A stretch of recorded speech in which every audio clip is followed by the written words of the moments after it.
offer to command. You being percent and I together in an otherwise divided conversation that we normally have.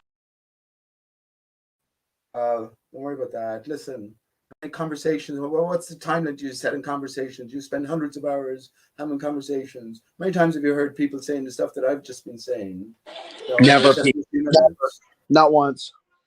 Gio was just talking. Gio prompted me to take in those turns. It was already thought in, and I know it's not a unique thought, right, Gio? These thoughts have been around a long time, but we're talking about it now. And I absolutely agree that the external reflects the internal division. Got to work out how are we divided exactly. The easy one is male from female. That's fucking easy. Self from self is easy as well in the skeletal fashion down the center. And I asked earlier on, where's the other dividing plane? I'll tell you, it's through the heart. That's what I think is through the heart, and everything above the heart is expanded out, the opposite, the opposing, the mirror of it, but in a different sense, below the heart. So to give you an instance, our brain, right, or half a brain is our gut. It just exploded outwards, just the opposite, put out in that other dimension. So what do you think? I think we'll find an equivalent. Let me tell you this. Let me give you a challenge for yourself. Before you rush in, hang on, please. I'll finish, but before you rush in, let me give you a challenge for yourself to ponder. Yes, I'm rushing in right now. Before you rush in, only fools rushing. Let me give you a challenge for yourself to ponder. Try and find an equivalent. Try and find an equivalent. Stop in my state. Stop. I'm talking about above, below the heart, as you do above the heart. Right. That's all. I'm done. Never. Yeah. Well, no, I definitely think, it's very fascinating. The microcosm, macrocosm, and how everything mirrors itself on these different layers and levels, and that old concept of as above, so below. The movements of the heavens and the structure of the heavens, in some way, is like intimately related to the plane of existence. I'm sorry, Gio, but have you ever heard that we are so insignificant in the great scheme of things? It's all meaningless. Right, Meisty? Well, that's what they push in the heliocentric model. Yeah, I mean, I think it's the opposite. Hold up. I don't think that we're insignificant. Just because the universe is big and I see the evidence of heliocentrism and recognize that doesn't mean I think we're insignificant. Well, but you have heard that that's what they claim.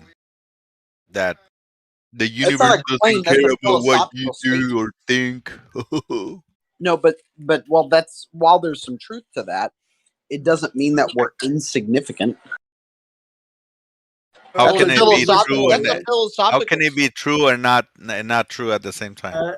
Can I just say that reminds me of a line from one of my early songs? Is we're all just as big as we are small. But R.C. Meisty, do you think that genuinely? Do you hold that before you came into conscious being existence that there was nothing of you, and that ultimately what you will return to? Do you say that we are whole in a greater sort of physical, energy, matter cannot be created nor destroyed sense, but we lose all the sense of self? Is that your ultimate philosophy in life? I understood 35 questions in the statement you just made, so I don't know which one to answer. Okay. It was a general one. I mean, we're not so insignificant, right? But in the greater sense, in the greater scheme of things, we are insignificant. We come into being, nothing before and pretty much nothing after. No, I don't philosophically believe that. Okay, well, let me know what you believe then. I'd appreciate it. I think you're a god, by the way. Let me tell you that. Let me give you my answer. I think you are God. Oh, okay. You're part of God, and that'll do. I like it how you ask me a question then answer. I did ask you 35 before that. Well, you did actually ask 35 questions before that. He technically asked you about Joseph Smith, and I think that's dumb. Are you having a stroke, Dyson? Aren't you Mormon, RC? Aren't you Mormon? So tell us about your golden tablets, bro. Dumb. I lost my golden tablets. All right, so Meisty, you were saying that even though you believe in a heliocentric type universe, you're saying that there is not a sense of insignificance from that cosmology? No, I don't have a sense of insignificance for the human race, myself, my family, or anything else, because the universe is big. The turtle answer, man. What do you mean by that? Why would you try to impose that worldview just because, you know, there are heliocentrists who take that philosophical approach? Because in all honesty, that will be the end result of the sizes and of the universe. Yeah, everything stems from your baseline assumption. Let me. That contrary to your experience, Silent. It's not the size. Hold on, RC. What the hell? I thought you were done talking. All right, whatever. That was Pete that was talking, not me. I was saying, well, contrary to your experience, Silent, it's not the size of the boat; it's the motion of the ocean. Well, you know, I'm a religious guy, so I don't think not for 1 second about that shit being real. Right? Can you expand upon that, please? But the logical conclusion. Hold on, Pete. The logical conclusion of being the universe being this size and all this stuff. It is that we are actually insignificant, no matter what you think. Okay, well, that's a philosophical statement, and largely a religious one. No, it's not. Okay, and no, it's not. Let me.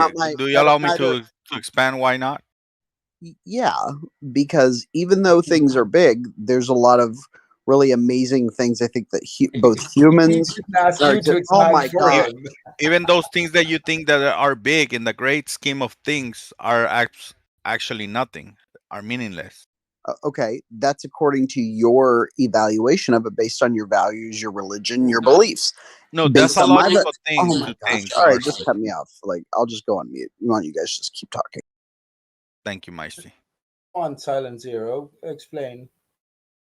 Well, what do you want me to explain? That if the universe is the size. Oh, hey, can I just jump in right now since I just had a thought, Silent? Go ahead. I thought that's what we're doing. It's just like as soon as someone else starts talking, I just start. Don't let me interrupt you in the middle of this. All right, sounds good. I'll go on mute now and wait till you start talking again. All right. Yeah, you shouldn't have any special privileges, man. Don't act like you're a hurt little puppy. Come on. Oh, I'm not. Just answer the question. Yeah, my point, Silent, is that even though we are small and many of our actions can be small, they have a lot of significance. How you quantify that? Through my value system. Yeah, your value system is meaningless, right? In the great scheme of things. I don't think so. I mean, yeah, I know you think you're the more smart. You are smart, intelligent. I know you. It has to be pompous. My value system is, in fact, my entire experience. Right? Even things that are empirical, I experience them through my value system. So I don't know how, even in my perception of that could be insignificant because it's my entire. You're kidding yourself. He's fooling himself. No, Silent Zero. You're not addressing my point. Kidding yourself. I am. No, you're not. Okay, you're not, because you're not addressing the big. It has no meaning. The whole point is the big scheme of things, right? How big things are, how big the universe, how small we are. That's the point here. And you can say, yeah, I experience, and it's important. Yeah, well, when you think about how small you are, like a particle of dust. Okay. It's actually doesn't mean anything. Well, let me challenge your assumption here, Silent. So even in a flat Earth, you are still, out of 7 billion people, incredibly insignificant. You're a speck of dust still on a flat Earth. So I'll tell you, no, because the flat Earth will, in my point of view, we will be the center of the creation. There's nothing else out there to me. Dust in the wind, nothing more than dust in the. That's why we will be so relevant. What we do here, every single one of us, what we're doing, we are the center of the creation. Yeah, RC, like you kind of boil it down to a person. You're my boy, Blue. He was speaking about the Earth as a whole, Silent, that is. Well, and but that's Earth exactly being a Silent speck doing. of dust in an infinite universe versus the Earth Do I need to mute you, Pete? Oh no, you're okay. Right, Silent? No, yeah, well, actually, Earth is the universe rather than. That's my point. He's doing the same thing I'm doing. He's just saying, well, my speck is a little bit bigger because we're the center. But that doesn't actually change my answer to your question. You missed my answer to the question. I said we, as the Earth, is the center of the creation. Doesn't matter. Therefore, you're still a speck. Not in that scheme. Yeah, because in that scheme, you're still a speck. Listen. You're 1 out of 7 billion. Yeah, but if we are the center of the creation, every single one of us. Okay, so what happens since you're 1 out of 7 billion? Yeah, what's the difference between 1 out of 7 billion and 1 out of 7 quintillion? I'll answer. Listen. Okay, go ahead. Since I'm in the center of creation, every single one of us for the creator, yeah, our behavior has some meaning. And what does that? And how would that be different if you were on a flat versus a globe? In a globe, you're not the center of the creation. How do you know that? Good question, though. The globe makes no claim about that. That's your model. No. The globe makes the logical conclusion of your model. No.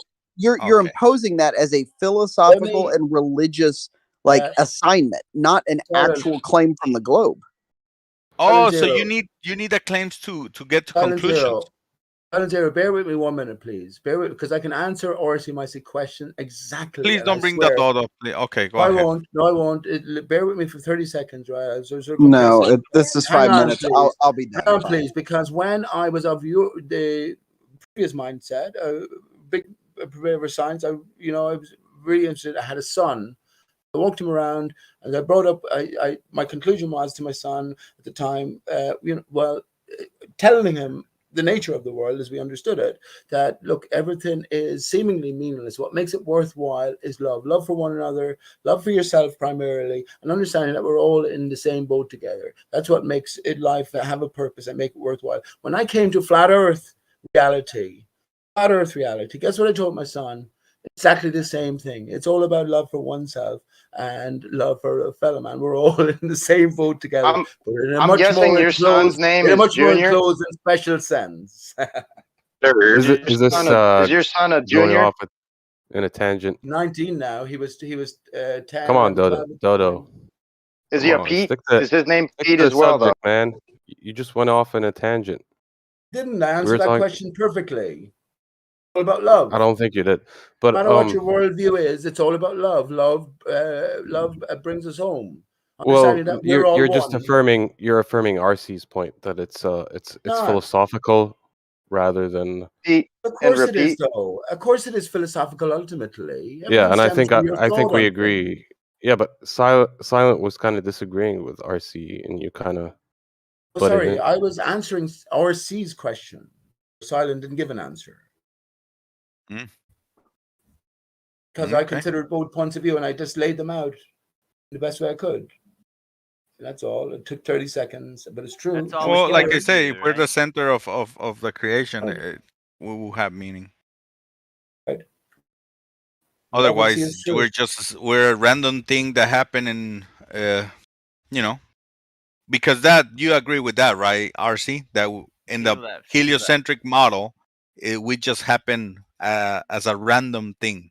Right? No, RC is religious. He already made that clear. Well, I know he's religious. He's a Christian who believes in creation, so he doesn't think things are random, even with believing the heliocentric model. So wait, but the heliocentric model. He's picking what to believe about the heliocentric model. RC, picking and choosing. Do you pick and choose what you believe of the heliocentric model? Well, the heliocentric model is an atheist model. No. Oh, I didn't know that. Wait till you hear George. Wait till you hear the most brilliant.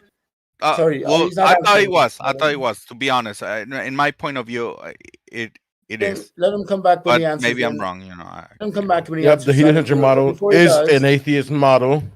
It is all randomly created. What do you mean? Hang on, please. Before he does, let me say this to George as well, especially. I find this absolutely hilarious. I'm a theist. They're all cults. I disagree. They're all cults of one system, which is originated by who do I talk about the most, or what name do I give the most here? well, in other places as well. Aristarchus, right? But they're all cults of the cult Can of we Aristarchus. have a conversation Hang on, rather than a dodo? hang on. So I couldn't. Can I finish my sentence for people who haven't heard me? No, nobody cares about Aristarchus, Pete. Gotta have a conversation. Excuse me, please. Can I finish my Heliocentric model tells nothing about talking the about origins. heliocentrism stemming from the originator of it. What do you which mean is it doesn't? credited historically What? as Aristarchus So of I'm Samos. So they're all. and I believe in the who's interrupting heliocentric me? model. I was nearly finished. Who's interrupting me? They're all. Pete, nobody cult cares followers about of your Aristarchus. Aristarchus, That's bro. hilarious. Shut up, Nobody- Dodo. Shut up, Dodo.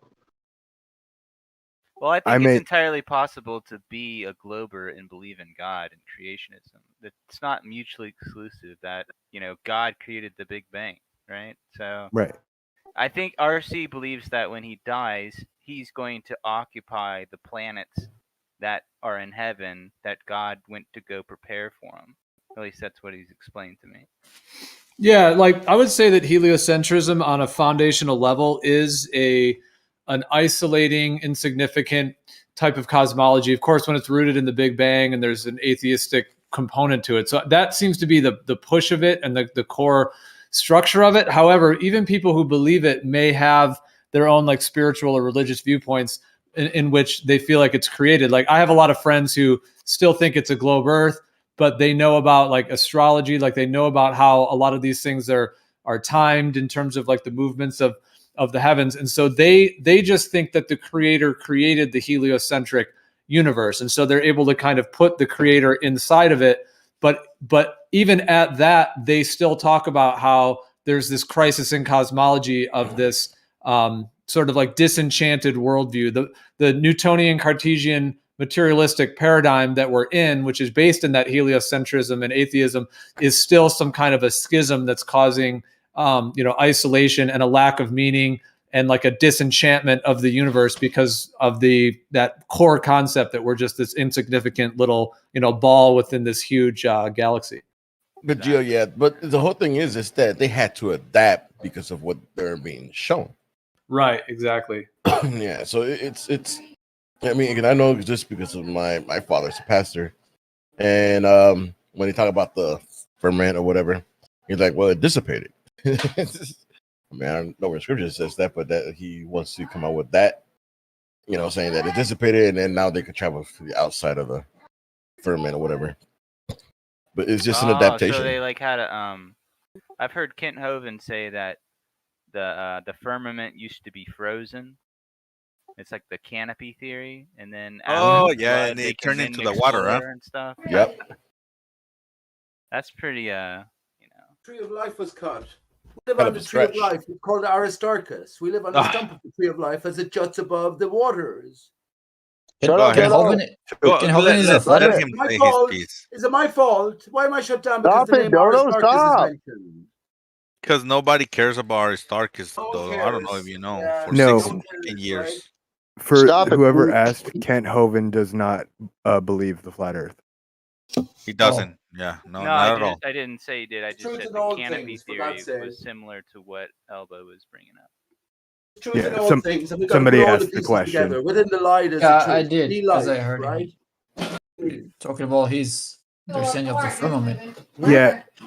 What is it? 99.9% of religious people don't believe the flat Earth.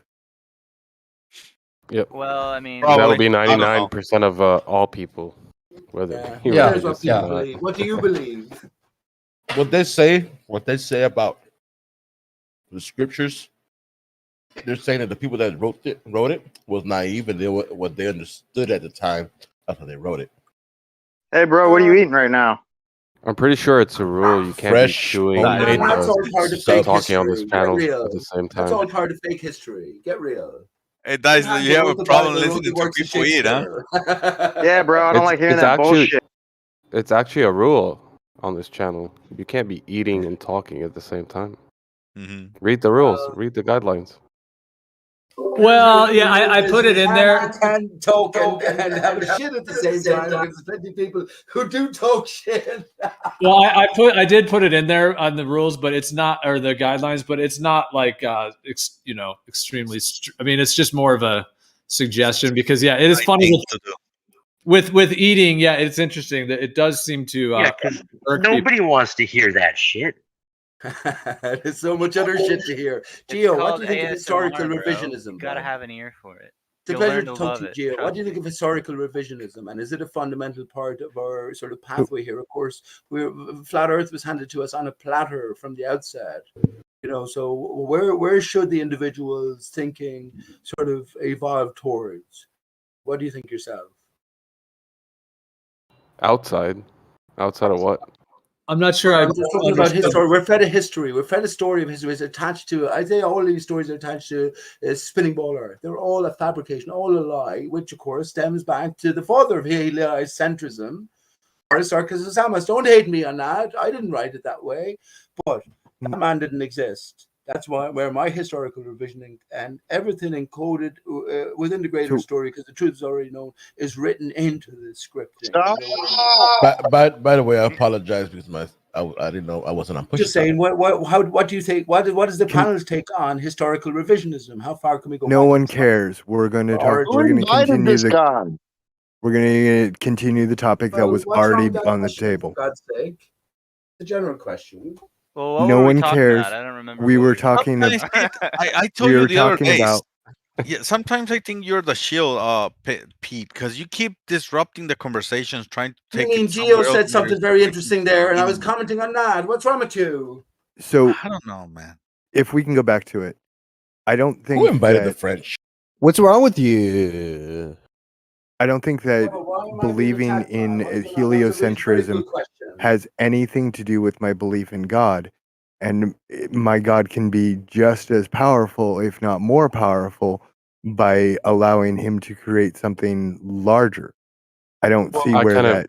I kind of agree with you, Kool-Aid, but still, there are people who build their worldview and their understanding of God with a relevance to that model. So I'm sure maybe for you personally, that's how you feel about it, and there are so many people like you, but you have to contrast the other type of person who might be affected by the philosophy and just the understanding of a model and where it leads them when it comes to things like creation and God and things like that. And it can lead people a sort of like a type of person away from believing in a God. It can do that. So you got to appreciate its relevance also to the subject and how it can be an effect on someone's worldview and their thinking of God. Let me ask him a question. Let me ask him a question. Where are you a scriptural believing Christian religious man? We have scripture, yeah. Yeah, so do I mean, like Genesis, right? Say the beginning. Oh, I'm not a Christian. Oh, that's what I was gonna ask. Okay, so I don't know what your foundations are then. So, yeah, I'm not a Christian, but what, if I may ask, if it's not something, what religion? Oh yeah, I worship the FSM. Okay. The who?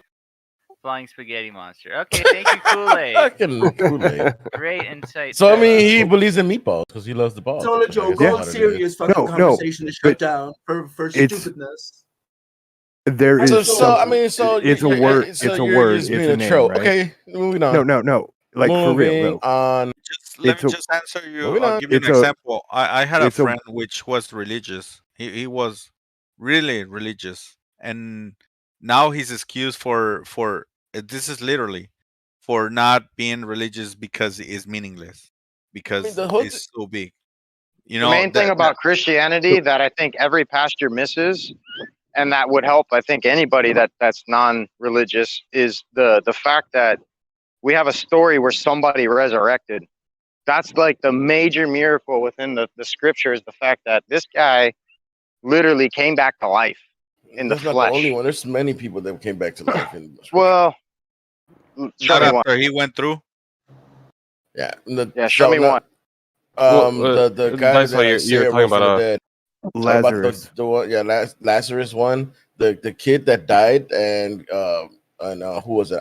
Elijah laid over to him, and he went back from the dead. You can't trust the story from Sandy Hook a few years ago, and you can trust the story from 2,000 years ago. Where a man pulled 4,000 fish from his arm. The tax collector's daughter was resurrected by a if you mere look touch.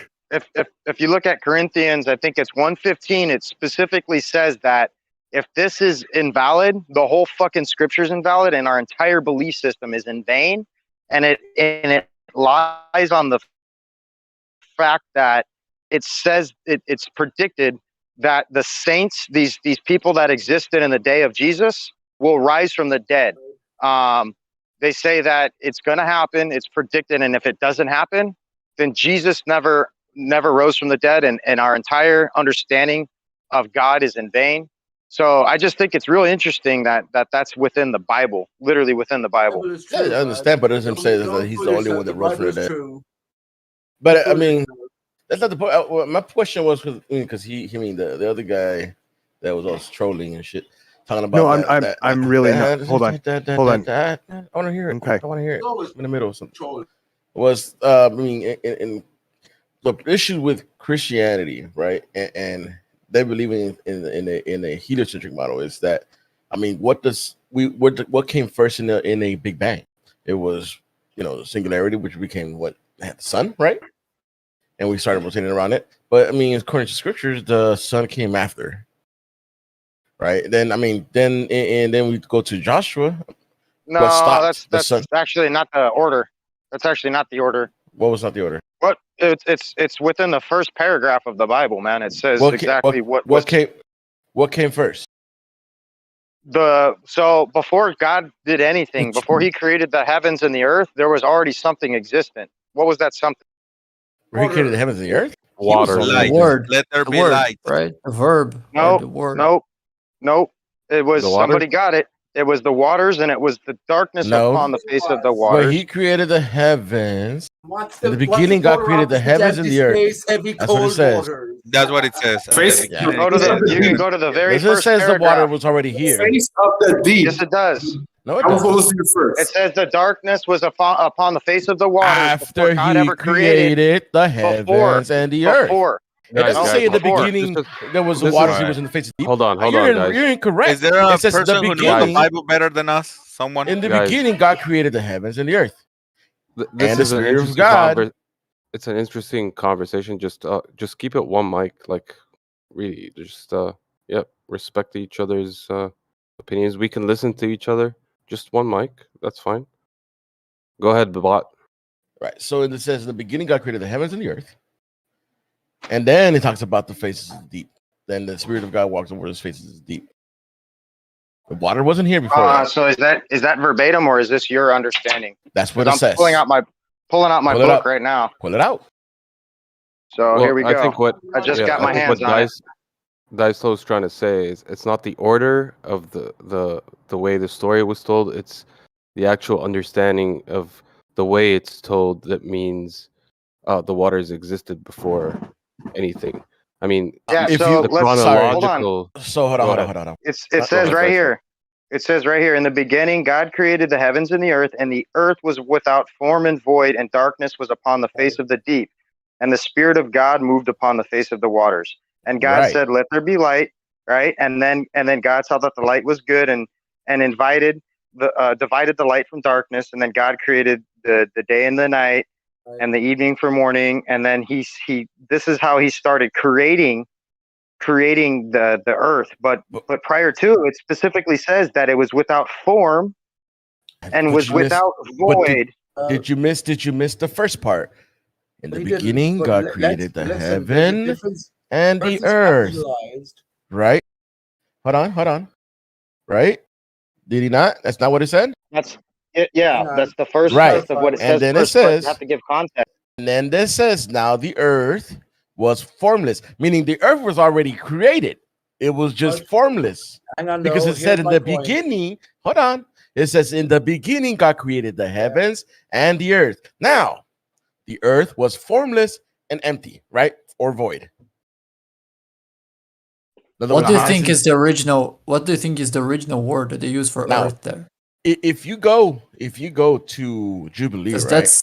It wasn't written in English, right? Let's not go through this. All I'm trying to point out Hold on, is hold on. If you look at Give me a second. Give me a second. Give me a second. Can I say something, please? Hold on. Let me give me a second. Oh, please. So now, if you look at Jubilee, right? Right. That is it's called the Little Genesis. It says on Jubilee 2, it says for on the first day he created the heavens which are above, and the earth, and the waters, and all the spirit which serve before him.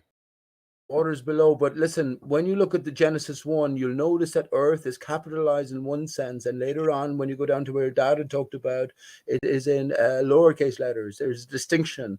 And I always say, when we come to flat earth is fucking obvious, flat and stationary earth is obvious. What we have to do is to come to define what earth actually is. We know what it is, which is the blue marble. Capital and lowercase. Come on, please, can you let me finish my sentence? Go ahead. There's no capital and lowercase in the Hebrew language at that time. There is that distinction. It was not. I'll prove it to you.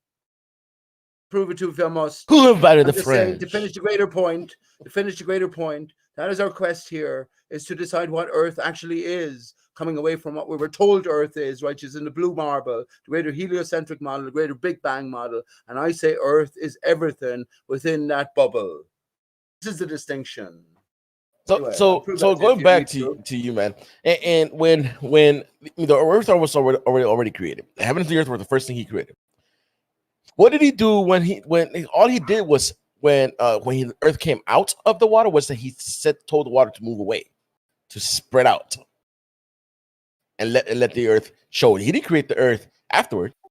He created pretty much everything, heaven and earth, and the waters. Like I said, if you go to the beginning, if you go to Jubilee, it says for the first day he created the heavens, which are above the earth, and the waters, and all the spirit which is before him, the angels. And give me a second, dude. I don't know. You asked him. No, but just say how. Could heaven be above? Why do you assume heaven is above us? Now, this is what I was saying. Above us. That's surely hell. I just want to. I want to bring it back to the point that I was trying to make. With the heliocentric model, what came first, the sun or the earth? No, how in the heliocentric model, what came first, the sun or the earth? If you don't have bread and cheese, how are you going to make a cheese sandwich? Jesus Christ. I don't care if you say, oh my God. You're talking about the Big Bang. You're talking about the Big Bang? That's simple logic. The Big Bang. If you don't have bread and cheese, there's no cheese sandwich. Oh my God. So how did God do it? How did God do it? Who's talking about cheese and sandwich? How did God do it if he didn't have anything to do it with? Ask him. Well, stop speaking like nonsense then. Well, I'm speaking whatever the scripture says, what the reference we got. Scripture's nonsense. Yeah, Merle. Okay, so it's your belief. Merle, so I'm just trying. Nonsense. My God, bro, Merle, you're not will you shut disrupt. the? I'm trying to bring the point of what they're talking about. Anything. Oh my God! Listen, Merle, will you not shut up, Merle? If you're not gonna, we're talking about what the Bible says. If you don't believe, you can stay out of the conversation, though. But it's not. It's not silent zero. It's not about what the Bible says. We were talking about how the Christianity belief, right, conflicts with what the heliocentric model says. That's the whole point. Yeah. That's what we're bringing.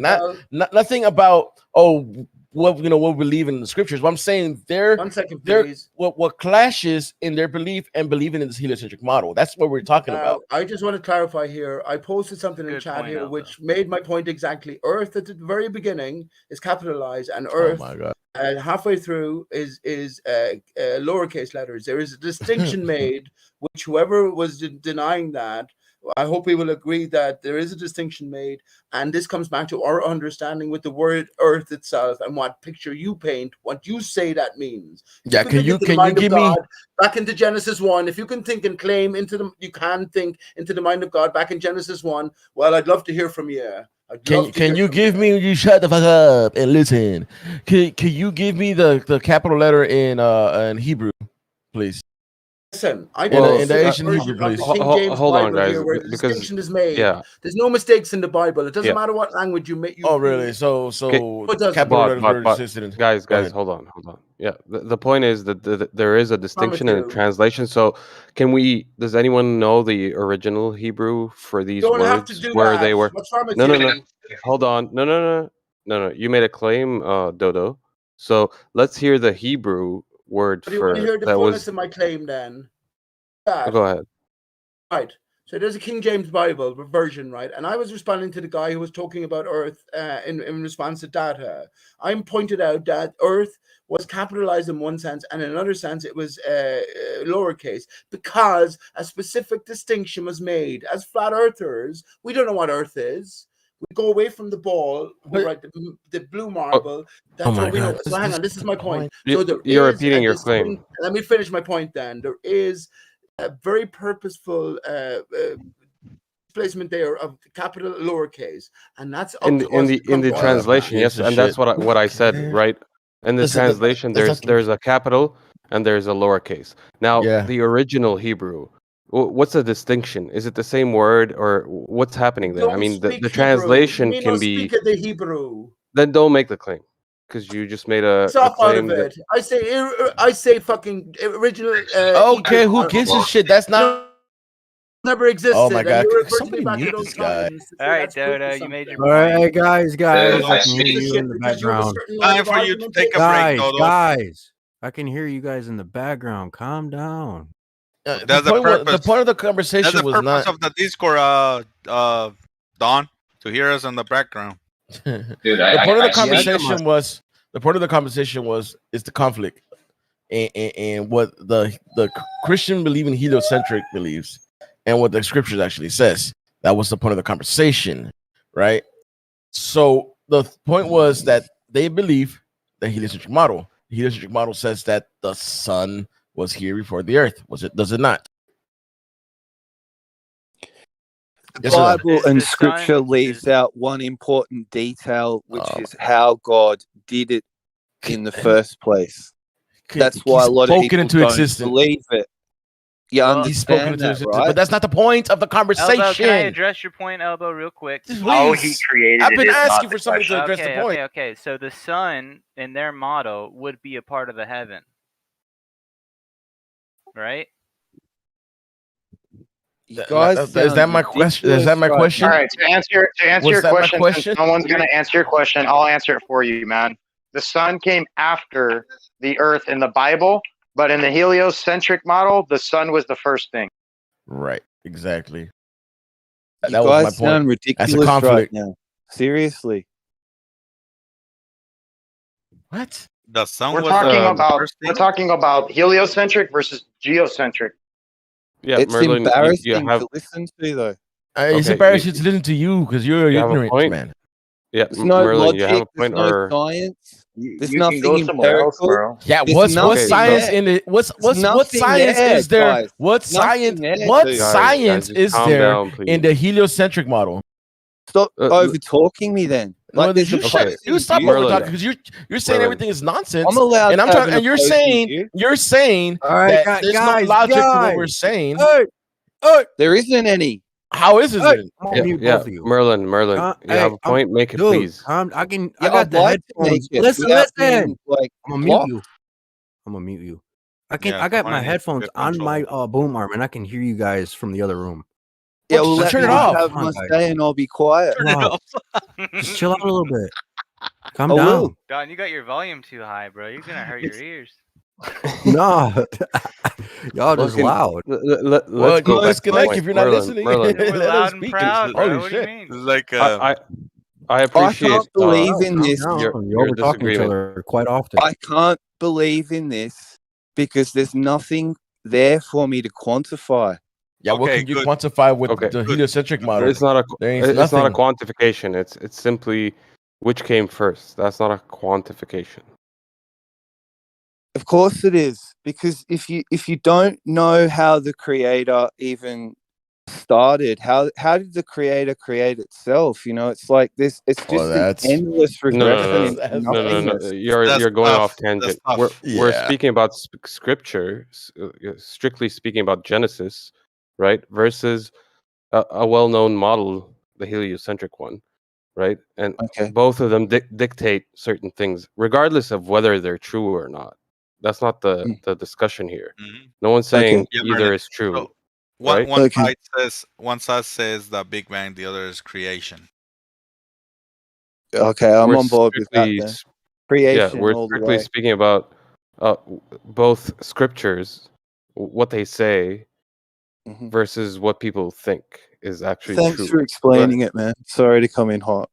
Right, so you just came in and interrupted without knowing what the hell's going on. Wow. No, that's fine. No, that's I had fine. a, I had a. Forget about You it. know what that's Anyway, called? whatever. Let's move on. You know what that's called? A fool. All right, Let's continue. move on. Let's move on. No, exactly. Yeah, you had to add the last bit. I right? did. Yes, definitely did. Ego. No, not an ego, just ego. Annoyed. We're gonna keep going, or Get it? we can go back to that's the fine. Come on, I have Merlin. a question. Come on, don't yeah, engage. I have bro. a question. You're better than that. Where in the heliocentric model does it say the sun came before the Earth? Because Big Bang, honestly, right? I don't know. Right. Yeah. The Big Bang, because what it according has to to start the Big rotating Bang says that the sun came first? because it has the singularity had to explode and they had to create a gravity field or whatever to be able to hold all these Earth together. Otherwise, we'll so be you just need running the bigger body, right, the bigger mass. Yeah. Okay. Do we have any heliocentrists here who disagree or agree with this point? I'm gonna be honest. I thought the heliocentric model, it was like the explosion was like the center of the entire galaxy or universe. Like, well, yeah, I think not the reference sun. would be Big Bang rather than heliocentric. Yeah, but I never thought it was the sun, our solar system, the center of it. Is that what they say? I don't think that they say that. No, I don't think they say that. Energy. They have no idea, man. What's the furthest you think they've gone to even make that speculation? All this is derived from what they've tested upon here. Okay. Well, to be honest, I agree with you, Dice. Dodo brought it up earlier. He said the assumption which all of this is predicated upon is the movement, because this is where it came from. It came from astronomy, from looking up at the sky. Is it the stars and these celestial bodies moving, or is it actually the Earth? Which way are you going to think about it? And that's the predication of. They didn't have astronomy at that time. They didn't have that. They had astrology, but they didn't have astronomy. And I just opened the NASA PDF that talks about it. It says what's funny is that they have an actual date. So broadly accepted theory of the origin of and evolution of our universe is 12 to 14 billion years ago. The theory came before the actual understanding. And their audacity. It was funny, the audacity. They say the visible universe was only a few millimeters across. No, they know what happened. We have arguments here about what happened microseconds before. They claim to know this. I mean, this used to go down in gem pandas for me. Like, you can't have one without the other, but they'd argue with me all day that you can. And that's insane. You're talking about gem pandas. I'm talking about a room full of people who claim to be heliocentrist, and then you bring to them the Big Bang and how that's how you get to a planet, basically, eventually, right? But they'll be like, no. So I posted a PDF. Really wrong, read through it. And because I'm going to back up what Merle's saying, that's where a heliocentric, being a sun-centered universe, doesn't have anything to do with where it came from. Sun-centered solar system. I'll tell you where matter came from. Yeah, I'll tell you where matter came from. Matter came from energy. The energy is what created the matter. The energy came from the vibrational frequency that was emitted. You could say this was the source. That source is what essentially created all physical matter, and it's only due to the attribute of magnetism, the qualitative attribute of magnetism.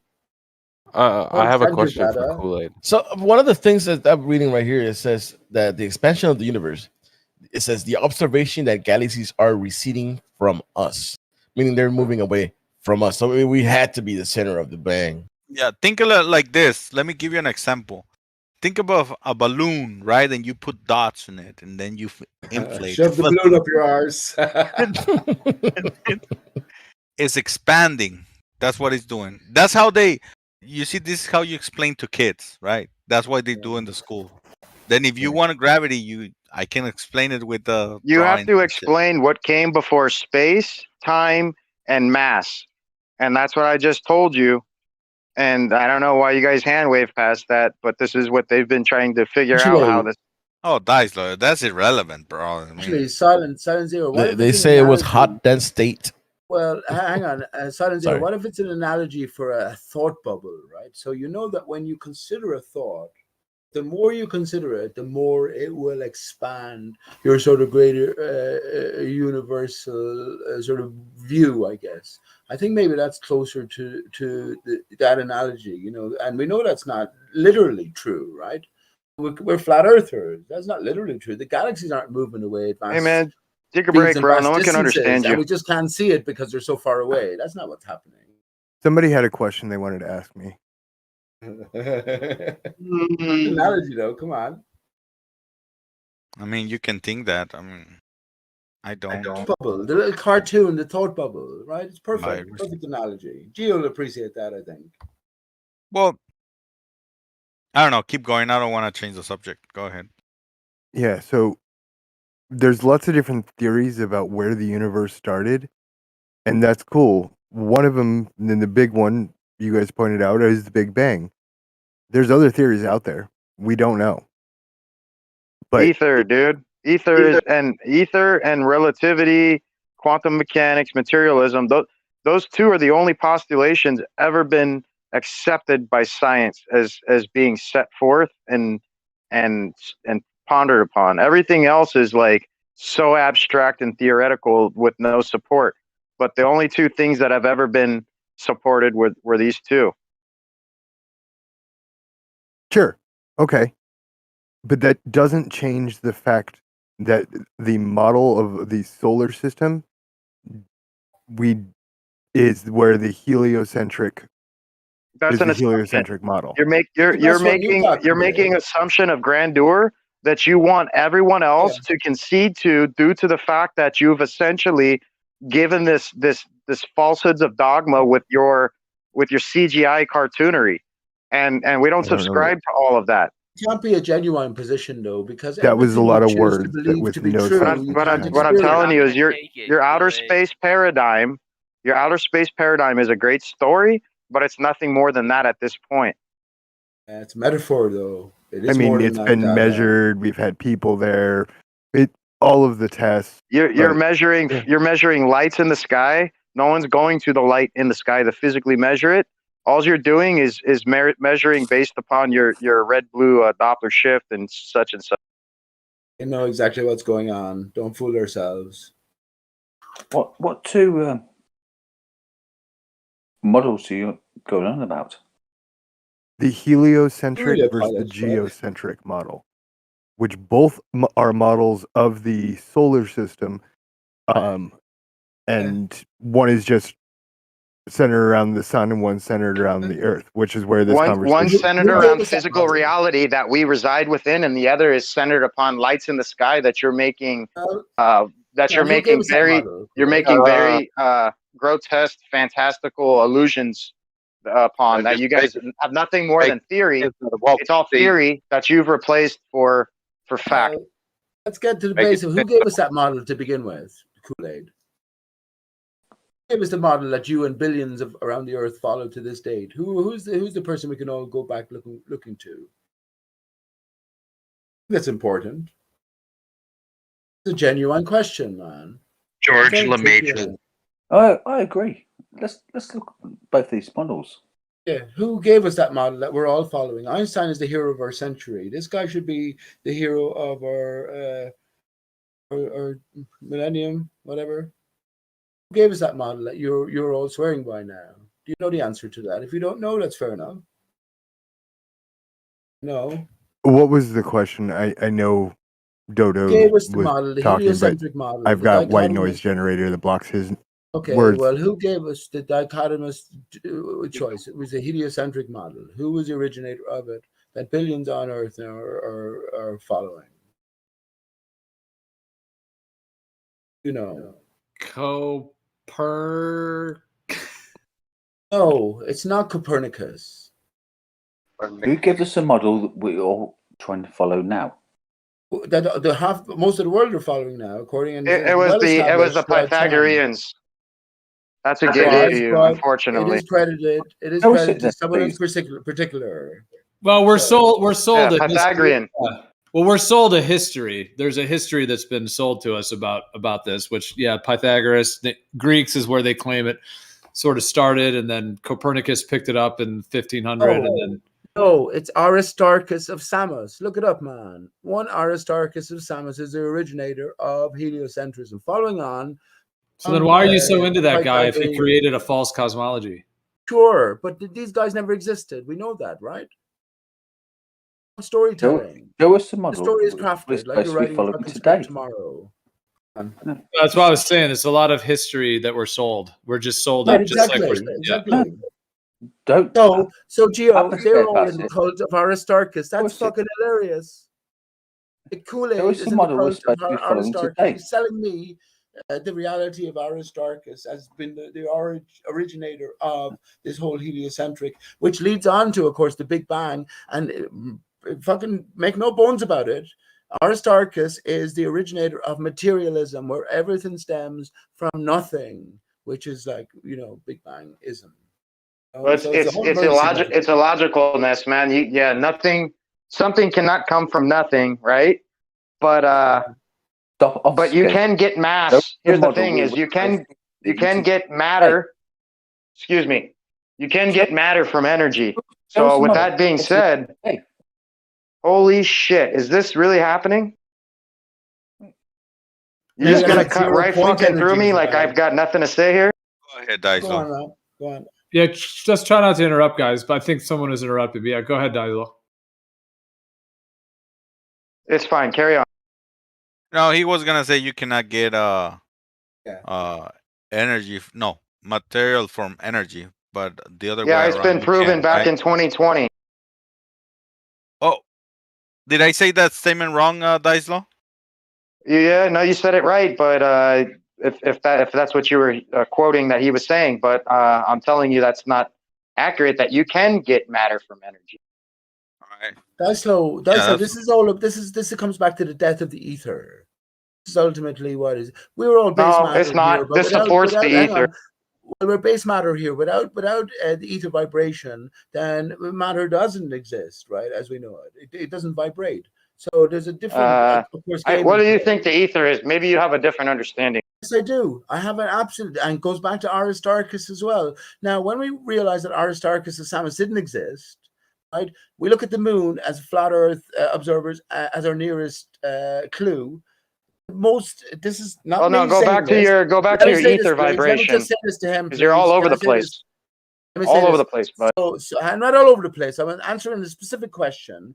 We're told that the most mysterious crater on the moon, the most mysterious object in our universe, is one crater, Aristarchus. So this is leading us to the question I'm going to answer. I say, to answer you directly, the ether stems from the tree of life, the core. We live on the surface of the tree of life. The energies are broadcasting up and creating conditions for life itself. And that's where the immaterial, as we will understand it, sort of emanates into the material. That's my best understanding. And ether is necessary. That's all I'm saying. This is all sort of expansion upon flat Earth, first of all, right? A close fucking knit system above us, everything moving on a similar plane, it's a contoured plane, and then all the clues left for us from all of these fabricated stories. That's why Aristarchus is so central. And I could fucking write 5 books on all of this. So I'm forced into squashing my thoughts to give you something you can at least cling to in a certain sense and follow up on. You haven't been able to write one in 6 years, huh, Pete? But hang on, man. You see, what I fucking came to understand is that the truth is already known. So if I was to write something down, it would just be repeating what was already written everywhere for us. So where can I read who am I this? going to impress at the end of the day? Silent, you're the best. It's all over everywhere. Do you not I'd love agree? you to write Do you all not the agree? books Do you think you're smart right because you now. figured out that man didn't land on the moon, or that Sandy Hook was a hoax, or that Corona is a load of bollocks? None out of it. We are part of God. If you're religious, we're part of the Creator's spirit. Do you think he's I don't not know. smart, or she? Let's not talk about those Just conspiracies, saying. Corona and shit. You know. Just saying. We don't know who, what, where, or when, why we are. We're finding it out. Okay. Thanks for the invite here, and I think I've said enough for tonight. So cheers. I should take it easy. Cheers. Cheers. So Maisty.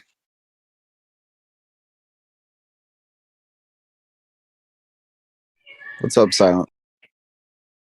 Sorry, you don't think the heliocentric model is in contradiction with a creator?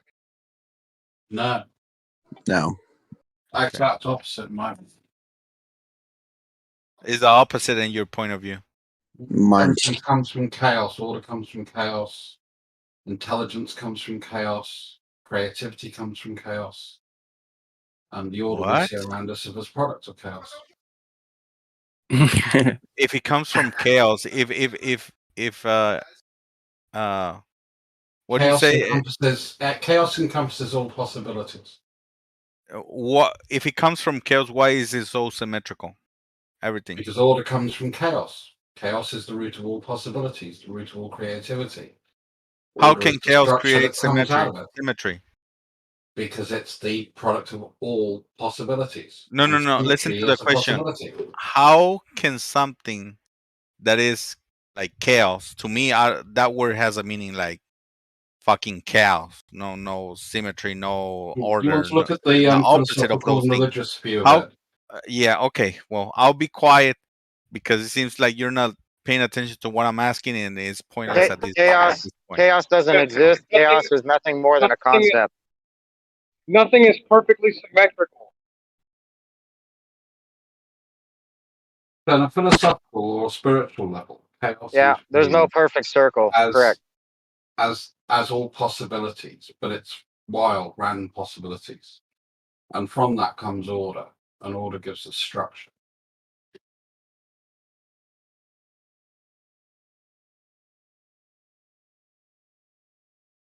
If everything was chaos, everything would be changing. There would be no consistent rules around us. Order delivers that part of the universe. That's what a lot of people believe, man. Well, a lot of people believe, man. But no, Silent, I mean, mathematically, if you have complete chaos, right, complete disorder, it's a subset of all possibilities that can happen. You will get one of those possibilities as order. Chaos doesn't exist, man. It's nothing more than a concept. It's just like space. It's just like time, and it's just like a shadow. These are all phantasms of concept. If you want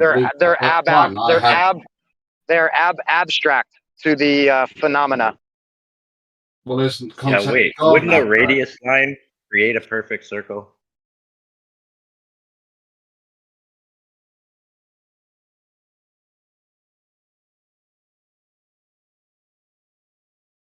The concept of a perfect circle is an abstract. The reality is we get close to it. I mean, No, in reality, we don't. can't we actually Circle create is nothing more than two-dimension. No, circle exists two-dimensionally, conceptually. The second that you try to manifest it into fruition, it falls within the third dimension. Therefore, it's no longer a circle. Thank you. No, I can create a circle in 2 dimensions. I can use a computer. No, you can't. The second you create a circle into physical existence, it falls within the 3-dimensional paradigm that that reality exists within. A computer screen exists in reality, and on it, Computer screen. Your computer screen is representing a 2-dimension. It's representing two-dimensionally, but it's still acting in the 3rd dimension. What depth has a circle got? Give me the attributes described in. If I give a circle attributes in a computer and project them on the screen, there is no depth calculated. So yes, it's behind the surface of that screen, i.e., the lights that are projecting that. It's all within the 3rd dimension. Let's give him that one. What's a pixel?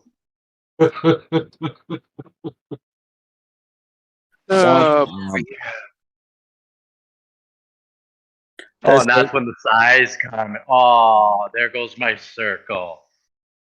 Deslo, you need to do something beyond read PDFs from Ken Wheeler, bro. Actually, at the liquor store, I'm not reading a single thing right now. Thank you very much. Giving you turn up information straight from the top of my head, and you can stop at the ad-homs, bud. We don't need that shit. Nobody ad-hommed you. Yeah, you just did. You just made a lie, a bold claim lie that I'm reading from a PDF when I'm standing in the middle of the liquor store cashing out right now. Well, I will stand corrected. Hold on, Mighty. I will He stand didn't. corrected. He said you need to stop like grabbing pretty much ideas from him and start reading something else. Excuse me? That's what he said. Where do your ideas come from, bud? Do you think have you created a new theory? It's also a genetic fallacy. Have either of you two created a new theory? Because if you haven't created a new theory, then maybe you should stop regurgitating what you hear from other people. I have a new theory. It was definitely a fallacy, RC. It was a genetic fallacy. Who cares who he gets his information from? Why does that matter? Because it's mundane and he keeps repeating the same stuff over and over. It's a genetic fallacy. Because I've got to help your illogicalness come back to logical reality, because you're way off in Never Land. I mean, I suppose technically you could say pedantically, slow, you're right, because even if I draw a circle with, a graphic, a pencil, then that lead is going to be put on the paper, or the graphite is going to be put on the paper, and it's going to have some depth to it. So I'll give you that one. Did he try to get you to get a circle? And did he try to get you to get a circle in 2D? Yeah, I mean, it's. You know how you do it. You don't know how to do it. Go on, tell us, Jeremy. Shadow.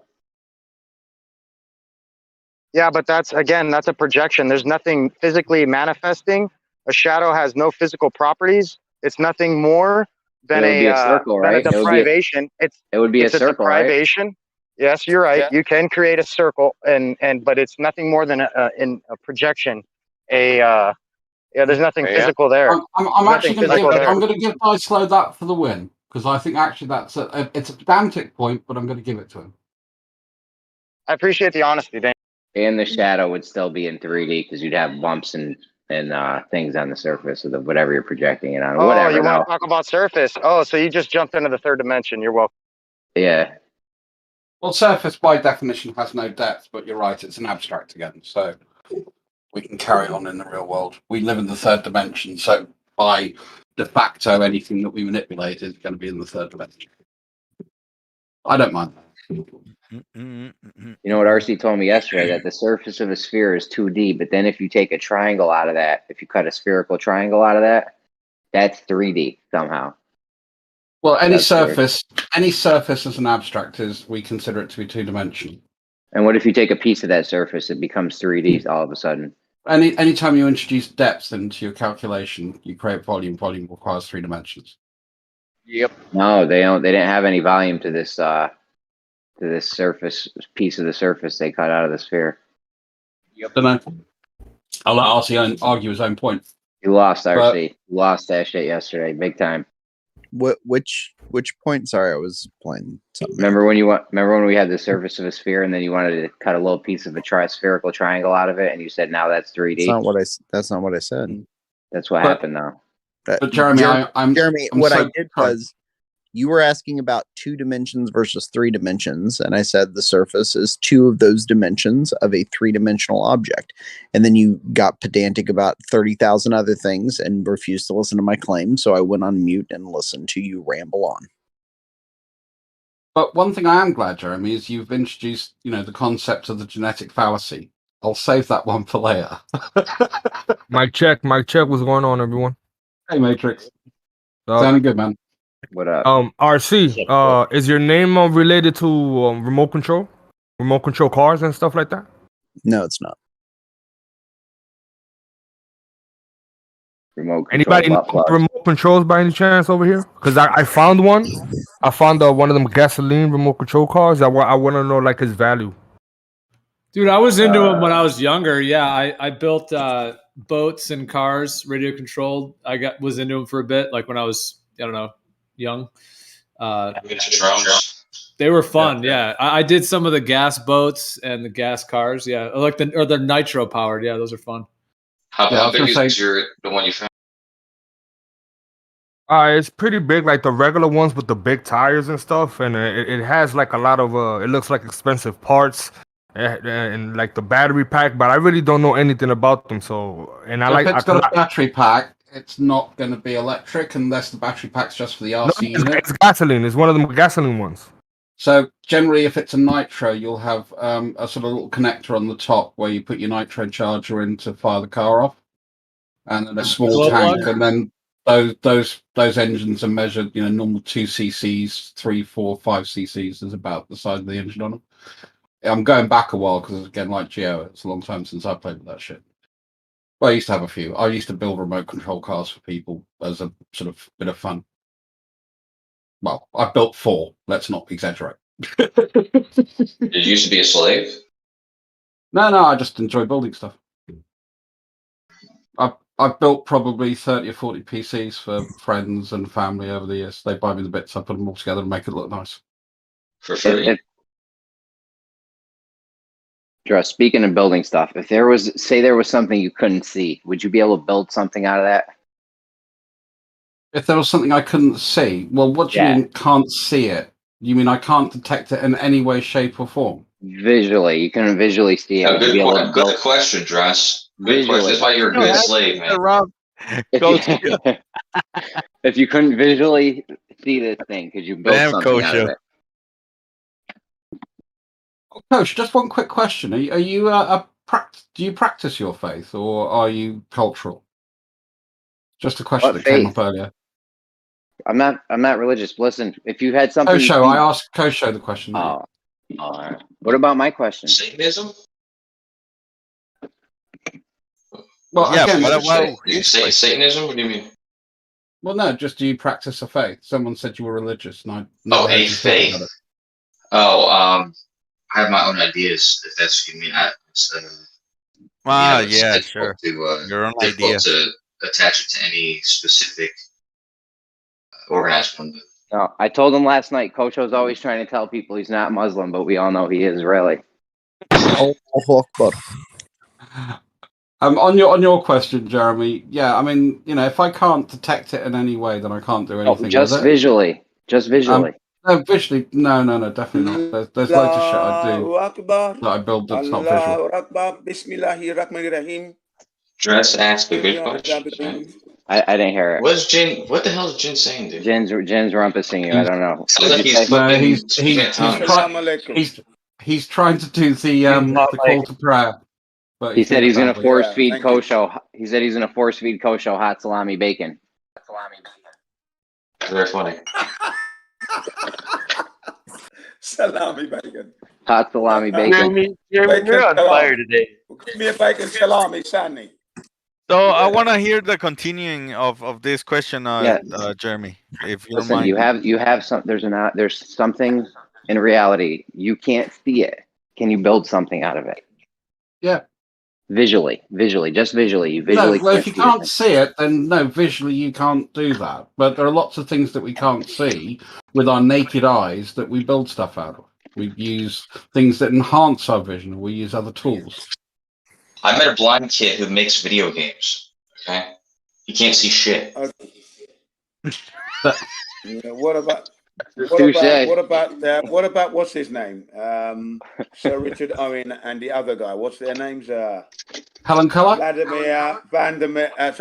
Ferdinand Vladimir Hayden, when they built that dinosaur from Free Tooth. Never seen it in their lives, but they built it. Yeah. Very good. Can you create something with something that doesn't exist? Exactly. That's my question. That's my question. I mean because guys, we got something that doesn't exist, but you can actually see it, but it doesn't exist. That thing is called the color magenta. I feel like exist. Go ahead. I feel like this electron thing is similar to phlogiston in many ways. They used to think there was a particle or something inside material that made it catch on fire, and they called this particle or piece of the particle or whatever phlogiston. This is like the electron. They're trying to say this. There's this one specific thing that gives things its magnetic or electrical charge or whatever. It's the same. It's very comparable to this phlogiston thing they had going. However long. Hey, Jeremy. don't give things charge, man. Electrons have charge. Things that aren't electrons also have charge. Can I ask neutrons don't have any charge. That's about the only thing we know of that doesn't.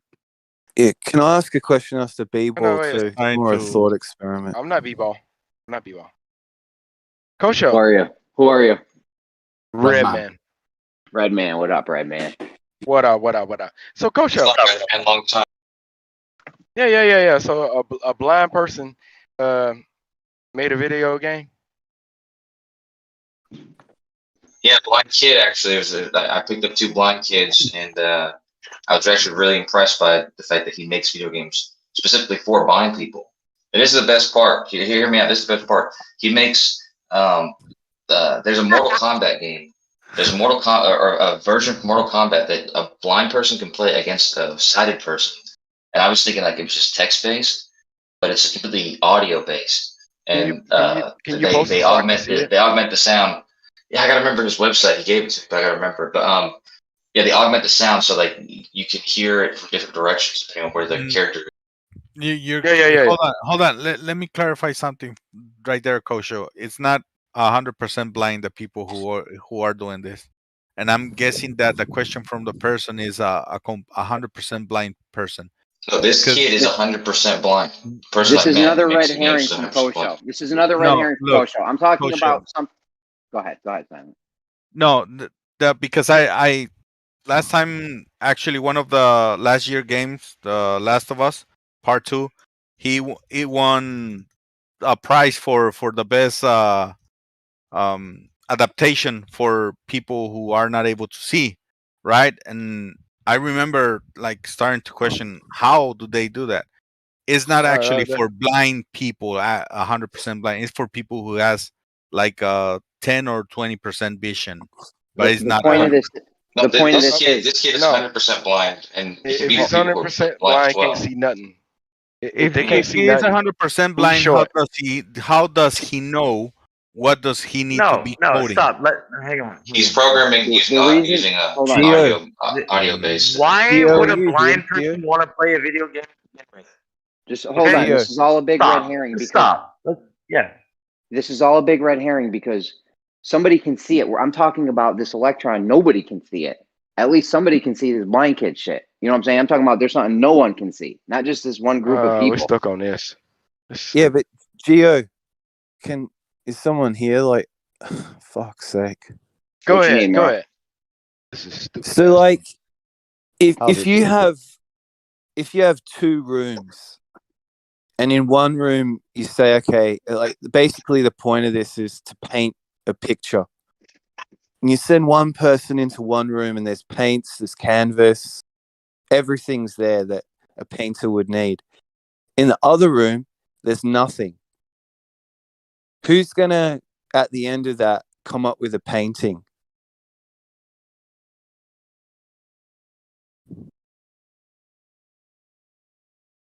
Okay.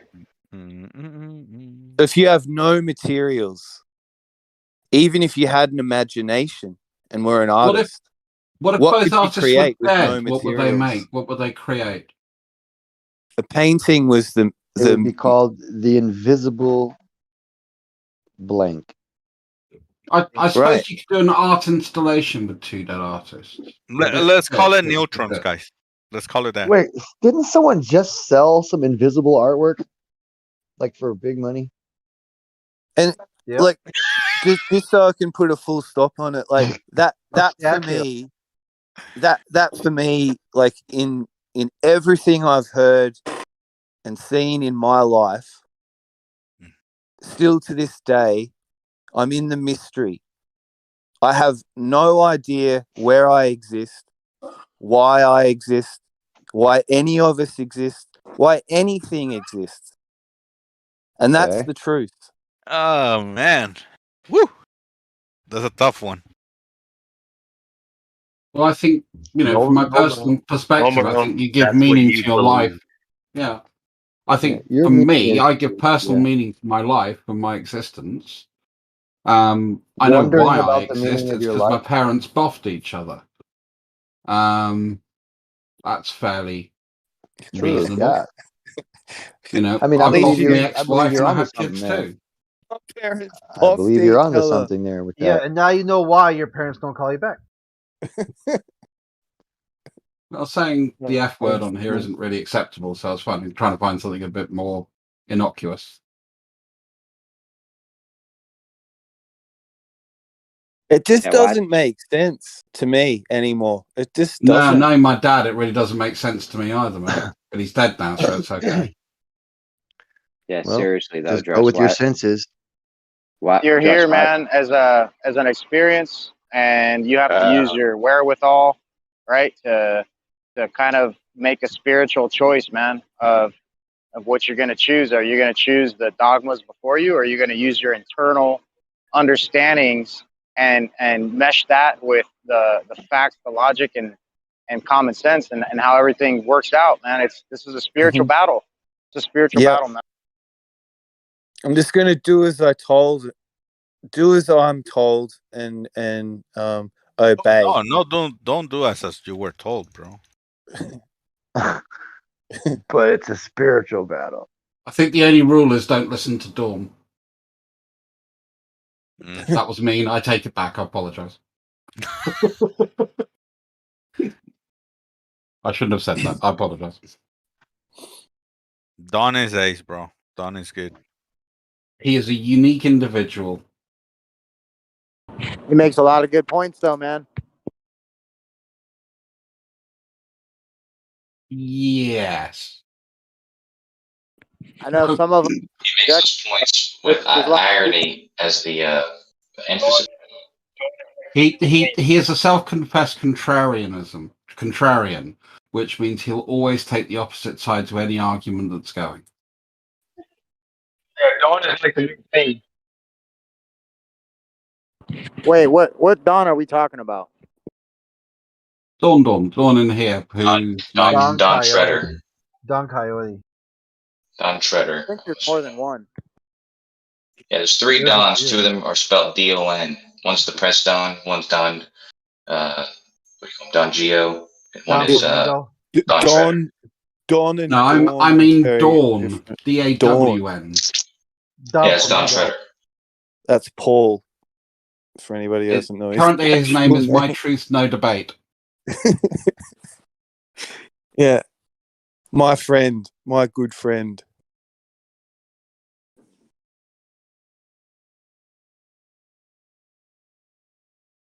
I thought we were talking about because that's what I was talking about. Hey Merle, it's been 24 hours since I asked you. Have you read that book yet? Oh my god! When I do, you'll be the first to know.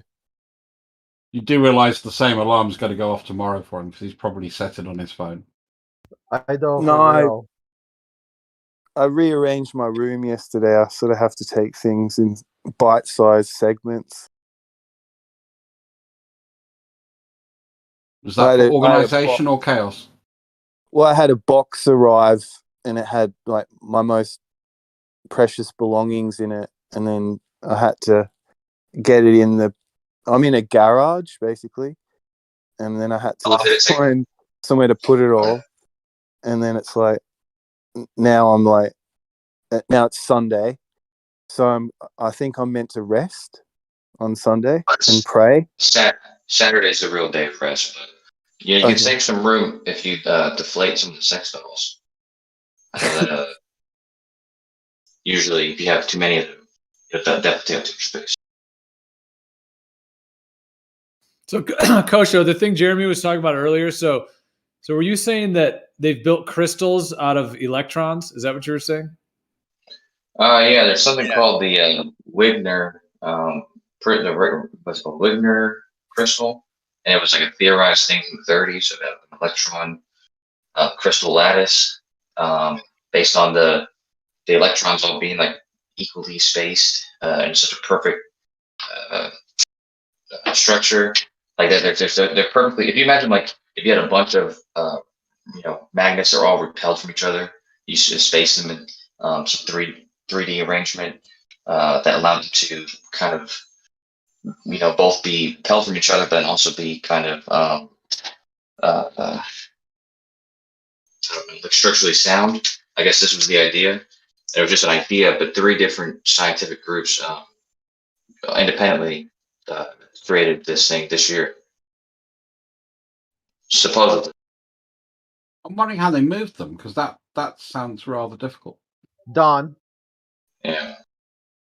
I'm guessing it's. I'm reading how they did it because I can't even think how you do that. I can understand pushing things around with an electron beam. I think it has to do with cooling them, cooling the ionized, because obviously it'd be just an ionized cloud of electrons. Was it an idea or did it really happen? In the 30s, 90 years ago, it was a theorized idea. This year, 2021, 3 different independent groups successfully achieved this. Apparently. So what is it that they created, Jeremy? The crystal? You're telling me this shit was on ice for 90 years, and it just so happens that this year 3 people do it, all in the same year after 90 years of this being on ice. That makes it even more far-fetched now that you said this. Maybe. Well, it was predicted 90 years. They were just not able to do it, Jeremy. That's what Coach was trying to say. You know. So the first people to do it were in China, and then 2 other people have replicated the results. Right, Coach?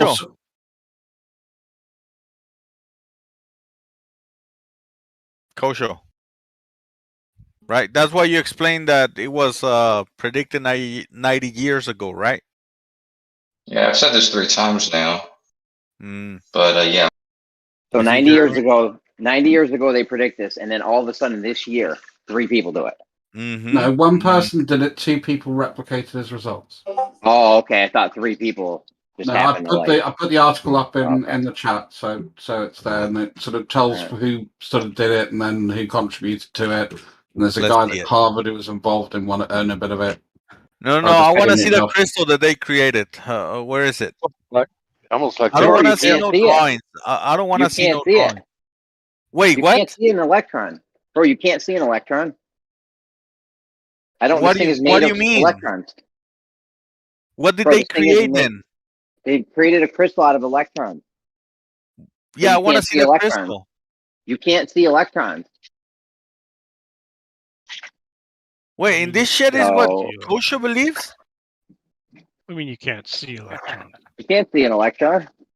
Oh, I see. So show me a picture of an electron. It doesn't exist since you can't see it, right? Show me a picture. No, I mean, just show me a picture of one. Visually, I'm saying visually, you can't see them. So the fact you can't see it means it doesn't exist, right? Jeremy. So you realize how peekaboo works, right? Listen, Silent is asking for a picture of this. I'm telling him there can't be a picture because you can't see electrons. That's all, bro. Don't read too deep into this. So all I get when I close my when you're playing peekaboo, things really don't exist, right? Hey, give me a second. So all I can see is this drawing with the triangles and squares, Jeremy. I don't know what he showed you, but. And so they're gonna show me this, and they expect people to believe this, right? They're not gonna show you an electron. Go into the article above, Silent. Go into the article above, Silent Zero. And then when I say, "Well, magenta color," I can see it, and they're gonna say, "Well, magenta doesn't exist," right? They can say that. What is it with you in this magenta color? What's going on? I got so fucking perturbed by that statement that you cannot, that magenta doesn't exist even when you can see it. Yeah. Right. Okay. No. Hold on. I'm like an expert at this. Okay. Let me talk about this. Okay. Yeah. So magenta. Okay. It's not. There's no frequency like of light for that. Right. That's all in your head. Just give me 1 second before you keep going. Pay attention, guys, to what he's about to say. All right. Go ahead. Okay. All right. So there isn't an actual like light frequency for magenta. Right. So every time you see magenta, right, that's usually like a mixture of like red and blue. All right. So the magenta that we see. That's, I mean, granted, all colors that we see are in our head, but magenta is like specifically just like a creation of your brain. Like there's like no light associated to it at all. You have to just mix. There's not a specific color of light. There isn't a frequency for magenta because the thing is, magenta is a mixture of red and blue, right? And on one end of the spectrum, you have infrared, and on the other end, you have ultraviolet, right? So there's no magenta. You can't fit magenta anywhere on there, you know. Until you mix red and blue, and then you get magenta. Yeah. And then we see magenta because it's there. Yeah. Well, it's red and blue. It's more like a trick your brain plays because it doesn't like the result, so therefore it fills shit in and you get magenta. That's the basics behind it. Yeah, and another thing, So it's an illusion. Kinda, because like you're also like your phone screen or your TV screen or whatever, right? Or your computer screen, right? That uses RGB, right? Red, green, blue, right? And so there are certain colors there that are also like not their true selves. Like for example, yellow. That's a mixture of red and green pixels, right? But there are yellow light frequencies though in real life, though, right? Like but you're getting fooled with red and green color, red and green pixels, and then for like that teal cyan color, that's green and blue. So that's also not the true wavelength. That's just the two colors. I'm giving Armour the win on this one. That was a beautiful explanation. Yeah, because your eyes only have 3 cones in them, so whatever wavelength comes in, your eyes interpret by combining them. But like you said, magenta is made by combining red and blue, so it doesn't have. There's no actual wavelength of light that comes in your eye to make magenta. The red, green, and blue are not the primary colors, so that's for light. Specifically, light. Red, green, blue are for light, whatever. Yeah, RGB. But when it comes to pigments, technically, if you want to get really, really technical, the real primary colors for pigment is magenta, yellow, and cyan, right? Which the printer uses. All right, that's if you want to get real technical. Subtractive color. Yeah, red, yellow, blue is like a sort of like it's kind of like 8 inches per mile square with like the the globe measurements, right? It sort of works, but there's like it's a little inconsistent at times. The difference is red, blue, and green are additive colors. The other 3 are subtractive. Yeah, exactly. So they also have photo magenta and photo cyan, which is like the lighter version of it for printers that have 8 or more colors. Are you telling me that there's no magenta color in nature? Like you could have this red and blue. The problem is, I think no. colors are trademarked. The actual magenta on nature that exists on nature. Well, you got to like kind of define what you mean by like, is there actually magenta? Yeah. Well, I mean, like that's something of the color magenta in nature. Well, I'll just say this: there is no light frequency for magenta, but you can have. I don't care about the love. Well, you can have magenta. Guys frequency bullshit. You guys think that because if it's not in the frequency, it doesn't exist in nature. I don't give a shit about that. You have making shit up and expecting. Pansies look like that. Irises can nature look to me. Hold on to me. Nature triumphs whatever explanation of your instruments and anything that you can come up with. If that's the whole point. If there's a magenta color in nature showing, then I'm gonna go with that instead of any of your explanation. No. That's what I'm asking you. Is there a magenta color in nature? No, that's the whole point. Is the way that colors are created. The way that colors are created when you look at an object. Listen, white light will shine onto it. And when it doesn't get absorbed, comes back combined, okay? Or whatever's in between it. The thing is, there is nothing between red and blue. So if you subtract just green, you're not going to get magenta. That's the problem. Are you 100% sure? Are you 100% sure that there's nothing in nature that I can find in a magenta color? Probably a flower or something. Probably a flower or something. I mean, I know. Sure. I'm just waiting for him to say no. There's no such thing as magenta light. That's what I'm saying. Only when you subtract, if you subtract green and you add red and blue together, but you're doing 2 different things. You're subtracting something and adding 2 things together. This is not how you see. You don't see things by doing both those.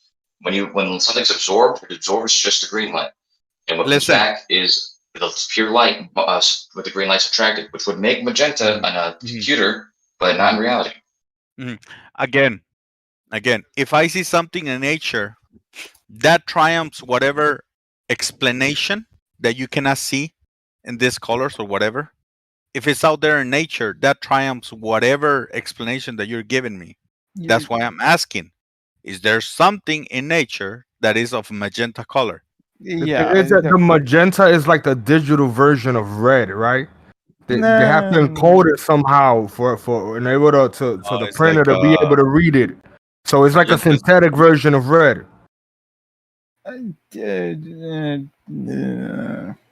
No, really. No, magenta does not exist in nature.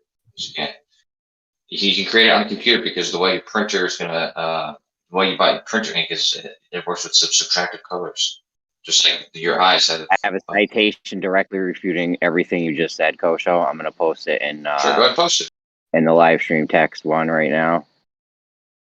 I mean, I'm gonna read it. So hold on, don't nobody interrupt, please. I'm gonna read it. Give me 1 second. 1 second, guys. Magenta does appear in nature, of course, in flowers and between the two parts of a double rainbow. Yeah, and the parts of double rainbow. Yeah, but hold on, Jeremy. Read the very next sentence, sir. Read the very next sentence, please.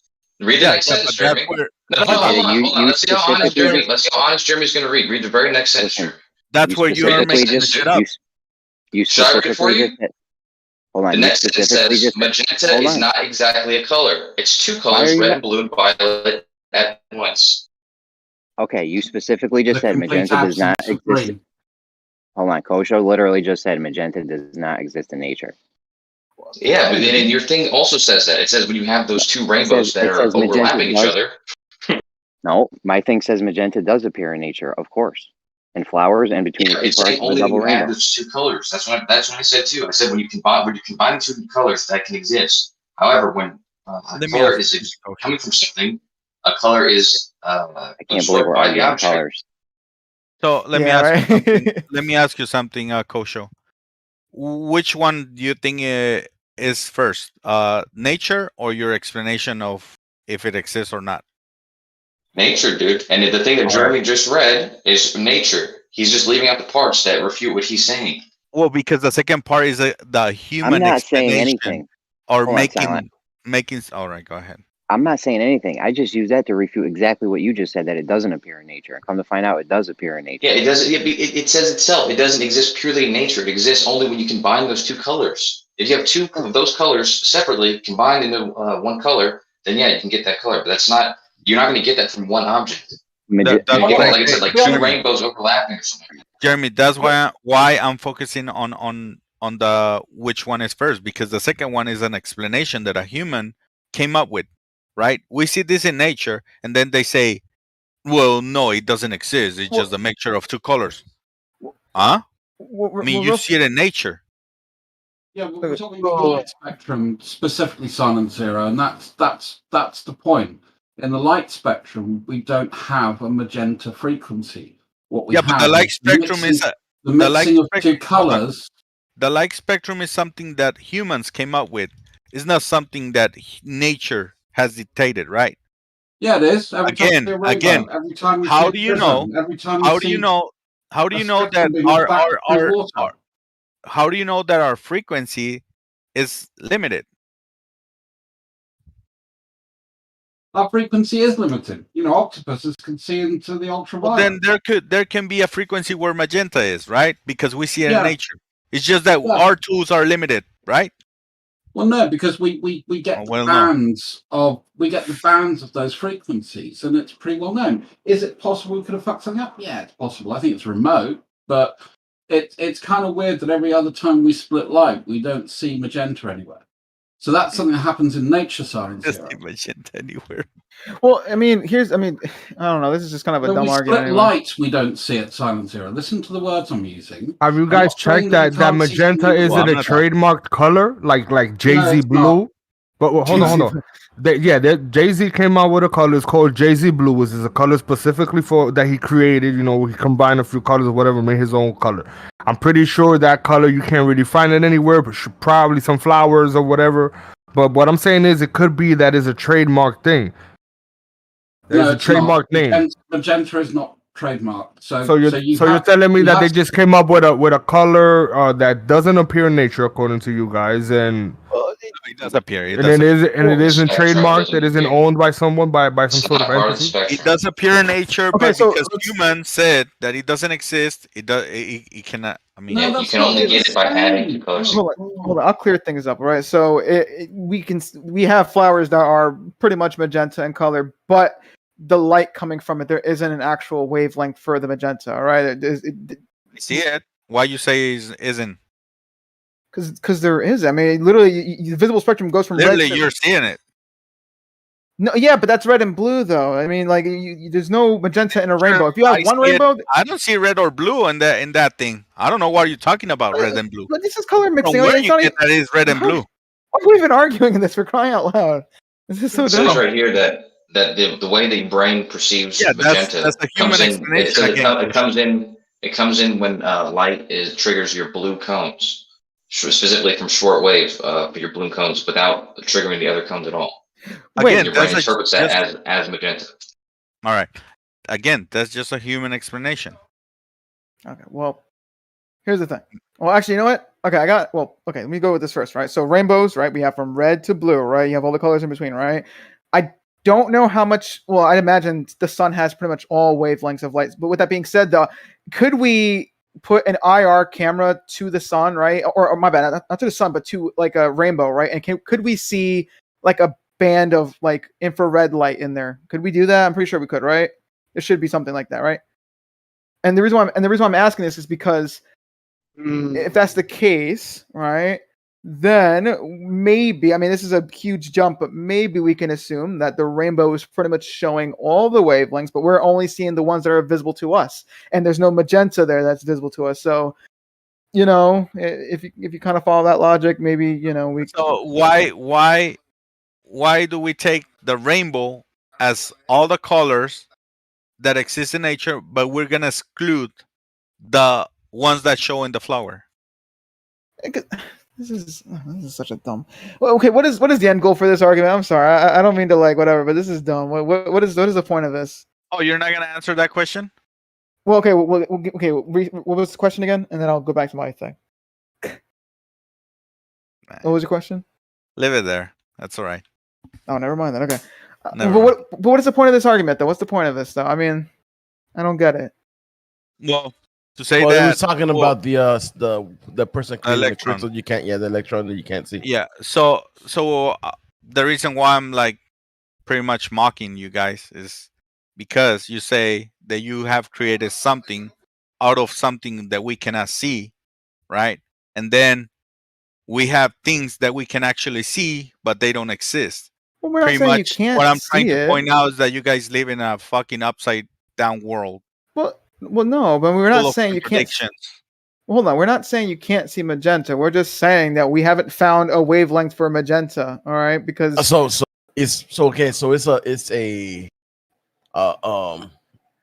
problem is not that it doesn't exist. Is the problem is that we can't read it. Is that correct? No, it's not the that. wavelength.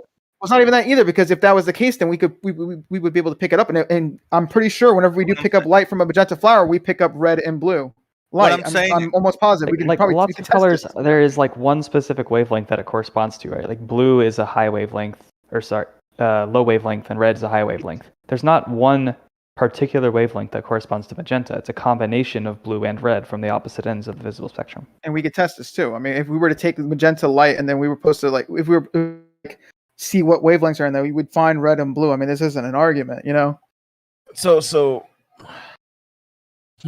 It's not a pure wavelength, I guess you could say.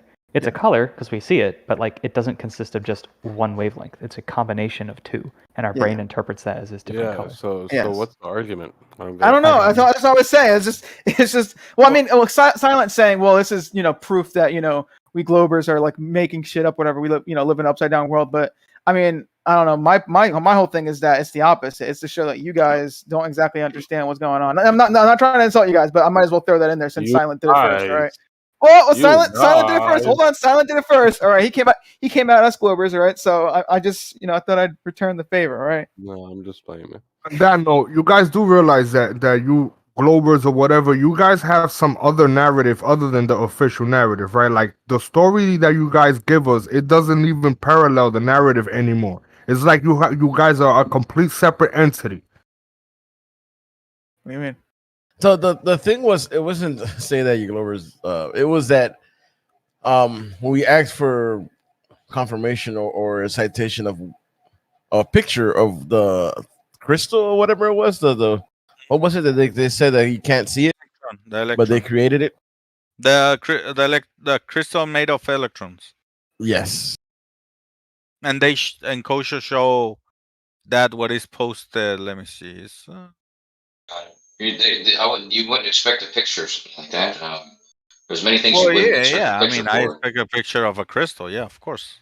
Yeah, if What somebody else? said that they matched it, If you say you created a crystal out of something, of course I expect a crystal. What am I gonna expect, Kosho? if someone said that they made some contraption that can give you the exact experience of hearing thunder, and you asked me to show you a picture of it, it wouldn't make any sense, would it? Because thunder is a sound, so it's just a silly thing to ask for.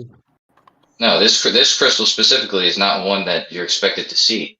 It's one that exists on. You cannot see a thunder. Smaller than What wavelength is it? light. So it's a sound. No, I just told you what it was. But thunder is not a sound. You might have been talking over me, but I just told you what it was. Thunder is not a sound. A thunder is not a sound. Thunder it produces a sound. Thunder. We're talking about lightning, right? Yeah, you're thinking of lightning. We're talking about lightning. Yeah, lightning is not a sound. Thunder is a sound. Yes. Oh, okay. Yes. And that crystal is yeah. That was my limited understand Did translation. you know you can count? And the crystal is not a crystal. It's a. You know that thunder. It is a crystal. Sound of lightning. It right? is. Yes. Yeah, exactly. Idiots. Exactly. Idiots. Thunder is a sound. Did you know you can count? The crystal that count. was created is smaller than the visible wavelength of light. So yes, we knew. Did you know you can count and it'll tell you how many miles away the thunderstorm is? Yes. Yes, Once because you hear it's the speed of sound. That's why. So there's a thing. There's a thing that's doing a thing. There's a disparity between the speed of sound and the speed of light. That ratio. Yeah. Yeah, Kosho, sorry, I might have overtalked you there. I'm just trying to figure out your analogy of the sound versus the crystal. So the crystal, we can't see it in the way we can't hear. This isn't an analogy. It was an example for how ridiculous it is to be dissatisfied with someone presenting a picture for something that a picture is not expected. Okay, so for the case of thunder, a picture is not accepted. There's many things somebody could claim in which a picture would not be the proof or the evidence for it. No, you're getting away from the argument. The argument is that how can you, at least if I understand correctly, Jeremy's argument is that if you can see something, how are you creating something out of that? I don't know if I'm Jeremy. Are you there? Oh, he's not. But Well, I think that's you the can argument. have if there's the some other argument. means of You can detecting have a it. sound. You know what this whole conversation started off of? That you can't see. This That will conversation be started. the answer to your question, silent. But What was that? This conversation started from the computer programmer that was blind.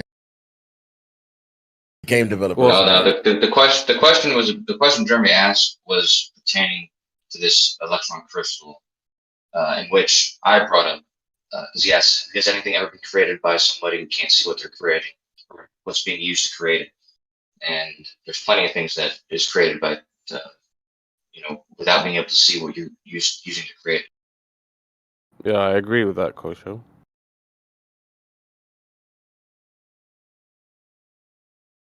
You can't expect to see thunder. That was a good example. Now I understand. Maybe I came to late to the conversation, but Fair enough. I get it now. Well, I think you can see a thunder if there's clouds thick enough. Maybe able to see the sound. You probably see the shockwave of it, but The shockwave of it. Yeah, I mean that's what the sound is, right? It's a shockwave. Isn't that what it is? No, the sound is what your ear picks up, not your eyes. So your ear picks up the shockwave. That's what your ear picks up. Not There's the a visual vibration. There's a vibration sound. in your surroundings. That's what that's what it might have a ear is visual picking up. effect to it, and It like can a create a sound. visual effect, yes. And if you say you're seeing that wave, yes, you're seeing the sound. You're actually seeing the sound. Actually, you can see the effects of sound with let's say a loudspeaker or bass speaker. You'll see the wave.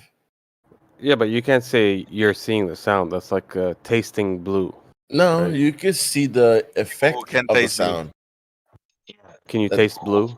There's people who can taste colors, can Whatever, differentiate colors. whatever the possibility of that is. You don't believe me? The point is though that you're not expected. Like if somebody was claiming something, you wouldn't expect for a picture to be the mode of evidence.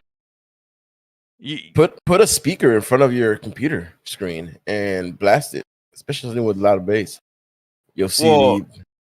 Well, I think we expressed what caveats we need to see the sound wave. Right. I think so. Now you putting up that example, the speakers on my monitor. I don't think. Yeah, but that's not the it's question. fair. man. Actually, you That's can. the point. You can see those The sounds.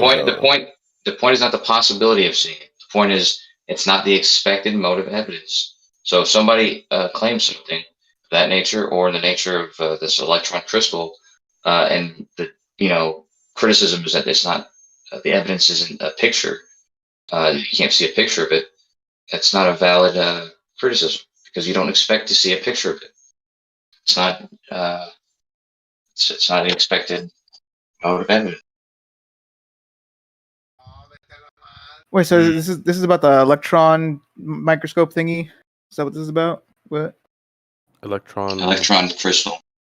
Oh, my bad. I'm stupid. Okay, hold on. Let me see. Electron crystal. What is this? Get it right. Jeez Louise. I'm just fucking with you. I'll post it for you, man. And part of this what, thing that a I'm posting, picture? I think there's no, it's an article about it, and then I think it links to the Nature article.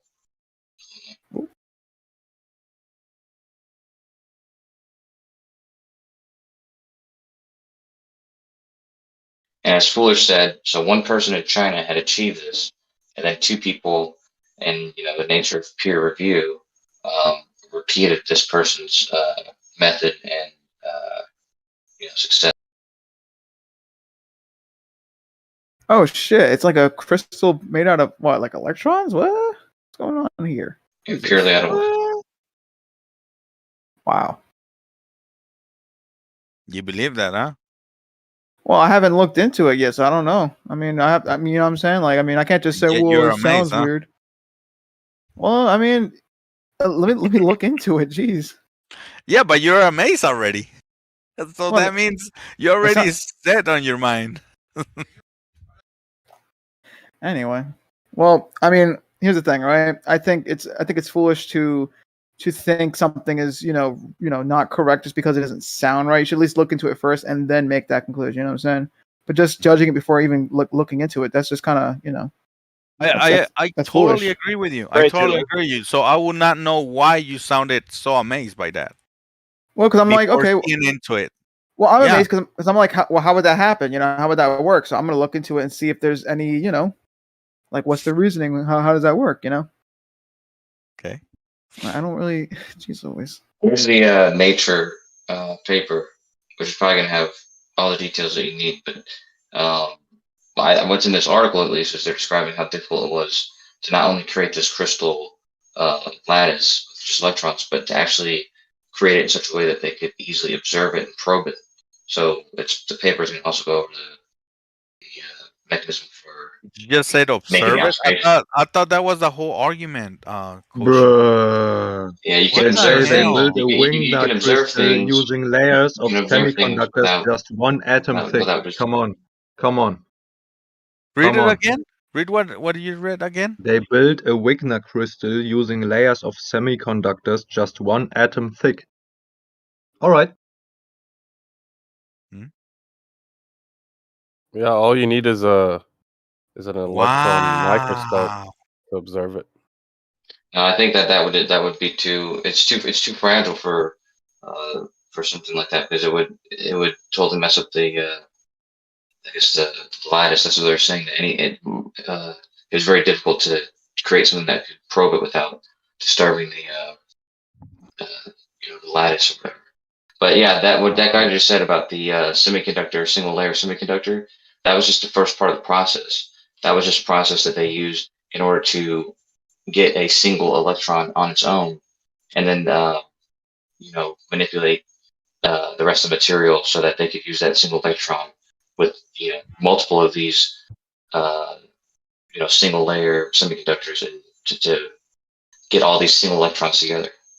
So it sounds like a pretty complex, detailed, delicate. Yeah. So when you say probe, like to probe it. Well, probe it in order to investigate if they actually achieved it. So I'm not sure what the nature of the observation was, but I'm reading into it now. But yeah, so whatever. It's not a picture, obviously, but it would some way of probing it in order to investigate if they actually.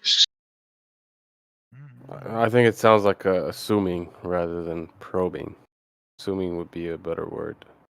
No. As far as you can tell. Assuming it's not the better word, but probing is the correct word because they're investigating it. They're not assuming. You just admitted you don't know how.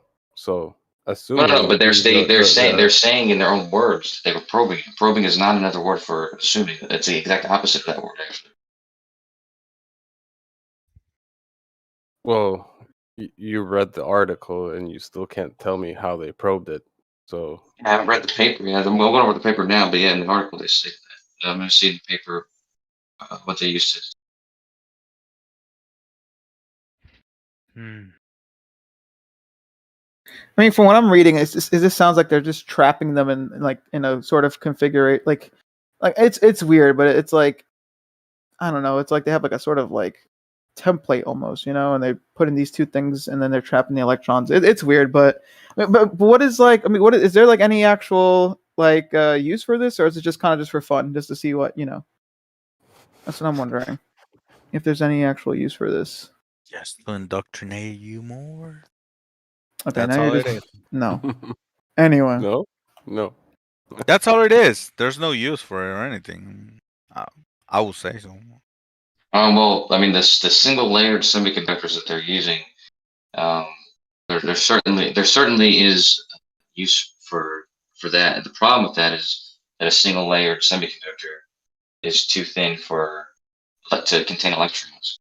So let's say they're able to create some sort of lattice that could be that small and contain electrons. You can make hard drives that are much smaller than the ones we have. Store. Mm-hmm.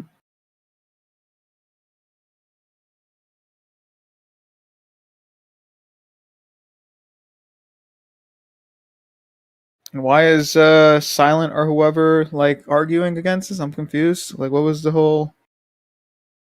What flat Earth? What? Jeremy was the main one.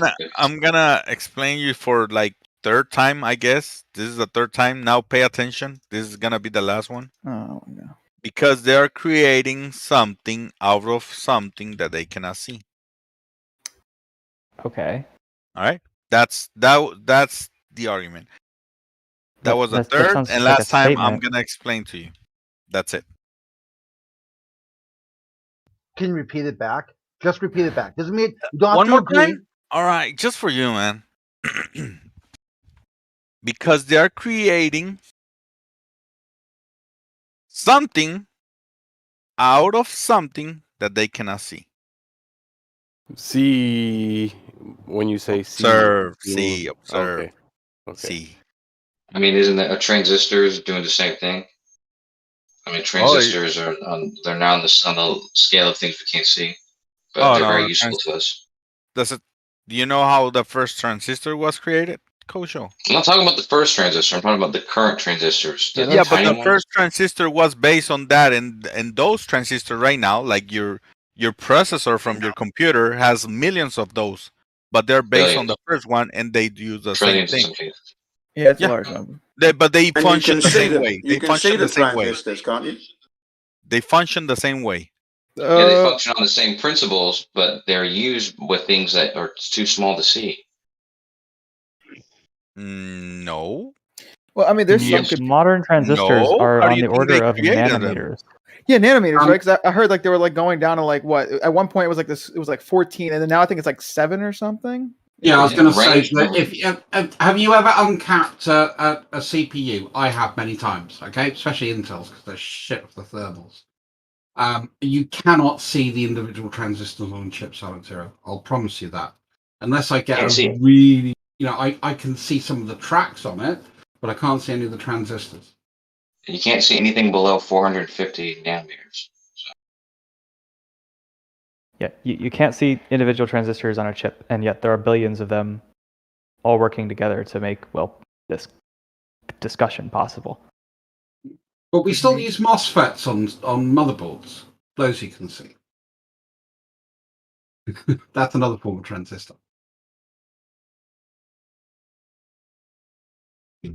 There you go. Yeah. In a sense, this whole There you conversation go. is created from something you can't see. It's not a particularly effective argument. Yeah, I mean, what's gonna happen? What, like, flat earthers? Are flat earthers gonna say this is magic computers? Or I mean, even more directly, if you're my like, mind is blown right now. even more directly, if you're using Wi-Fi, that connection between your Wi-Fi hotspot and your computer is invisible. Like, I don't see how it's supposed to be We're any not. kind of. I think Silent. Yeah, Silent wasn't talking about seeing. Is a seeing is tangible believing. No, I think he made it clear. What was he No. talking about? I mean, You can detect it. Detect it. Yeah, somehow. we could detect this too. I mean, how else do you think we're? Yeah, like go on. Not necessarily with your eyes.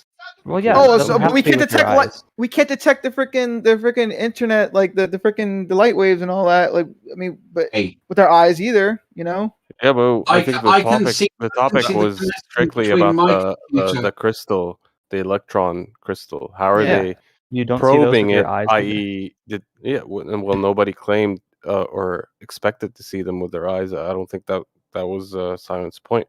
He's saying detect them anyhow. How are you detecting them? How are you showing that crystal to exist? With what instrument are you, quote unquote, probing? Because Kosho used that word, probing. How are you probing? He himself in the didn't tell abstract. you.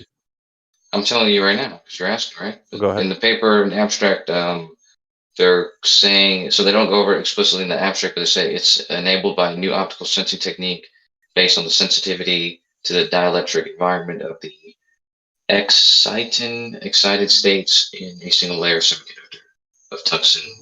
Too bad dice This- flows this on Defen that you mentioned Yeah, dielectric. that is too bad. Yeah, he would This have is gotten a hard probably on from talking that about dielectric environment. in the actual sense, and not dielectric. Yeah, exactly.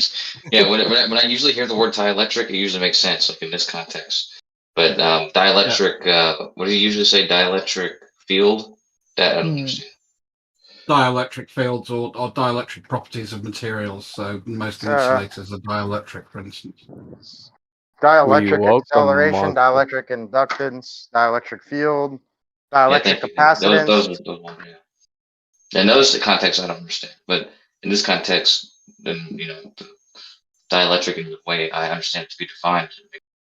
I think we should lift the conversation from cutting edge shit that really none of us have had a chance to either look at or probably don't understand to something we can. Like I can see the connection. Have you never heard me talk about it? I can see the connection between my computer and my wireless router. Router? You must be a radio. Weird. Well, the funny thing is a router routes traffic, and when I route you with good arguments. So yeah. All right. So what I'm asking, pretty much, I will say, then create something like a crystal with the Wi-Fi. Do that. Yes. Well, no, it's not the fact. The reason I can see the connection between my computer and my wireless hub is because I've got an Ethernet cable running to it. Yeah, no, but you got Wi-Fi. Create a crystal out of Wi-Fi. I don't think no one said Yeah, man. I'm Cat 7 all the way, baby. That was pretty funny, foolish. I actually got a laugh on that one. I didn't know you were an ether guy. The dielectric, in terms of ether, is literally the inverse of force. So anytime you have the loss of dielectric, is force or essentially magnetism. So when you have magnetism, you have the loss of dielectric. And voltage, when we're talking about voltage is the dielectric. Current is pop magnetism. And dielectric has two modalities. One is in loss is so deemed magnetism, and lastly a torsional or cyclical energy is carried in tandem with magnetism, so deemed electricity and light. You said lastly. Okay, so I'm like I said, I'm not the brightest guy, and I heard you say something about the inverse of force. Can you break that down for me? What that means, the inverse force? Yeah. So anytime you have magnetism, this is the release of that torsional energy, and therefore it's mirage or projection. So anytime we're talking about dielectric, we're talking about the inverse of is somebody hot micing? Can we Jin. Yeah, Jin is. So they do that work with the. So you wanna Jen. mute that guy, or are we just gonna let this run on? Yeah, we No, muted. it's all good. Someone muted him. Yeah. So anytime you have magnetism or electricity or light, this is all coming from the dielectric field. Yeah, I mean, the main time I come into contact with dielectrics is when you're talking about insulation. Yeah, and the polarization of material to insulate from yeah, current. this is what materialists have done is they've hijacked linguistics and the terms we use, and they've inverted and perverted things. So when you think of inertia, when you think of dielectric, you think of the current conceptual connotative understanding, but this is far from the original denotative coined term that was given by the people who came up with these terms, not your mathematicians, but rather the electrical gods of field theory. Yeah, but dielectric polarization, what does that mean to you? Dynamic polarization is what dielectric polarization. That's exactly what I've just said. Thank you. Yeah, So no. when What does that mean wow. to you? If I've got, are you going to ask me 5 times in a row, or are you just going to let me explain myself? Do you like to hear yourself talk? Is that what it is? Do you want to calm down? Well, how many times are you going to ask me the same question, man? I got it out once, and then you said, "Yeah, I've just talked about that." So I then went to clarify my point. You said it 3 times, and then you you're probably going to say it a fourth now. Go ahead, say it a fourth time. Well, you did I'm say just gonna go on dynamic. mute. So fuck off. I'm sorry, that was rude. So you want to ask a fourth time? I'm sorry, that was rude. I not for nothing. You did. He said dielectric polarization, and you said you started your answer off with dynamic polarization. That's true. So right off the start, you were talking about something different, or at least seemed like it was.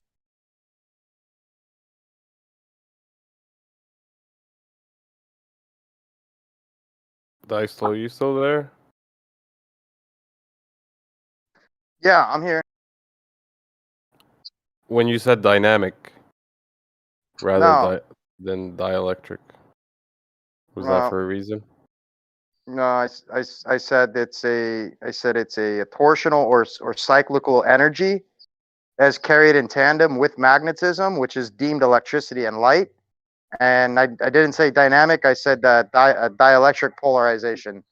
Well, actually, you said dynamic, but that's okay. You made a mistake. Okay. I apologize if that's what came out. That's what he was clarifying on when he first started, and you just started stepping on him and saying you're saying it for 4 times. Well, probably should have listened to what his gripe was. That's fine. That's fine. It was an honest mistake.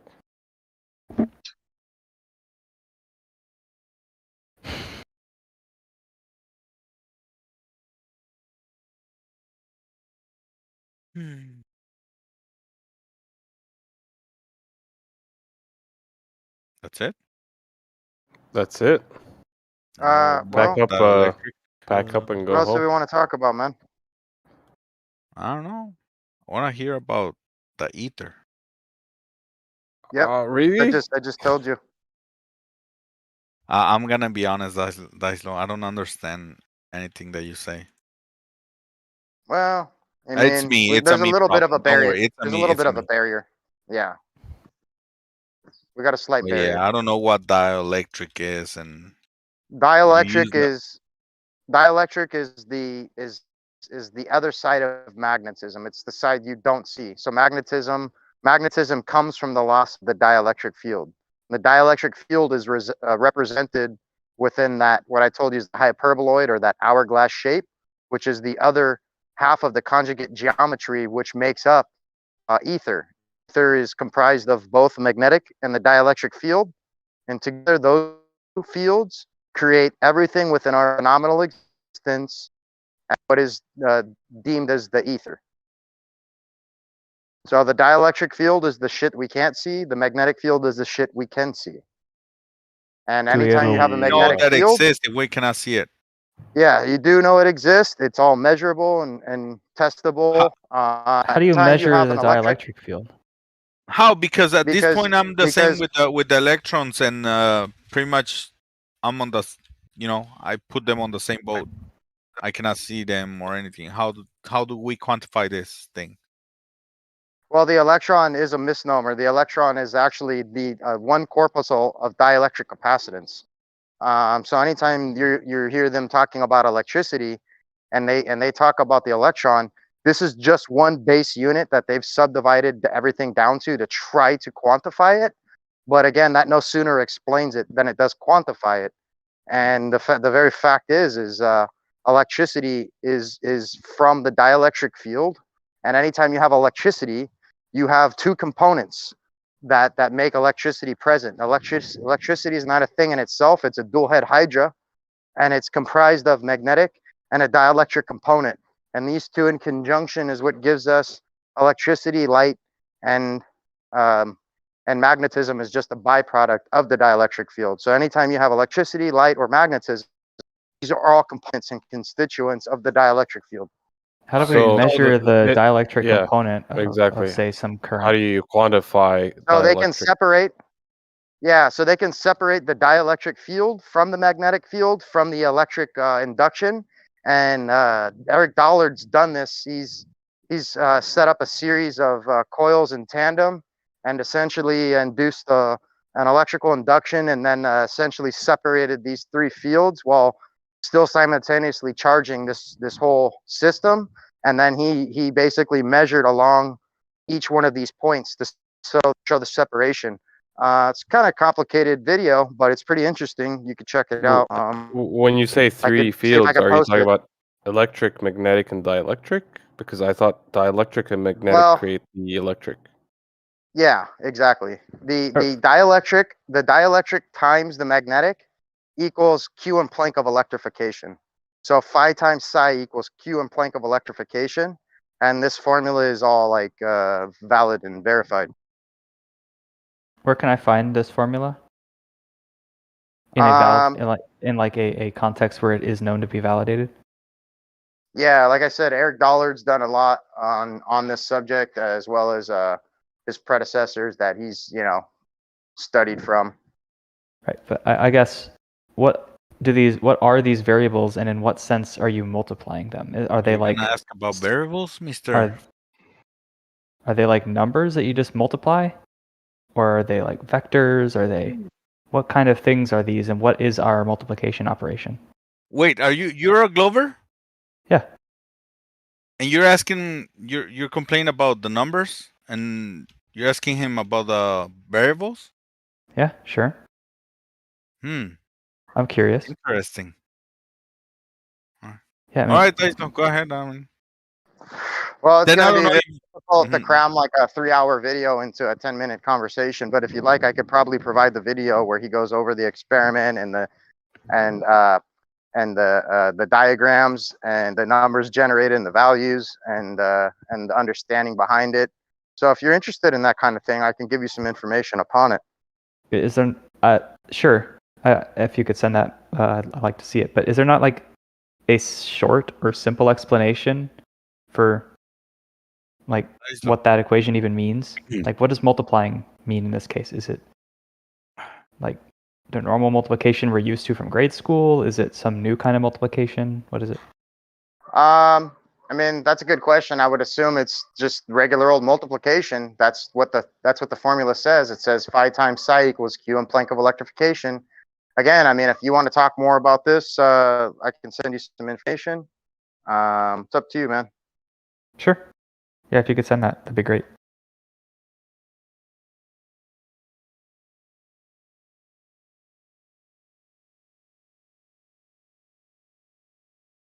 Do you remember when you say Eric Dollard separated the fields?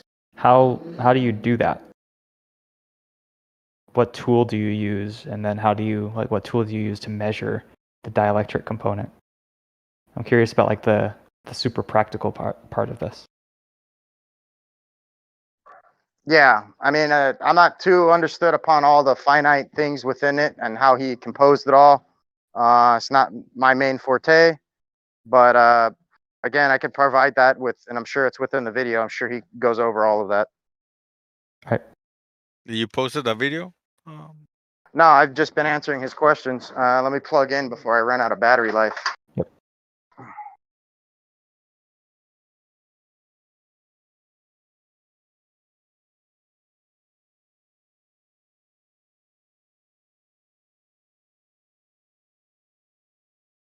So I have a question. Why have you replaced all of your prepositions with upon?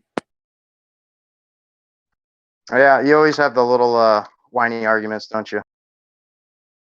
No, it's actually a genuine curiosity that I have. Yeah, I'd be more worried about your Joseph Smith golden tablets, bro, and finding those. That was a good question, though, because I was thinking the same thing. It's a good question. It's a verbal truth. I would just say The one about the tablet? if you eliminated upon from your vocabulary, you'd probably be all right. You'll get your. Can I ask Dyslow a question, please? I think it sounds good, and I like to add a little sugar on top, man. So it makes me sound fancy. But you keep using the preposition incorrectly. Maisty, did you not hear me? Are you? Oh yeah, Rob's got a question for you, Dyson. Dyslow. I don't know what these golden tablets are. Could you fill me in? He's talking about the Mormons. there's a good South Park episode on it, man. It's really insightful. Okay, I think RC posted it. RC Maisty, can you tell me what these golden tablets are? Doesn't seem to be the subject at the moment. Maybe we can talk about it. I want to look into it for myself. I thought you could give me a quick answer as to what these gold tablets are. Let's try not not to mock. mock. Let's try not to mock. No. I am not mocking anybody. Thank you very much. Well, it just sounded like you were. Like maybe. Okay, I'm sorry. I'm sorry. Maybe if it's. I'm genuinely interested in both sides. These guys both. Anyways, I just thought he would indulge me with an answer, but I should have known. Glover not answering a question from a flat earther. Rob, I'm happy to answer. The founder of the religious movement that I'm a part of, the Church of Jesus Christ of Latter-day Saints, the claim is that he translated the Book of Mormon from tablets that are colloquially in South Park called the Golden Tablets because they had like a bronze color to them. They were translated. It's what the Book of Mormon was translated. Yeah, I'm not interested in the South Park definition. Yeah, I know. That's why he said golden tablets. Okay. Thank you. I wasn't trying to be disrespectful. Oh, I know. Yeah. I'll ask you if I want to be disrespectful to you, Maisty. I'll ask you how to calibrate a water level. Sounds good. Listen, Thank calibrating you. water I appreciate levels your honesty. is serious, Rob. Calibrating water levels is serious business and not to be taken lightly. Really, Jeremy? We had a whole conversation about your Bro, electrons how are you gonna? and you just How do you came know back? How do you know your water level is measuring shit right if it's not calibrated? Wow. Same thing with plumb bobs. Same thing with plumb hang on, bobs. If you don't have a calibrated plumb bob, you serious. listen. If you don't have a calibrated plumb bob, you could be off.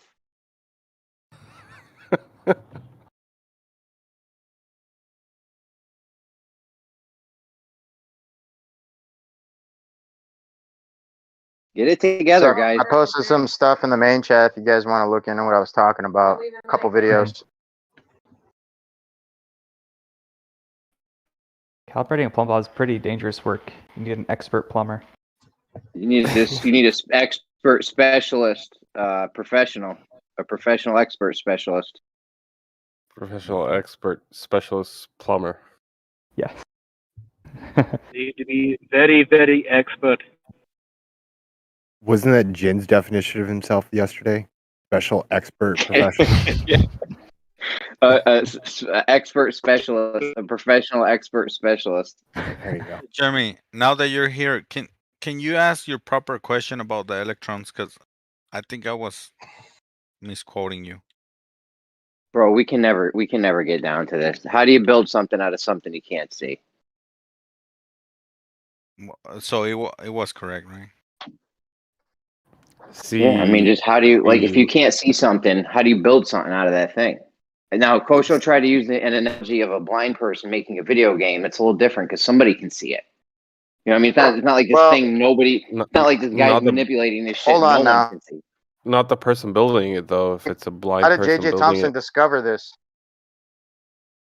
I mean, when you use the word "see," do you actually mean like empirically, Visually? Visually. Well, that's interesting because we use a lot of things that we can't see, and we can still use them.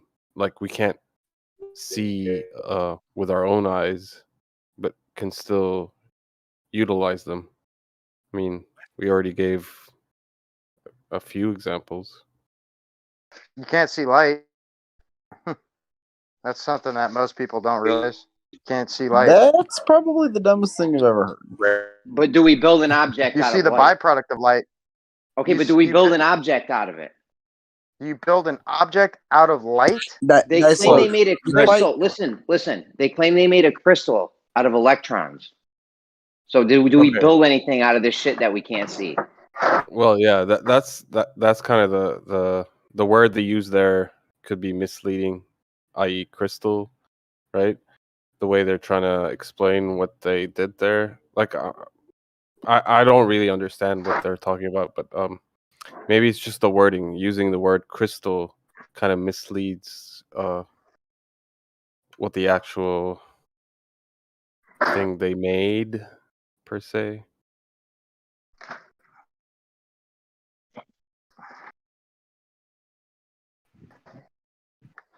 I'm about to get nice tonight.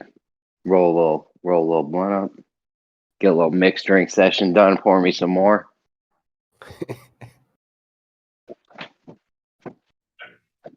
Smoke if you got them.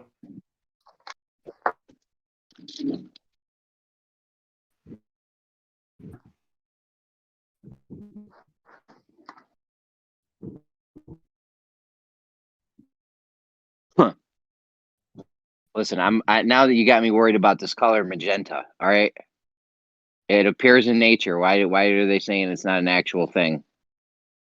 Oh, because they think their explanation triumphs nature. No, I think it was in a because context. they made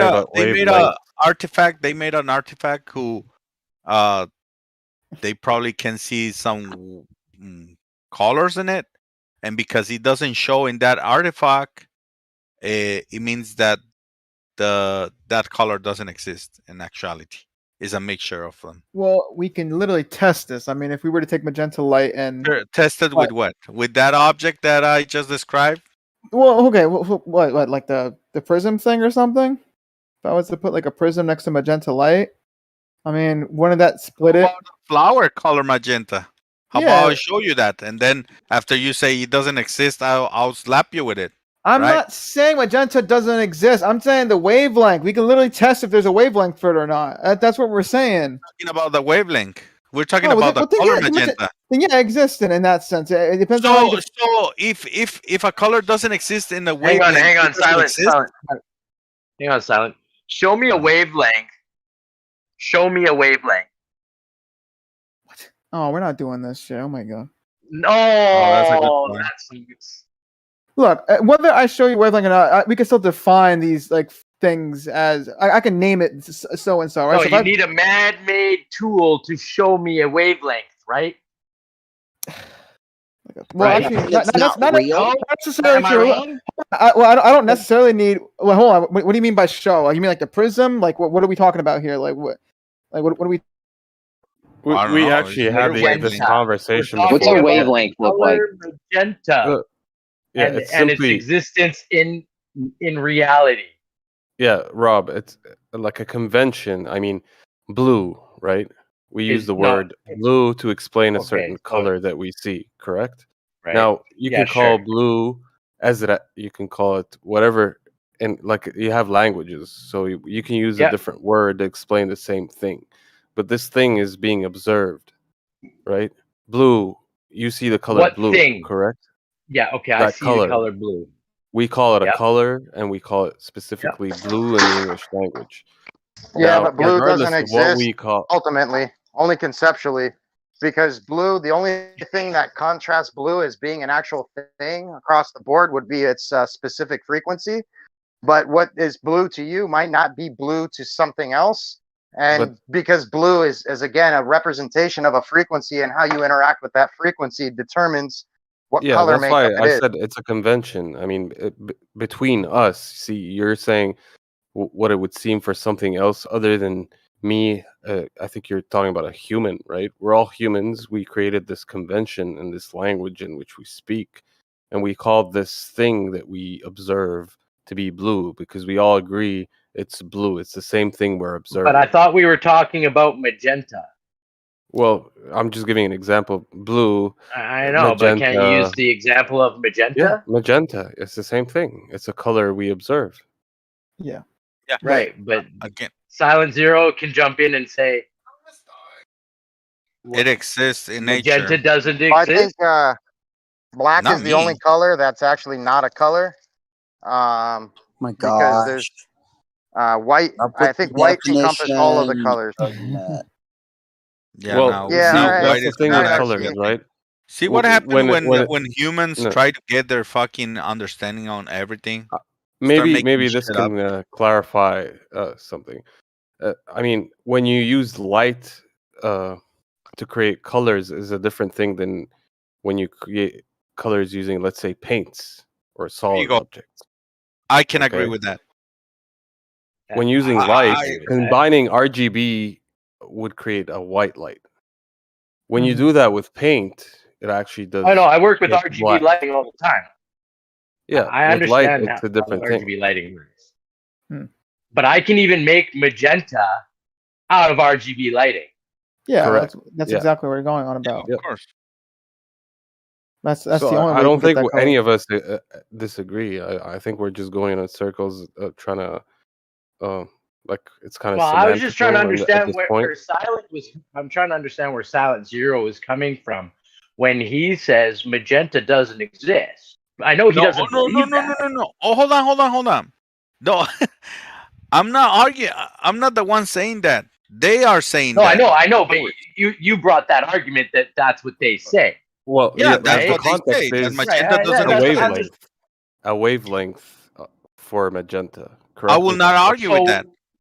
Right? But I will not when I argue use with my that. RGB lighting, to get the color magenta, you're telling me there's no wavelength of light.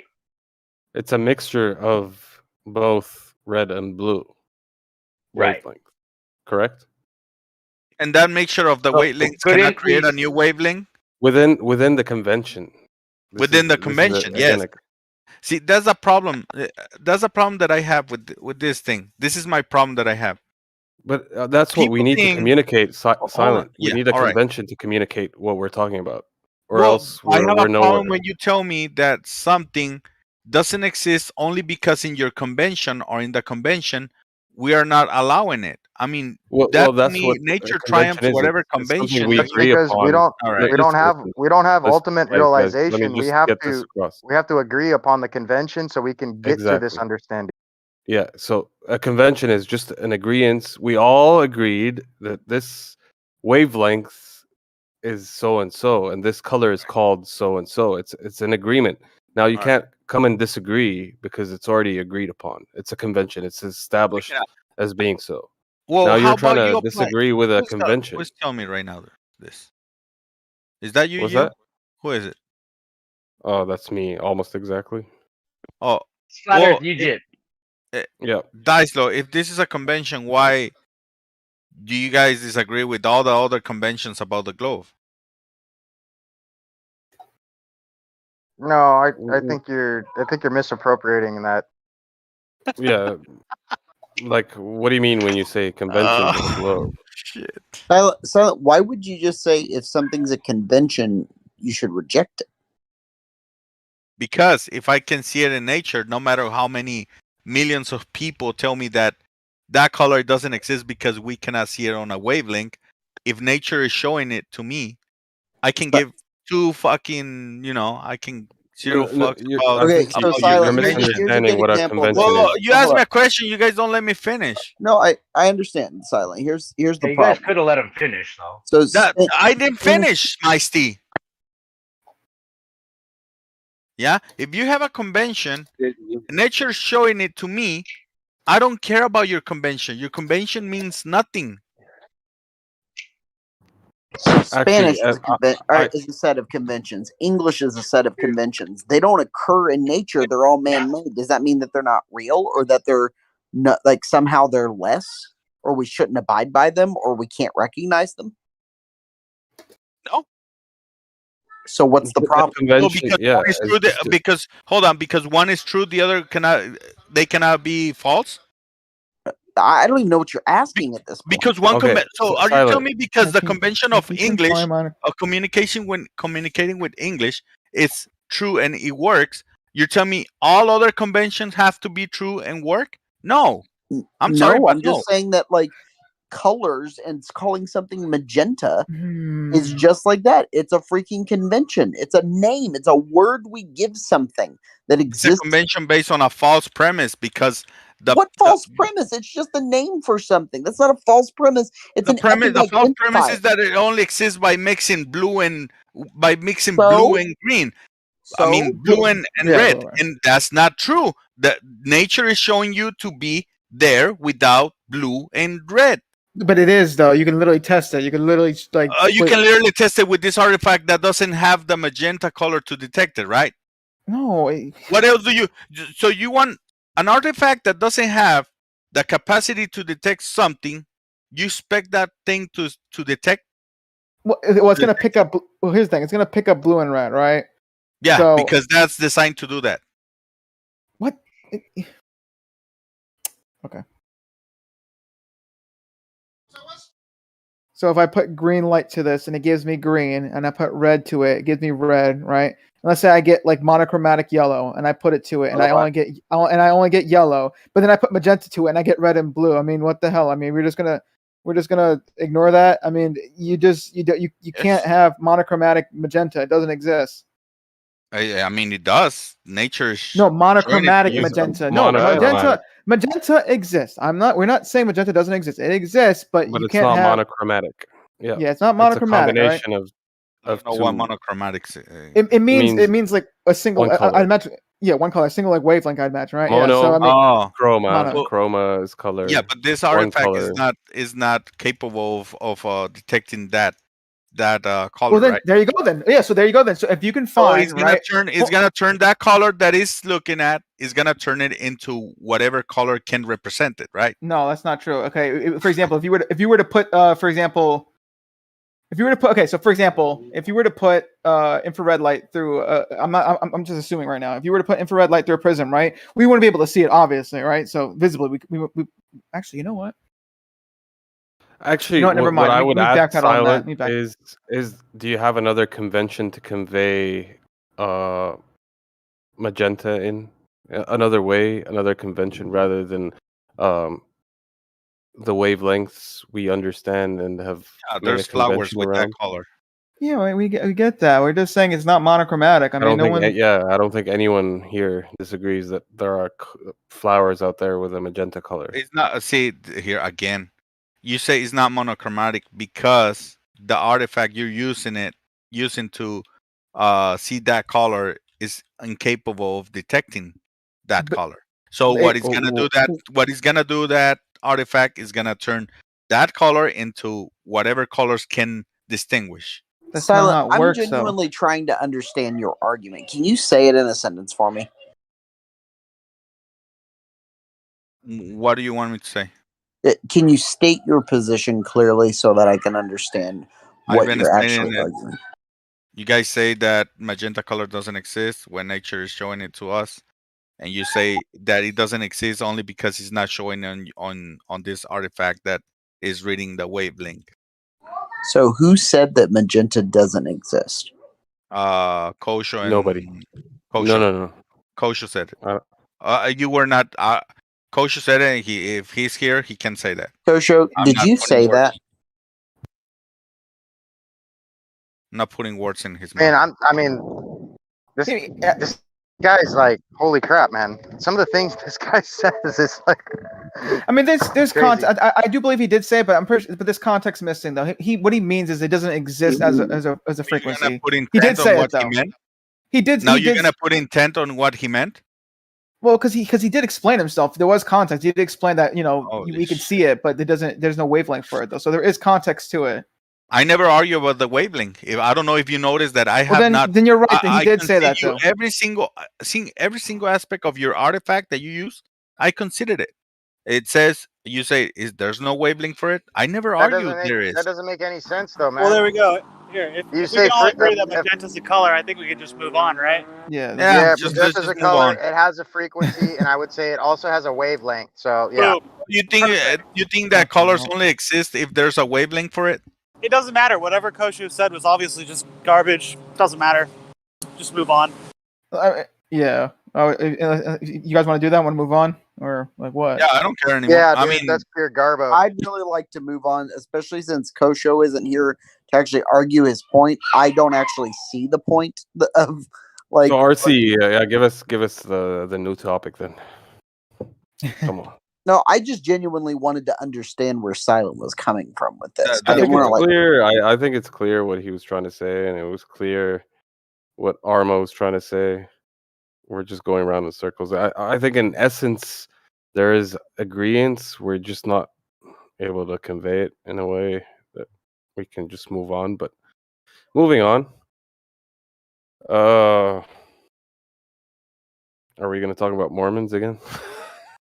I sure hope not. Well, I was gonna say, how about Scientology versus Mormonism? Versus in what sense? Like, which one's more practical? Mormonism. Yeah. we at least function in society without holding people hostage in a headquarters. I'll go with Mormonism. Does anybody want to argue the counter? Hang on, I just joined back in because the server name is Earth Awakenings, not religious beatdowns. I think religion is part of it. Well, right now we're having a Mormon awakening, so just bear with us. Oh, come on, Dyslo. No, I don't think so. I think you asked a question. It's, I think, a really straightforward answer, unless you want to argue that Scientology is more practical than Mormonism. I think if you guys are going to address Mormonism, you got to first address the Mountain Meadows Massacre of 1857. Anybody ever hear that? Oh yeah, I think bunch of Mormons got together and killed a bunch of people. Killed a bunch of people dressed as Indians. They dressed themselves up as Indians. The false flag. So that they could go ahead and murder a bunch more Indians. So hold on. So we're gonna judge a bunch. So we're gonna judge a couple of crazy people, based on the behavior of some crazy people. We're gonna judge the entire group. You mean terrorists? Yeah. Are we gonna judge the rest of that group as terrorists because some crazy people did it? Yeah, I mean, you got a Mormon right here who's like, yeah, the Mountain Meadows Massacre was a horrible thing. Those people should not have done it. And so, it shouldn't happen. Where did it happen? People should be judged on the quality of their character. Guys, one mic. Where did it happen at? Let RC tell the story. It happened in Utah. Yeah, it happened in southern Utah. There were a bunch of. This is during the time where polygamy was going on. There were a lot of Mormon communities who were very anti-government, very afraid that people, just like it happened to them in Illinois, that people were going to come and burn down their houses, kill a bunch of people and whatnot. And there was a rumor that got started that there was a caravan of people coming to, burn a bunch of houses down and stuff like that. So long story short, a bunch of Mormon men got together dressed up, I think, as Ute Indians, so that they could blame it. They could like cover their tracks, basically blame it on the Indians who lived in the area, rather than like basically excavate themselves on the deal. And then they end up killing a bunch of people who were in this caravan, men, women, and children. It was absolutely horrible. Come to find out, they were just pioneers like themselves. It was a false rumor that had been spread about who they were. And there was about probably 40 men that participated in the thing. A bunch of them were hanged, like tried by like fellow Mormons in court. Like, or everyone said this was an absolutely horrible thing to do, right? And like in history and things like that. Are you a Mormon, RC? I am, yeah. And what does the Mormonism say about the shape of the earth in your religion? Well, real quick, let's not red herring.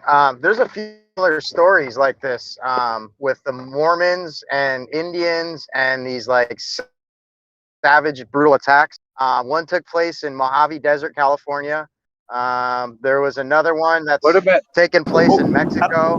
I don't think it's a red herring to ask what the Mormons believe about cosmology, though. Well, it's not, but we're on a specific topic right now. Not really. No, but I mean, like, some people, I don't know why people bring it up necessarily, mostly because, like, fellow Mormons like myself, nobody tries to defend those actions of people in the Mountain Meadows Massacre. I mean, it was a horrible thing, even at the time. These men were tried for, killing men, women, and children. Most of them were excommunicated from the church before, because if you commit capital offenses, you're excommunicated automatically. And so, I mean, yeah, I don't know what else there is to say about it other than it was a horrible thing. They paid their price for it for a horrible act, right? I'm just saying, like, there's always these weird stories with Mormons and these gnarly massacres. Like, Well, we see it. Dicelo, Dude, he like explained. Yeah, it's fine. He already explained. Yeah, Maybe exactly. one we see this in Mexico. Massacring another one. Even the Regardless. Buddhists in Myanmar We are see this in massacring Mexico. Muslims. We see this in with the Paiute Indians in California. Like these Mormons seem like they're pretty famous for this shit. Well, Dude, literally every religion. He denounced it. Yeah, exactly. Extremism in any religion is not the norm and the general rule, and you I can't only brought up stereotype. I'm the one that brought up the massacre, and I only brought it up because we were saying Scientology versus Mormonism, and I'm just like, Scientology is barely 100 years old. They haven't massacred anyone yet. Yeah, they've done some messed up stuff. They're totally creepy. I think the thing is like nothing about these guys got together and killed these guys got together and did this not because a religion told them to. They did it because is there a doctrine in Mormonism that promotes this kind of behavior? No, not at all. Exactly. Not even a little bit. In fact, the opposite. Then it's not relevant. Exactly.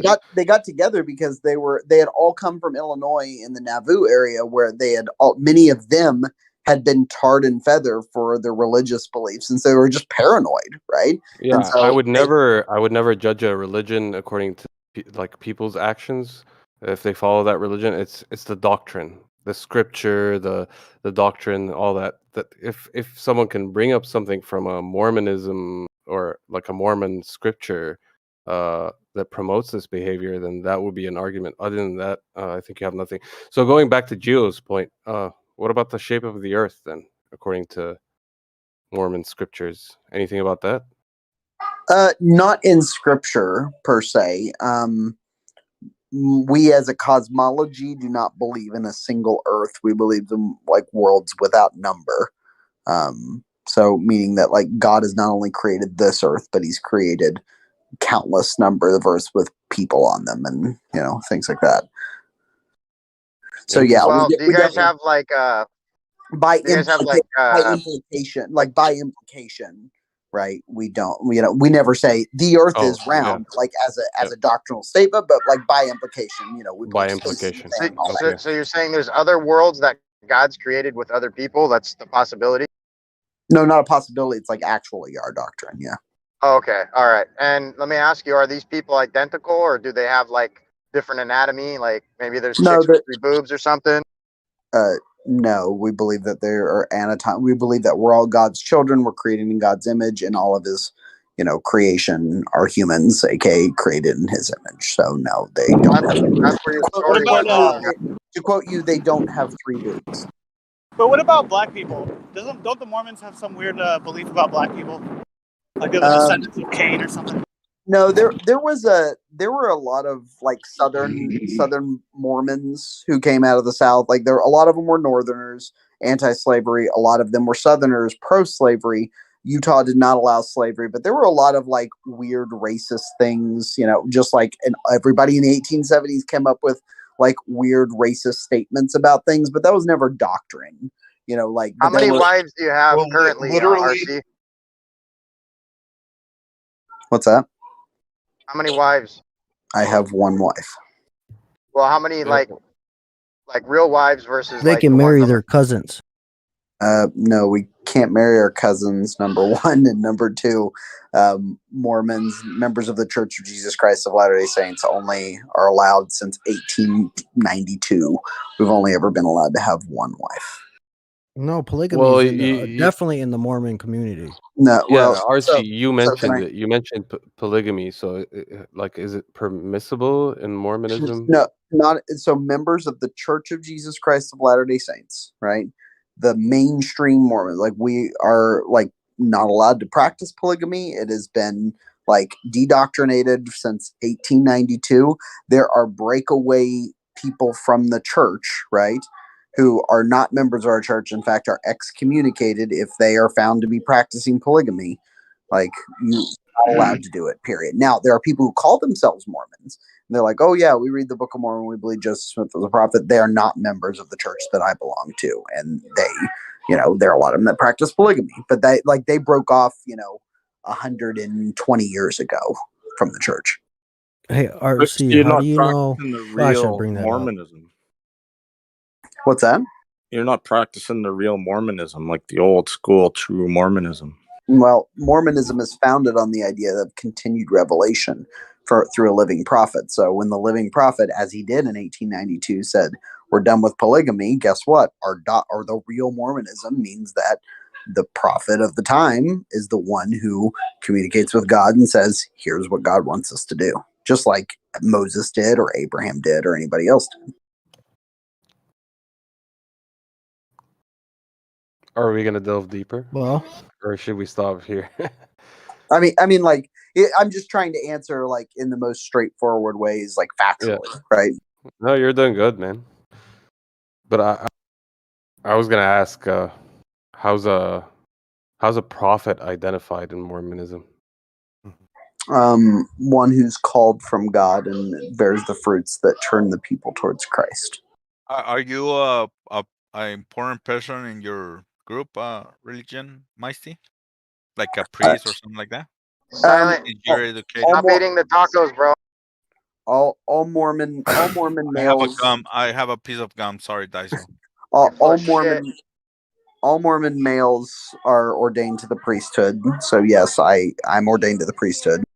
But we all take turns in who like leads the church at any given time. So there are no paid or professional clergy. We all just take turns who is leading a congregation.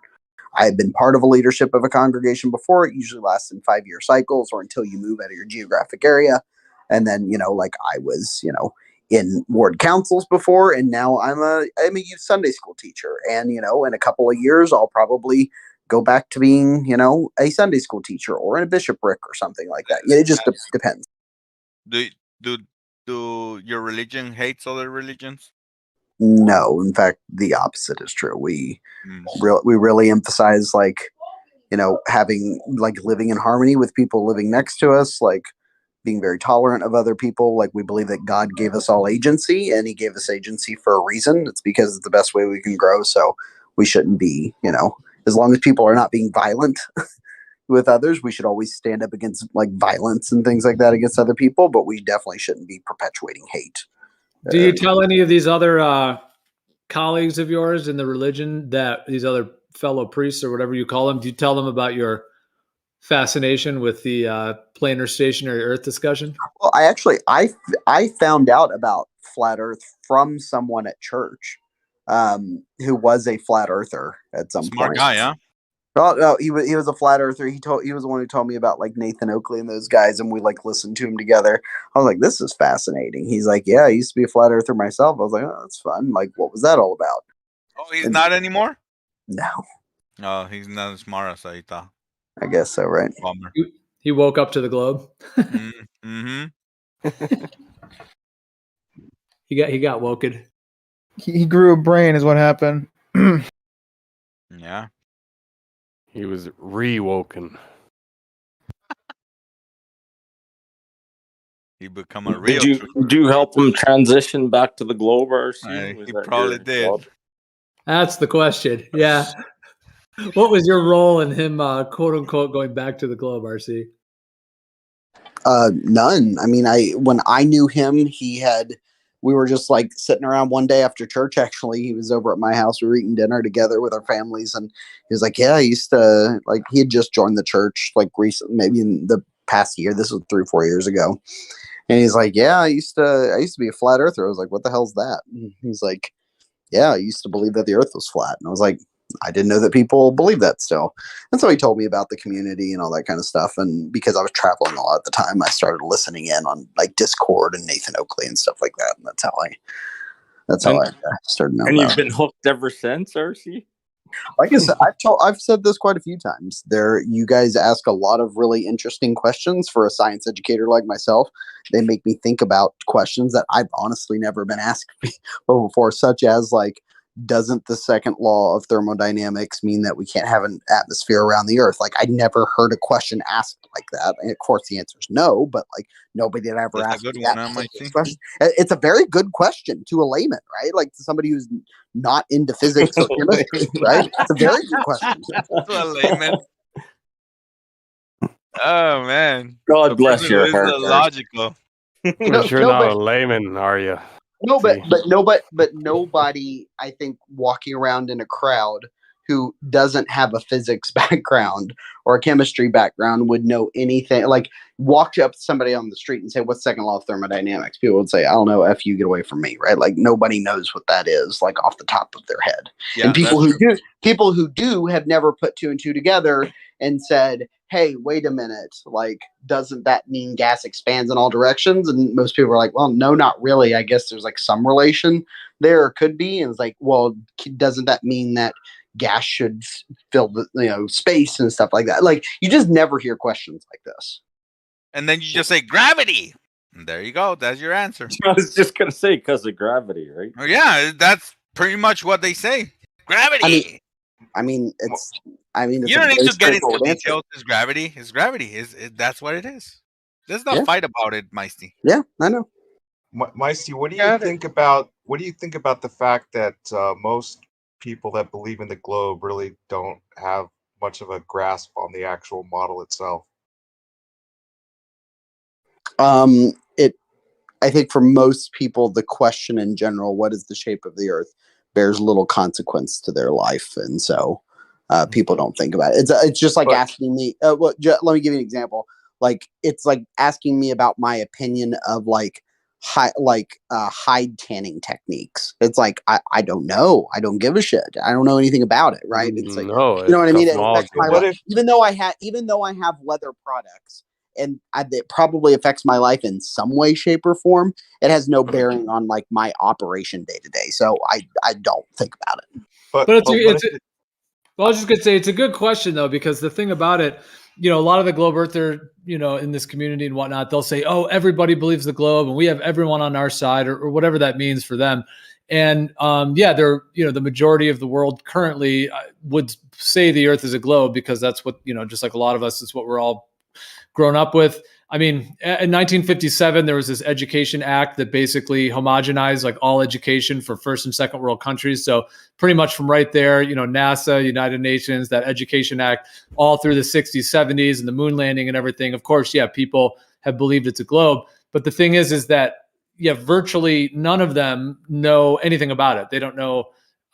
They haven't looked into it. So it's like they believe it just because they were taught it when they were children, but they haven't really looked into it. And that's what I find interesting in these discussions, because there is, in my experience, definitely a higher amount of people when they look into it that actually realize it isn't a globe. So it's sort of like whatever strength people feel like, oh yeah, we have all these numbers on our side. Really, it's just a house of cards, because it's just a bunch of people that I'm not trying to take a dig at them, but it's people who really don't know anything about it. They're just blindly believing it because everyone else is. So it's like that can be dissolved and disassembled on a mass scale very quickly.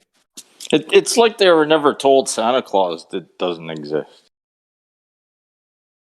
Right, and they're still going on, but it's like it doesn't take long to pop that bubble. Yeah. Yeah, if you were never ever told that Santa Claus didn't exist, and you know your parents still snuck into your house at nighttime, even if you're moved out, and put presents underneath the tree, and nobody ever talked about it, well, then you'd still believe it.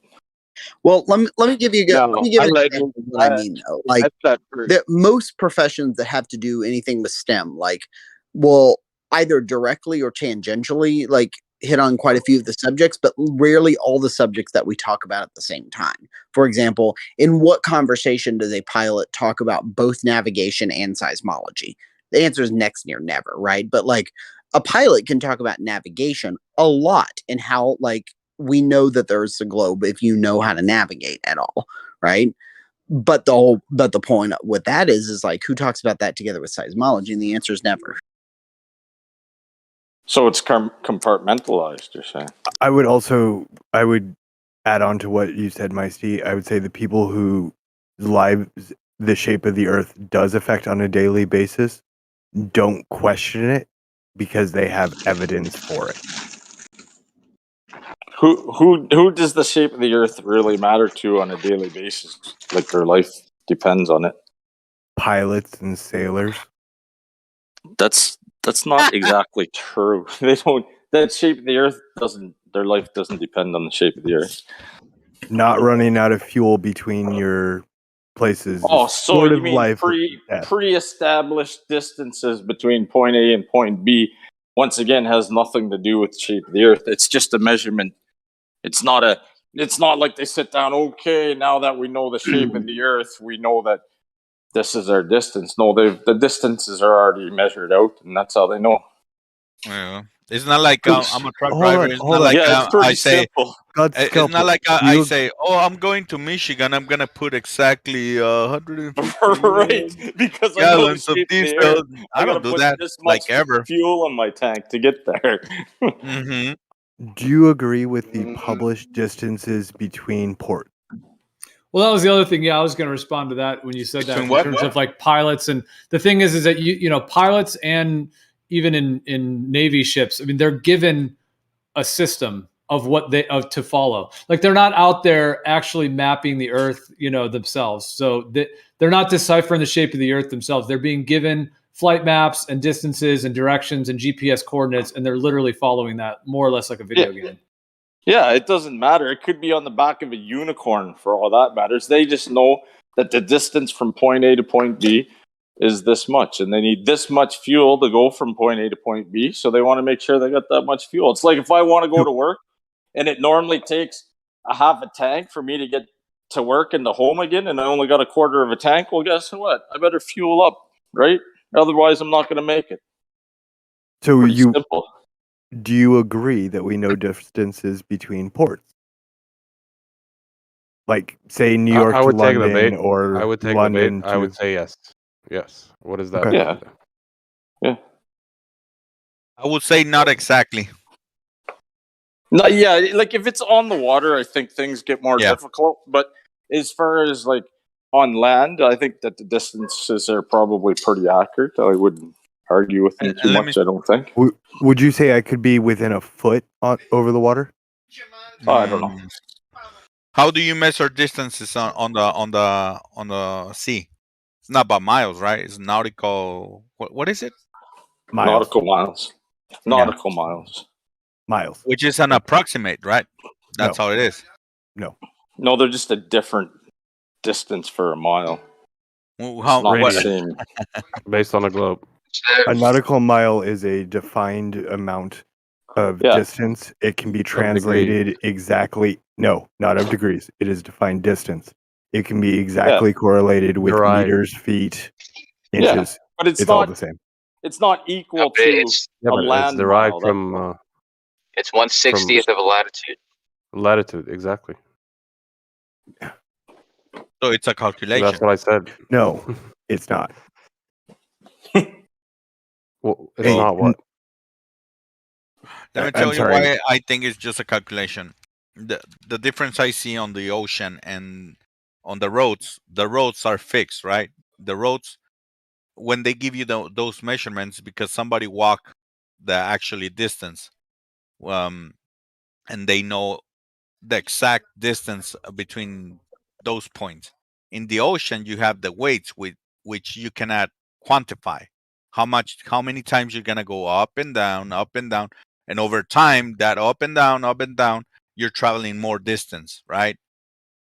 That's why I think it's just a calculation on the ocean. It's a unit of measure, like a kilometer versus a mile. But it's not versus a nautical exact. mile. It's not fixed. And where's If I ask you, no, it is. Hold on, and this is where I was going to disagree with Kosho here. Kosho, you were correct. It was originally determined as the degree of angle. However, it became a universally established number known as 6,080 feet at 80.2 feet.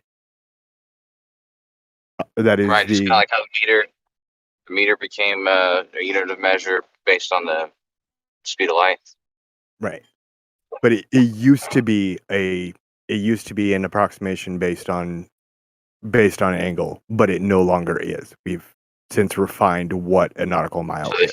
So they basically it was, but they had to have it fixed. So they had to basically define it so that it was an actual fixed length that you could. I think the discussion was about the derivation, where we derived it from, rather than what it's been established to be and fixed as today. It is an exact number. We know what it is. It depends on where you're at on your model there, Chief. No, once again, it doesn't. It's exactly 6,080.2 Let me ask you a simple question. You're trying to get to a land mass. Is it a different distance if you use nautical miles and statute miles? No. Distance is the same, right? What if you're traveling in miles per hour or knots? Are you going a different speed? Nope. Which is why, while I like talking in nautical miles, I'm willing to talk in whatever measurement system you prefer. You can call it apples and oranges. It don't matter. Okay. So, do we know the measurements from any port to any port? I would say yes. So once we have all these measurements, what's to stop us from placing these distances and putting them on a map? Well, there are other factors to consider. Like what? I have distances. What else do I need? Yeah. Your assumption, for example, I think that's what you're alluding to, is that you have the shortest distance between A and B, a straight line from port A to port B, for example. That's what you're alluding to. Right. I know these distances. Right. And you assume that it's the shortest distance. The shortest distance available to be traveled on the surface. Yeah. Yeah, I just want to ask a quick question. Why do you want to switch from this, a land distance, like I kind of alluded to earlier? I said on land, I understand that, but on land, the average person can confirm a distance. He starts talking about a distance from port A to port B. How do you confirm that? Okay, sure. You want to come off land? You sound like you might be North American, so let's say the distance from Chicago to New York. Sure. What about it? We know that distance? Sure. Do we know the distance from New York to LA? Sure. What about LA to Mexico City? Sure. And then Mexico City back to New York? Yeah, what's your point? What happens if we plot those those known distances. What do we come up with? What happens? What do you think happens? Just get I to your think we point. get a plot. We'll get a rather plot not- very similar to the one Kosho posted in chat. That's a very nice. Is it a But model? you can Is that also correct? you can also do that on a flat model. No, you can't. It's What would not. Did you try distances Kosho? aren't. Listen, distances aren't a model. They're just a distance. They don't confirm Yeah, I know, or but- deny a model. I'll make a claim right now that if you let's just call it 5 points. If you have any 5 points that you know the distance between the relationship between any two of them, you know the exact distance between any two of them, then you're only ever going to come up with one unique shape. There's not multiple ways. There's not multiple shapes you can make with. How do you think There are How do you actually. figure distances make a shape? That's my claim. When you connect them, you can make a shape, a polygon, and that the assumption is that from all these points, you're getting the shortest distance. Correct? Shortest You're not- distance on the surface. On the surface, yes. When you're traveling, you're not going the shortest distance. You're going the distance the roads take you to travel. Exactly. You're using instruments and methods to establish a heading and so on. And Yeah, it doesn't you're reaching- establish shape of what you're traveling on. Like I said, it could fine, be the but back of a unicorn. Hold on. Are we going back to you no longer agree with the distances? Yeah, exactly. No, You we guys just agree with the that you agree on the distances. distances. Yeah, I we didn't- agree with I'm the distance. saying- I'm saying it's my a- only disagreement is that it's the shortest distance. I'm saying it's a bad argument for either side of the conversation. That's my position. I don't think it proves or disproves anything. Well, Let's be clear that when getting someone straight says to a distance- certain point because there's an assumption in this this given argument here that from any port to the other, you're establishing the shortest distance, and that's the point Yeah, I of know, but- contention here. And what I'm saying, Any other distance. Go ahead. Go ahead. Well, I was saying yeah, any other distance that's not the shortest distance is an irrelevant, thing to even discuss.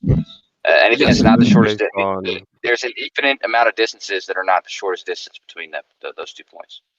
I mean, you can be describing an infinite. based on the model or based on actual measurements that. Yeah, well, yeah. How do you confirm the shortest distance, even if it's on land? Because you get a distance from 10 miles on land. Do 10 miles on land, and then elevate yourself in a plane, and then do 10 miles, and see which line's further, which one's further. 10 miles is 10 miles. What's heavier, a pound of hammers or a pound of feathers? 10 miles on the surface of a globe or a sphere is different than 10 miles as a crow flies. 10 miles is 10 miles, dude. Yes, it- You could survey it. You could survey. You could survey 10 miles if you wanted to, yeah. Make a drone go 10 miles. It's going to be further. You could survey. I mean, they surveyed lots of things. They surveyed they've surveyed long distances in the United States and in England. They surveyed India, for Christ's sake. A similar point would be 10 miles along the surface of the ocean is not going to match up with 10 miles along the bottom of the ocean. Like, it's not going to be directly above it. It'll be, if the Earth is a sphere, it'll be a distance that's further on the surface. Yeah, but that error is minuscule. Hey, Kosho, that gift you posted, that's the one you made, right?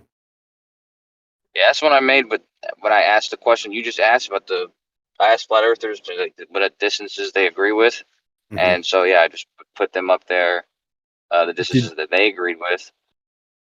Did you try to put that on any other shape? No. I didn't make that shape. I just plotted the positions that those locations gave me. The GPS Cartesian coordinates that it gives me. It gives you the XYZ coordinates. I just plotted whatever it gave me, the X, Y, and Z, and then wherever it ended up, that's where it was.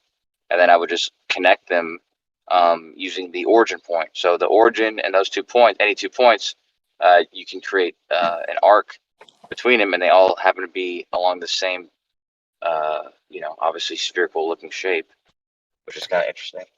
So all those points that are plotted, they all happen to be on the surface of some invisible sphere. which is hard to do with guesswork. And also those three numbers that give you the coordinates, those three numbers, there's an equation you can use to translate that to longitude and latitude, and those three coordinates, as they are defined there, are also the numbers that correspond to the longitude and latitude for those same positions, which would also be very difficult to just come up with or make up or whatever.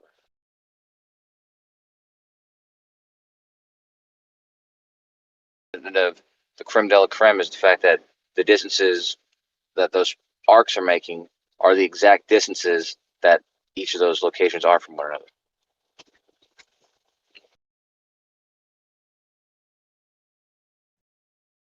Yeah, well, So what I was did trying you? to say is, can these arcs be kind of left to right on a flat surface rather than following the surface of the globe?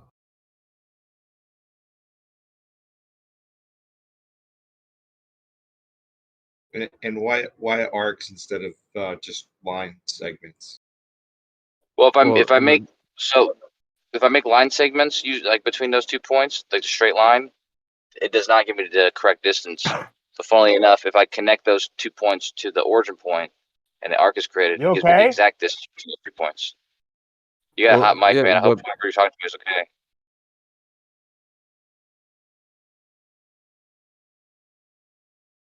Should I go ahead?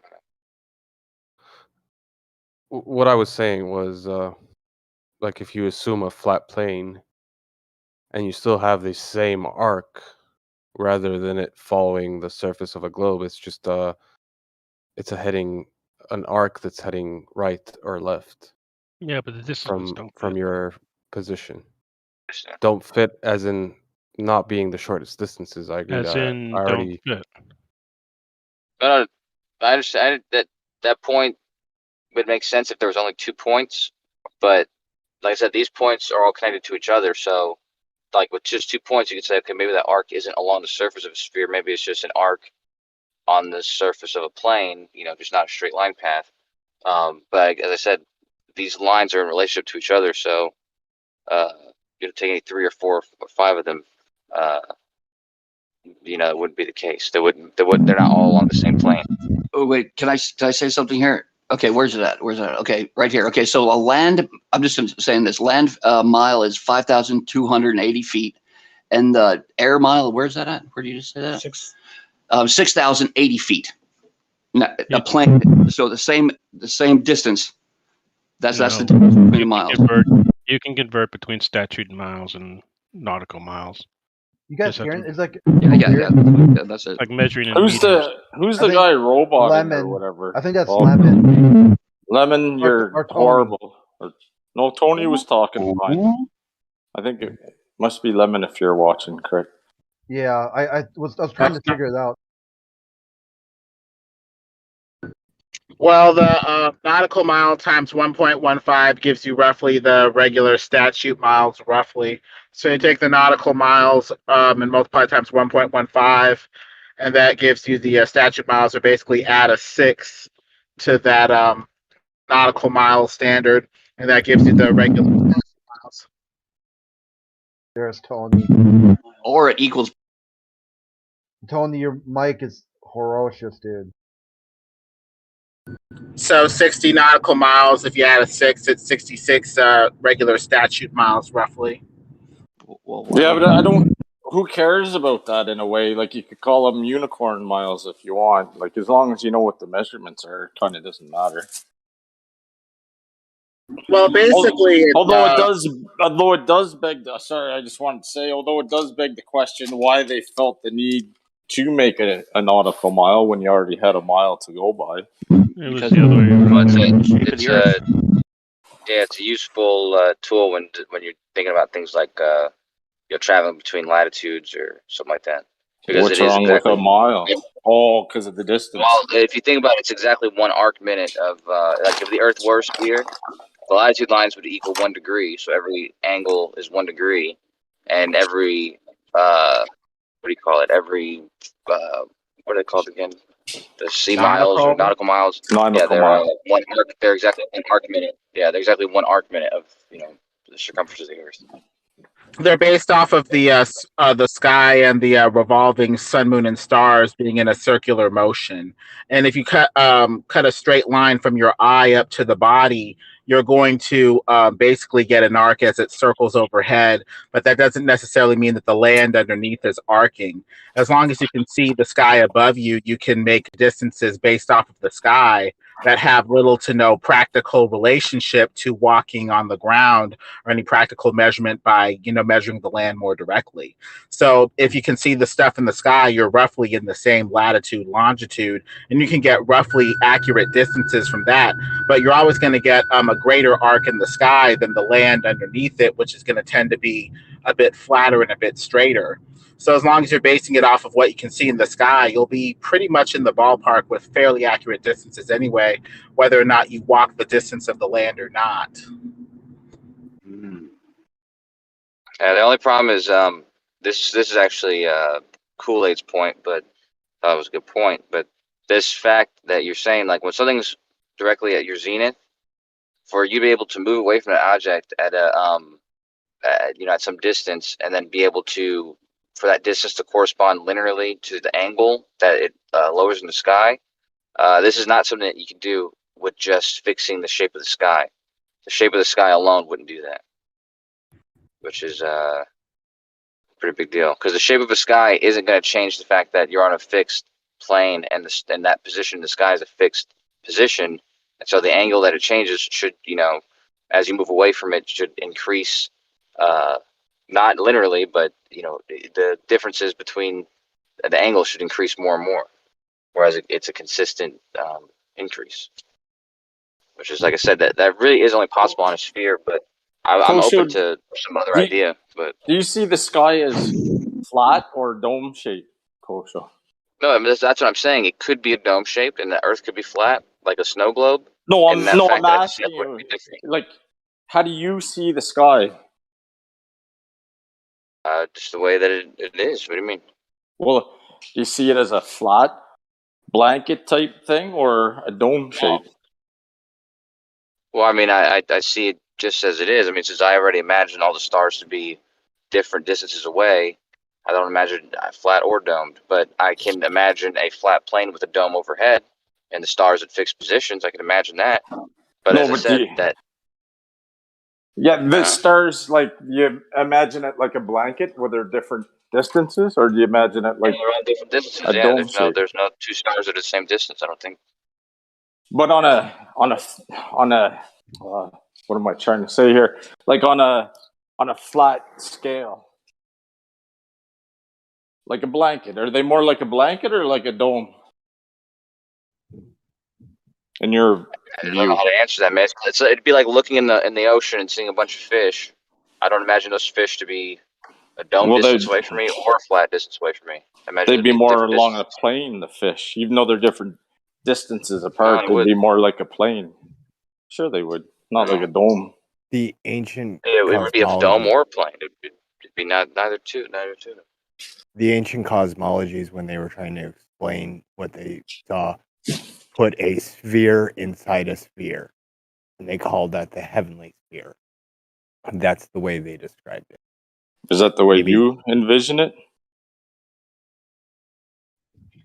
For simple things, yes.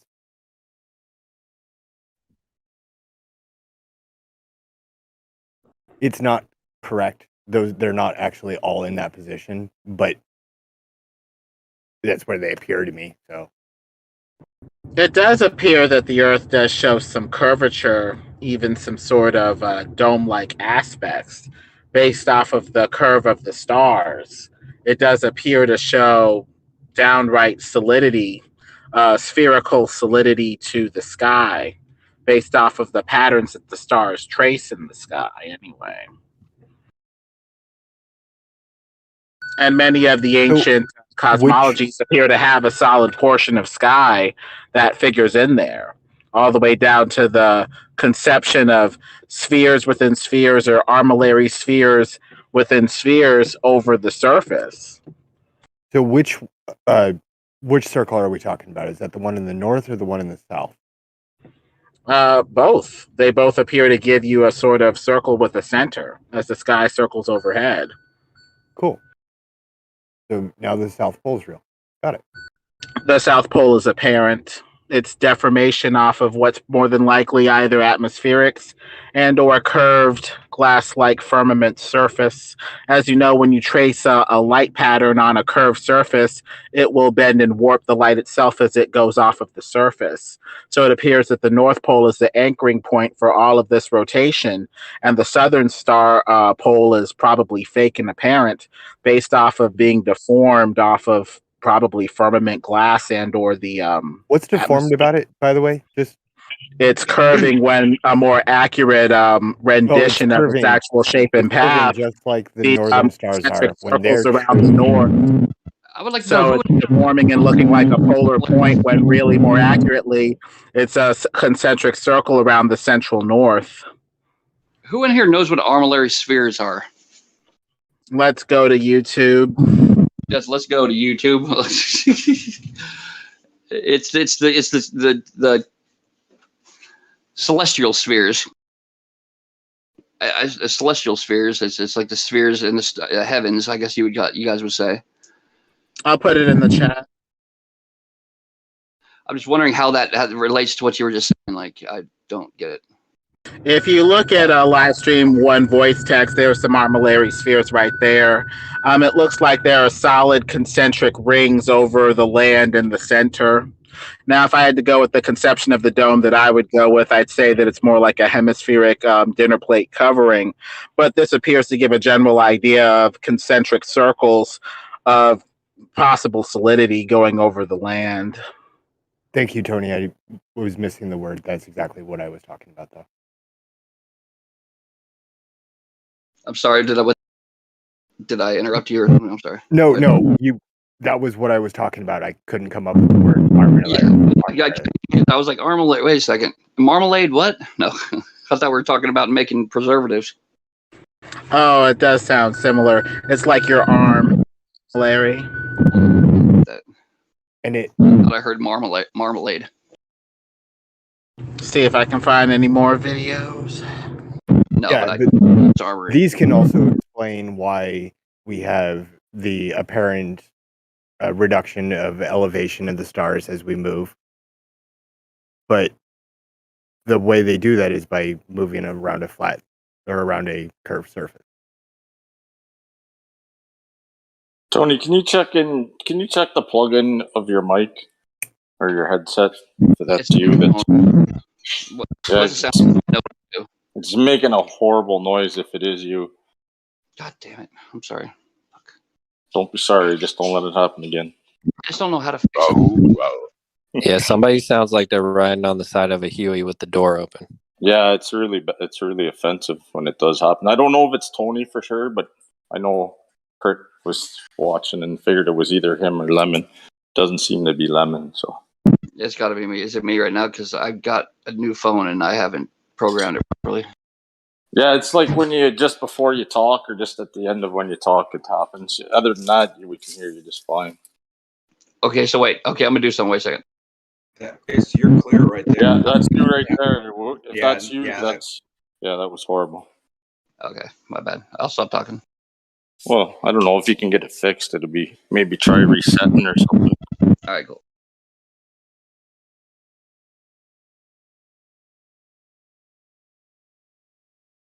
Yeah, amazing how we can model the heavens in Stellarium and get a question like, hey, what's that thing below the moon? And I can find it in about, I don't know, it took me 5 minutes because I don't know Stellarium that well. Way of knockout, please welcome the undefeated.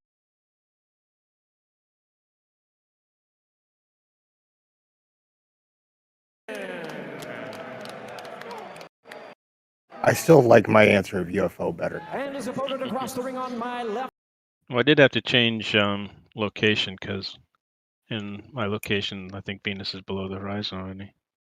Well, you can see the concentric circles that are the star trail circling overhead being deformed and warped by the hemispheric glass dome cupola that this Spanish guy is holding in the video that I put in Livestream 110. Oh, you mean the big ass lens? Yeah. Amazing It how looks that works. like if the sky is some sort of lens, something similar could Yeah. happen. Star trails.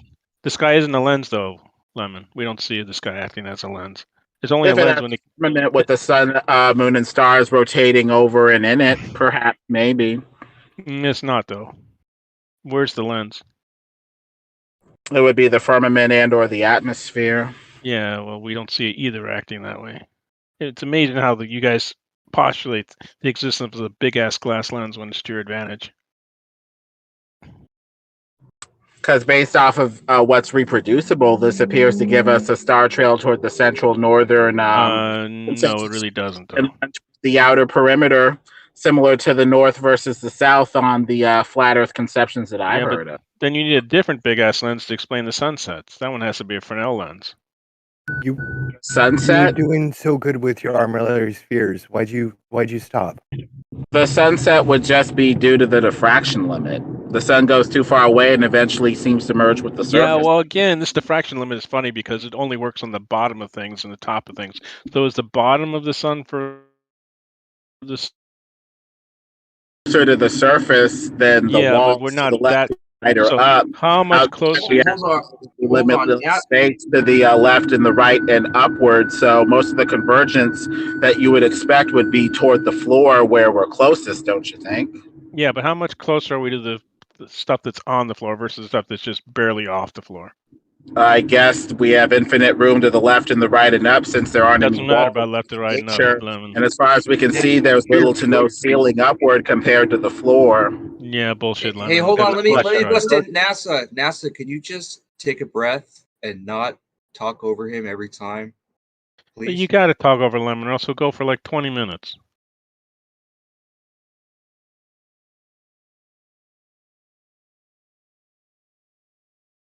Looks like construction. Hey, who else can see Venus? Go outside. I saw it Go outside tonight. right now. Take a picture of the moon. Let's see who can see Venus right now. It's already passed for me, but I saw it earlier. It was pretty cool. Yeah, I had no idea. I went out with my stepson and then saw it. I thought it was a plane, and then as we got closer to home, I was like, "This bitch isn't fucking moving. What the fuck?" Yeah, it was because I mean, if you looked up and you didn't realize it was Venus, I mean, most people that watch it regularly, like the moon cycles, I mean, you'd know because that was super bright. It's the brightest star. The brightest object in the sky, other than the ISS the other night. The ISS was slightly brighter than Venus, but no Did you see it close to the moon? Yeah, it was. Kosho, you just had to get the ISS in there, eh, Kosho? That a boy. No, I've been watching the ISS last 3 nights, and the ISS 2 nights ago was a negative 3.9. I think that's a little bit brighter than I'm Venus. just saying, I'm proud of you. You got the words ISS in today. Only because somebody said Venus was the brightest object other than the moon, but other than the moon and the ISS, I think would. But yeah, Venus has been out for the past couple. Well, it's closer to the moon tonight than it was last night, but it's a nice sight, nice sunset here in Texas. I didn't notice until today. There was open space, and I looked up, and it was just it caught me by surprise because it was so bright and not moving. Oh, yeah. And then I didn't even speculate. Me and my kid were shit talking about it, and then I thought I'd ask you nerds here in Discord. I don't even have a moon where I'm at. They took my moon away. Were you watching it closer to sunset, like right before sunset? Because it was real nice. I think it's already set. I think Venus is already set here. No, not for me. It's right there. Yeah, you're right. It's right there, but it's just not in my. I'm looking forward to my heavens above. I want to see what the magnitude. It says the magnitude is, but yeah, I'm sure it was around sunset. We had not an actual sunset, but I saw 2 or 3 different colors, and then that's when I noticed the moon, and then that's when I noticed bright ass Venus, and then when I got home, now it's dark. But now I can see compared to my tree line that Venus is moving, so it was clear from my perspective, my backyard, and now it looks like the Venus is behind the tree line. Oh wait, it says tonight Venus is a negative 4.3. Wow, that's significantly bright for Venus even. Yeah, that's what I'm saying. That's why it took me by surprise. Like, what the fuck? Are you saying you guys didn't predict that? That it was gonna be that bright? It was Why are predicted you not guys by amazed like us. this? I mean, Why predictions would we have predicted that? all the time. We're not, No, it would have been online already, but not by us. Yeah, yeah. I posted the source, and I'll post the source again. Yeah, it was 100% predicted. There are other predictions for the month as well, but I don't keep up with that shit. It was one of those. I noticed the moon, and I noticed a bright thing not moving, and then inquired about it. I can't see it here. It's already set. Yeah, well, because Texas is the best, so we get all the good observations.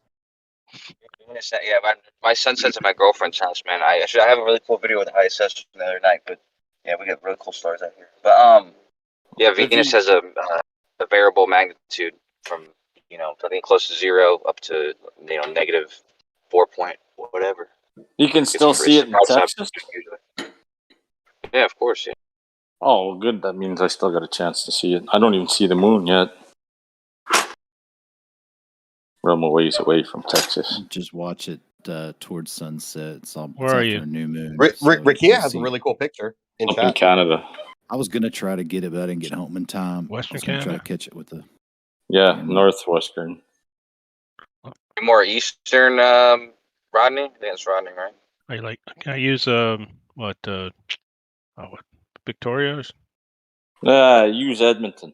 Edmonton? Oh, you're there. Okay. Yeah, but no, the moon. If you haven't seen the moon yet, you're not going to see the moon. I don't know what you mean because the moon's been out all day. So if you don't see the moon, it's not like if you're in Canada somewhere. There's going to be some point later where the moon's going to come It out. was a small sliver. You'd It's really been have to look for it in the daylight. Oh, I didn't look in the daylight. I just Well, no, went that's out what I'm and saying. looked I'm saying down. it's not Is the going sun to still up out. there? Is the Pardon sun still me? up in Edmonton? A little bit. Wow. Watch the sunset, and I mean, you can't see the sun. You can just see the far off light of the sun. Okay, I was gonna say I guess you're far enough north to get still out. It's right on the horizon for you right now. If you look southwest, you can see it. Oh, I won't be able to see it then if it's on the horizon. Too many It's trees. pretty close to the horizon. Yeah, it's like just a few degrees above the horizon for you.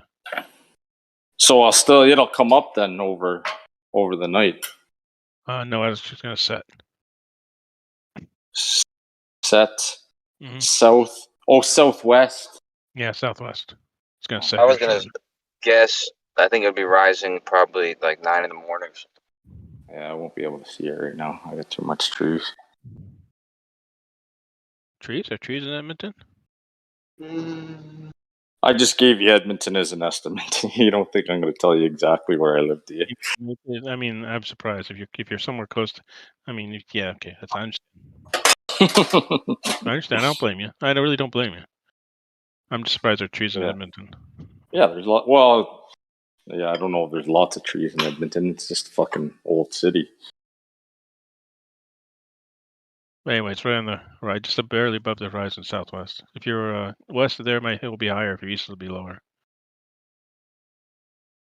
I was just surprised to see sun glow still, because it's been dark here on East Coast U.S. for a while.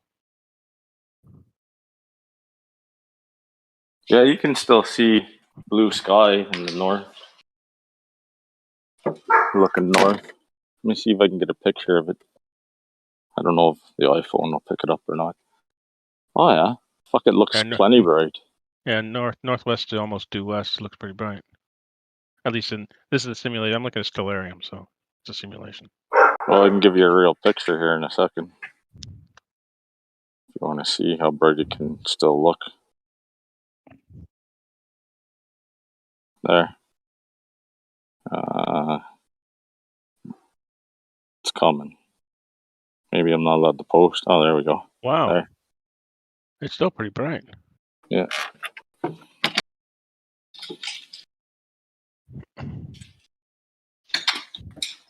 you're in it. That's mountain time. Okay. So it's okay. It's only 7:30 there. Okay.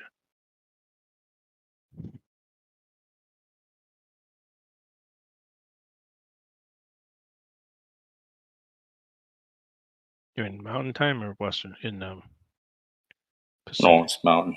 Mountain. Okay. Getting closer.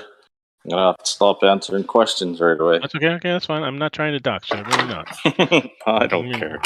No, you've left You a wanna- big You've left a big part of the country there. I mean, I really don't want to dox you. I'm serious. So we'll stop. It was God's scalpel in Manitoba with the maple syrup. Yeah, that's right. Yeah. On the moose. With the loon, with the Yeah. with the Fosters, not the Fosters, with the Molson. And the loon was on the back of the moose with me. With a loony and a toonie. Mm-hmm. Yeah, I'm actually, to be honest, I'm surprised how bright it is tonight. Usually this time of year it gets a lot darker, it seems like, by now, but obviously not. Soon it'll be dark at 4:30.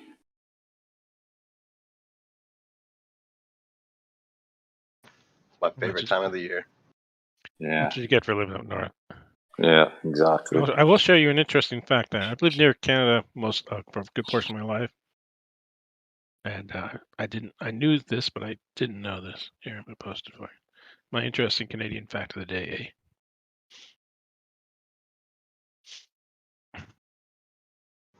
Yeah, I kept seeing that that stat or that information provided, and it was something like more Americans live north of most Canadians or some shit like that. Yeah, because there's some big cities that are north of that line. There's Seattle, Minneapolis. There was one I saw where it was like 80% of Canadians live within 100 miles of the border. That's true too. Yeah, well, Canada really, it has, for the amount of land that it has, it really has fuck all for a population. Anyway, I knew that was interesting, but I didn't realize it was quite that bad. Plus, this map bothers me because it's got Canada in blue and then the oceans are in white and the U.S. is in white, and it just looks weird. How to fuck up American. Yeah. Change the colors on the map. Well, no, you know what I mean. You know what I mean. I expect to Yeah, see I the know. oceans to be blue, and it Yeah, says no, I Canada is get it. blue. It's just funny And not hearing having the United States below Canada kind of throws me off too. I didn't realize like Canada was so narrow from say I don't know the Sioux to Yellowknife or wherever that is. You know, that straight line from Hudson Bay there. Anyway. like past Newfoundland, kind of you're talking, I think. Yeah. Anyway. It's Newfoundland on the right, I was looking at kind of. that Hudson Bay, that big white thing in the middle. Yeah, on the right of it's Newfoundland. And then the island's just north of that. I didn't realize that it was so narrow at that point. But anyway. Oh, I see what you're saying. Going through Ontario. Yeah, it's pretty narrow there, actually. And there's not many main roads that go.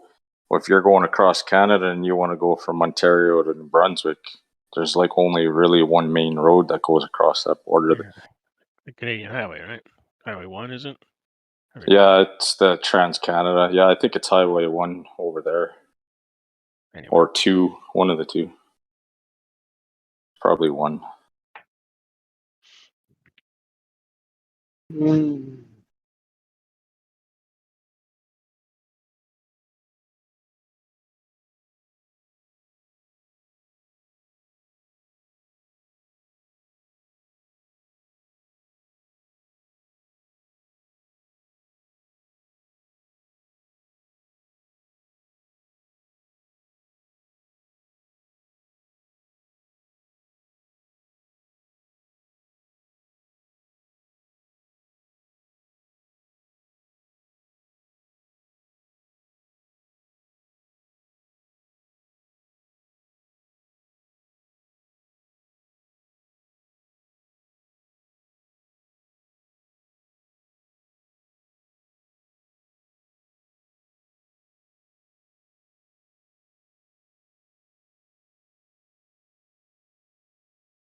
going on in here?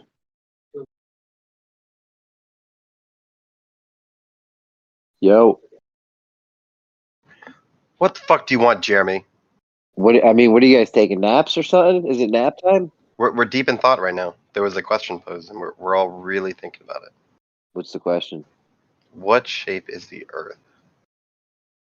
No, we've been thinking about that. Nap. Listen, we've thought about it. It's time to argue about it now. Yeah, well, I don't even know what your position is, but you're wrong. So suck on that.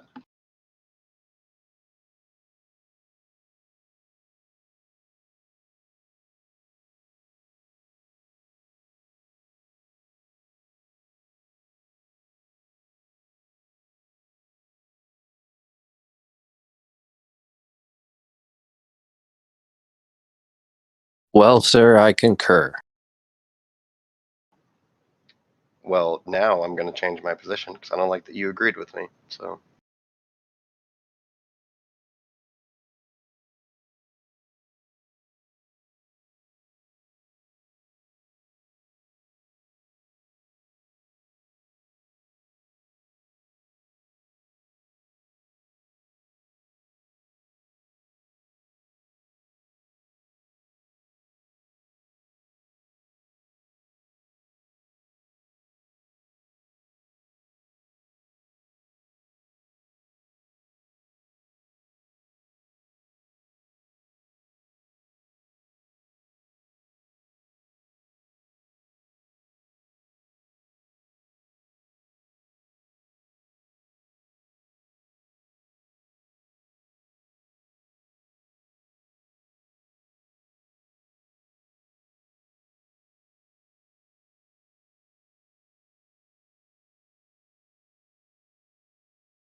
Did somebody just say lemon?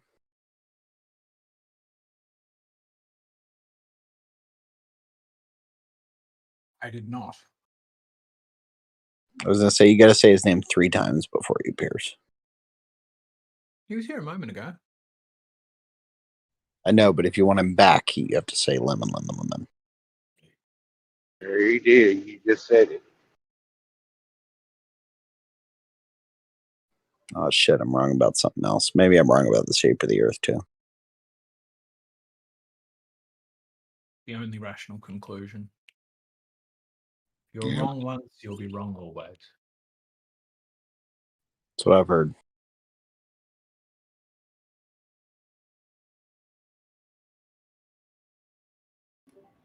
Here's just an open kind of question, maybe Bio or RC, if you guys want to answer it. So let's say for a moment, I know you guys, say the Earth is a globe, even though you're interested in this conversation. So let's just say for a minute that the absolute truth is that it's a stationary plane, like our ancient ancestors have always known, and perhaps surrounded by a celestial sphere of some sort. But let's just say indeed that is the actual truth.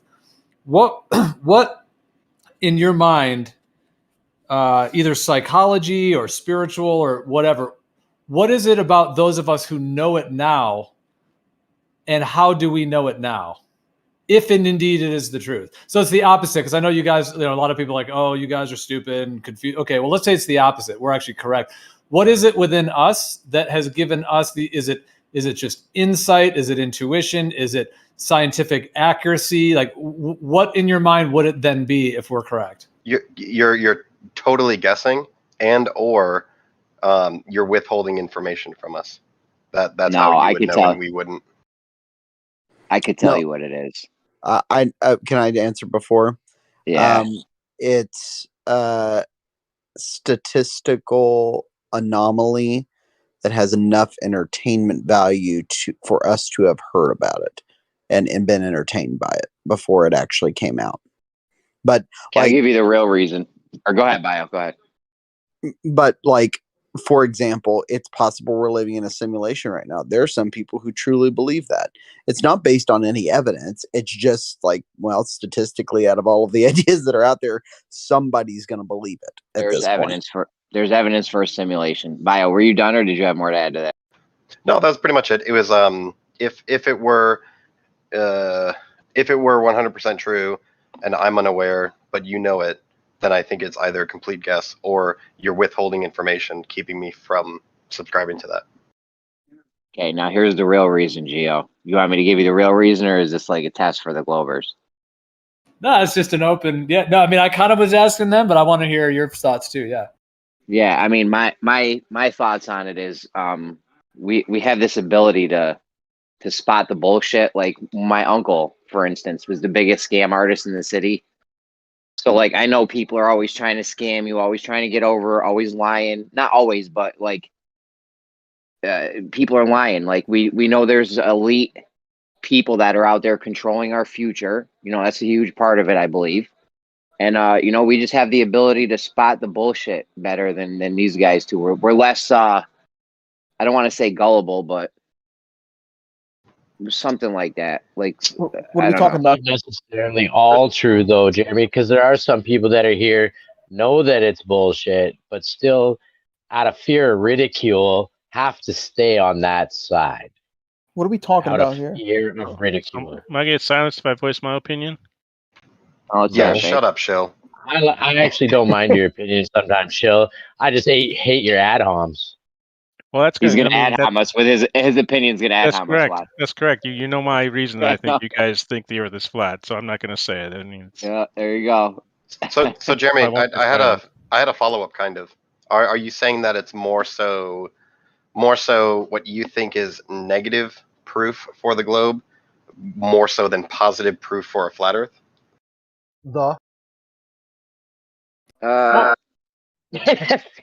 Well, I'll just jump in. What I got from what Jeremy said is sort of like a bullshit detector, like a capacity to detect deception or lies, which I think is actually its own form of intelligence. Like humans have different kinds of intelligence: emotional, logical. You know, there's a lot of different forms. There's even like physical intelligence, like people that have an incredible capacity to do athletics or something like that. Like that's a form of intelligence.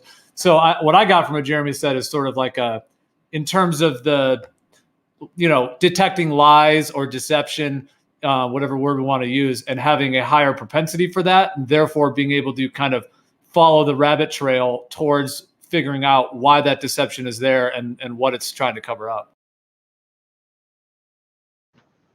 And to answer your, I mean, there's a lot of negative. I mean, I don't know. It's clear they're lying to us about space. Like that's not even a question in my mind. The things they're telling us about space, in my own personal opinion or belief or whatever you want to call it, is not what's actually going on in space. They're not giving it as an accurate depiction of what's going on in space. Oh yeah, sure. No, I understand what you're saying. It's where, and I'll kind of state what I'm saying from your point of view. You can correct me, of course. Is that you understand that they can bullshit, and you think that there is evidence of this bullshit. So what you're presenting is, like, if I thought something were true and I provided evidence, that would be positive evidence. If I thought something was bullshit, I would provide negative evidence. You know, kind of detract away from that claim. So it'd be like negative globe evidence. But not, you're not hinging your point of view so much on positive flat Earth evidence. It's more so the negative globe Earth evidence, right? Well, we've got some positive flat Earth evidence. I mean, if water's not horizontal, it'll flow in the downward direction, right? That's a fact. It's an assertion, but well, that's a fact. I mean, you could tilt the pipe off horizontal; it's going to flow down. Assuming your gravity. All right, you know what? No, hang on, Jeremy. You are so right because it's demonstrable. We can demonstrate that. Yeah, that's not Hold even on. a question. That's Hold on. right? I want round two with you because you know what? I just came up with a good argument for that. We know how water flows. There's So- no argument. Listen, there's no debating. There's no argument There with is. what I said. There is actually. There is. because If you you're have assuming- a pipe and you tilt you're it off, assuming- all right, go You're ahead. assuming that the gravity vector stays constant. What is a gravity What? vector? And can you demonstrate a gravity vector? Sure. You want me to? That's Hold on a what second. you Hold on a second. I have a rock right here, and I'm going to drop it. Let's see.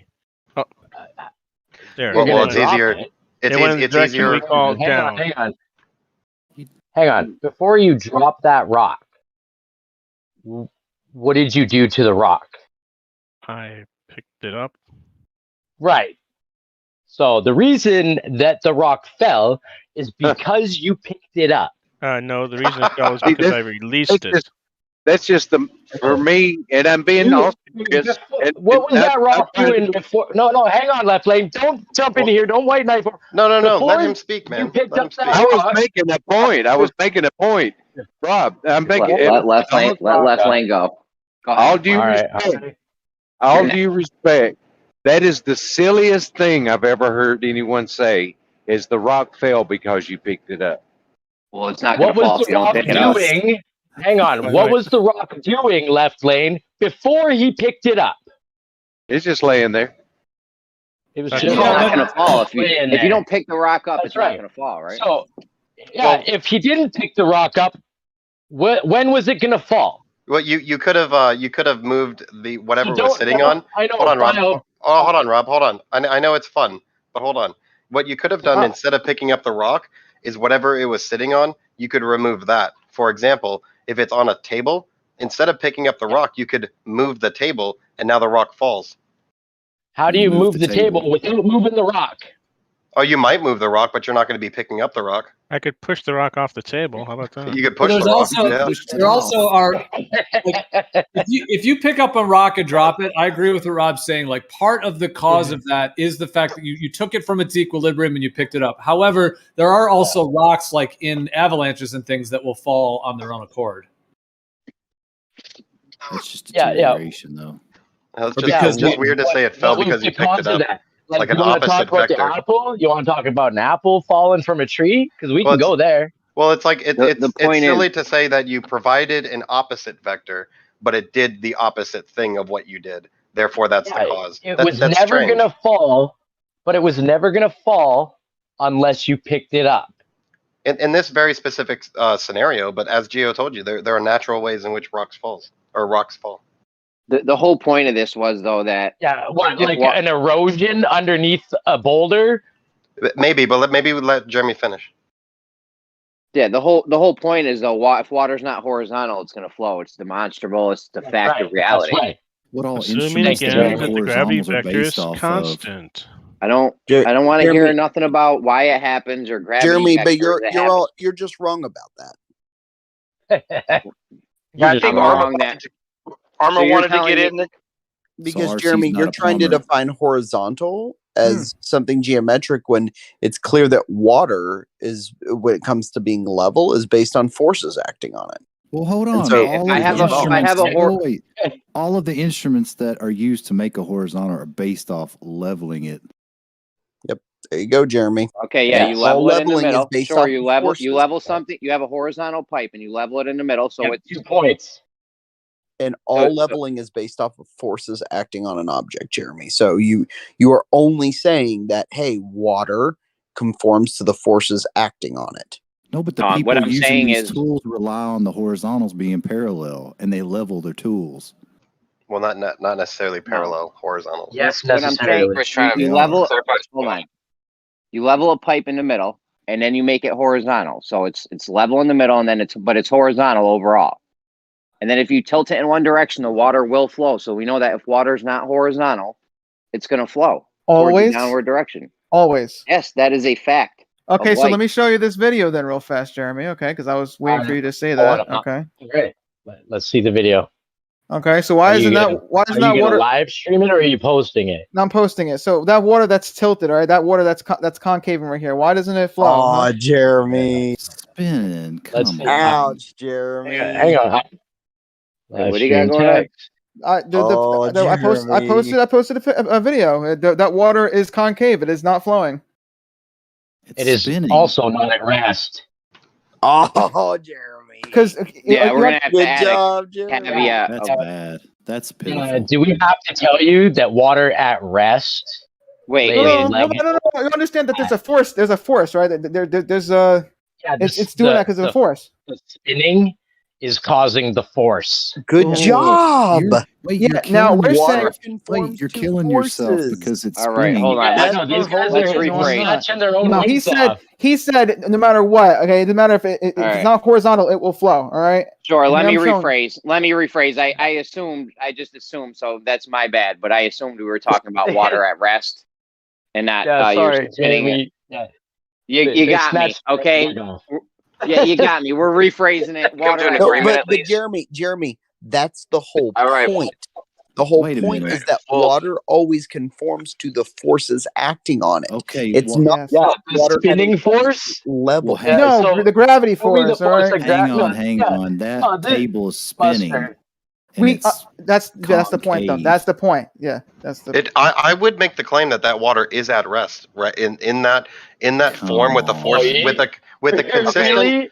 Hold on. It's fun to say really when I'm trying to explain, Well, but that water is at rest. Look at if you continue to watch the video at about a minute 40, you could see that fish are inside of it while it's moving. In reference to those fish, that water is at rest. Okay, if we don't spin specifically, it's an equal. Hold on, RC, hold on. If we don't spin a body of water, then the following was true, that it'll flow if you tilt it from horizontal. No, Jeremy, actually what you were actually saying more freaking precisely is that water conforms to the forces that are acting on it. No, I'm saying I just restated my thing. Why'd you try to change my words? What I'm saying is if water's at rest, it'll flow down from any pitch of horizontal. And we disagree because again, I'd make the claim that this video perfectly shows water at rest, despite it being despite you adding a force to it. Despite you adding a force to it, this water is at rest. And again, if you go to about 140, you could see the fish that are swimming within it. So this water is acting a different way than you think, and you think that it's not at rest. But again, look at the fish that are swimming in it. It may as well be at rest. It makes no difference to them because there's a consistent force acting on the water. I know, but that's in its reference frame. It's You guys are reaching now. Let them reach. I like the conversation because it's all about reaching. Okay, hold on, guys. The reason why I posted this is because I was trying to show that forces could do things. Okay, to water, and the thing is, we have gravity. All right, so we're saying that gravity is causing the water to do what it does. That gravity is the force acting on the water. Yeah, and so it's not going to do this horizontal tilt thing where it flows. Okay, so you're saying water. So you're saying water doesn't flow if we make a pipe horizontal. But pitch it downwards. You're saying water won't. You're saying water won't flow down. Well, no. It all depends. The pipe is. Yeah. How long the pipe is. Mm-hmm. The point is, all right. How long does it need to be to where it's not gonna? Hold on. How long does it need to be? Hold on. How long does it need to be to where it's not gonna flow down? Well, and it also depends how you're defining a level and horizontal. We make it level in the middle and then horizontal the shit out. We make it level in the middle and then horizontal the shit out. How long does the pipe need to be before? How long does the pipe? Hold on, Paid. How long does the pipe need to be before it doesn't flow down? Hold on, Kosho. Do some math. Yeah, do some math and get back to us on that. Fucking genius. There's no math to be done there. Hold on, Arma, real quick, because I mean. We're beating around this bush here, but to answer that last question, though, it's only horizontal at that single point before it's not level anymore. But regardless, I was going to ask you, bullshit, because horizontal is the distance between disagree with that. That's not fine. Okay, that's fine. No. Yeah, it is fine because it's not my point. I'm just answering the question Jeremy was asking someone else. In reality, no, come on. In reality, we deal the point where with it's level is that single point. Geometry. Oh. You mean Euclidean geometry? Okay, well, leave it in the comment section. I'm trying to. Hold on. We make it. Hold on. We make it level in the middle, because you guys think that's the only place it can be level if you have something horizontal. So we make it level in the middle, and then it's horizontal the whole rest of the way. Okay. This isn't hard to understand. How would you hang a picture? Can I? Yeah. How long? Can I make my point now, Jeremy?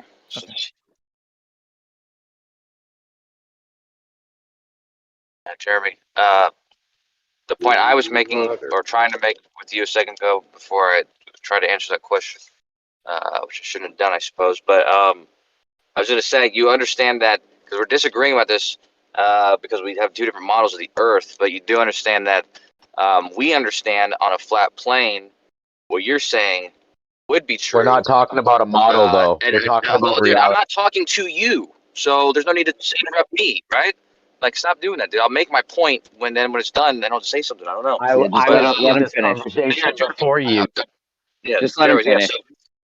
We would that we understand that on a flat model, what you're describing does make sense and would be true if on a flat plane with gravity and downwards in all directions or downward from anywhere on Earth.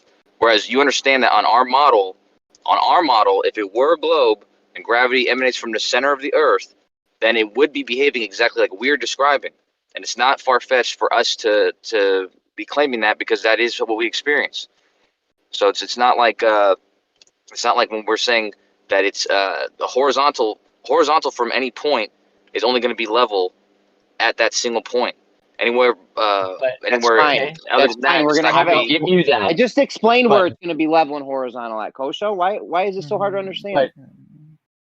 Level it He in the middle. doesn't The whole pipe's understand that straight up. horizontal is a straight line. What do you mean that's not true on a your model? point.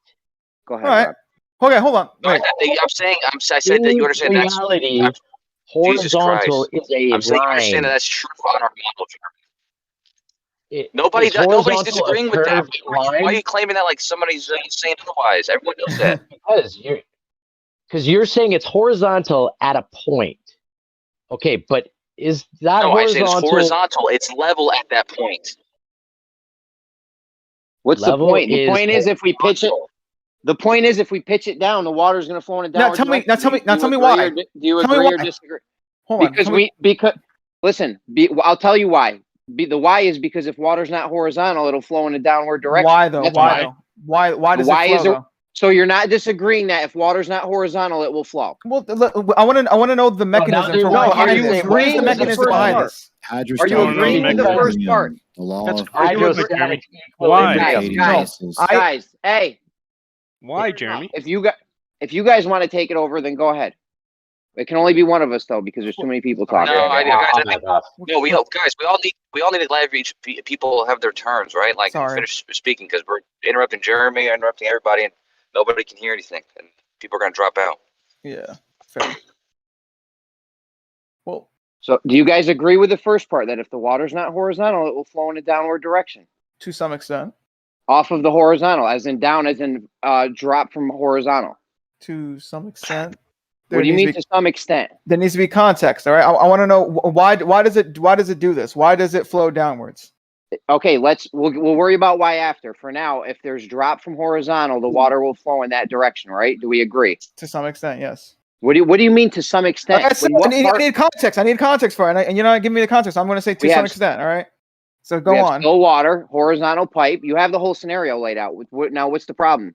I want to know why it does that. Why does it flow down? As long as we agree that it always mechanism.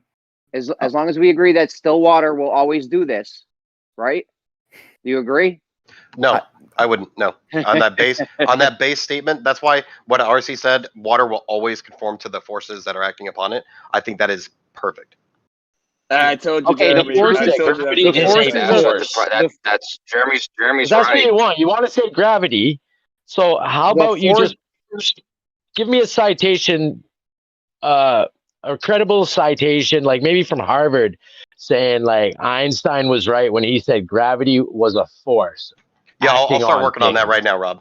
I'm going to make that my number one mission. But I think the video that was provided, the video that was provided is a perfect example. Jeremy's right. Yeah. Here, okay. You want to know why I'm asking for context? There's a pipe that was horizontal. Go downwards towards the point where it was level. Ask that again. Yeah, you kind of cut out a little There's bit. the same forces acting on the pipe that are acting on all the other water and the whole rest of the world, right? Or is there some different force acting on this pipe of water that we have? No, yeah. Than all the rest of the other water on Earth. So your problem is that you're assuming that the gravity vector remains constant. Hold on. Does everyone agree that the forces that are acting on this pipe but let's is just the let's same not make force? this complicated. Let's not make this complicated. Let's make it simple. There's just Yes, the make it water in simple. the pipe. I have a simple analogy. As soon as we agree to his pipe thing, he'll immediately conflate it to the ocean. Here. Does everyone agree? Hold on. But the ocean's on a horizontal pipe. Does everyone agree that the same forces that are acting on this pipe is the same forces acting on all the rest of the water in the whole world? I told you he would go from the No, pipe. I disagree. He would go from the pipe to the oceans. Why do you disagree? Well, I disagree because there's only the water and the pipe. The pipe's angle is what determines the water, Dude, the not a answer is force. Now, yes, they're man. hang on, bro. Why are we You're doing going to this? this is how they do it. They create a magic force that influences the water, not the tilting of the pipe. So remove the magic force, and it's only the tilting of the pipe. Remove the magic force. Why would the pipe's not tilted? If you remove the force, why would the water flow? Physical obstruction. Physical Why would interaction the of water the pipe. flow though? No, there's no force Because the acting on pipe it. is tilting down, and it's going But to there's no follow force the pipe. acting on it. If there was What no force force, is What was the water doing before you Magic tilted force, the bro. pipe? God damn it. Okay. if there was no force, there'd be no movement. Right the hand has it. What was the water doing before you tilted the pipe? Just sitting there. pipe was Then never you tilt tilted. the pipe and Just bam. sitting there. He said the pipe was We're talking horizontal. about a tilted pipe, right? We're talking about a We said the tilted pipe's pipe, right? horizontal. So the water will flow. Yeah, no, but if he said the pipe was it's horizontal, it won't flow. We have a horizontal pipe. How many Right? times do I got to explain the Jeremy, scenario? it's I feel horizontal, it won't stupid. flow. I've had to say this so many times. Come on, guys. Hold on, We guys. have to beat it into them. I'm saying he's right. Hold on, The question's not hard to answer. Guys, hold on. We're making this a little too complicated. There's a simple way to look at this, all right? Yes, you are. Hold on. When we tilt the pipe, right, the water flows, right? This is the simplest way to word this, is Pipe's because not the water wants to find the lowest point, all right? It wants to find the lowest point, right? Lowest That's- as in from a horizontal. No, yeah, it wants to find the lowest point, right? So here's the thing, right? So hold on. So yeah, so Pipe's hold on. not tilted. So when we have a fish tank, right, that has a flat bottom, right, the water isn't flowing because that flat, there's no lower point to that flat bottom. The flat bottom is the lowest contained. point, right? So hold on, the flat bottom, the flat bottom to that fish tank is the lowest point, right? So now on the globe Earth, tell me where the lowest point is, all right? And that's where the water is going to essentially flow, all right? No, that's incorrect too. Who said anything about the globe? You're forgetting the Jeremy's first in the law of middle. Anything motion. about a globe? Okay, calm it Who said down. anything about a globe? But You're forgetting the first law of motion. talking Objects at rest tend to stay at rest unless stopped. See, look. Yeah, but I mean, I was just trying to dumb it down. I was trying to give them like a simpler version. we're like- talking Yeah, about but direction. Jeremy's already done that. This is what's crazy. It's not complicated. He says on Earth there's a horizontal pipe with water in it. There's really nowhere else to go with that. Can't have a There's- horizontal I mean, it's- pipe. Yeah. You said Then that you- horizontal's then you- at a point. You can't have a pipe, can you? Yeah, it's horizontal. The whole pipe is horizontal. It's only Show me level a- at a point. He means bendy. And then if you pitch it any degree off horizontal, it's going to flow in the angle down. Why? Any degree? Because if water's not Any degree? horizontal, Why? yep, any degree, any Why? fraction of a degree, a fraction of a Fraction of a degree. fraction of a I've asked a degree. simple question. Yeah, Why? what- You what guys would be cannot that come up with a fraction of a reason. Come on, guys. Second. Globers, what fraction of a degree would that pipe have to move Why? off of horizontal?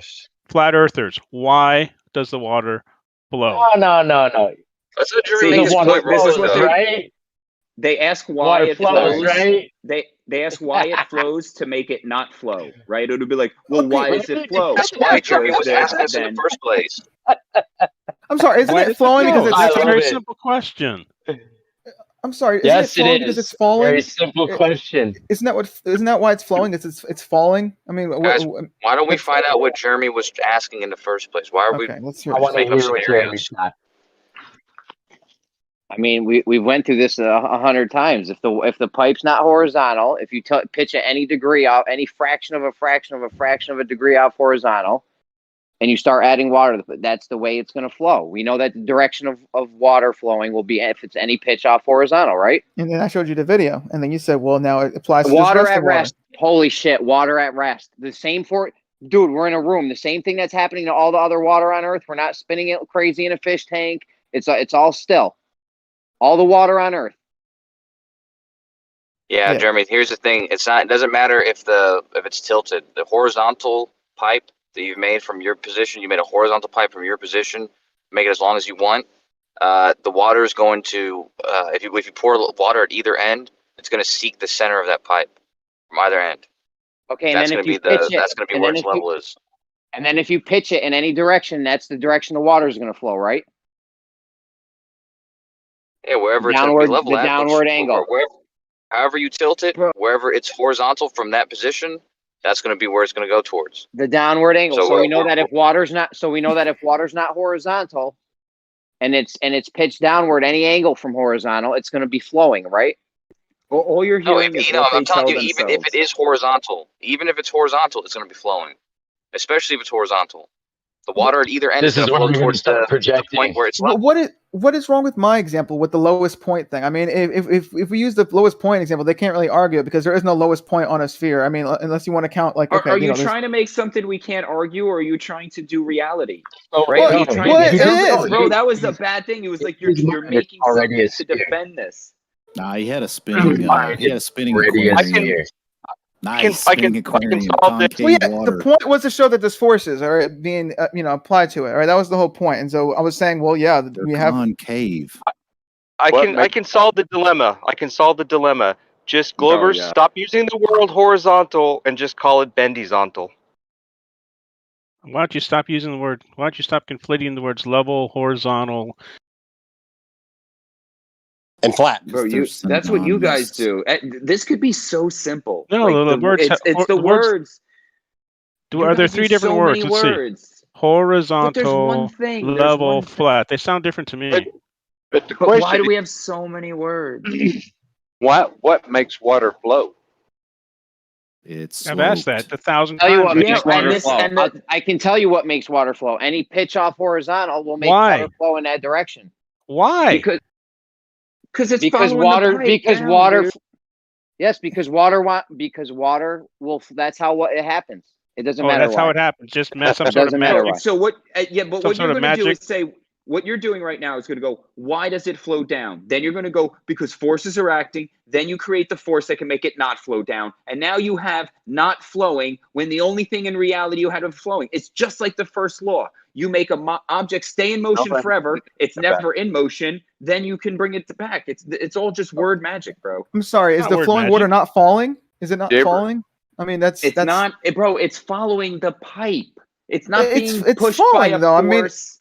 I mean, it's so you're disagreeing that it's not falling. You're saying it's not falling. It's falling because it's pitched from horizontal. That's why it's falling. Falling would it's be not- nothing underneath it. It has the pipe underneath it. It's not falling. It's being supported by the pipe. It's rolling down the pipe.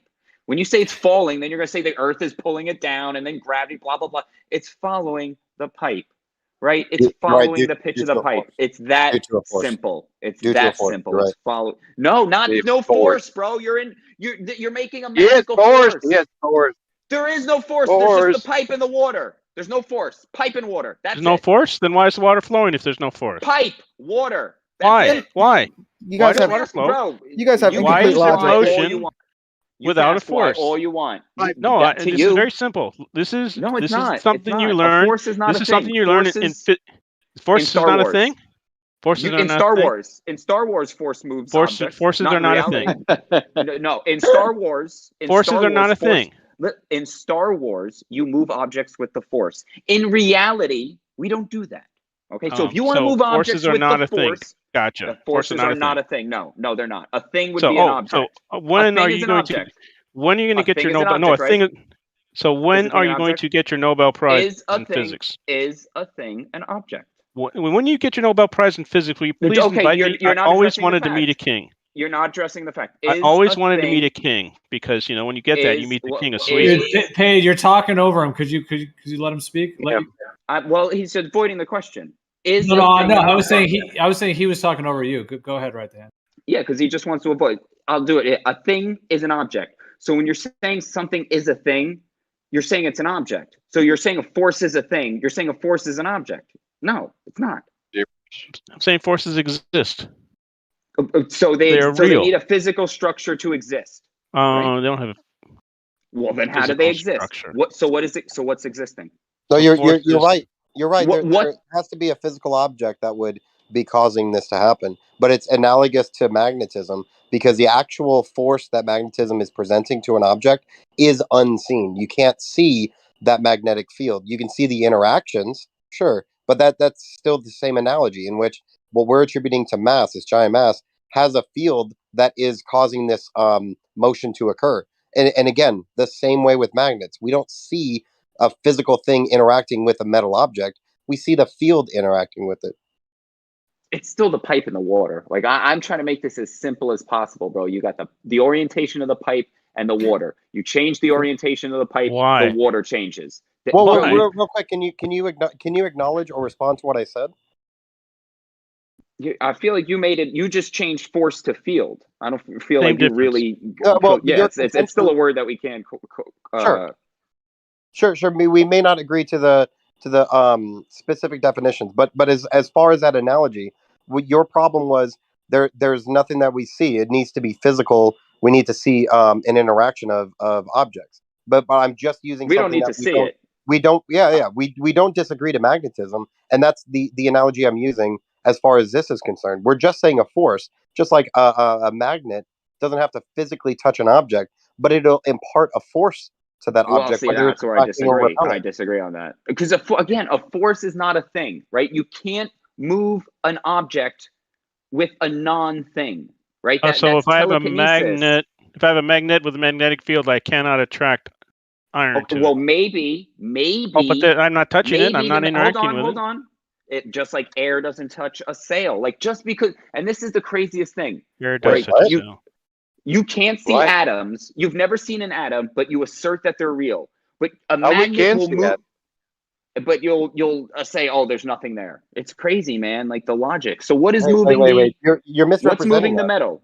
What's moving the metal? Hold on. Magnetic field. Hold on. Wait. No. I really need to know this. In your idea of a magnet, what is the mechanism? What is the mechanism the magnet uses to move the metal? Can you explain that mechanism? It'll be interaction of electric charges, electromagnetism. That'll be what does that mean? level. No, I'm sorry. Explain that so I can. Hold on. Explain it. Hold on, man.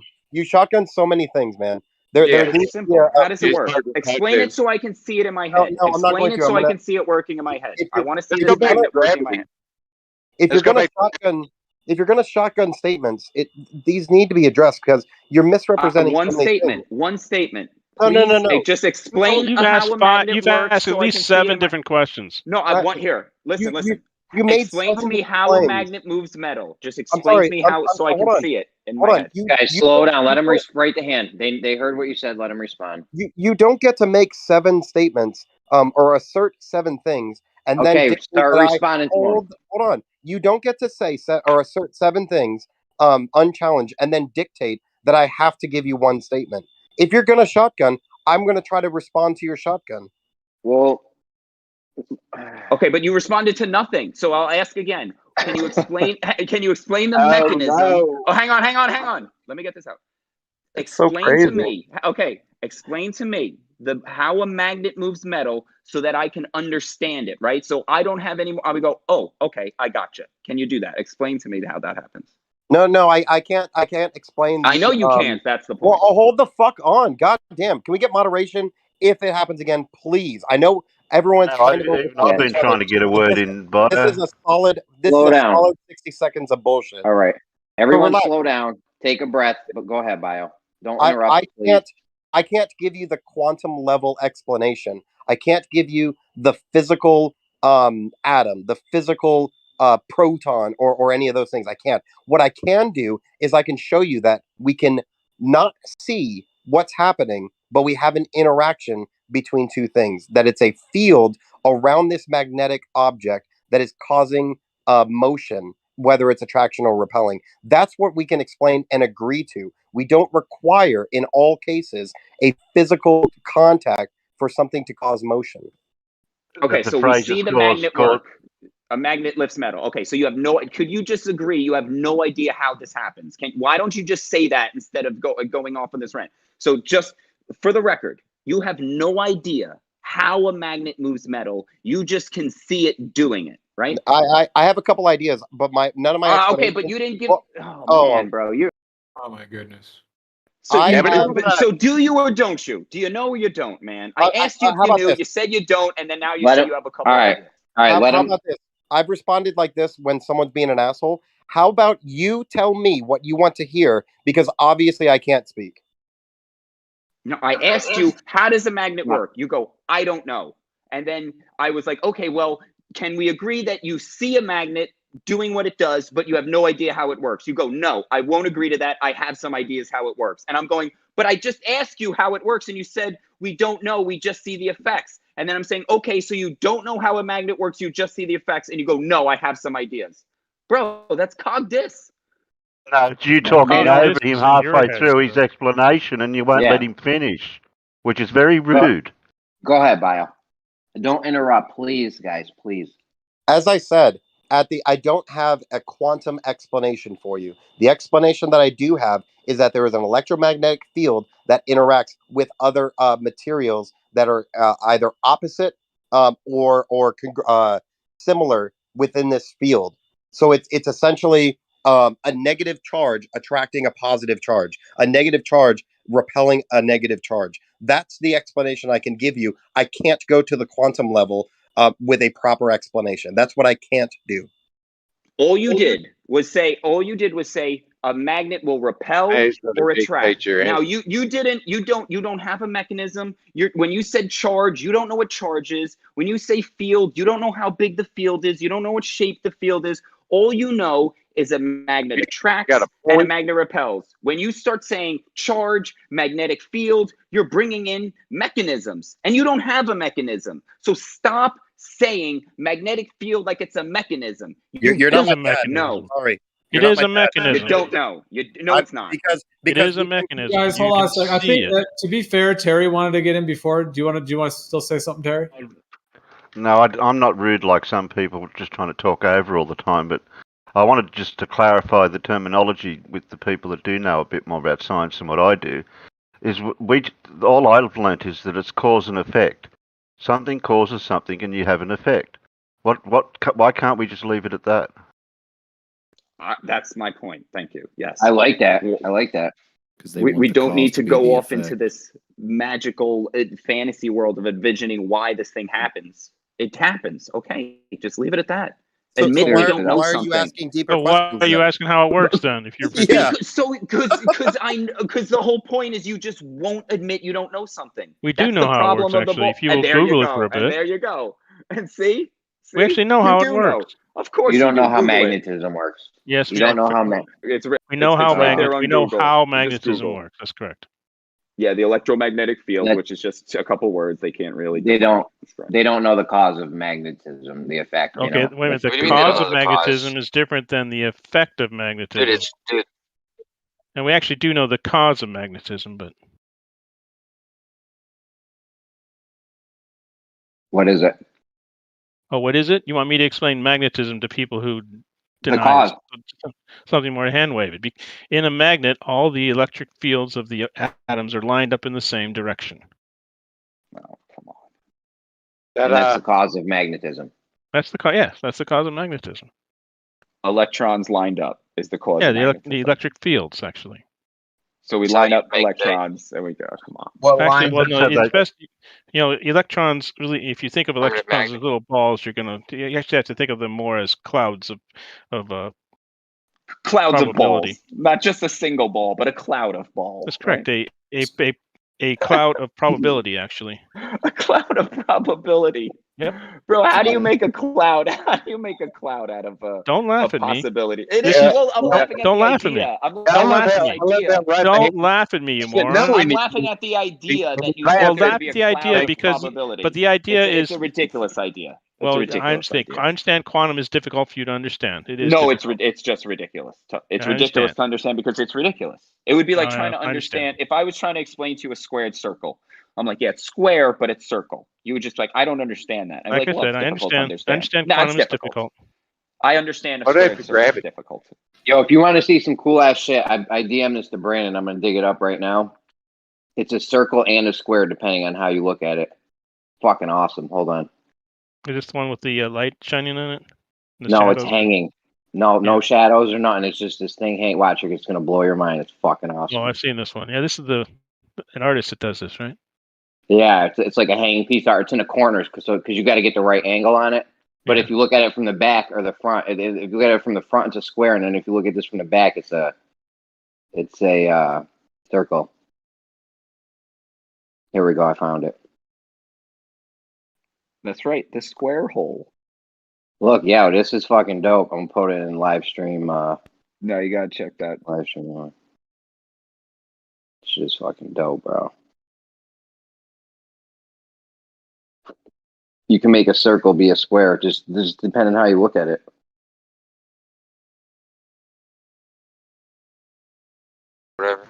Oh yeah. They do this. This is this type of art that they do with like trash and shit to give particular images at particular angles. There's another video that does it with a physical yes from one perspective, and then they move to the right a bit, and then says no. Yeah, that one's cool too. Yeah, a lot of cool things you do with. This one's sweet though. Yeah, I like this. It shows the holographic nature of things. Is the way I. Well, not holographic, but. Well, in holograms, basically multiple different structures can exist within the same actual space. Guys, Monday, multiple Brandon, different. he said he'll be back on images. Monday for the show. Oh, that's good. Sweet. Yeah. So he took a bit of a break, or. I think Jeremy has the room deafened. Jeremy has himself deafened. I'm taking the whole first 10 minutes of the show at least to explain this water and the pipe thing. See, I don't think he can hear us. Watch this. Jeremy, you're an idiot. You stupid. Because this is what gotcha. You guys are done off this horizontal water pipe thing. He can't hear us. If water's not horizontal, No, he's sitting there like, oh my God, these guys are so quiet right now. They're all listening to me. Your silence is very telling. You're done. Yeah. Jeremy's just like, no one's going to respond to my assertions. I'm doing so good right now. I do have one scenario. I asked a guy the other day. He was said he was a surveyor, and I asked him to make if he could he make straight up. You guys are debunked all over. That debunks everything. Your whole claim of everything is debunked with this horizontal water pipe. Yeah. Yeah, well, I DM'd him, but I mean, we should just let him roll. Like, Let it go. Hitting it Why out of you the guys park. so quiet? Hey, can you guys hear me? Right. Would you guys go to sleep? Yeah. That's quick. Hello. I'm wide awake, so my mind's fresh. Am I here or? Yeah, you're here. Here, bro. Am I here? Check. No, you're there. You ding dong. I'm here. Check. Yeah, we hear you. We hear you, Jeremy. We hear you, buddy. He'll probably leave and come back, but he'll still be server deafened. Yeah. It hasn't happened in a while, but it's been a while since there's been a self-server deafening. There it is, Jeremy. All right, you're back, dude. You deafened yourself. Who the fuck deafened me? No, I didn't do that. Oh, someone else? I can check the audit log, but I think you did it to yourself. Yeah, it was a red headphones. Yeah. You fell asleep on your keyboard. I checked you, Jeremy, and you were deafened. I undeafened you, but I didn't deafen you. Oh, it looks like somebody did. Yeah, they probably Who didn't do did it on it? purpose, though. Well, Fuck it him was. up. He probably didn't do it on purpose. I mean, I don't know whether I should say it here or not, but I checked who it was. Oh, all It wasn't right. me. I haven't got any things here to do that. It could have been an accident. I've accidentally muted people and shit. I'm before. like, it was Bendy. It looks like Bendy had deafened you. Jeremy, were you thinking that you were like killing it? Bro, that Yeah, I was like, yo, these guys got nothing. You were able to get all your points across. You motherfuckers are dead, dude. All of you guys, my fucking argument put you guys all to bed, dude. You guys are fucking done. That's not bad. It's over. Meanwhile, everyone's sitting here laughing at you, dude. Because you fucking No, we weren't actually are laughing dead. at you. We were laughing. No, with you. it was a good little situation. I thought you Yeah, guys we're went like- to we're like- fucking sleep or something. I came in 20 minutes ago. Everyone was fucking sleeping. I guess I should have just. Now that I think about it, I should have just undeafened you sooner. But I kind of thought you did it to yourself, so I didn't know if I'd even be able to undo it. But Oh, he Why, was you're on server mobile, deafened? Gio? Yeah, you guys could have undeafened him. Yeah. Yeah, but then we wouldn't have that magic moment, right? Yeah, we all came together. Fucking you guys. I knew this day would come. I can't believe you guys got put to bed, put to rest because of that pipe. no, but for real. bro, No, it's the all bunks, right, bro. coach. The All right. bunks All right. debunks it. So no, but Jeremy. So you were saying, yeah, Brandon's doing a show Monday. You were saying, is that what he said? Yeah, Monday. Nice. Monday to show up. You okay? Yeah, he's good. Okay. He's good. He's gonna fucking come I back told just you- like I told Rancy. you He did what? they do with that pipe. What do they do with the pipe? Oh, you No, I don't was want to saying, know what they did with the I was pipe. telling you how they were like what they'll do with that pipe argument, like how they're gonna go. They'll try and deny that, like, it's the pipe that makes the water flow. Oh my goodness. But the argument is like if you had a mile-long pipe, and then you were standing somewhere, and it was a perfectly straight pipe, and you wanted to make it horizontal from where you're standing. Let's say at the middle. Let's just say at the fucking middle, and you pour water in any ends of that pipe, it's gonna fall, and it's gonna try to find that middle point. And if there's not enough water in there, the water's gonna rest at the center of that pipe, no matter what end you put it in. So it's But gonna then flow when you pitch to that point. hold on, but then when you pitch it off horizontal, if you just keep it level and horizontal like that, the water's going to flow out of both sides evenly, and you're going to have what we No, see not on out. Earth. What's No, up? you're not. It's not going to flow out of either side. It's going to flow to the center of wherever it's level. And if you tilt it at all, it's now going to be horizontal at a different position. It's going to be parallel to horizontal at a different If you position. tilted it all, Middle. if you tilted it all, it's going to be flowing in the direction down that you tilted it in. Right? Well, We yeah, agree exactly on what I'm that, saying. right? Yeah. I'm saying that if it was debunks the horizontal globe. at the center to begin It with, doesn't, Jeremy, because down if it is was not a horizontal, if it was fixed horizontal, position. Down is not a Jesus fixed Christ. position. Globe If it debunked. was horizontal to begin with, Jeremy, if it was horizontal to begin Bro, with just the put it center, on deafen. and it's It's going so to much fall better. towards the center. and you Just go tilt it back on wherever. deafen. Sorry, Coach. Go ahead. just deafen and be like, yo, it's Go ahead. debunked, Go ahead. My bro. bad, Coach. It's like one of the most aggravating conversations to be a part of. Because no one's able to finish anything. But if you tilt it at all, Jeremy, from that position where it was center, or it was horizontal at the center, whenever you tilt it, it's now going to be parallel. It's going to be parallel to some horizontal somewhere else, and wherever that position is, it's going to fall to that point. So if it's if you tilt it like to the left or something, the pipe's going to be horizontal. It's We going to be gotcha. parallel to some other horizontal. We got you. How long of a pipe do we need to test this? A mile. We can't do this with a 10-foot pipe. As long as you want, dude. What are you talking about? Can we do it with a 10-foot pipe? I would probably choose something bigger so you could see the difference between the ground and the straightness of the pipe. But of course, the bigger you make it, the harder it's going to be to know that it's straight. Oh, real quick, I had Know a what I mean? question for I had a question for Rakia. How far do laser levels go? Like if I the ones that spin and project a line, Not very far. 400 meters. No. Damn. The All farthest they use those things are just like on a job site. No more than like 100, 200 feet. meters. No. 100 feet. Nah, you don't use those very far at all. Less than that. Less than that. Yeah, they're only good for just working on a job site within 100 feet. That's about it.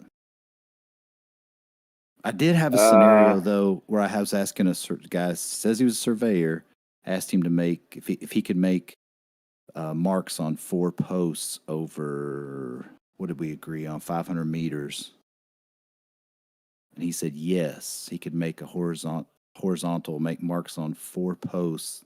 And then if I brought my water level in behind it and set it up on there, that it would gradually drop away from the first mark along the next 3 marks. Wait, you told the surveyor what you were doing? No, I asked him. I said if I made now this was somebody that said they were a surveyor. And I asked if he could give me 4 posts with a mark on each post over 500 meters, and if I set a water level up to it, what would happen? And he said they would gradually drop away from the first mark. Each mark, it would be a little bit lower than the mark. Oh, he said he was going to make a horizontal and free space basically with these posts. Yeah, just have 4 posts. I think it was 500 meters, something like that. Yeah. Wouldn't the midpoint be the highest, and then as you extend away from the midpoint, then it would lower? It depends on where you level it. No, I'm the other saying way like around. any 500 meter length, it would just be the middle would be off, and then everything So extended from that would away be. from it would drop like if I set it up after the fact. Like if he made the marks for me, and I set the water level up, you're saying the water levels would drop from the middle out? Oh, I might be backwards. The lowest point would be in the middle. It's the other way around. Yeah, so the lowest point would be in the middle, and then the highest points would be away from that midpoint.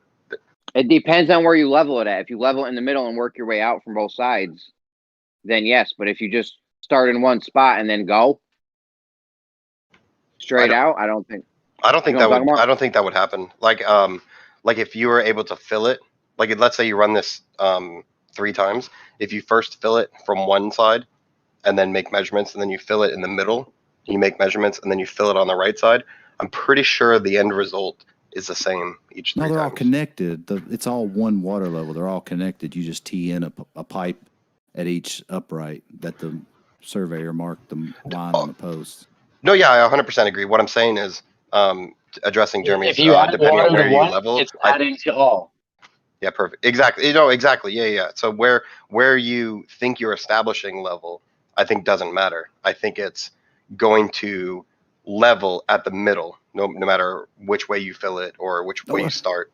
Well, let me clarify. I asked him to first just set the post and make the marks. Like they're already there established. Yeah, hasn't this been done already? I thought maybe it was Australia where they did it for 500 meters or a kilometer. Slide done it for slide done it down a canal. I think it leaked out. I don't know how he went with that. Oh, are you talking about the leaky water test? Yeah.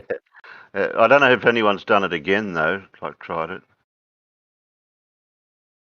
Slide There is took a their few. money. Slide took their money, didn't complete the test, and still hasn't done it. I know other What does people have slide tried. mean? It's very hard to do that test because of the distance.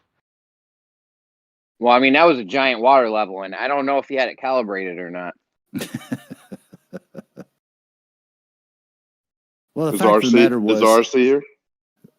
yeah, he left. The fact of the matter was, he said he could make me make 4 posts with 4 lines, and it would be horizontal. And then if I set the water level up, it would gradually drop away from the first one. Because he started in one spot at level. That's the globe model. If you start in the middle, make your level in the middle and go work out horizontal straight off of that, all the water on the globe is supposed to pool in the middle. If you start in one spot, if you start in one spot and just work your way straight out in one direction, then the water would. Go ahead. I'm just telling you what he said. What was it? Was he going to make it level in one spot and then just work out in one direction straight away? He said that he could make a horizontal starting from one position and make 4 posts, and all 4 marks on those posts, it would be horizontal from the starting point. Mm-hmm.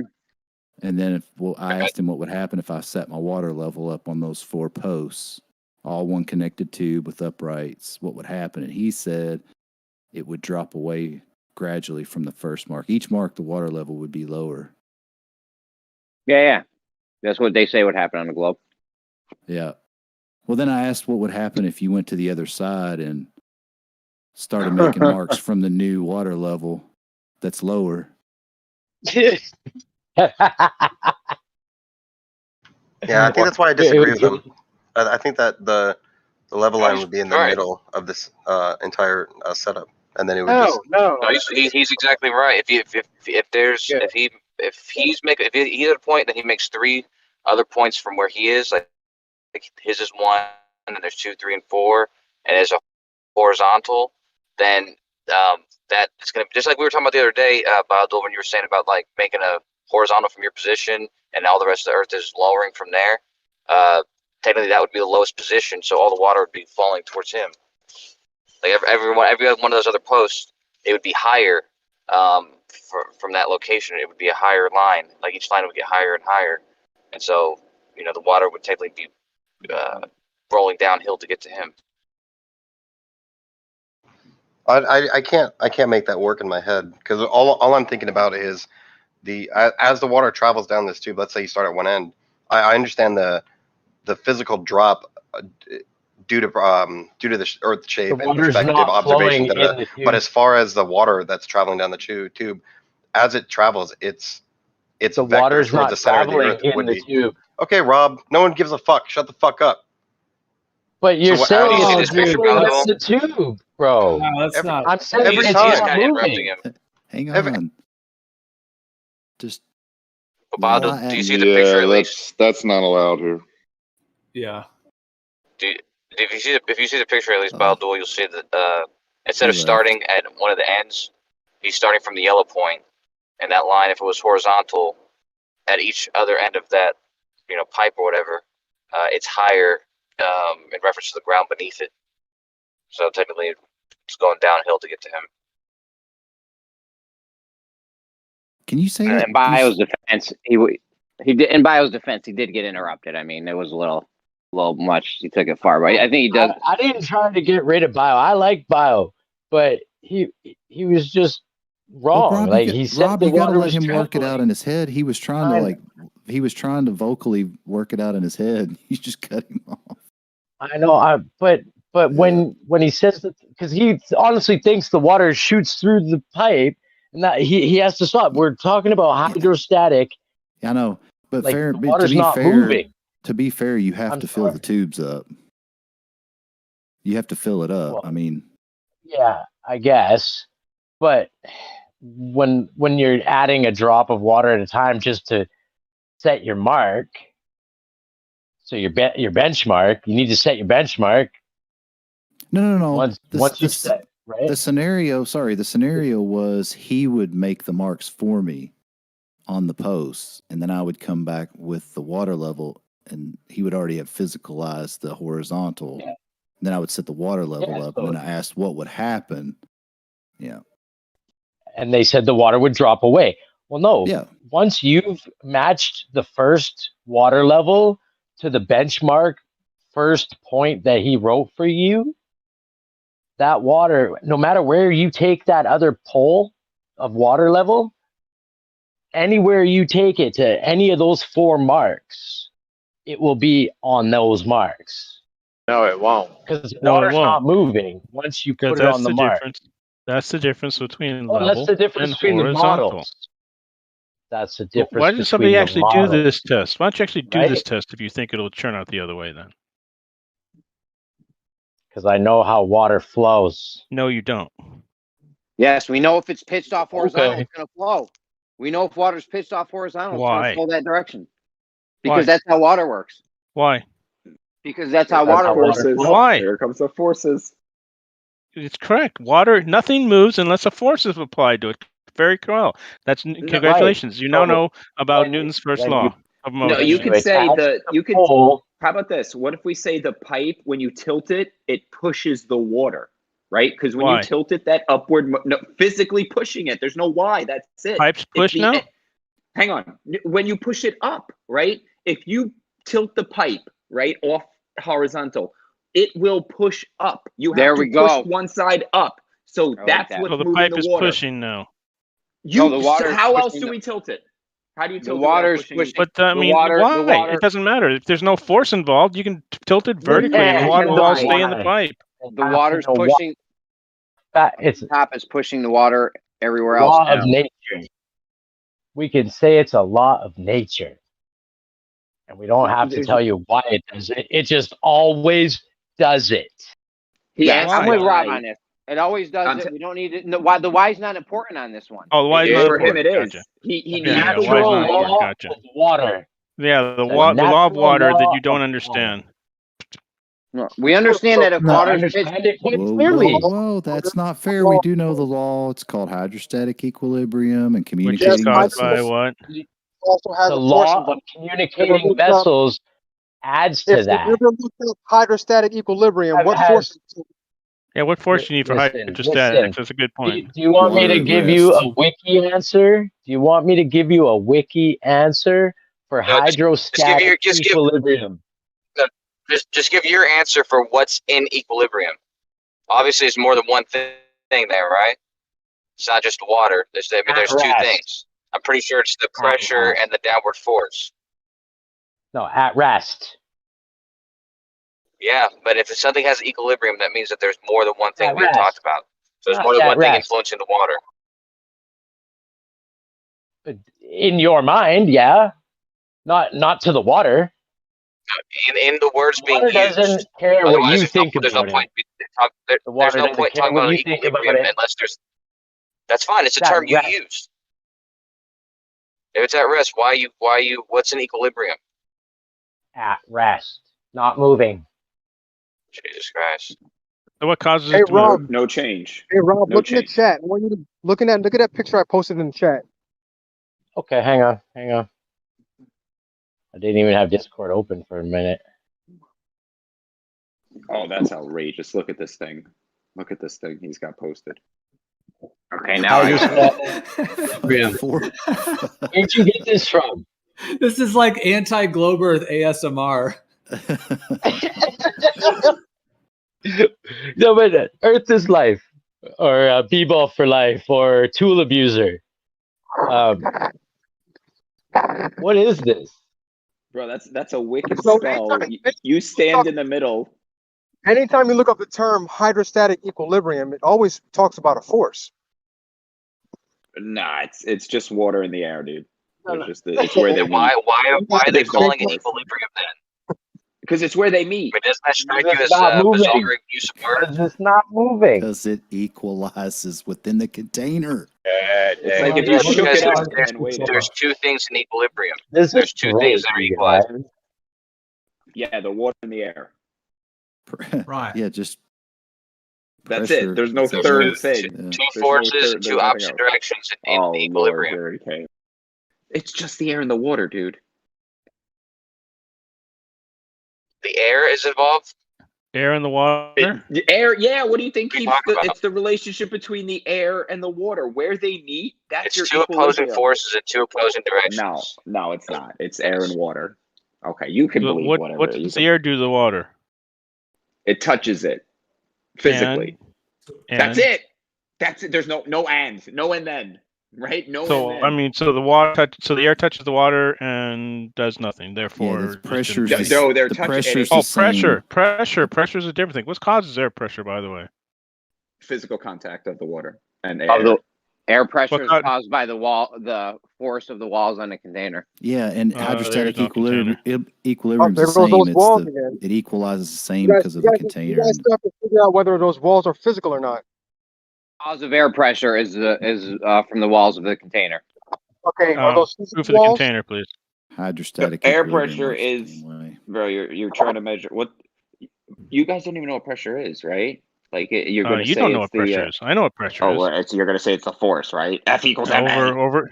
Yeah, and actually, F equals ma. force over square area is called. That's called pressure. Force per something. Yeah, it's called it, but you don't know the mechanism, right? Sure all we you're gonna do. show me is the. You know what? Oh, the bouncing atoms. Come on. Yeah, bouncy No, balls. That's no. Yeah, Bouncy balls. Come You guys love Bro, we're balls. not 4 years old, bro. Like, bouncy grow balls. up. We can grow The up. bouncy ball model is actually very The good. model. bouncy ball model. Yeah. No, use two And I know you liquids. guys make Use fun two of it, but fluids. it's actually Use quite two good. fluids. I can't Use do two the fluids. actual name of it. What's the actual name of it? Well, I don't know. We'll call it the Nathan Thompson bouncy ball model of. It's Neil of air- Bohr. Niels Bohr. Give him credit. No, I don't. I like giving Nathan Thompson credit for it because he was making so much fun of it. It was really quite funny to hear him laugh at it. Well, it is. It's a little. Look again. I don't want to get into the one of my points always is that we're arguing over the unseen, right? You're saying it's this unseen, and other people are going it's that unseen. So that's why there's always going to be this blah blah blah blah blah. Oh, you can't. Nothing's true unless you can see it. Seeing it is one of the verifications, right? Like when you see the physical reality, it's like it becomes very tangible, very understandable to people. Now there's these unseen things, yeah, but you ever been to China? see, again, like I could logically, if it was like, oh, I've never been to China, is China real? I've never been to Mars, is Mars real? I'd be like, well, China's on Earth. I've been to Earth. Places on Earth are real. Every place on Earth is real. Well, Earth is real, right? Like, and we're trying to make an argument here, and be like, okay, well, I live on Earth, so I know there's places on Earth. Well, you can see Mars. How about that? You can see what is real? China exists, therefore How do you know China's real, though? Well, yeah, I've my standard is personal verification, right? You'd have to So you'd have to go there. to China. So China doesn't. So nothing exists until you go there. Well, I mean, So it North could be Korea. a lie. North Korea would How do never you know it's exist not a then. lie? What if North will Korea is never a exist if you paradise? can't go there. What if it's a paradise and they're lying? How would you know? You think North Korea is a paradise? Why don't you?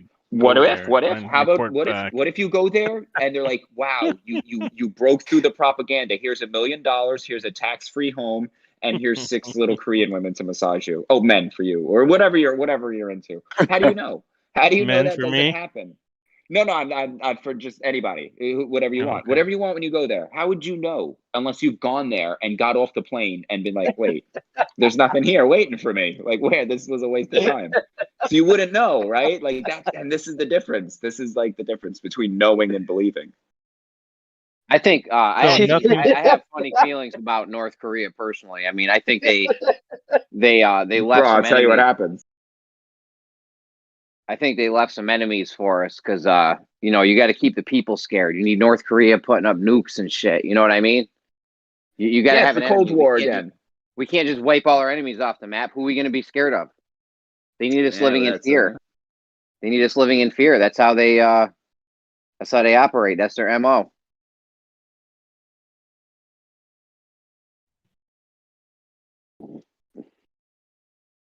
Yeah.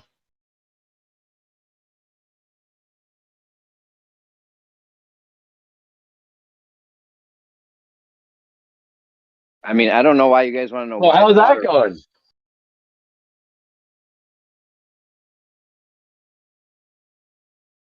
Who are you talking to? I'm talking to you guys. It was just dead silence. Oh, I Nobody's know. got anything. Yeah, we know how water flows. If you tilt it pipe We from know how horizontal, water flows. if you tilt a pipe from horizontal, that's how the fucking water flows down in a You still downward haven't told me direction. why. It doesn't You still matter haven't why. Yes, it doesn't matter why. Gotcha. Well, you agree Well, that it happens, right? I do think my viewpoint is that Entropy. there is Right, something that could be referred to as a force going on, in my viewpoint, in terms of why water does flow. It's not any of the theory of gravities that they have, but I do think everything within the environment is electromagnetic, electrostatic, and also made of sound and light. And with all of those combined, the way that matter moves Dynamic. is always being, I would call it almost like being massaged by the ether. Like there's a way in which the ether motion structure itself is sort of assisting the matter in its different equilibrium levels. Gio, have you ever heard them describe the neutrinos? I think they're called. An Asian lady. Gio, Yeah, some of those theories, yeah. the neutrinos, they pass through. You know, a billion of them just passed through your fingernail just now. But sometimes they interact. But sometimes you they didn't even interact. know it. But sometimes they interact though with the physical world. I think that could be the ether right there, like the ether neutrino field or something.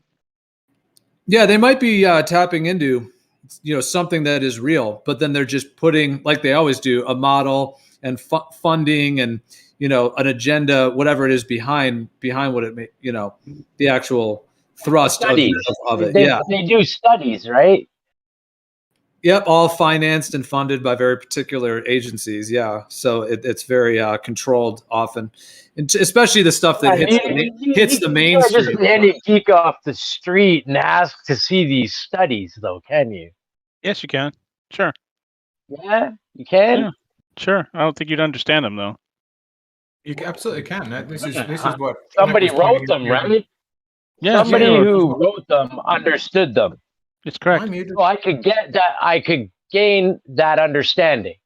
You? If I didn't, No. if I didn't already have the Oh, understanding, trust me, you don't I have the could gain understanding. it.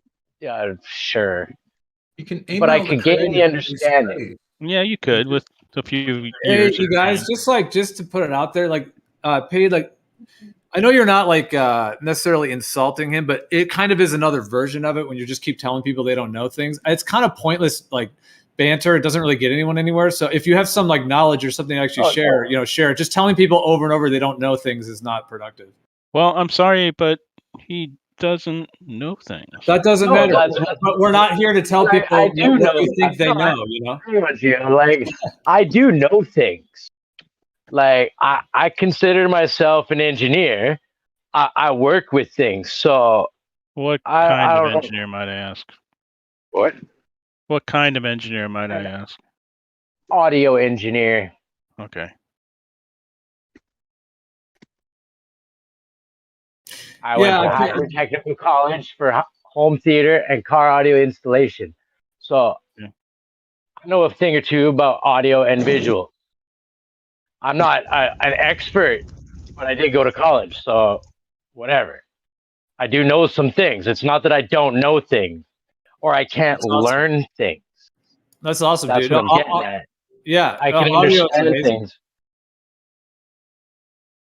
Yeah, I mean, Just- to understand audio is ultimately having a deep attunement with wave patterns and how those structure Right. through sound. So yeah, it's a very depends on what type do you do? Like, do you Oh, do yeah. recording or do you do music creation or other types of audio? Oh, no. I do, well, mostly electrical work, but I know how a speaker works, right?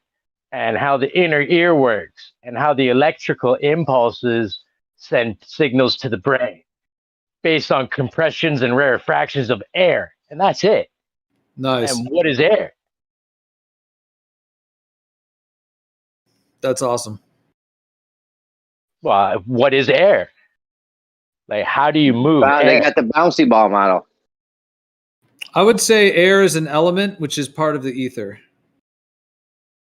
It's one of the core elements: earth, air, water, and fire. So air would be one of those foundational elements. Please, you're not telling me that was hundreds of years ago. That was disproven hundreds of years ago now. That's alchemy. We've gone long past alchemy. I mean, you got to hand it to the alchemists. They were trying to make gold. And they didn't have enough energy, but they founded chemistry. But would you just talk about water? Well, if earth, you're talking fire, about air, those elements, that has nothing it's to do alchemy. with. I mean, well, alchemy has claimed various things, and alchemy is a wide subject. However, what I'm referring to, these four elements, are foundational in my understanding of in terms of the universe. So, for example, all of the star constellations are connected with these core elements. So each of the quote unquote signs, Sagittarius, Capricorn, all of those constellations, those all are fundamentally ruled by one of these elements as well. So it seems, I'm just saying in my understanding, to be like foundationally built into the actual structure of the whole system we live within. You also realize that we have taken metals and turned them into gold. Yeah, with Alchemy is like a real thing. It is yeah, real. but the thing about the alchemists, that they didn't have enough energy. Yeah, we've taken them and put them in like nuclear accelerators. And now yeah. alchemy's real. Well, yes and no. It always has been. Well, certain parts of alchemy, I mean, all of like modern day chemistry is rooted in the original. Yes, correct. The alchemists they can invented. straight up make gold. Yeah, but it's not like the alchemists thought Yes, they could. they can It's make a gold out of. purification method. Hey, Jeremy. What's up? If only we could maybe contact a professional in this field, if someone with a higher learning in chemistry, maybe someone with a master's degree could really fully explain it. Yes, someone I don't should know tell you anyone. about chemistry. I don't know anyone yeah, like no. that. Don't anybody with a master's in chemistry. I don't think anyone in this arena like that. No one in this I arena. said I know about audio. Like I know how air works on the eardrum, and I know how to make loud stereos. That's what I do. That literally is no help to us in this arena. So, Just like so a master's degree, I think Paid NASA Show has a master's in chemistry. I'd like him to fully explain that. I was trying to, and you guys are disregarding it. No, the alchemists invented chemistry. They were trying to make gold. Yeah, we can make gold now if we put things in nuclear accelerators and stuff, but it's a whole different story. Well, you brought up alchemy. I was talking about the four elements, and then you brought up Which is alchemy. alchemy. And why did you go with alchemy from just the elements? Because that's what they had. That's what they were trying to do, and they invented chemistry based on alchemy. I mean, alchemy is like, I don't know. Well, yeah, there is the foundational. I mean, because Isn't that, alchemy like, is all is the metals? combining. Like alchemy is combining. Isn't that the element of earth? Yeah, there's always like a combination within any alchemical vessel. You have the vessel, and then you have the transformative agents that transform to create a new substance. Geo, would you say earth? Would you say earth, wind, fire, or earth, air, fire, and water? Were those the four elements? Yeah, earth, air, fire, Yes, and so water. those are actually the four states of matter. You got plasma, gas, liquid, and solid. Yeah, but hang on. It is pretty Alchemy cool. was about purification. Earth, Wind, and was Fire about- was a great band too. It was about I was thinking that, but I wasn't going to say that. They forgot air though. Yourself. Buster, you were saying alchemy is about purification? It's about purification, and they did things a long time ago where they broke things down into their purest form. It's like spagyrics was that, and they're doing it today, thinking they're high and mighty because they're doing something that was done hundreds of years ago. It's refracting. It's just like what we do with oil or anything else. It's like fractional. You refract it now. Yeah, they the reason you have alcohol is because of alchemy, spagyrics. The reason you have essential oils is because of alchemy. It's taking the impurities out of something else. It's called a refraction. Yeah, refraction is more fractal. You know, it's same thing, right? It's just bringing a plant or a metal into its purest state. It's a real thing. You bring raw oil into a refinery and refract it down to other states. Pure oil, gasoline. I mean, the only reason they have CBD oils today is because of alchemy. I thought it was telling when he was like mocking alchemy, right? Oh, back in the day, they thought they could turn metal into any metal into gold, and that's how they got started. It's so stupid, right? How about we do That's a very ignorant statement to make. Oh, that's what the alchemists are trying to do. do. They didn't have a better method than we have today, a more efficient. How do you know they couldn't one-to-one transmute copper to gold? Because they were trying to, and they didn't. Maybe they did. No, I don't know. Egypt might. And it's been Egypt covered might have, up. Yeah. Egypt might have. Egypt might have been had some kind of alchemy back in the day, maybe around the days when they built the pyramids, when they were more advanced. But because they had so much gold in ancient Egypt, it was crazy. What if, like, how you build a circuit, like you have to do all the little picture a circuit, like the green, the circuit board. What if the physical city they lived in was like that? Yeah. Wow. Yeah, that's amazing. And that's how they have the power and stuff, and that's how there's everything something works. Right. There's something that was like that. I saw something like that was mimicking a circuit board. What was it? Some of the ancient monuments or something. And what is very conductive? What is the best conductor? And it's very sought out for using in circuit boards. Gold. It's the best conductor. Doesn't tarnish, doesn't degrade. Well, this is going to go pretty deep, but what if there were people in maybe more recent than we even have known, where they were able to create gold and did so, and then the people currently, these controllers, whatever we want to call them, that are in power now, essentially hijacked that and kept it for themselves, and then with the gold they had from, I think, other lands as well, and if they hijacked the ability to actually create it, then they took over the entire gold standard and therefore took over the whole world through the Federal Reserve. I think that the Earth, nothing was more anything, right? Like a diamond was a pearl, was a brick, was a concrete. It didn't matter. It was all everywhere. Whatever you needed, you just got it. Then one day, like you said, these people, they kind of were like, if we got control of this stuff, we could set values and we can make something scarce and make it rare when everything was just there. You could just go and grab it or change this to that.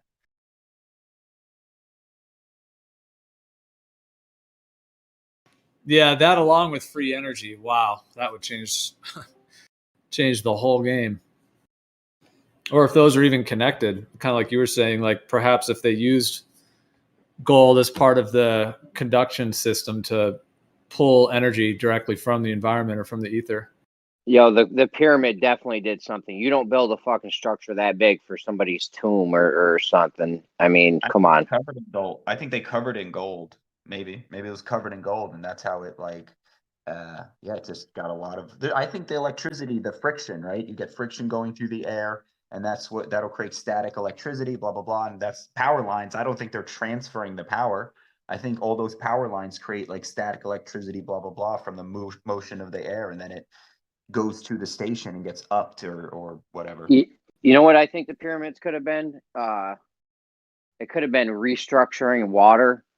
Like, I don't know if a pyramid is a way to do it. I've heard that you might be able to do that, but you can make seeds grow. The pyramid could have been sending out like good signals, like happy thoughts or some shit. You know what I mean? Because if If you ever heard of the intention experiments or water memory, you know that. Oh you yeah. Yeah. So There's also in the pyramids, there's these shafts that go up all the way through the pyramid, and you can look through them, and they align with particular stars. Like when you look up the shaft at different times of the year, it will align at a particular star point. And then at the bottom of the shaft is like, it looked like there's these carving out that almost look like they're like little baths or little pools.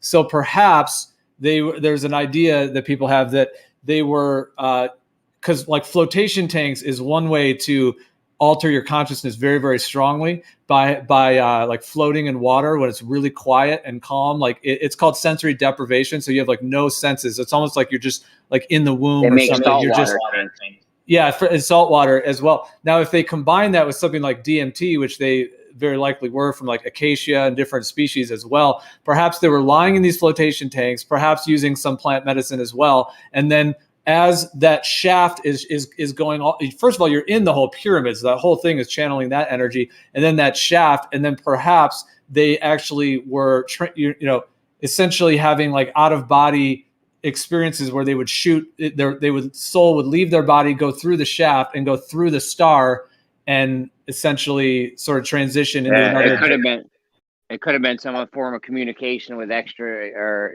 some kind of other entities or something. Who knows? But the whole Giza plateau is laid out to mimic the heavens. You got Sphinx and equinoctial marker.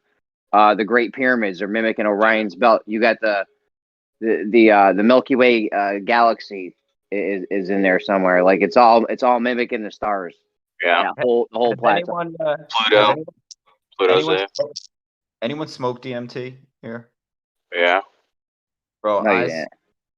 I have. So, Did ya? bro, the visual change Recently. of the world was so radical, right? Like I've done mushrooms, acid, like you see things.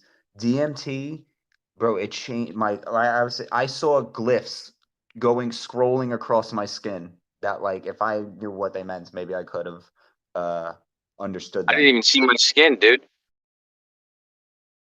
You're in a different world. Oh, yeah, you were seeing like, so wait, you were saying, yeah, the visual effect it can be absolutely It was so like profound. different reality. Yeah, it was complete. It was not. I was in a totally different place.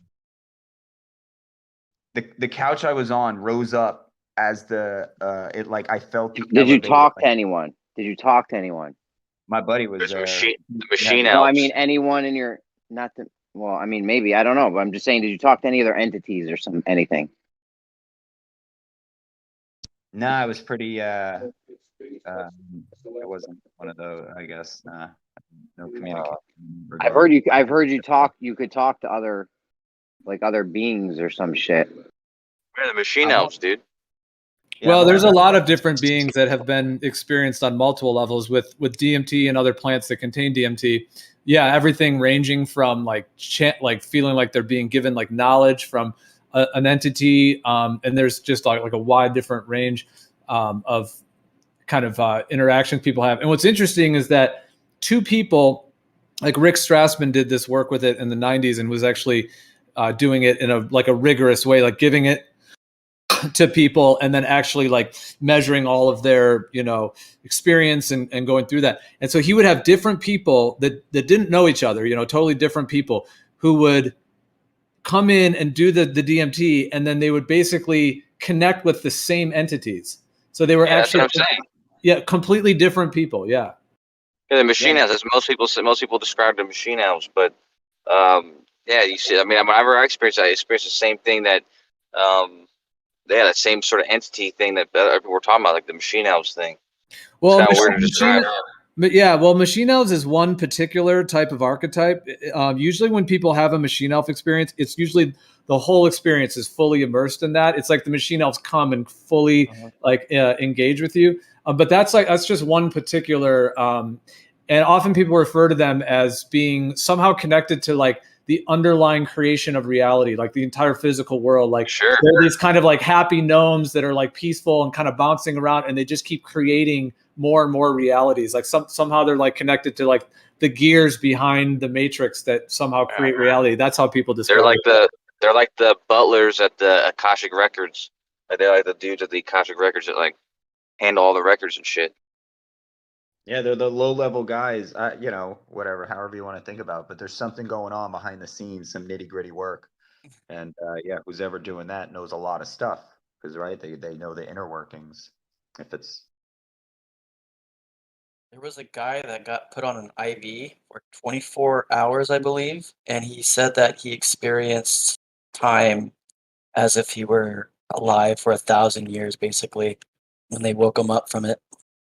I think that was Yeah, it's like you know, like I was so enamored with the visuals, right? I didn't really explore the mental components to it so much. But yeah, man, it could be something where, you know, what state is natural? Like, are we in a dulled version of that state? And or so we're not, maybe we're not enhancing the state we're in now. Maybe we're undeadening our senses and achieving how we actually see the world. Well, there's a lot of people. What's interesting about some of the entity interactions with some people is that when they do it, or this is often, there's a lot of different ways of using DMT. There's plant medicine versions, and then there's synthetic. So people that extract it and then smoke it, that's like a particular version of it. But at that dosage and that quick of an onset, it can really, if you do a high dose of it, it can really be such a strong instant amount of it. And in some cases, people, when they arrive to these entities, the entities are like, it's like they're able, well, you're able to see them finally. Like people reported that the entities were waiting for them to come. It was like we were the ones, or he, you know, that person was the one that was cut off from it, and the entity was there, you know, to kind of greet you and be like, oh, you know, you're back. So it kind of plays into what, right, the hand, what you were just saying, like the idea that this level, even though it's amazing, like this human level, but perhaps this is just one vibration, and then there's just layers and layers going upwards, perhaps. Yeah, I want to get some tonight, dude, but I can't do it at my girlfriend's house, and I can't do it fucking in my car, dude. Because you know when you do DMT, you smoke it, you just fucking like you can't. You're immobile. I mean, if you're, that's what I'm saying. I can't even see myself. Like you're like immobile for 15 minutes or whatever, because you're just in a different place. Like you know, dude. I don't know, but like I got fucked. Like I did it 5 times in one night, but each time got disturbed by someone interrupted it for so different reasons. But regardless, like when I wasn't disrupted, yeah, you're not even connected to the regular world. Like I don't even, other than the music, I don't know what's going on around me. You know what I mean?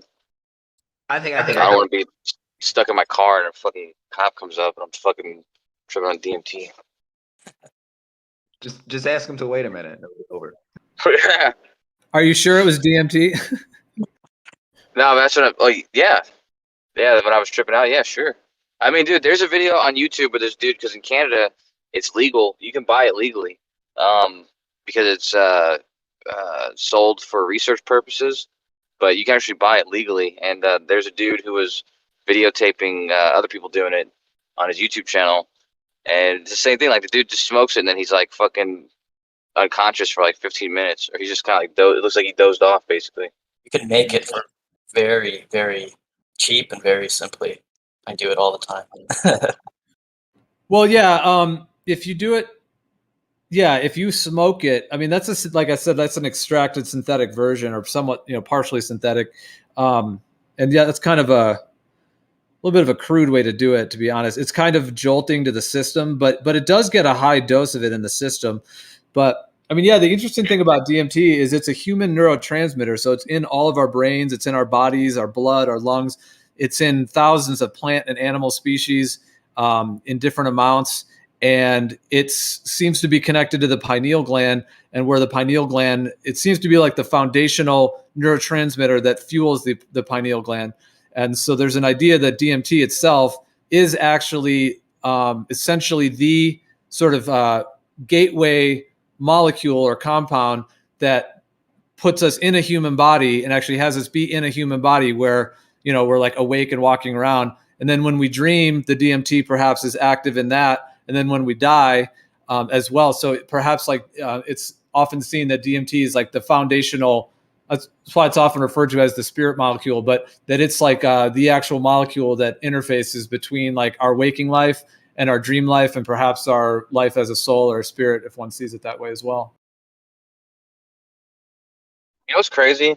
Doesn't it seem that because the pineal gland also, like when you take any kind of drug, the pineal gland is actually kind of like the pharmacy of your brain that introduce, like, whatever drug you're taking, it just triggers your pineal gland to make whatever your brain's gonna actually interact with.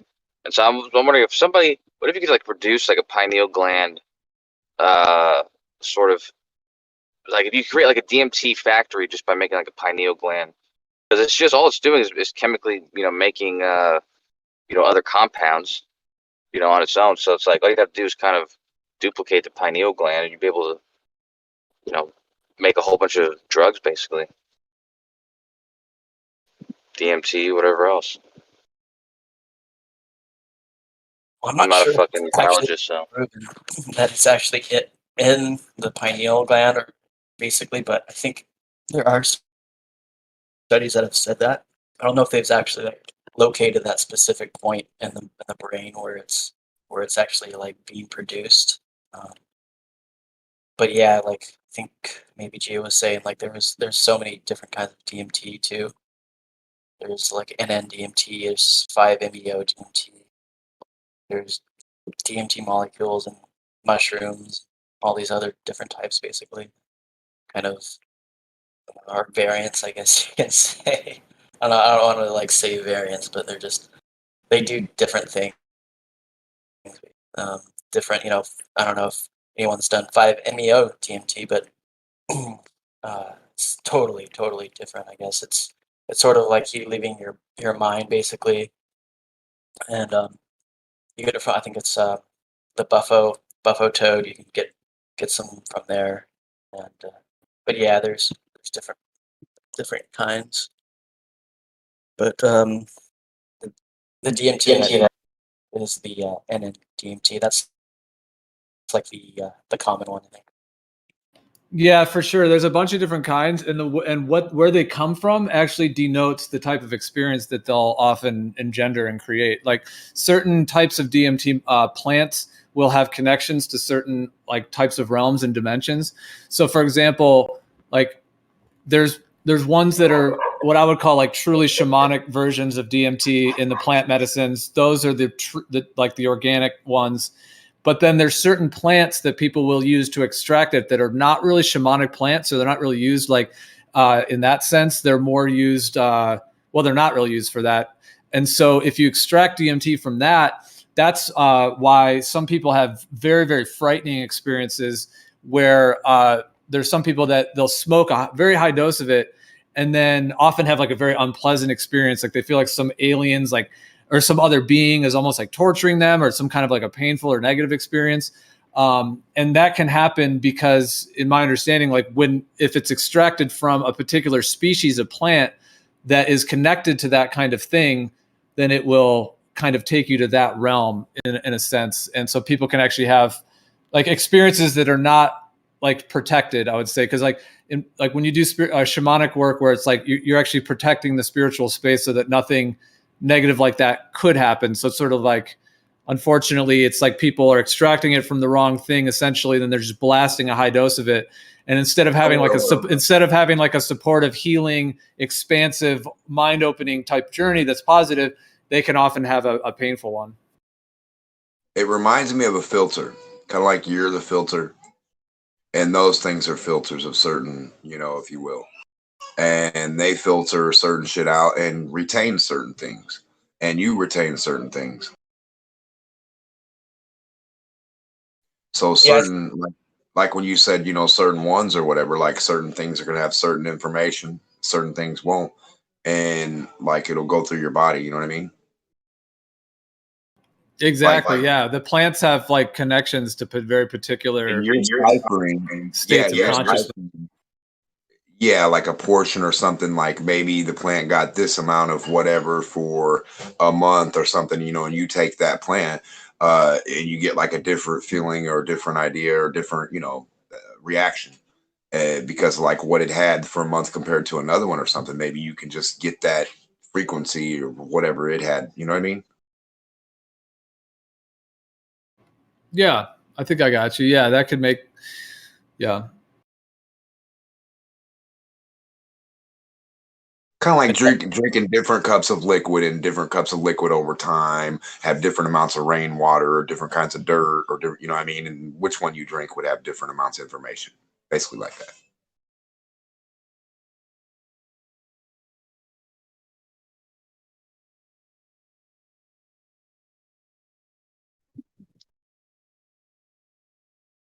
Yeah.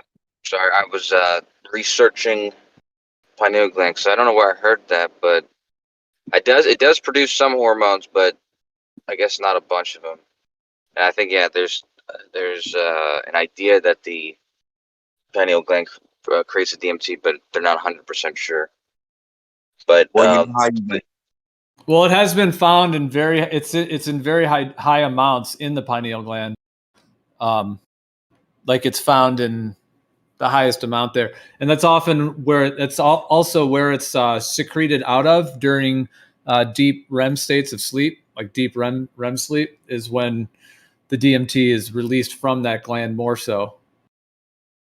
That's what I mean, though, is so it is definitely one of the main, because I forget what the other one is. I think the other one's in your chest somewhere, but it's definitely one of the main production sources for your hormones.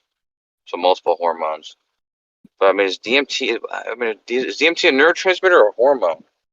It's a neurotransmitter. It's very similar to serotonin. It's only like one little step off from serotonin. So it's like a sister compound or a brother compound to serotonin, and is also similar to dopamine, norepinephrine, some of the other foundational. Dopamine is very similar. Yeah, dopamine's similar to serotonin too, yeah.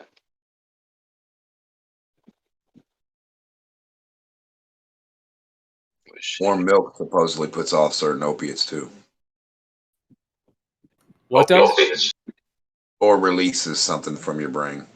Milk? Yeah. Yeah, dude. Cow's milk has a compound called BCM7, beta casein morphine 7. It's a form of casein. It's like, it's totally some genetically modified freak shit, and it causes like people to be addicted to cow's milk. It's only in cow's milk. It's not in like goat milk or anything else. It's only in cow's milk. But it actually acts as morphine in your brain. It causes addiction. It causes heart problems, cardiovascular issues, and a bunch of other problems. Yeah, it's crazy.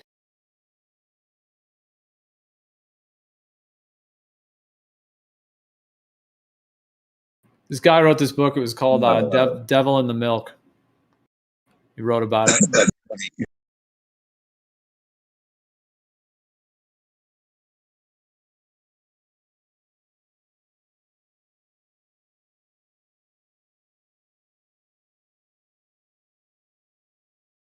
Cows are kind of funny like that, actually.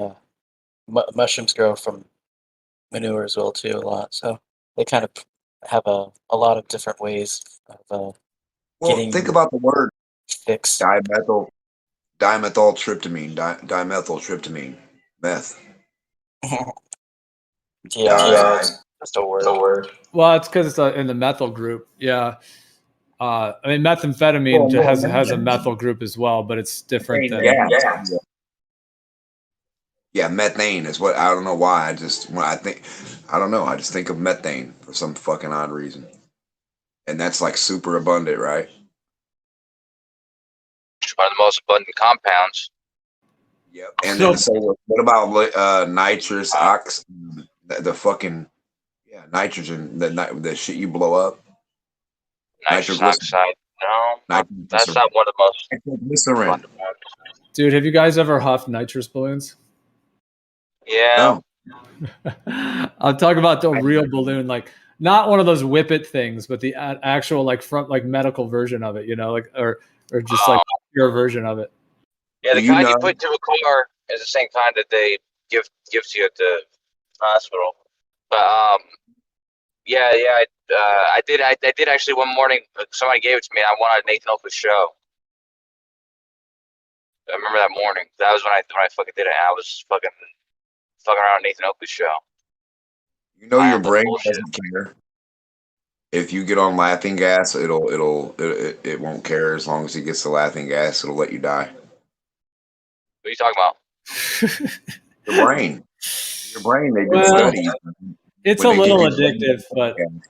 it is a bit addictive. Yeah, but it's not that. I just did that. Oh yeah, that's what Steve-O got hooked on. That's what fucked him up. When he Yeah. was before he quit. Look at his cheeks. They're permanently in a laugh stuck area, like stuck laugh No, position. dude. He was dude. He was laughing before that, but yeah, I remember he was fucking doing whippets like crazy. Well, that's definitely not good for you. So Kosho, when you did DMT, like, did you have any like experiences with like content? Like, did you have like visions or things like that, or was it more just kind of? I was all over the place, man. But I told you I did it 5 times that one night because this dude at this my apartment actually was, but my roommates were having a party. But anyway, but each time it got disrupted by landlords came one time, another time someone let the cat out. We had to chase it, and so it's like I want to do it by myself when I'm not at a party. But hey, I gotta go for a little bit, so I'll be back. All right, bro. Sounds good. So I'm doing some lifts, so I gotta lift. Show. Nice, dude. Get the people where they need to go safely. Peace. Do you even lift? Oh, he's already gone.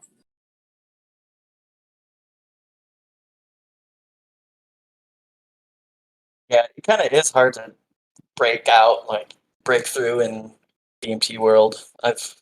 It kind of, you have to take a while, I think, for some people at least, and it's kind of hard for a lot of people to do it right away.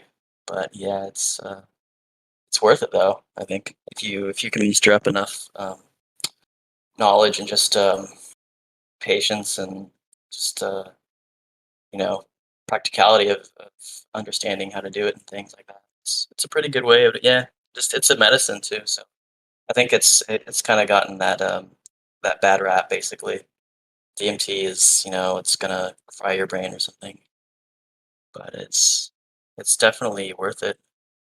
I think it opened my mind up so much. Like, I mean, I was kind of a piece of shit to tell you the truth before I smoked DMT. Like, and right afterwards, I was like, oh my god! Like, I anything like was racist or anything that it just felt so uncomfortable being around anything like that anymore. So I was just like, man, it's like, what do I got to do now to get out of this? So it's kind of a journey. It's a good way to experience the journey of life, do things like that.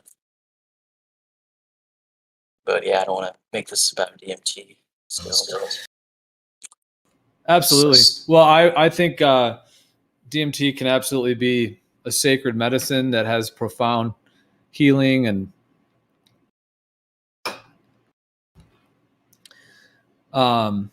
it can open blocked energies. It can heal emotional issues, addictions. It can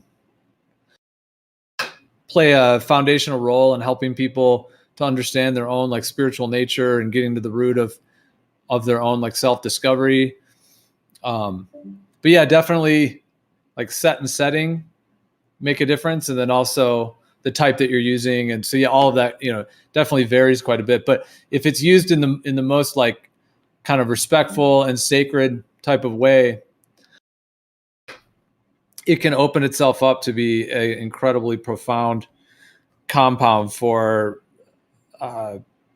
achieving very unique states of consciousness that can be like healing and like, to use the word like quantumly advancing to your like mind and your body and soul like simultaneously on like in a peak like mystical experience version of it.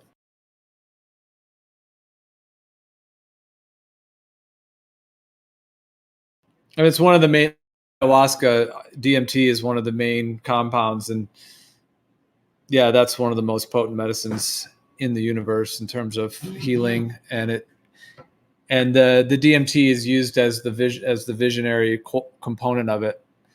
So it's very foundational in terms of the healing and the experiences that people have, the visionary experiences. But that's with the ayahuasca plant brew, so that's really organic and natural. It's like right from the Amazon rainforest, just right cut down. You know, these like there's like the vine, and then there's a leaf, and those are combined together, and they cook it. So it's like as natural as it gets, just because directly from nature like that. And yeah, that is profoundly healing and transformative as well. And the DMT is one of those, the main things that is part of that, or at least it's the same.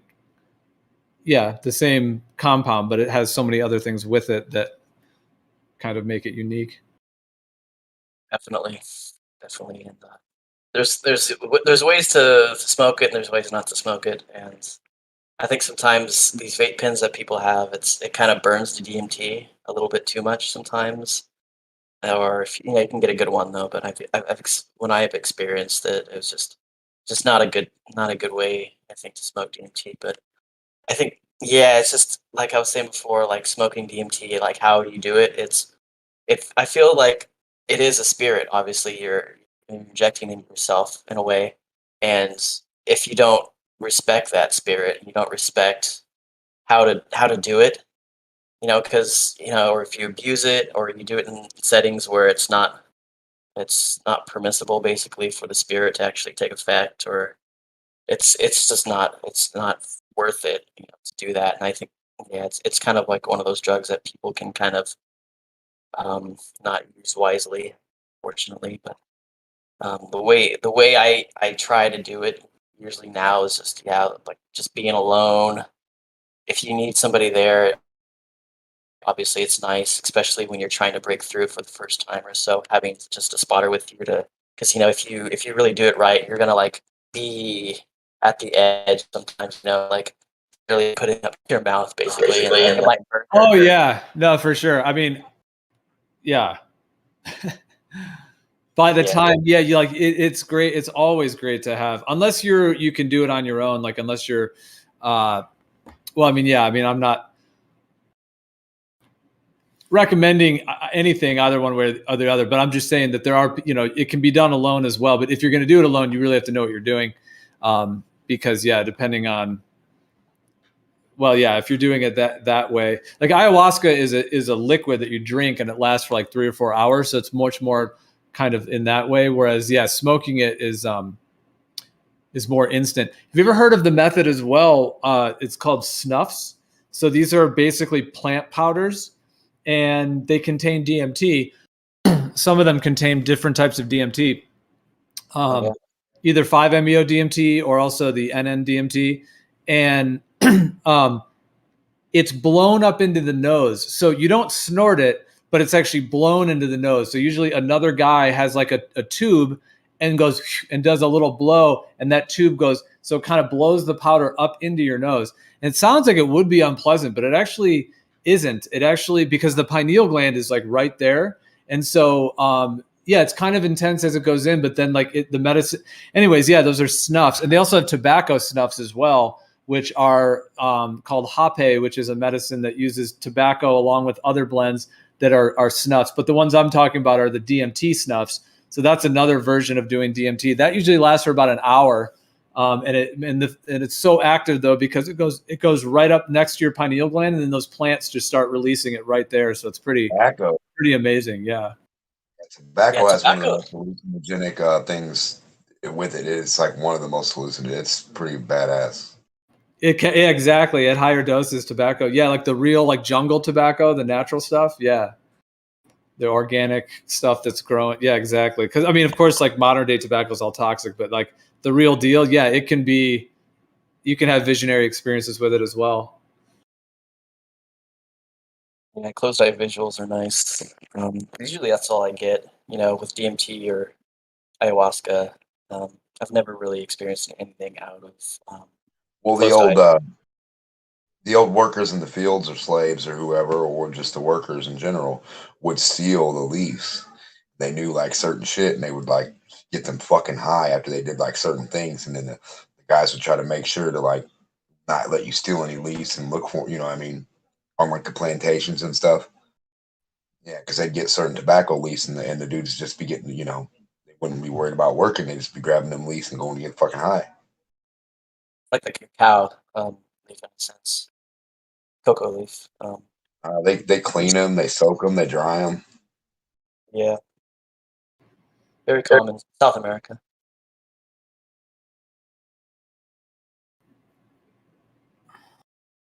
I just think it's weird you can't find a tobacco seed, a cigarette seed anywhere, and like cigarettes like have been sold forever everywhere.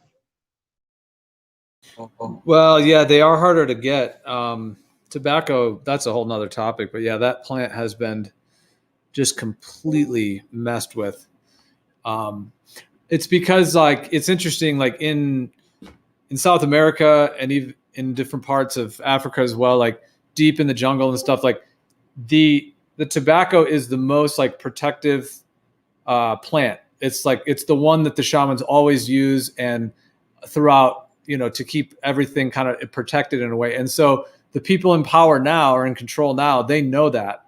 So they have gone after tobacco in order to get this like kind of whatever this like usurping that they're doing, like trying just to like, yeah, like take over humanity and stuff. But like that's part of how they've done it is through destroying the tobacco and the like the lineages of it. And that's why it's like pretty much one of the number one world's most kind of attacked and like and exploited plants.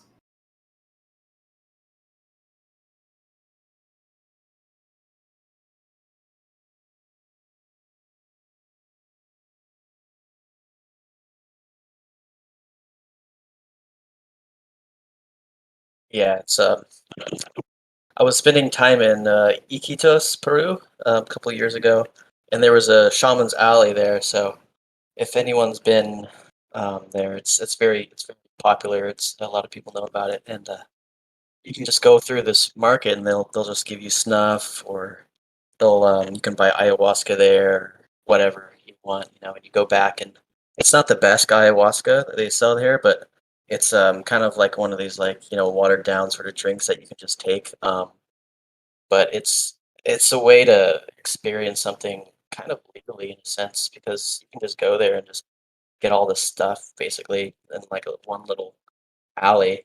And yeah, but using the real ayahuasca there in Peru is more just it's hit or miss. I think I was in a place that was more, God, it was more centered towards locals, I think, and but it was a place of healing, definitely. And these shamans, yeah, they do have that. They do have to, you know, kind of compromise with the prices, and you know, buying things and going to farmers and finding all this stuff. You know, how they're going to do this, and like especially now, a lot of them can't even afford things. And they when I was there, they were really it was really hard to get by, and then all of a sudden Corona hit, and Iquitos, Peru, and then it was probably one of the hardest hit cities in all the world, basically, because the only way to get there is by boat or flying in, basically, and they weren't getting any food, so a lot of people they were just, you know, they're already really poor, and so a lot of them were starving, you know, stuff like that. So it's a process right now. I think that a lot of the shamans are having a hard time getting that real remedy towards healing. But yeah, and also you know, it's like, how do you cater towards tourists, but yet still kind of attract locals as well. So this place was kind of more towards that feeling because it was in the city. And I don't recommend doing ayahuasca in the city as well. Being in any sort of place that is kind of like attracting all this energy that's not natural in a way, because it's not the best healing, I think, and that's why people don't do that, I think, and they're told not to. So that's why they go out in the jungle. They go other places. So yeah, it's a never-ending battle, I guess, with Mother Nature. Well, the tribes are always fine. It's usually the invasion from the Western world, like when they go in there and try to take all their land and turn it into, cut down all the forests, and just the like toxicity that they've been exposed to as well. Like it's all, yeah. I mean, in terms of some of these tribes, like the Yawanawa or the Hunikun, yeah, those, it's just sad, like how much that they've just removed their way of life from the earth down there. What do you know about the Hopi tribe? They're from they're Arizona area. Hopi, well, they might have a small encompassing within Arizona, but yeah, they're on the west coast over here in California. Oh, There's yeah. a lot of predictions. They made a ton of future predictions and stuff.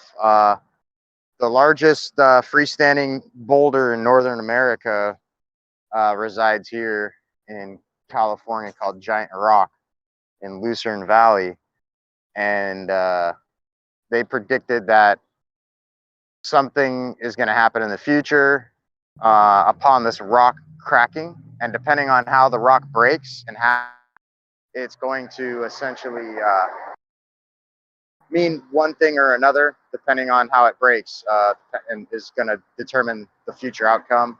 And then there's a lot of factual history upon supposed cavern system that resides underneath it. And this goes all the way back to like World War II. I guess there was like a German ex-Nazi dude that came over after the war and lived underneath that rock. And then the BLM came in to remove him. I don't know what happened. There was like a fight that broke out. They essentially ended up lighting the place on fire that he was living in underneath that rock, and killed him. But supposedly, from what my friend tells me, I've been to the rock a few times, but supposedly from what my friend tells me, every time there's a major rain, there's like massive flash floods out there, and all this water always goes towards the rock and under it. Like he's insinuating there's a cavern system connected under that rock. But yeah. Nice, dude. I love hearing about things like that. Just like the mysteries of and possibilities of like what our real true history was, and just the knowledge around the earth. Like what the story goes a little deeper. It's connected to some ether dudes, and there's a site neighboring that site where there's a unique building this guy built. And I don't know, you'd have to look into the story. It gets pretty out there. But nobody knows how this boulder got there. That's one of the other mysteries. Because if you look at that area, there's like nothing out there. It's just flat. And there's no other like rocks and shit, really. I mean, there's little rocks, but nothing like that. I mean, this thing's huge. I can show you pictures of me standing next to it. Pretty gnarly. Nice. Yeah, I think that's Navajo. I think Hopis are kind of related to Navajos.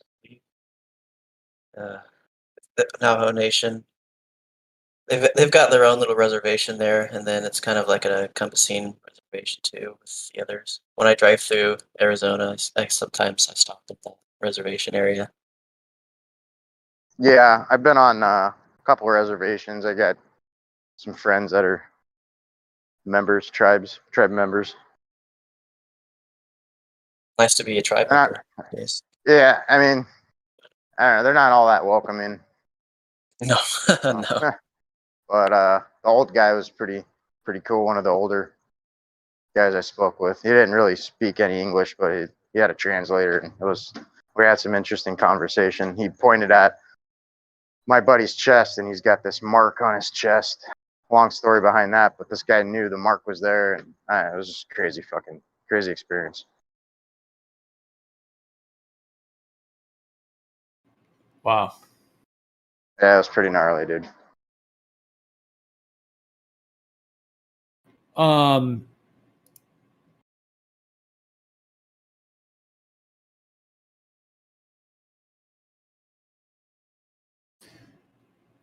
Antarctica, have you ever tried the Bufo alvarius? No, I have not, unfortunately, but I did listen to Mike Tyson recently talk about it, and I've always Heard that. Yeah, I heard about that. yeah, he was talking about it, and no, still have that to do, I guess. Hopefully, I'll try it out one of these days. I still kind of want to get kind of that burn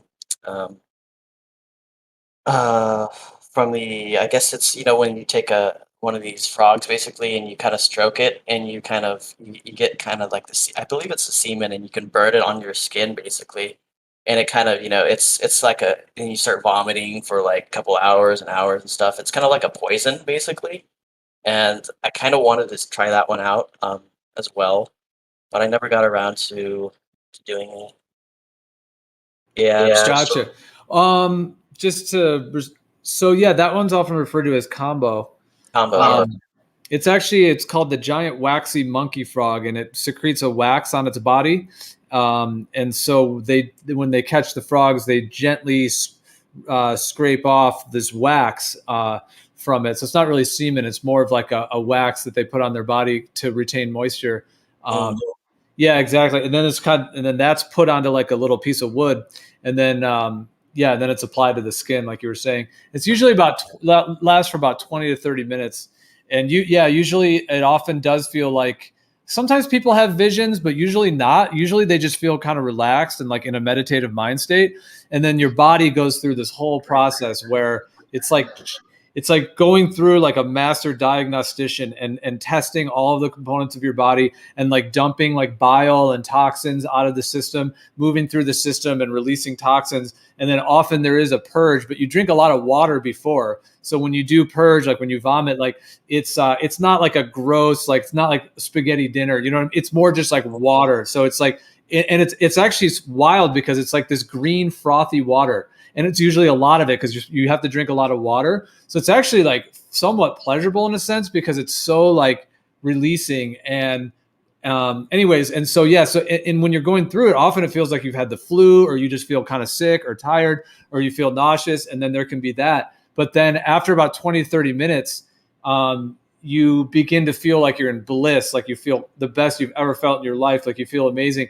And then the beneficial effects that come after it last for literally months. Like people literally have like good luck. Like it actually has a thing of like people like bringing people good luck, like good fortune, because in the Amazon, they say that there's a thing they call panema. And panema is when you have some kind of darkness, something kind of blocking you, something kind of limiting your life. And that this combo, this frog medicine, like when you purge and when you go through that, it releases the panema. So it basically releases any darkness that is with you. And then in the following weeks, like your body's stronger, like physically, depression is like gone, like you feel like you're like 10 years younger, and people's immune systems are like really, really strong for months after that.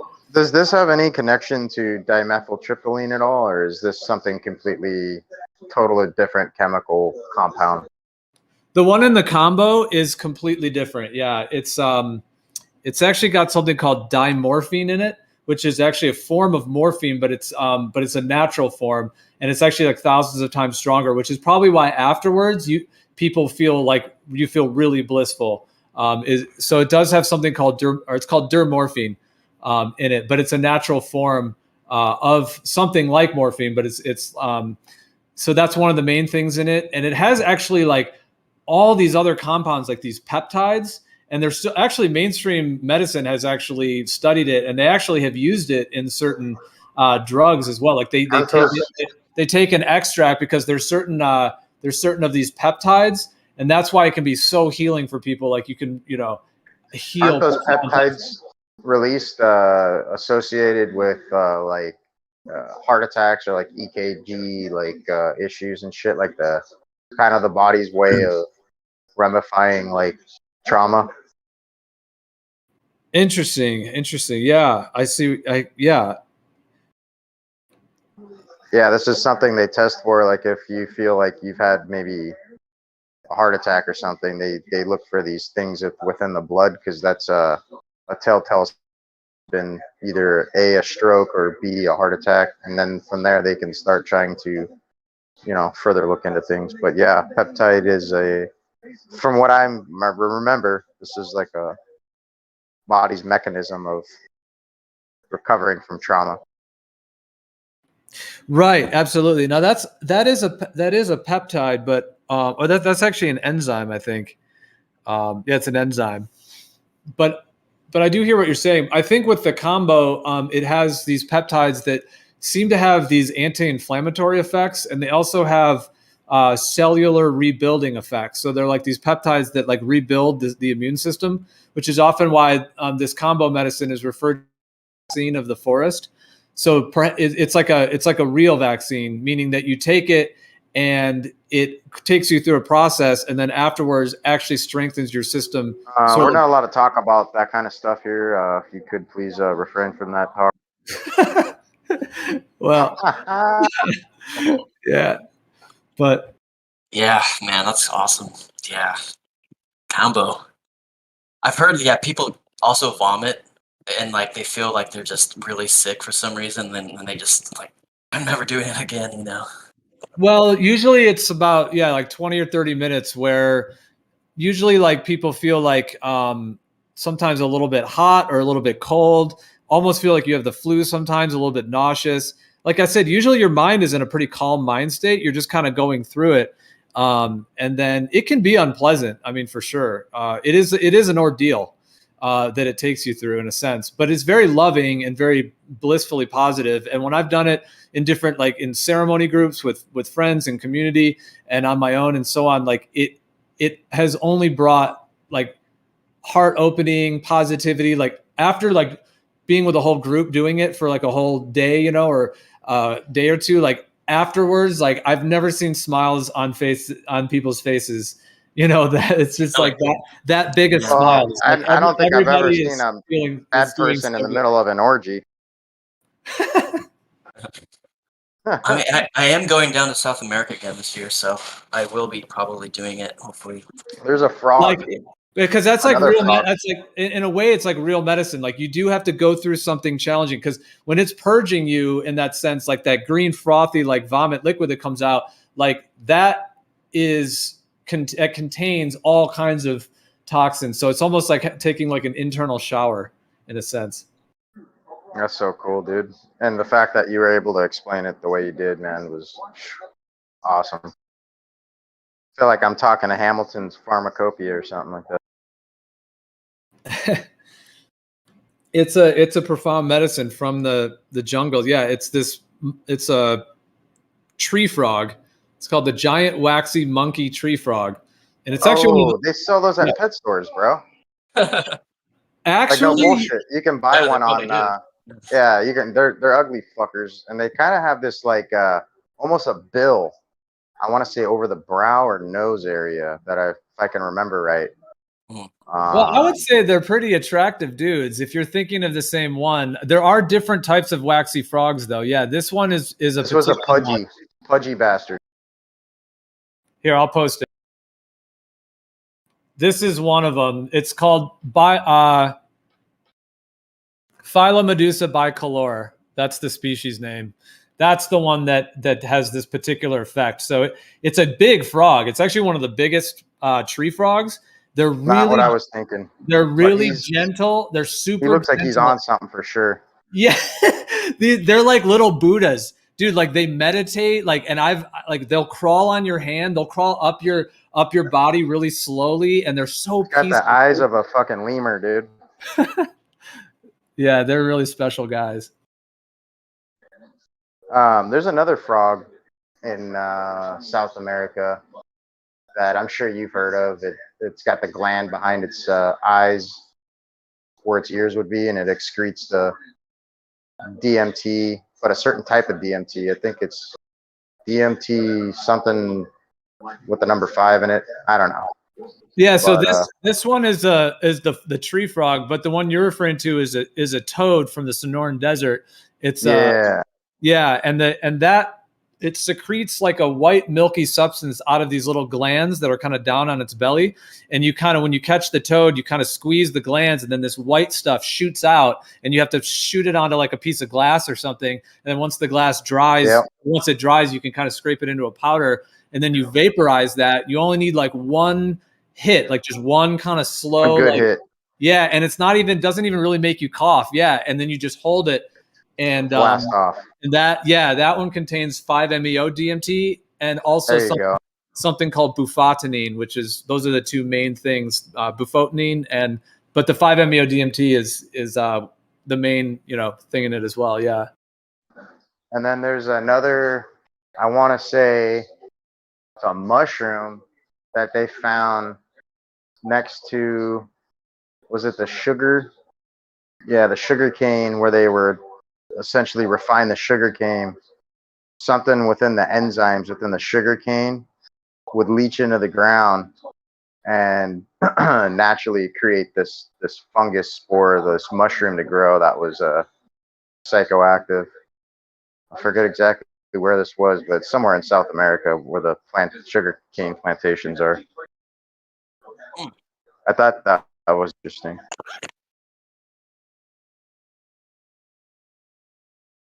And it only grows in this one particular region, and it's all due to the enzymes within the sugar cane and how it's associated with some type of natural fungus there, and that enzyme, and bam, you got this certain type of mushroom.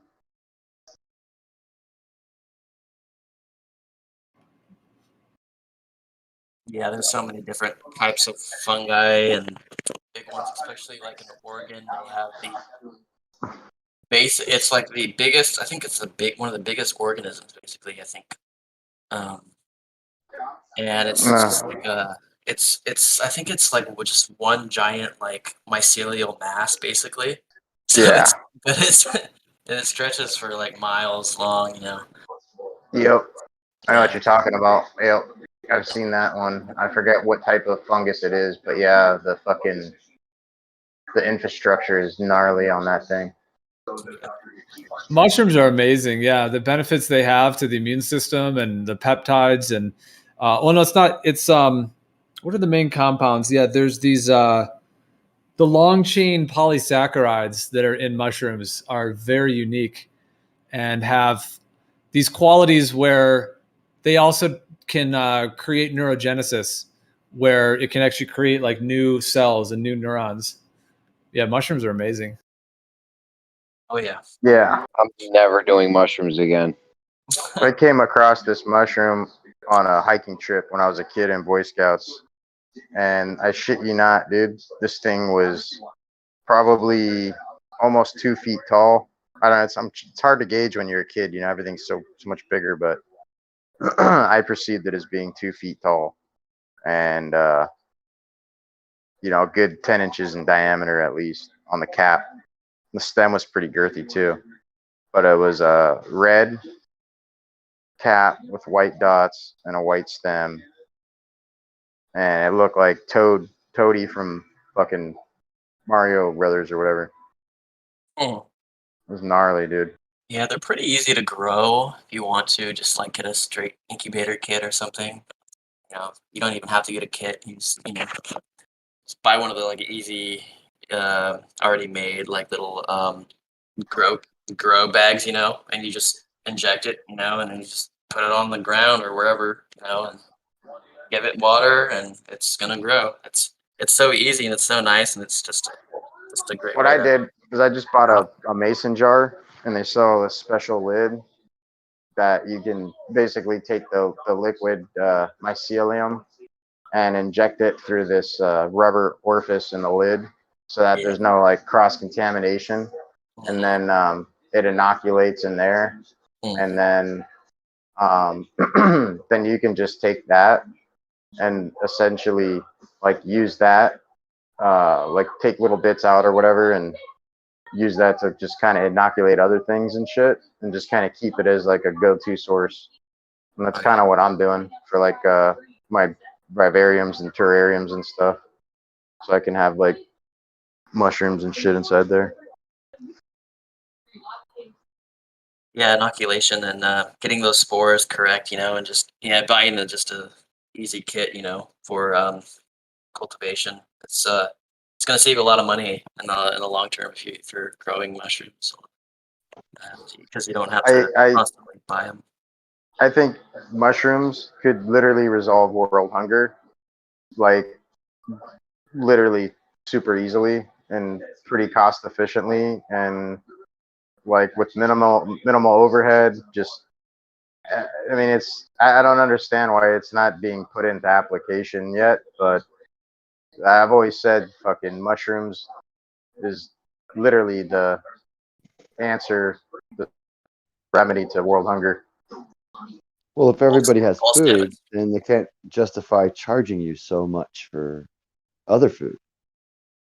But when you I got think, people in Africa yeah. eating dirt cookies, bro, And like we shouldn't have any starvation. That's just awful that's happening at all. It really is. Just beyond a It tragedy. is. The only reason there's it happens. people you can go on YouTube right now and see videos of a whole village, and this is their primary resource for food is these dirt cookies. They make them, and they got no other fucking food, and there's actually a little bit of nutrition in there supposedly, but I shit you not, they're eating dirt cookies, bro, and it's fucking breaks my heart, dude. Yeah, and the ultimate representation of what's going on is that the wealthiest people in the world, as it were, in my viewpoint, ultimately they have infinite money, but let's just say trillions instead of billions. Even if we just go off that, we just say trillions instead of billions. They could solve world hunger and still have trillions left. Like that's Well, I think how that's what absurd they're that is. trying to. Yeah, I think that's what they're trying to pretend like they're about to do. Uh-huh. You're going to solve world hunger by just getting rid of the humans, and then you're not hungry, right? Quite literally, if Fucking you have solved it, so much and we money, cured cancer all at the same time. I got a lot of like Marxist left wing buddies, and they're just like, "Eat the rich." I don't know. Like that was like one of their slogans for a while. It was really weird. I didn't Yeah, but then you understand it end up with myself. one of them degenerative DNA diseases, and you start getting the shakes and all that when you're eating too many people. It's called Akumu virus. Is that what it is? Yeah, it's called a Akuru, but I called it Akumu virus just because Akumu. Cool. I'm glad you had that on the top of your head. That was good shit. Yeah, bro.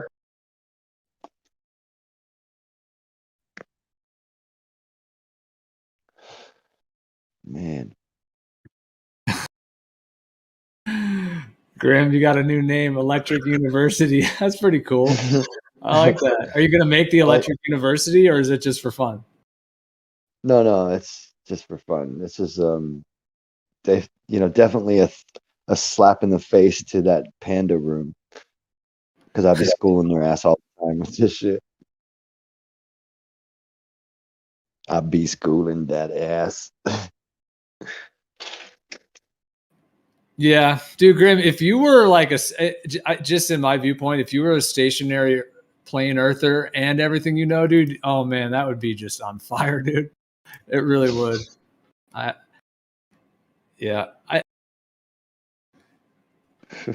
It's just like because like everything feels, to me, it's like feels rooted in that. So it's just so shocking to me that it's still a globe in your mind because you have so much advancement in so many things.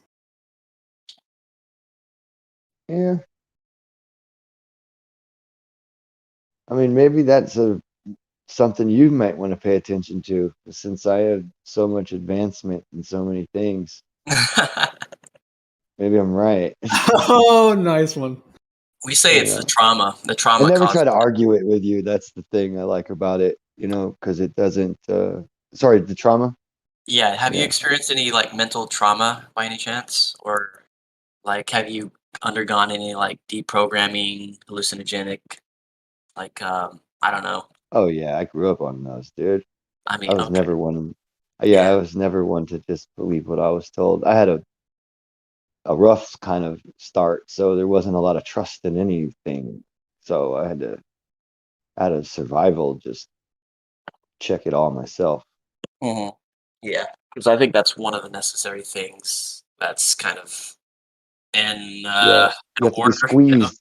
Yeah, you have to kind of be squeezed and You know how when you grow cannabis, you have to pretty much, stress the plant to get some of the best results from it. So I think it has a lot to do with everything. Nah, I wouldn't say stressing the plant gives good results. I say pushing it to the max, like as far as your I'm a farmer, dude. I'm a cannabis parts per farmer in million. California. Yeah. Yeah, I've been Yeah. growing cannabis for over 15 years, so I'm a farmer myself as well. You got your label and all that stuff? Yeah, I mean, I went a different route with it. I gained my intellectual property, but yeah. Maybe we should add a role on the server, like cannabis grower. Farmer. I don't really Yeah. like to give that information Cultivator. out too much. I know I'm mostly joking, but it just sounds like it's Yeah, a I'm commercial out here. cool one to Yes. have because I it's distribute a to the unique dispensaries. it's a unique skill to have and a unique relationship with the plant. I just honor and revere everybody who's working with it, growing it. Yeah, my strain was really, really popular out here in LA with a lot of like the celebrities and shit. You know, it's basically top shelf OG, and it's second to none, man. The terpene profile, the total active cannabinoid percentage is, I mean, it's through the roof, man, and everybody wants it.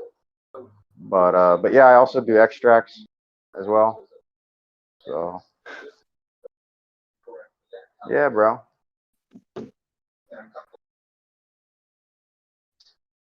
I don't know.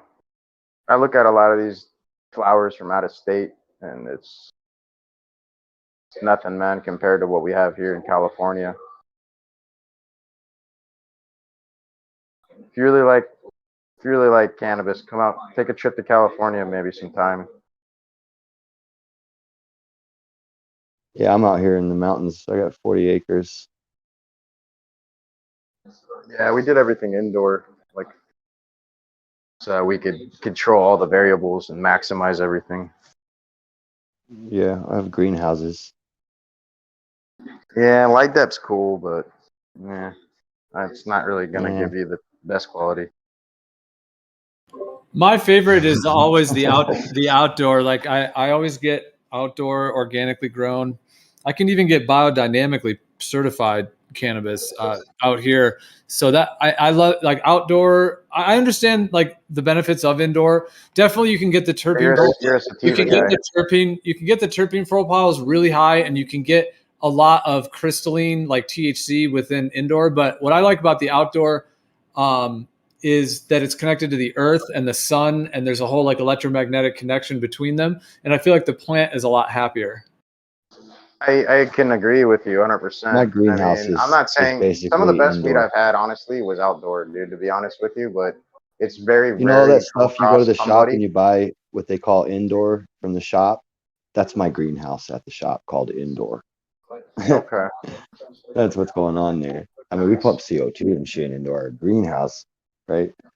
It's not like it's just an open air greenhouse. It has cooling system. We just have to have it outside. It's like indoor. It's the same fucking thing, except for sunlight.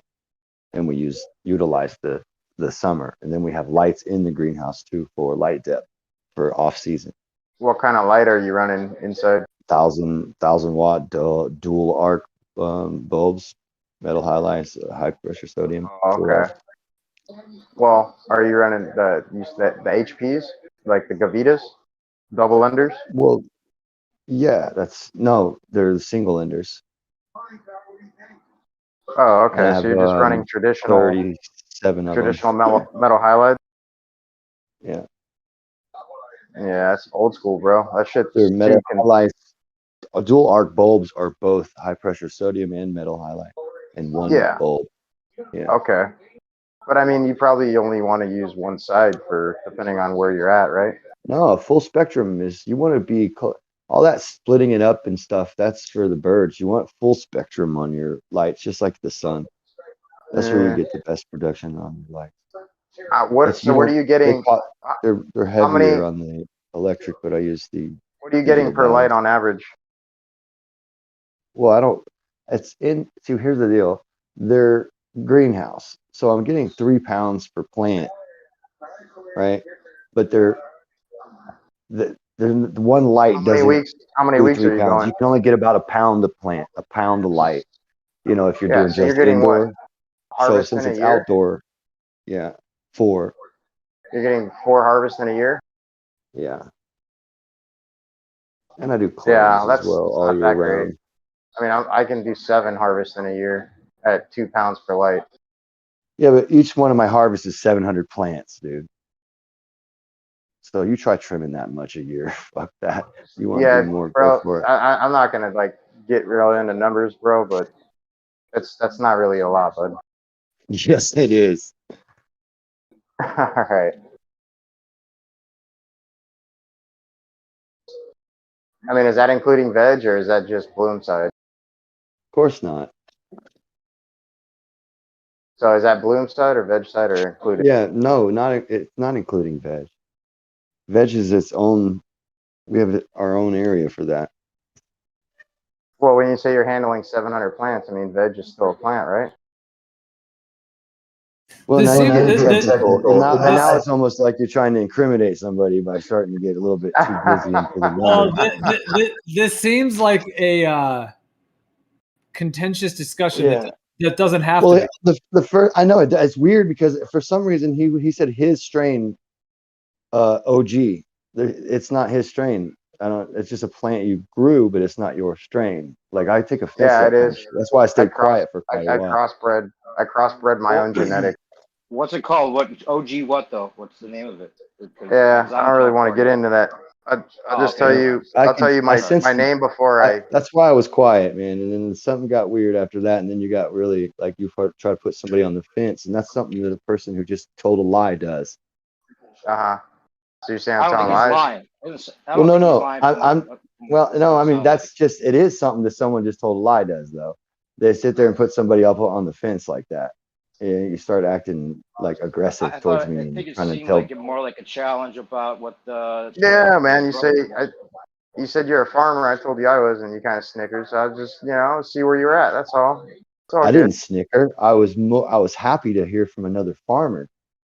See, I don't have this competitive weird knack of how Well, I just do. when you I'm very said that competitive, bro. your strain was the OG strain.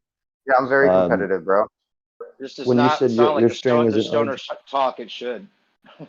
Yeah, I got to deal with all these people want to fucking watch the show Weeds and then all of a sudden think they're growing pot and they're a pot grower when I've been doing this shit way before all that. And it's forced me to have to be super competitive. So, yeah, you want to talk about that? I have to be that way.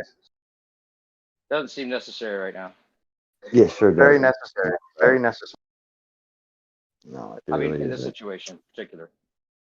But yeah, interesting to hear about. I was just thinking that if I was in California, I could find your strain. I'm near Irvine. You're in Irvine? Well, I'm sure you guys are both fantastic growers. I'm in of very Orange right now.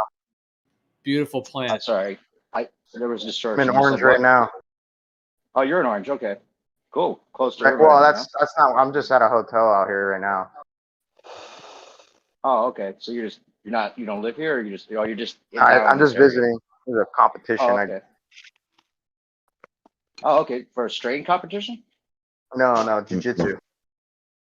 Oh, okay. Right on. Sweet. You talked to Issa about that yet? I made friends with Issa, but we haven't got too much into it. But I think it was him or Sean G. I can't remember. One of them we started rapping about jiu-jitsu for a bit. Maybe it was they were Jeremy. going off I about don't know. that. Mhm.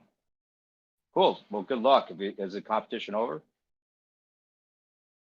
Yeah, bro. If there's any advice I could give you on cannabis at all, man, I'm always willing to help out another guy. Yeah, I don't grow or anything. I just like to smoke. Well, whoever the other farmer cat was. Oh yeah, that's old school. Electric. You talking to me? Yeah. Hmm.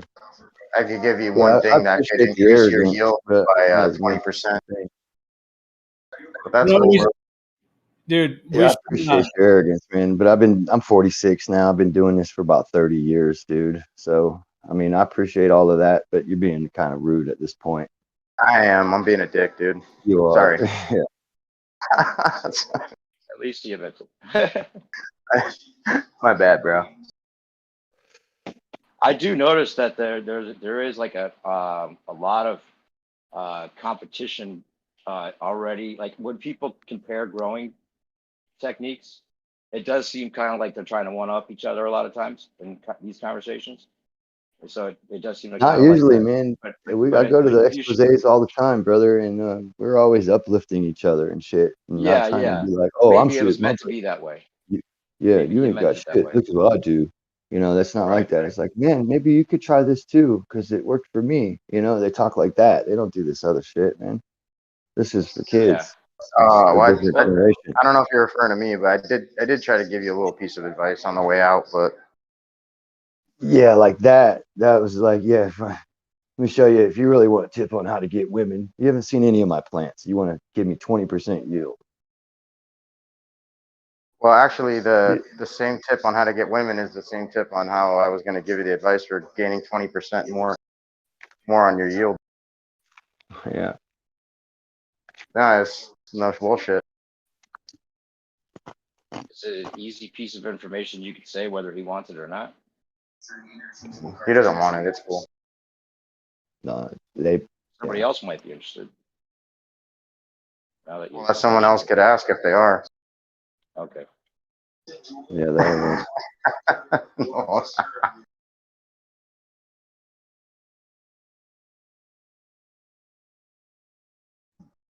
I love when people cut their own nose off out of spite. Funny. Did he cut his nose off or just kind of not care anymore? I don't know, man. You tell me. 20% increase on gains. I don't know, man. Big numbers. Right. Assuming that the other person doesn't already know. Just putting yourself as the authority and saying, you don't even know anything. Right? You don't know all the tricks about how to get more how to swell up your trichomes and stuff. You don't even know how to do that. You don't know how to, you don't know shit about anybody here, dude. You can't just run around acting like you know everything. You're talking to cultivator right now. I've forgotten more shit than you fucking probably know, dude. Could I suggest that you try to just like, besides argue about it or compete with each other on this, just give the piece of advice, see if it's something that he thought was useful or he already knew and we can be done with it. Well, we already know he doesn't know what he's talking about when he's thinking that sunlight is not as good as lights, electric lights. That's crazy.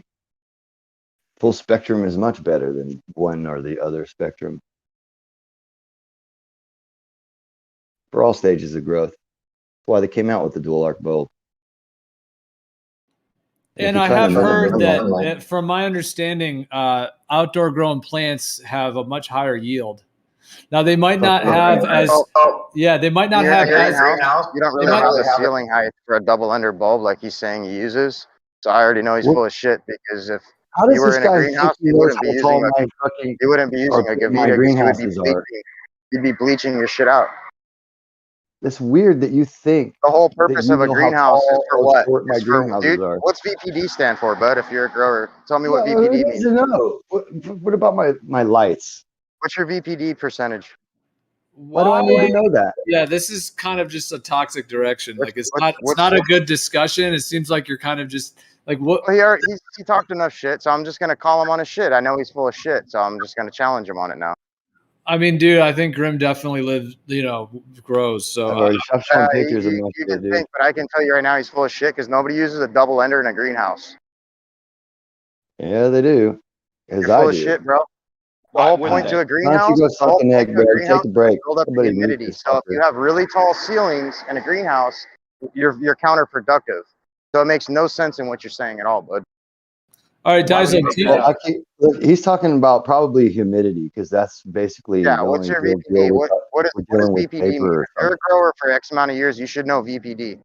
It's my humidity levels, bro. No, it's not your humidity levels, bud. It definitely is. It's correlated. It's a correlation, but that's not what it means, dude. Well, that's what it is. It's what it means to me, man. It's called vapor pressure deficit, bud. Look it up because it'll help you out. Thank you. Vapor pressure deficit. That's exactly right. That's called humidity in my world. Vapor pressure deficit is not your humidity. They're correlated, but there's a formula to crunch the VPD. You don't even know what the fuck you're talking about, kid. Hey, wait a minute. The Hey, fact that Grim's you been around a say long time. Grim's been around a long time. He's old school. He's He's been bullshitting you by a for a lot of long people. time. And I'm not. It's one thing to call. It's one Show thing us to your call flowers, someone out Grim. on Show me a picture what of your they flowers, think, Grim. but to call them a liar is a totally different thing. You know. I mean, Show me a but I'm picture. just Oh, asking he him. called me a liar Yeah. first, but that's fine. We can go there. Well, no, I you don't think said either of you you are liars. invented Just the to get it off OG that. strain, so you didn't I give never any said other I invented information. the OG strain. I said Well, I you created said it was my your own. strain. It's You I said said I it was your created my own strain. to lie strain, but about or which you accuse said is people of lying impossible. about. Okay, But we all you know we said you cross created genetic. your own strain, which is Yes, I it's created my own called strain. Top Shelf OG. Not what I said That's it's all you called. I said. said it You is said a it was top called shelf Top OG. That's not what it's Shelf called. I said OG. it All is right, a so top that's shelf not a OG. strain. Okay, well Oh then, boy. excuse me, but it sounded like a lie to me, Yeah, dude. obviously you never dealt with the And then you dispensary, because started if you did, asking. you would know what Oh, top Then you shelf started. is. So Then you started are, trying to put. so you guys are both just like calling each other liars at this point and saying that you like know more than each other. I mean, come on. I have to know. I have to Gotta know. dial it back. I know what Grim thinks, but I'm not sure about Dicelo. I think he's flat Earth. But do you guys agree about the shape of the Earth? That would be interesting to hear right now. No, I don't do Earth arguments against Oh, flat okay, never mind. earthers I just wondered anymore because if you're on the same I'm not page as far about as trying to shut flat earthers down. I like the idea of being able to think of alternative cosmologies without being shit on for it. right, which you do. For sure. No matter if you're right or wrong or whatever, you know, at least keep fucking thinking and having fun with it. It does seem like there's a point where people are coming to though, where they're incorporating the electric ideas into the flat Earth as a solution Exactly. to a lot of these things. That's which the is interesting. and in my viewpoint, Well, I saw that coming the 6 years ago.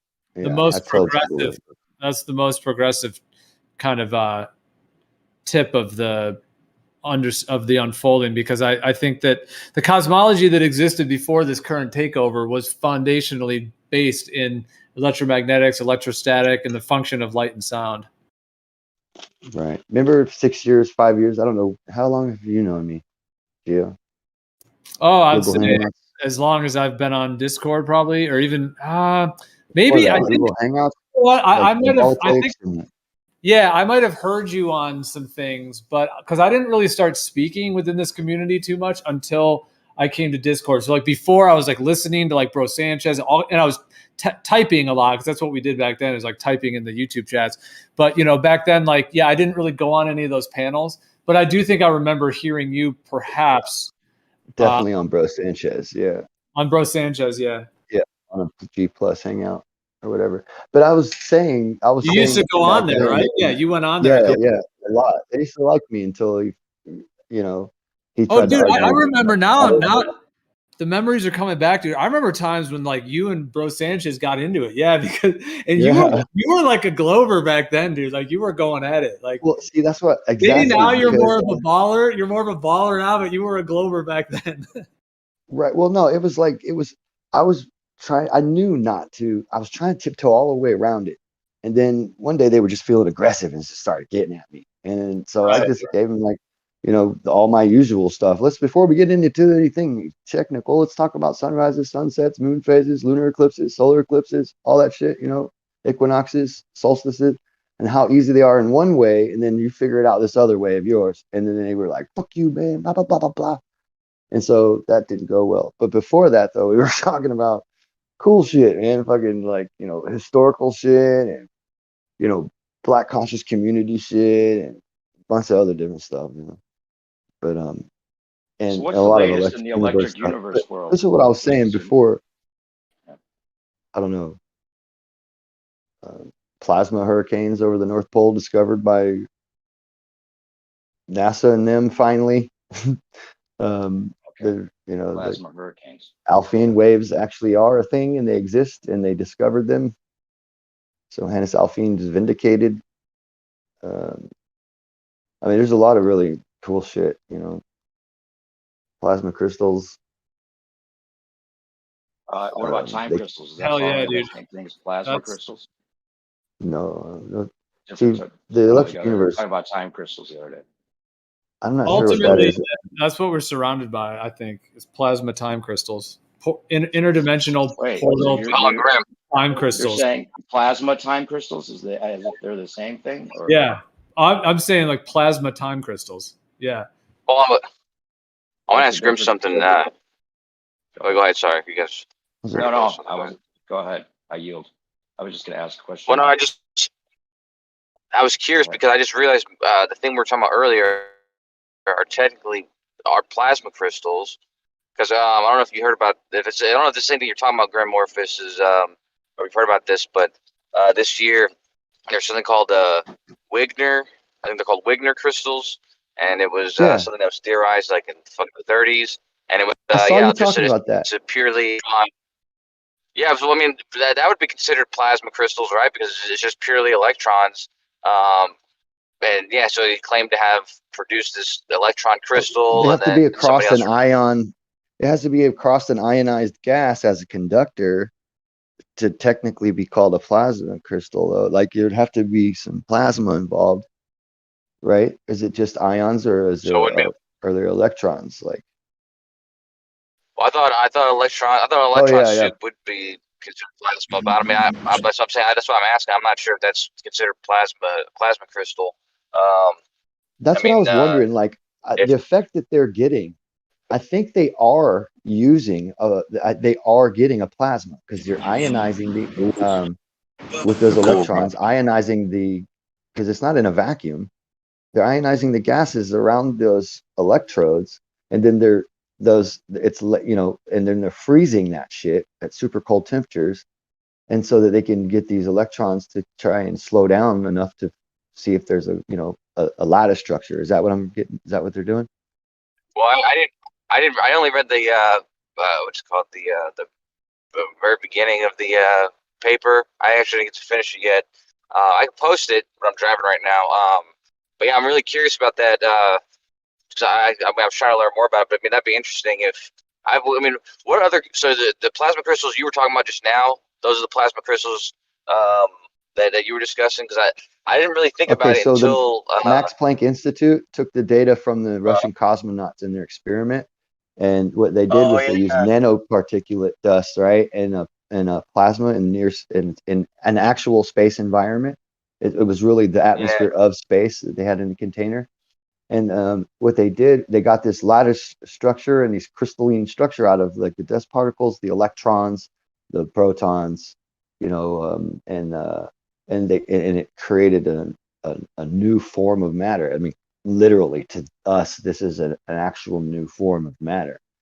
I've heard you bring this up before, yeah. So that it's kind of, I think the electric force is basically very scalable, and we don't understand the actual decoding of the scale, like where to set the tensors or whatever yet. But I think they're starting to figure it out because the Navy's starting to use Maxwell's equations on the nanoscale. They started 3 years ago or something, and so there's something to this all. I don't know exactly what it is, but I think it's because I it's gotta talk to you more scalable. about it.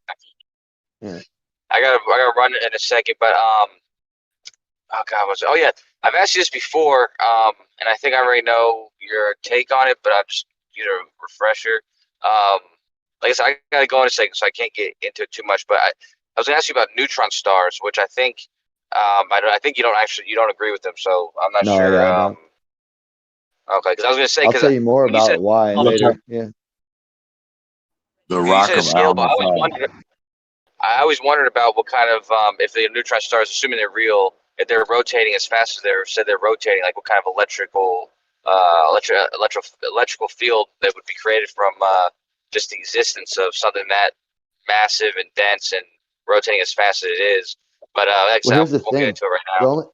Here's a real quick explanation for a neutron star, right? It only flashes. It doesn't. They never see anything spinning, and they just assume that something's spinning around it, right? Or that the pole is hitting you because it's flashing. But so do plasmoids. Plasmoids, the one inside is like a capacitor, and when the charge gets loaded, it kind of shuts itself off, regulates charge, discharges, and then shuts itself back on, and it's a pulse. You see it it's a natural occurrence in an electric current running through a plasma through a Z-pinch, and it goes. This is literally all we're doing. We're just seeing a pulse of it's an electric current, dude. Just electricity. Yeah, and they're Actually, look calling up it the neutron so stars because they can't even get two neutrons to stick together anywhere, right? And they're trying to tell people that there's just this whole star full of neutrons. It's just crazy. They can't get neutrons to stick they together. try super glue. Yeah, they tried everything, dude. You know, the dark matter stuff, they just went and, you know, that new form they're going to go Helium. look for. They didn't find that one either. Zilch. That's helium 4 or 5. You know that, right? So It's how just, much of it yeah. do you believe, like, if they say they didn't find something, and and then they say they did find something, like, as far as your Well, incredulity here's the goes with thing, NASA and stuff? because those are the guys that are telling us that shit's real. It's real. It's real. And then we just need $10 billion. We'll find it with this next experiment. Oops, wasn't there. We just need $10 billion. We'll get it with this other one. We'll find it with this other experiment. Ah, damn. Sorry, man. It wasn't there either. Let's go ahead and look for the axioms. Let's look for the core. Let's look for this. Let's look for, you know what I mean? Right. Now we're looking for Right. like dead light or something. Like, come on, y'all. Just the funding and funding and funding, no matter what they're doing or how true it is. Instead of saying, oh, I think we figured it out, there's just a lot of dust and plasma out there that we can't see very well from where we're at. And there's these giant electrical connections in these filaments. We call them magnetic ropes. But I don't know why we call them magnetic ropes, because we've never seen a magnetic rope. It's only the magnetism of an electric current. So you see an electric Birkeland current there. You don't call it a magnetic rope. You call it what it fucking is. And one of its attributes is a cylinder magnetic structure. It's not just a fucking magnetic rope. It's like the solar wind isn't just wind. You know, it's an electric current. Fucking ions speeding up as they move in one direction. That's a current. Just because you don't know where the connector goes, right? Until you realize it's the heliopause. And then from the heliopause, there's these polar fucking regions in that, just like the same thing as the star, just like the same thing as the planets, those electrical currents with the dielectric plane and this is a what do you call it? A scalable feature that you get this at the size of a smaller than an atom. You get this, and I'm just guessing on that, but you do get them as small as we could ever imagine looking at something very small. And then we can get them the size of cosmic webs, which, they found rotation in the cosmic web filaments. Like in a standard narrative, there's no reason for there to be a cosmic web. There's no. So I kind of forget, Grim. Like, I mean, do you what is your actual take on the ether? I mean, do you think the ether is actually happening, but just on a globe Earth? Well, yeah, I forget where you. I kind of forget where you stand on ether right now for some reason. What is your? I definitely believe there's a substrate, a backbone, so to speak. Of something that like virtual particles bouncing in and out of existence. To me, that's us exciting the ether to express itself in these blobulous little liquid. They're calling them virtual particles, but if you look at what they found, they don't look like particles at all. It looks like little blobs of liquid. Oh yeah, like you've got the ether roll. You've got Earth as a globe and ether and electric cosmology. I wonder if you're the only one to have those three. I think I am. Are you the only one? Yeah. I could probably with some of that's funny. With some of what you think they're doing fall into like the secret space program category of stuff? Like, or do you think that's like what's your take on that? Like, a lot of people think they're lying to us about this. There's a secret everything. Hell yeah, there's a secret everything. So yes, there's definitely a secret space program. And you think that traveling to the medium of space is possible? Yeah. Do what? I don't know if humans doing it is possible, but it's some okay. electronics that can deal with. Okay. Yeah, I don't know. Yeah, depending on the idea of how they're doing their movement or what they're doing. But do you think they have? Not that it's possible. They have to be robots. That humans have traveled. Oh, I'm not convinced about the moon thing. That's not me. Yeah. I'm not convinced that they actually did that shit. If they can go to the moon, they're gonna fucking go there. That's common sense. I think I've heard you. And maybe not manned, maybe unmanned. They're calling bullshit on NASA, but not necessarily on everything. Right. It does seem like there is some sort of holographic system though above us that we can't actually get to, but it's there. It's like a light system. But like getting into it though, it seems like it's going to be quite a challenge. I don't think it can be gotten to. I think that we're actually on a physical plane of existence, and the human body has a limit to how high it can go within this environment. And beyond there, the body just can't survive. I think you'll just suffocate and die. Well, that's true. I mean, Then- that's absolutely true. That's why they have to put them in vehicles, you know? Right. But I don't think that's happening. So I think it's just, you can't go.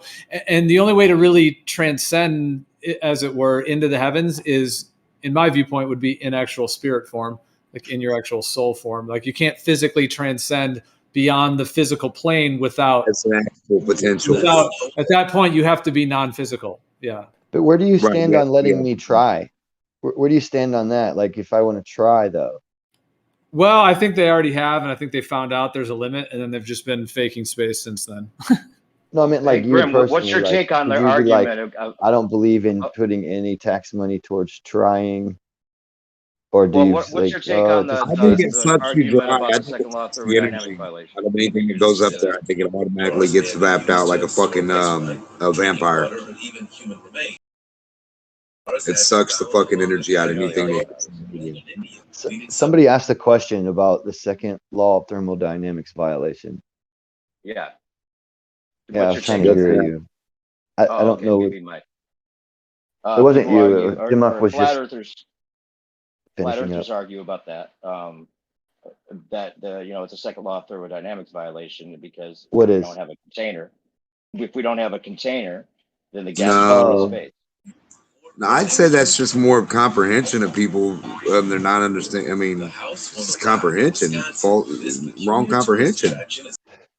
Well, I believe in actually a form of gravity that's, it's not space-time curvature or anything like that. It's an actual intrinsic part of the atoms themselves as the electrons orbit elongated orbits, and it is a mass issue. More mass, it creates like a not magnetic daisy chain, but similar in effect due to the stress on the atom due to the fact that the atoms held together in the first place.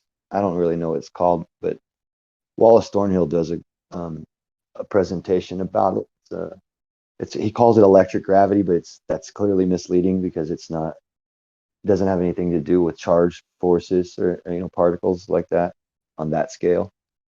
But it's kind of a quantum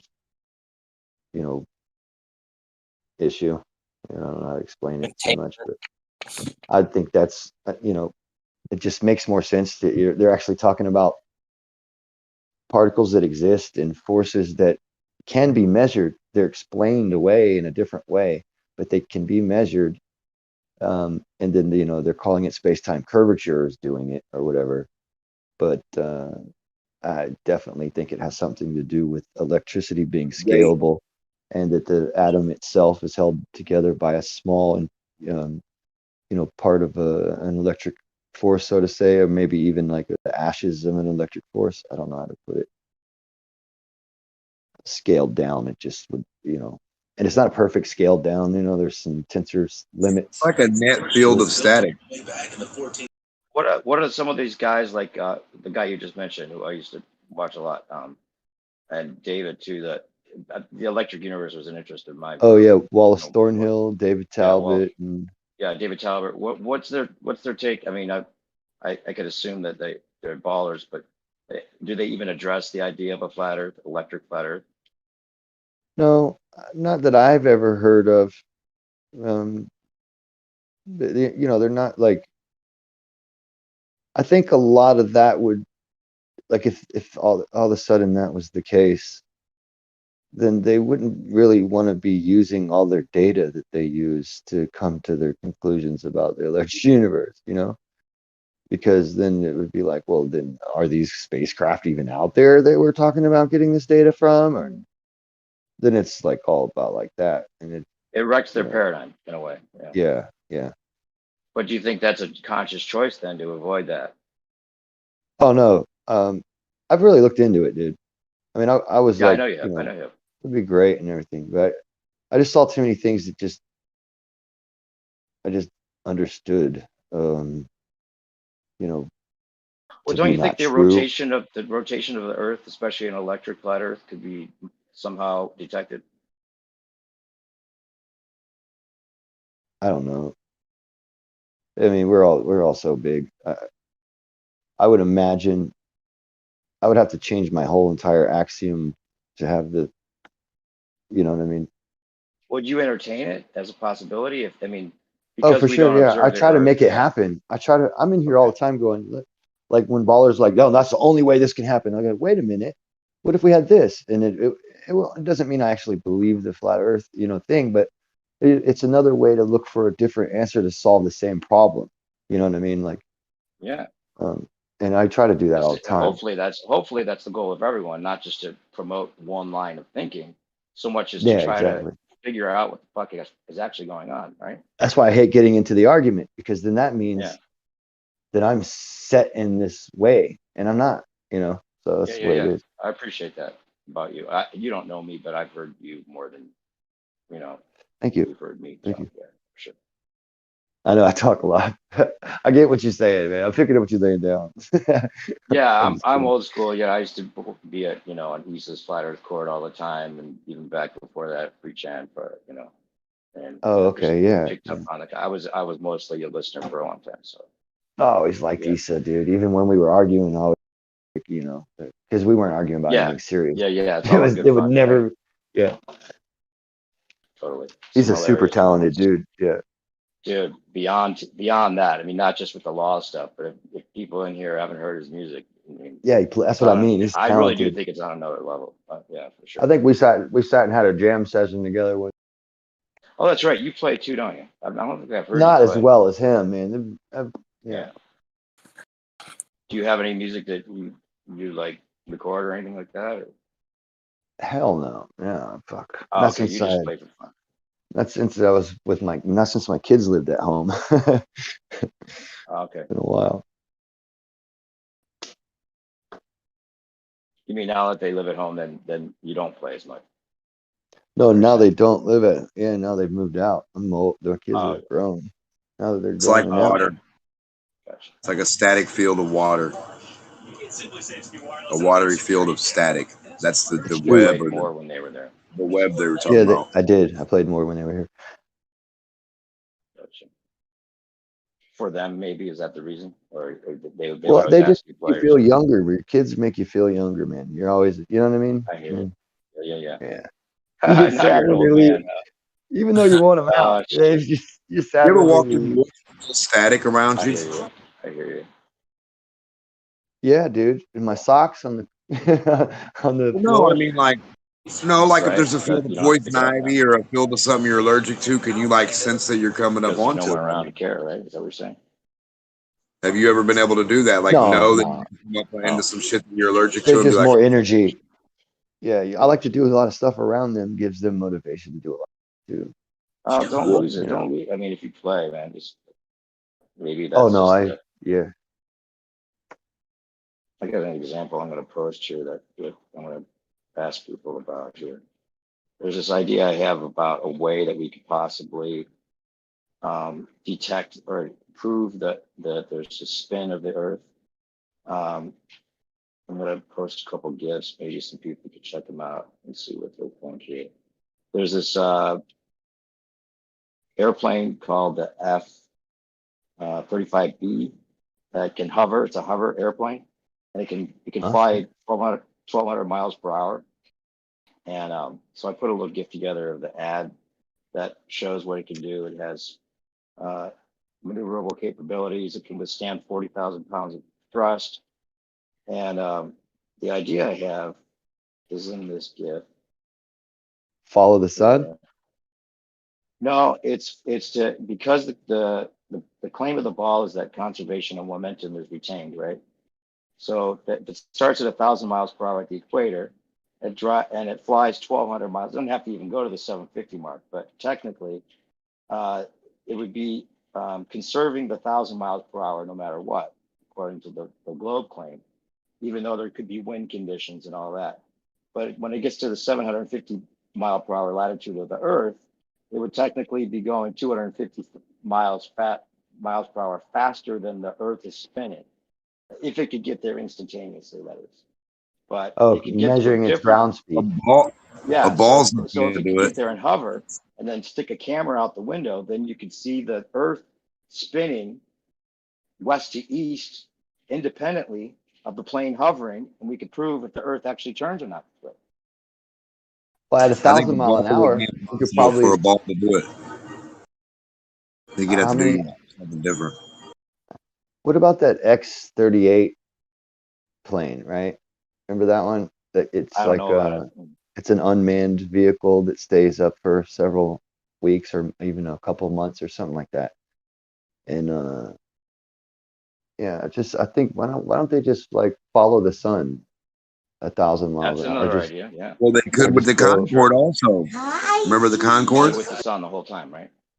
Yeah, keep the sun over your Yeah. head all day. Right. Yeah. 5,000 feet. And then have another one of those planes flying behind you at an angle where it can watch for you eventually tip upside you're down. turning. Yeah. Yeah, make sure you're not turning or nothing's going on there. You're just in a straight line going. Right. But this is a way that just anyone wants to help with this idea, if this is even possible for a plane. Well, it is possible, and basically, I don't got that kind of money, effect, bro.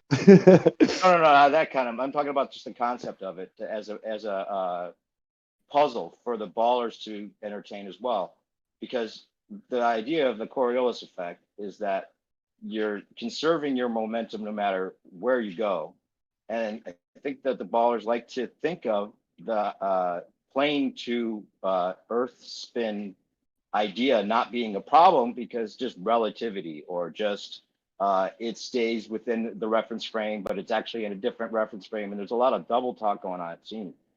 And it's because there's a big problem with planes flying over a spinning ball Earth.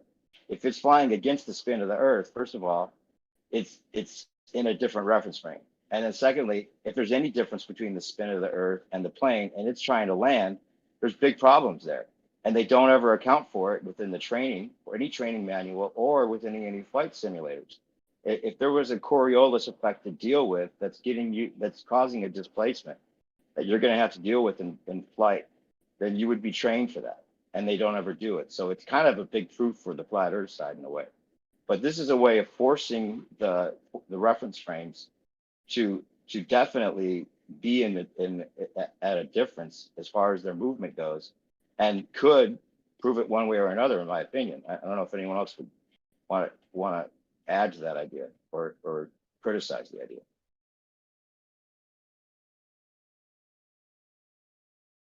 I put a Well, GIF it's like in the it's live like stream. a fly. It's like the fly in the car thing. They're talking about the pressure the air comes along with the earth. So when the fly's in the car and the fly can only fly at, let's say 20 miles an hour, but the car is going 100 mile an hour. The fly can't actually fly 120 mile an hour, but it flies 20 miles an hour towards the windshield. And from outside the car, you record the fly going 120 mile an hour. From inside the Right, car, I the fly understand 20 mile an hour. But then when the fly flies backwards against the car, right? It's still in the at pressure of the Right. planet. So But it's still the at flat 20 Earth mile an hour argument is that backwards, as fast as right, it but could the flat go. Earth, the flat Earth argument against that is that it's a non sequitur because not only are we not supposedly in a closed system, but we got a totally different situation. We have a ball spinning with different latitudes that have different speeds. So if once we have that situation, it's totally different, and where the fly would have to be flying on top of the car and then trying to land on another car going the other way at a different speed, or even going the same way at a different speed, but it would have an Right, as long adjustment as there. It's not both within. cars were, inside of another larger vehicle that was that would work. I mean, that's like having your cake and If eating you're it too. claiming it's Because a don't closed flat system earthers that think doesn't there's a have dome, right? So if no, you're right, not necessarily. It's then just a we're container. right. Well, it's just a Right? container of some And sort. I But don't believe yeah, in the but then closed if you're system. I believe that gravity is holding it down. I see a pressure gradient, right? I mean, I have evidence to believe that there is not a high pressure up against the vacuum anywhere. that there's a a gradient. It's to just what a we reaction. call- You can have a pressure gradient in a Well, container. if the gradient reaction can keep like getting a so vacuum. small that it's literally, why would it be getting smaller?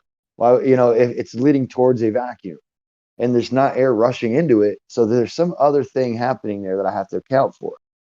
It's not a I vacuum, think it's that there's another a medium. dynamic system, and possibly Well- then it could even lead us to like some kind of opening that is not necessarily, it's an irregular opening, maybe like a It's really Jell-O. highly designed opening that has, release valves and stuff like that even, who knows? It's Jell-O Well, helium. I'm gonna pretty much just guarantee that's not happening. It's Well, helium. regardless, but let's get back to the point about Coriolis, just to not veer off from that. There is no as far as my Coriolis. ideas It's only an plane. effect in your mind. I need drone TP for my inside- Coriolis. the drone inside the airplane or inside the train or a ball being tossed from the train is not the same because it's not a spinning train. It's not a ball train. It doesn't have different latitude to different speeds, regardless of. No, I it's see an I know what you're enclosed saying. Like, I agree. I agree that those are good questions, right? But the answer still would be that in that pressure that can happen. Like that, it's not like the only answer system, though. It can. You know what I mean? Like that's not. That is a My situation. problem that is can when be. the globe proponents try to act as though this isn't an issue. If you look at the actuality of it, it's a big issue. They can't. Right. You Well, can't just because it's a say phenomenon. the pilots Exactly. are. You can't just say the It's not pilots are easily trained. explained. The pilots are trained to treat the Earth as if it were stationary, even though it's completely not stationary and it has different speeds at different latitudes, and that the pilots shouldn't even be trained to deal with any of those situations that would be Right, because problems. they're not moving fast enough, and it's big Well, enough not to need to worry this about plane can go 1,200 miles per hour. So it. See, but most that's what I'm pilots saying. don't. This plane could actually force the issue, Right. and it Oh, could be okay. it could be proven one way or another. Is what my point is, especially because it can That hover. makes good sense. Yeah. Right. That's all I'm saying. If anyone has an idea of how this might work, to not I like to, necessarily as an get argument some, for either side, but for if sure. it could, Get some data from that. if it That'd could be cool zip to to look a at. different latitude, if it could zip just to just a slightly less speed of latitude, then it would It should cover more ground prove, space.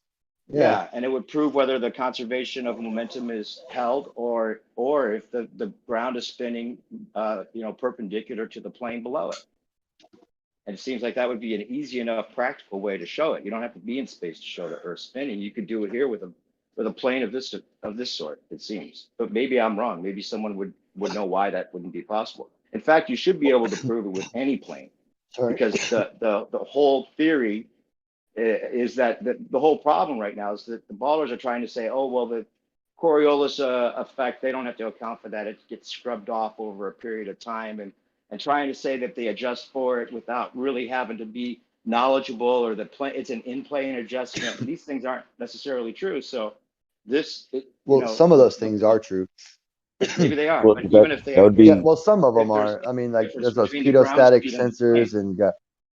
But if there's any plane, difference, that can be shown, right? You could just stick a camera out the window and show the Earth moving independently of the plane, right? No, But it's at too the big. same time, the plane is constantly traveling a heading. So those adjustments and all that is adjustments to the heading realistically. And then there are other forms of ways of experiencing this Coriolis effect. I just put a link in the chat. You can do it with sniper rifles that travel 1,000 yards, 1,500 yards, and it not be due to grouping or other explanations for why these effects are seen. Well, yeah, but What's up, Sean? okay, so that we're all What's up, Graham? How you doing, sir? Pretty good, my we're man. all on the same page that the Coriolis would cause a displacement of a plane if it didn't try to account for it, correct? I think it Well, would the depend on plane the didn't speed have of the wings. plane. Yeah, north to south. If it goes to the north to south direction, and the Earth is spinning west to east, and it just stayed on course straight and didn't try to account for this or whatever, then it would end up veering right or left depending on the hemisphere that it's Well, taking here's the off, problem. right? It's still got to go 1,000 miles an hour against the wind. This is, I think part of the thing. So it's still got to let's say if the wind was still and it wasn't spinning with the Earth, it would be so much easier to do this. Well, this plane Oh, sorry. goes 1,200 miles per hour and can withstand. This plane can withstand 40,000 pounds of thrust.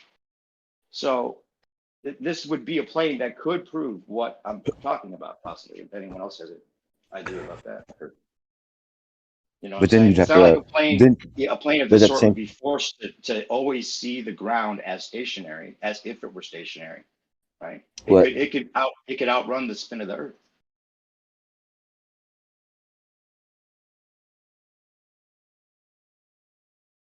the Yeah, only it'd be thing I would see interesting to is see the wind there. speed versus the ground speed on the backwards travel versus the forward travel. You know, with versus against. And you'd have to find this plane to be able to do it, and have them not be following ahead Lie of to you. you So and have you'd them have to not lie to basically. you. Well, you'd have to be there What then. if it's like a military plane, right? I mean, Yeah, I mean, you could always take that into account that they're lying or whatever, but it'd be much more believable if you had, okay, we're inside the jet here. I mean, not that we could do this, or this could be, something that anyone would propose that they do. what It's is the just flat earthers conceptually, saying it about seems that like this could Virgin, prove it. about those flights they've been doing where they've been taking people up to look at the Ridiculous. whole Earth? I've Is it just heard. bullshit? I've heard it's fake, completely fake, obviously to them. I've heard they're not actually going to space, stuff like that. But they don't even claim to, right? No, they do. Yeah, They they do. go beyond the Kármán line. They go beyond the fucking space Kármán station. line. Yeah. Do they go that So high? what do you guys think? You think it all looks legit? Yeah. Why not? Really? Yeah, it's Technology higher these than the space days. station. They can see better, more of the Earth than the space station can. Just the antics on the plane, the way they did it, a lot of cuts, not continuous footage. It seems like a gimmick, and it seems like they all kind of jumped on the bandwagon for this gimmick. Yeah, but I mean, I went fishing on the ocean like just a few weeks ago, and there's a lot of cuts in my video too. I was really there. Yeah, but that doesn't necessarily mean that you were trying to document it as if you were doing something monumental. Well, I mean, what he's saying. What not he's really. saying Yeah, is, but well, at the same time, also, I mean, you gotta look at it as time crunch. they're Not a not. lot of They're time not. on the video. Yeah.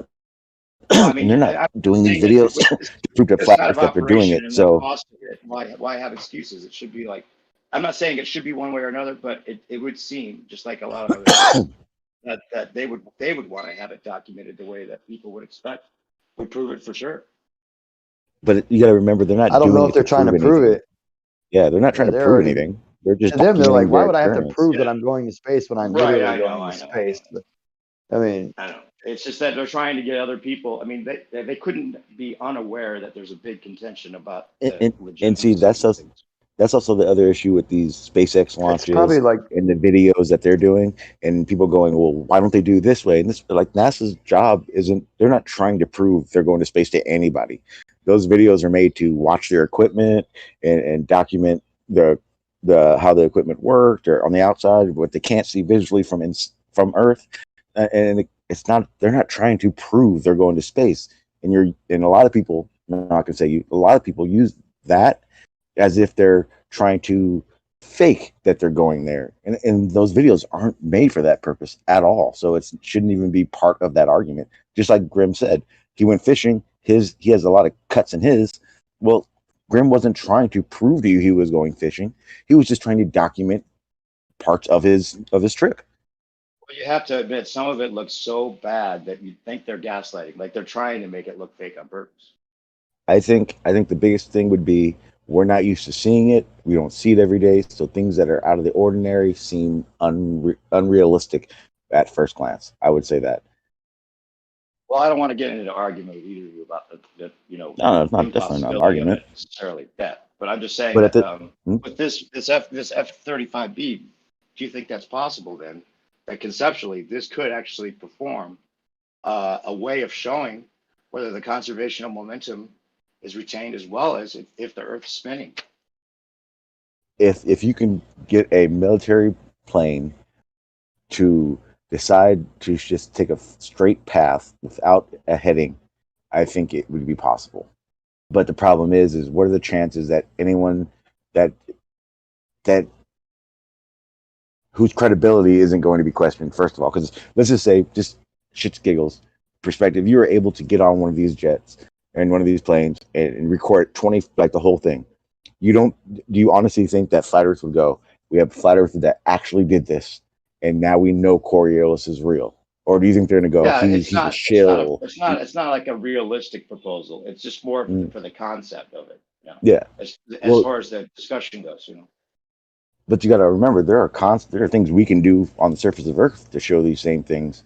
You can get a rifle and shoot at 1,000 yards and see this. Yeah, but That's more than an possible. argument about that being, caused by the barrel angle and stuff like that. Like there's some things and that that's could be accounting, wind conditions and stuff that could be accounting for that too, right? Well, there are things that are done to take those in account. So, you know what target grouping is. When you have target grouping and you've sighted something, so you can sight it at 500 yards, 750 yards, so on and so on. And you can see that, for one, how the barrel reacts. Because, yeah, that is a thing. You can see that it's not just the guy aiming in a certain way. Because the video I put, the guy actually has the gun stabilized on the deck, and he's just firing and aiming. And the way the grouping works shows its accuracy. But when he turns around 180 and does the same thing, and the grouping's just to the other side, it doesn't account. That's not wind, because wind isn't consistent enough to have 8 shots grouped like that, or the barrel being. If the barrel shifted things to the left, you know, yeah. There's inductive and deductive logic going on as far as what it would prove or disprove, right? And the assumption that it's an Earth spin isn't something that we observe in our natural world. So it'd be argued not to really follow any kind of scientific proof that it would be caused by this. In fact, somebody the other day was bringing up the idea that even the ether could be causing that. And I was saying it to another person, another chat, that maybe the ether or whatever this electromagnetic force effect is, runoff or whatever it is, could be even responsible for what we're seeing with Cavendish and the 15-degree ring laser gyros. It could be the same effect somehow, causing all of these things to have some sort of drift. What would you say on that, Grim, for your electromagnetic effect? That, I mean, like you're saying electromagnetic gravity, so maybe that's also the same thing that's causing all these other effects, right? But if they did these like a Cavendish in a vacuum, then you wouldn't be able to account for ether with that, would you? I don't know. I'm not making the claim. I know. I just when you said that, that was the first thing I thought about. And I was just saying it. I'm not saying that's your argument at all. Yeah, at least talking. Okay. I know you're not. Yeah. You're not here to play that game. Yeah, I'm not trying to challenge anything other than all of us. You know. Yeah, you're just questioning stuff. No. You're good people. I don't think we're spinning. You know, I really don't. Mm-hmm. And okay, so, and this is as honest as it can get. I don't know where it's rotating, but there's enough evidence to explain why I don't feel it. But for all intents and purposes, I cannot say I know for a fact we are spinning. They're just things that I understand that give me that mathematically, right. Makes sense. It's possible in the theoretical mathematics for this to be the case.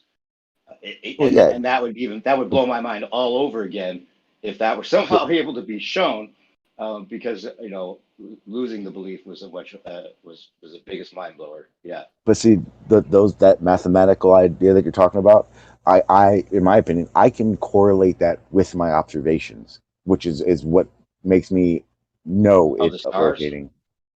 Stars, the sun, the moon. Yeah, but what about your observations here on Earth? That's what I mean. When I observe those things along with the other, I mean, within this environment, there should be something within this environment that is indicating that that's the case. Besides the devices we make. If we weren't a part of this, then I would say yes. So, if you leave this reference point I think it would be 100% obvious. And obviously, that means you'd have to be in space, and obviously that's not the case. So that would be the only way for me to say, looking at Earth or the things on Earth around me, that'd be the only way I could think about it. The only thing I could look at here on Earth would be my horizon in relations to the reference points of things in the sky. But the plane scenario that I'm proposing here is kind of the reason that I did that. You know, so that I mean, planes in general, they're in a separate reference frame, admittedly on the ball side. It's not always within the same reference frame. They travel different latitudes and conserve speed from a different latitude. Therefore, it's actually literally, supposedly, you know, flying at a separate speed relative to the ground speed, and then therefore any plane, technically, especially this one, could go within a different latitude, retain its original speed, hover laterally, moving sideways even faster than the speed of the Earth, technically or mathematically, it would be going 250 miles faster than the 700 mile, you know, the 750 mile latitude. Once it gets there, if it could retain the 1,000 miles per hour without any too much wind resistance that slows it down. But if but see, they can't have it both ways in this argument. And this is the globe killer, in my opinion. Because if a plane flies against the spin of the Earth, it's in a separate reference frame. And therefore, it has to account for those differences in speeds. And it can't land on a moving runway. Well, see, when they're landing, they're not doing 1,000, so it wouldn't be fast enough to contribute to that. It's not as if, and again, the atmosphere is part of that Earth's reference frame as well. It's not as if you go a foot off the ground and suddenly everything's different and the world can go on, and the world's going to be spinning under you. You got to remember, we're part of that. That's what bullets experience. They're right off the ground. You got to remember, we're part of that reference. Right, but you can't have it both ways, because if you're part of that reference, that means you can't fly against the spin of that. You got to pick one.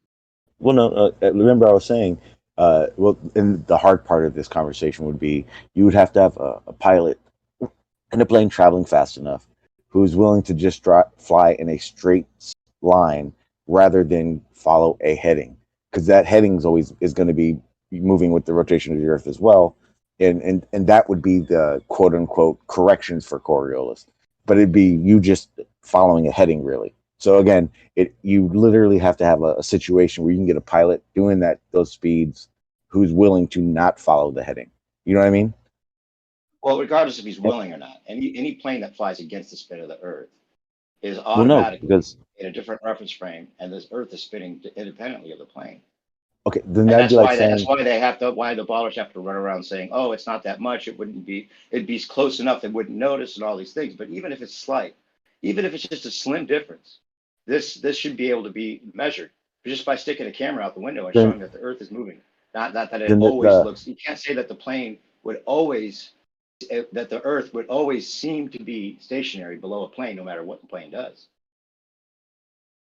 No, I agree with you. I think if you can have a plane that traveled north from the south to the north and didn't deviate from a straight line, I think if you saw the path would deviate left or right actually. And you should also be able to see the Earth spinning independently of the plane's movement. No, because you're moving.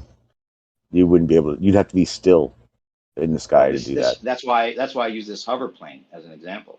This plane can withstand 40,000 pounds of thrust and hover and fly 1,200 miles per hour. But that's not. There's again. I think if you take a plane's heading out of it, you could possibly do this. Yeah. I mean, it's one thing that I'm trying to squash this as a way of the ballers or anybody just justifying that, oh, the Earth always seems stationary underneath a plane, even though we're told it moves 1,000 miles per hour, and you can fly against that spin and still end up in a destination that's east or west, and treat every runway just the same as if it were stationary. In fact, never train a pilot how to deal with this Coriolis displacement that would be a factor according to the globe model. But at that And point, then just say, at that, there's no way to break that so reference frame, even though they're having to admit it's in a different reference frame. well, the reason speed's as an issue is because once you get to a certain speed, you then are essentially taking yourself out of the reference frame or the I don't know how to. Dude, I don't I even have a know meme for this. Let me find it. I don't really care about your memes, Rick. I would say because we know it's a speed, it would be you taking yourself off the reference frame because you're the speed you're moving. But once you're landing, you're going so slow you become part of that reference frame again. Kind of like when you jump and you land, the Earth isn't going to spin out from under you. It wouldn't But either arguably way. it would. No, it wouldn't. Or if we took the atmosphere, wind, everything out of it, and you jumped, you're still part of that. So like if you're on a merry-go-round that's going around in a circle and you jump, it's not going to jump out from under you, especially if you're on it while it's moving. Yeah, but if you throw a ball on a merry-go-round, the ball's not going to land back in your hand because you've moved underneath from where the ball was thrown from. Yeah, but I think that's a scale issue. Right. That's like because at the same time, even because so, at the if same that time you argument got to say holds it like true, which this. is fine, I don't Mhm. even want to argue that. I'll give you that if that's the case. But then if you go Well, from one reference frame to another, if you go from one latitude to another, and you're able to fly there at 1,200 miles per hour like this plane can and hover, then it should be able to see the ground moving independently of the plane hovering in a north to south direction and see east to west direction of this Earth moving below it. Well, the reason, but that's the thing. It's not as if different parts of the Earth are actually moving faster or slower than other parts. It's that because of this. Okay, so at the equator, it's larger on the globe model, right? And then at the North Pole, it's going to be, or we'll say halfway between North Pole and the equator, it's going to be a smaller circle. Well, that if you use a latitude line, those lines are still equaling the same amount of distance. So it's the fact that the equator is going faster. It's just the scale of it going around. And now, when we talk about rotation, imagine if you got on a merry-go-round and it did one rotation in 24 hours. You wouldn't. You could jump. It's not going to come out from under you. It's not going to do any of those things. Yeah, I think that's another issue. But I feel like on the baller side, it seems like a tactic of describing it. I know it makes sense to you as far as that it doesn't make sense to everybody if they got it in the way you did. I'm just saying that I would actually say calling that it one rotation doesn't mean that the speed is less than 1,000 miles per hour. you're right, but I think using the term miles per hour gives you an idea in your head of it being different. For instance, a plane flying by you at 1,000 miles an hour is going to look fucking super fast, right? But when you make it, when you realize the distance that it's traveling, and you then can equate it to miles an hour. But then again, the Earth is so large that 1,000 miles an hour isn't going to seem like a jet flying right fat in front of you like that. 1,000. Well, it would still be exactly that speed if you were somehow able to get out of that reference frame. Yes. And then it would be like something you could actually feel. Like if you were to jump into the 1,000 miles per hour from a lower latitude, then you would actually feel that. You should feel that difference. You got to remember that the atmosphere is still part of the Earth as well. The Earth doesn't spin necessarily under all the atmosphere as well. So that reference frame you're talking about would actually have to be outside, past the Karma line, for instance, where there's going to be less drag from the atmosphere, which is a big part of why planes don't. You don't see the Earth spinning around you. Yeah, there's so many factors to it that to have an honest reference frame, you would actually have to leave that as well. Right, but the thing is that the globe breaks down at this point because when you're talking about the plane that is in a different reference frame, admittedly on the baller side, It's not. No. It can't. If a plane flying was in a different reference frame completely, then you would be saying that the Earth and the atmosphere are part of that same reference frame, and the atmosphere rotates with the Earth as well. Well, okay, then let's break down what reference frames mean in this case. We're talking about breaking the conservation of momentum is the reason it seems that there's you would say or anyone would say that if this theory is correct, then you wouldn't actually be traveling. I mean, you're technically from a third party's perspective in space, you would be traveling 1,200 miles per hour because you're at the equator going 200 miles forward with the direction of the Yes. spin, right? So then Yes. if you're going backwards from that, then you'd be going technically 800 miles per hour backwards, but 200 miles against that spin in the other direction, right? Yes. Yes. But then once you If we go were in, from one yeah. latitude to another, it all breaks down as a problem because then you're talking No, about the no. plane It going would at be an this. angle and trying to land on a reference frame at an angle Well, to no. a speed that it hasn't conserved. Because if you so again, we're using a third reference frame that's in space I theoretically, found right? it. Now, if that's the case, and you're like you said, if he's traveling west, he's going to appear to that person to be doing 1,200. Now, if the plane then turns around and goes east, it would appear that the plane's going 800, and the Earth would be looking at. You would actually see the Earth spinning under that plane, in a sense, if you have Should that be, third yeah. reference frame. In fact, you should be. In fact, if you go from one latitude to another, is my argument, especially with the Yeah, plane of this yeah, capability. You yeah. should be able You to see would, the Earth spin below it, and we have our solution, right? Then we can prove it yeah. one way or So another. if it went up or down in the latitude and did the same, west to east, you would Yeah. see the difference from that third reference frame. Right. And Absolutely. so the argument, even with a regular plane, is if it goes long enough, you can treat it like a ballistic missile that's going for thousands and thousands of miles and having to deal with different speeds at different latitudes, and it wouldn't be in sync, if you will, with the Earth any longer in the same way that you'd like to think it would. Over time. Yeah. Okay.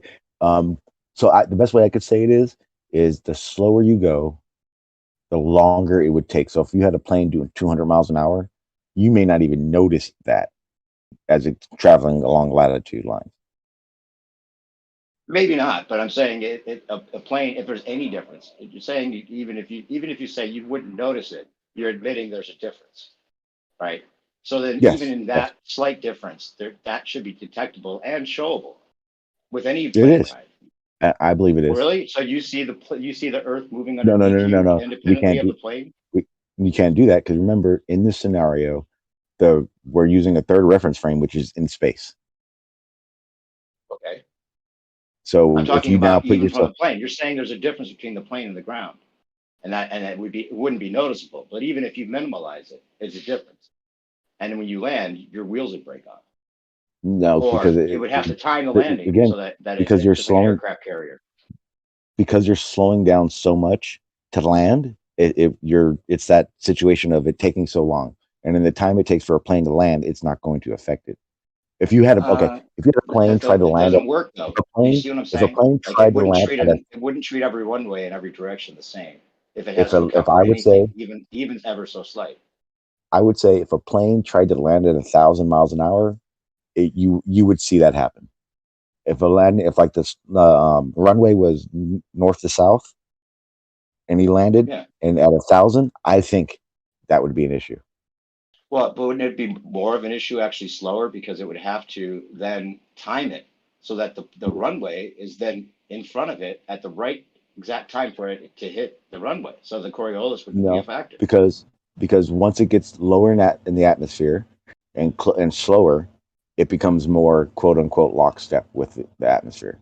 That's just a natural effect. That's a natural effect of planes and atmosphere. Yes, Like it yeah, happens yeah. so consistently that the pilots Mhm. aren't even having to train You don't have to to deal with this. at the lower That would be altitudes, nice. That would at be lower nice. That would be speed. nice, but it doesn't work out that way with the way It that the does. globe says things work. It It does, doesn't. because remember the atmosphere travels with when you say It these doesn't matter things, if you say the it seems atmosphere like you're travels with saying it, because if it does. the atmosphere travels with it, and you start at a different latitude with a different conservation of momentum, you're not going to conserve that. You're going to conserve that momentum, not the momentum you're entering No, into. you're gonna be conserving your momentum, and the Earth's Yeah, momentum could the take you to initial less than- momentum, but not the momentum that you travel into. It's going to be a difference. not once you're going slow enough.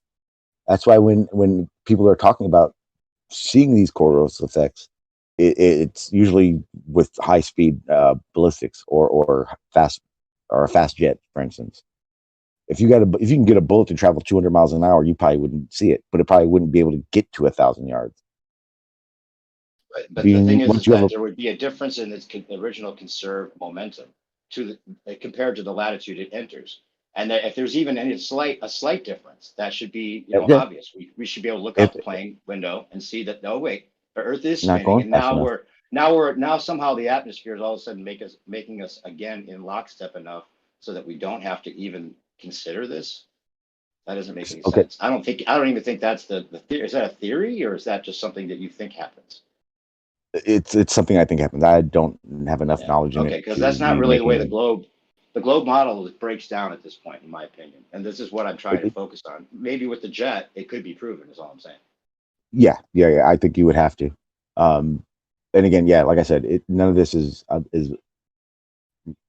for me 100% fact because again, I don't know enough about it. I'm only giving you what I can. I'm thinking in my brain as we go.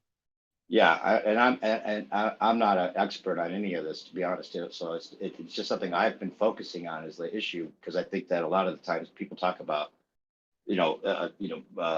refraction or distance to the, horizon and all these things that someone on the globe side could say, oh, okay, well, I'll just take that as the reason that it works. But Ooh, with this, I know a test.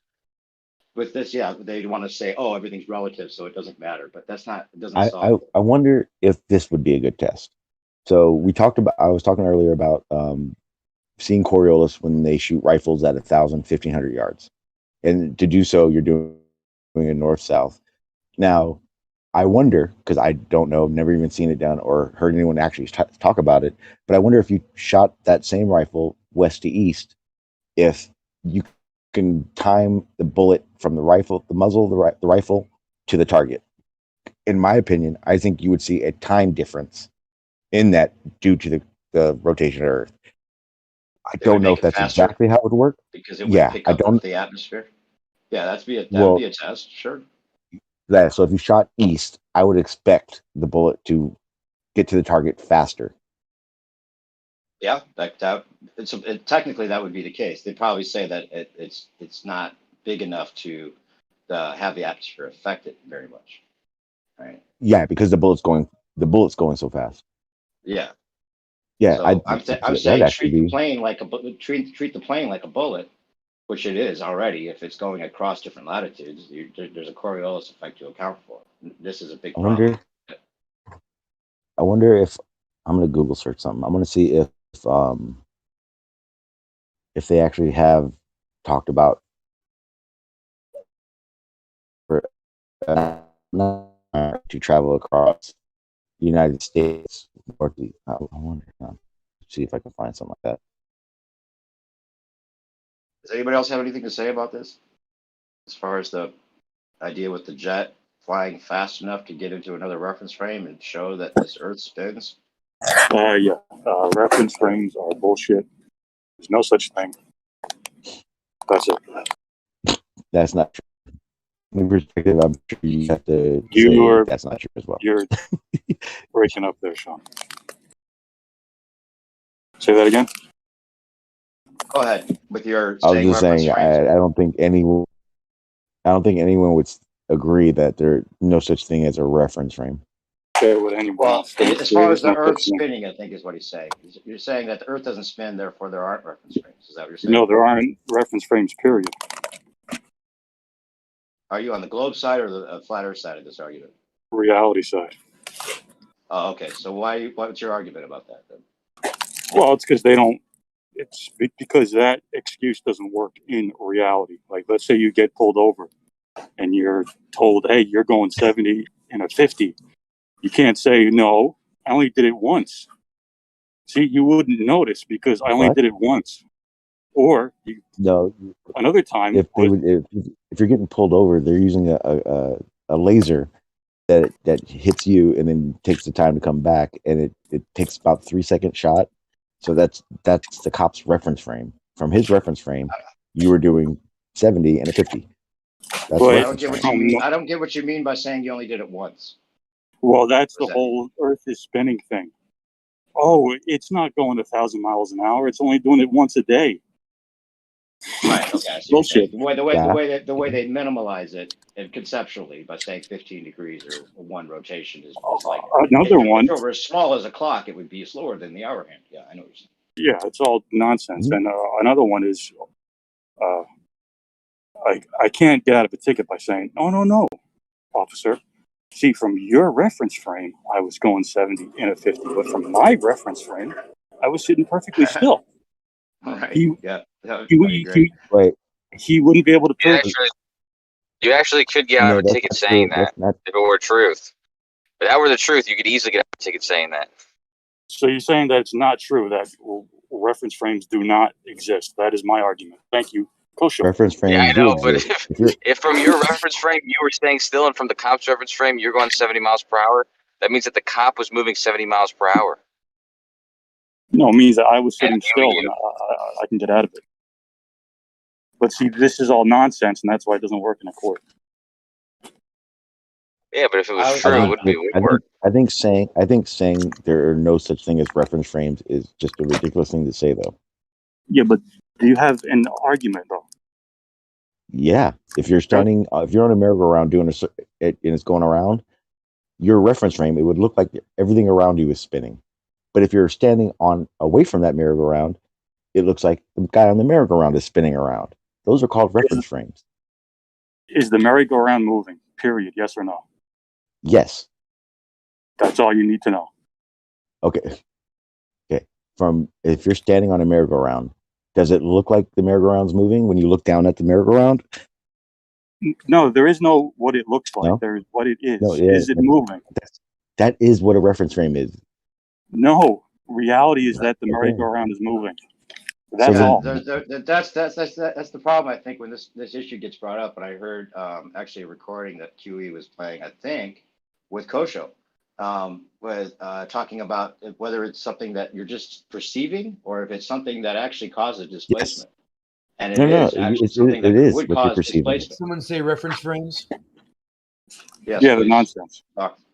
Go ahead. No, but if you, I like that video, especially because QE plays me explaining it in the detail that I would explain it to you now. If so he does a good job at leaving exactly the correct answer in there, but he's terribly wrong about it. Like the objects don't switch reference frames. Reference frames are just where the coordinate system of whatever the context is of whatever it is being observed. So it's not even that hard to understand, I don't think. It's not about understanding, though. I think that there's just a disconnect in the way that maybe you're seeing it or he's seeing it or anyone either side seeing this. Yeah. Does anybody know here know what a reference frame? Well, I guess you would say that. I guess you said Does new anybody know here perspective. what a reference frame is? Because that's we should start there. That's the problem. He doesn't know what a reference frame is. So far, I haven't heard a definition here. Hang on, There's no Zanuck. such thing, Zanuck. Yeah, No, there new is. perspective. There is, and you can understand that because it's there a is a thing. mathematical. Zanuck. Yeah, that's Zanuck, called nonsense. hang on. No. It's something. It represents what reality is. No. Reality is Don't reality. say no. For someone that's worked in reference frames and understands them, I'd like to explain them to you if you'd let me. Go for They're it. nonsense. Let They're him try to nonsense. explain it. Please. Go ahead. So, what do you think a reference frame is? Let's start there. So, just explain it. Let's just have you explain it instead of trying to test people's acumen. Ask me again. No, don't. Just explain it, Zanuck. Just explain it, please. Don't try to. You bulldogged in to explain it. Just explain it. Okay. So, a reference frame is just. Go ahead, Coach. You do it. I said you got it. You got it, Zanuck. I mean, it's just like I just it's a reference. Oh, sorry. And I've been saying this for years and years now, and everyone seems to be forgetting what I've said, and what folks have said as well has been correct as well. It's an environment for which motion is viewed. So what that means by environment is if you picture a room or even the universe, that environment, if you're looking at something from that environment, that is a reference frame. Now you can have sub-reference frames inside of that reference frame, or you can have reference frames that are not that reference frame, ones that are actually moving. Zanuck, let me help you with this. You don't need to help me. I'm trying to help you. No, you don't need to help me. I understand what a reference frame is. Okay, what's the difference between a rotating reference frame and an inch reference frame? Zanuck, just listen real quick. Okay. Simplify it. Just simplify it. And I'm not saying that to be rude. I'm telling you, when you're explaining these things, you're explaining. Perfectly understandable. Thank you, Kosho. Okay, Kosho, do you have an understanding of reference frames? That was me, not Kosho. That was sorry. I just shoved up your ass, Oh, dude. my I bad. wasn't even talking. My bad, Kosho. Well, you guys sound the Okay, same, and I had to turn you it's, down I'll because be real quick. your mic. It's an environment. No, It's an environment. Just simplify it for them. I'm going to simplify it. It's an Okay, environment. That I'm can't be just any more saying. simple than this because this has to be correct as well as simple. It's an environment for which motion is viewed. When you view it from a motion, a non-rotating or a rotating environment, those are reference frames. Those reference frames are point coordinate systems, meaning there are points you can see and go to out to the as far out to infinity. You can't leave that frame. You're in that frame. You can look at it from other environments because all these environments can overlap and intersect. But the reference frame itself is the environment for which you view motion, and it either is rotating or it is inertial. It is either And what do you mean accelerating about or the is inertial. sub-reference frames? Get to the sub-reference frame part. So you can have in a reference frame, there can be reference frames inside a reference frame that are rotating. So for example, let's say the Earth was flat and motionless. Let's just say that for a second. And there was Well, it is, but go ahead, yeah. and there was a room in this flat Earth. You don't need to say that it is because that's not the point here. I'm just kidding. There's a room now that is rotating.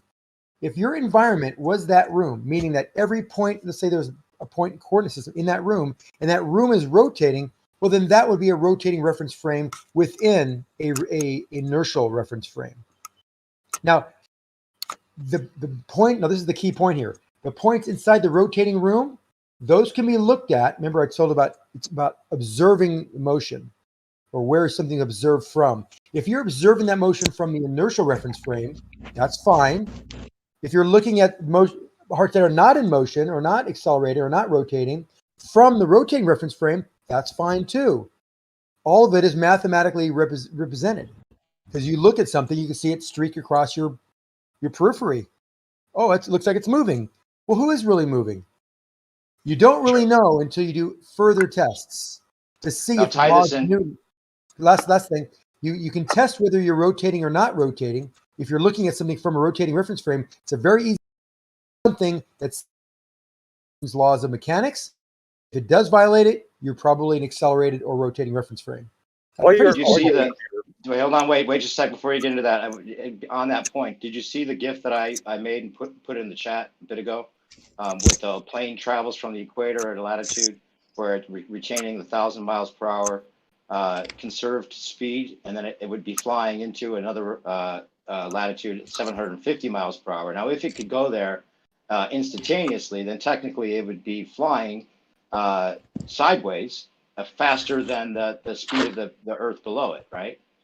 250 miles faster because it retains the 1,000 miles per hour, right? We could do that. Let's say we had some special that jet could actually, like, how about a laser? With a laser or something. But well, let's say I put did you see the GIF of the plane, the F-35B that would be able to fly 1,200 miles per hour and hover, withstanding 40,000 pounds of thrust? Sure. So we could get to that latitude and then hover and then be moving technically 250 miles per hour faster than the 750 miles per hour. I see the problem. Okay, I see your problem.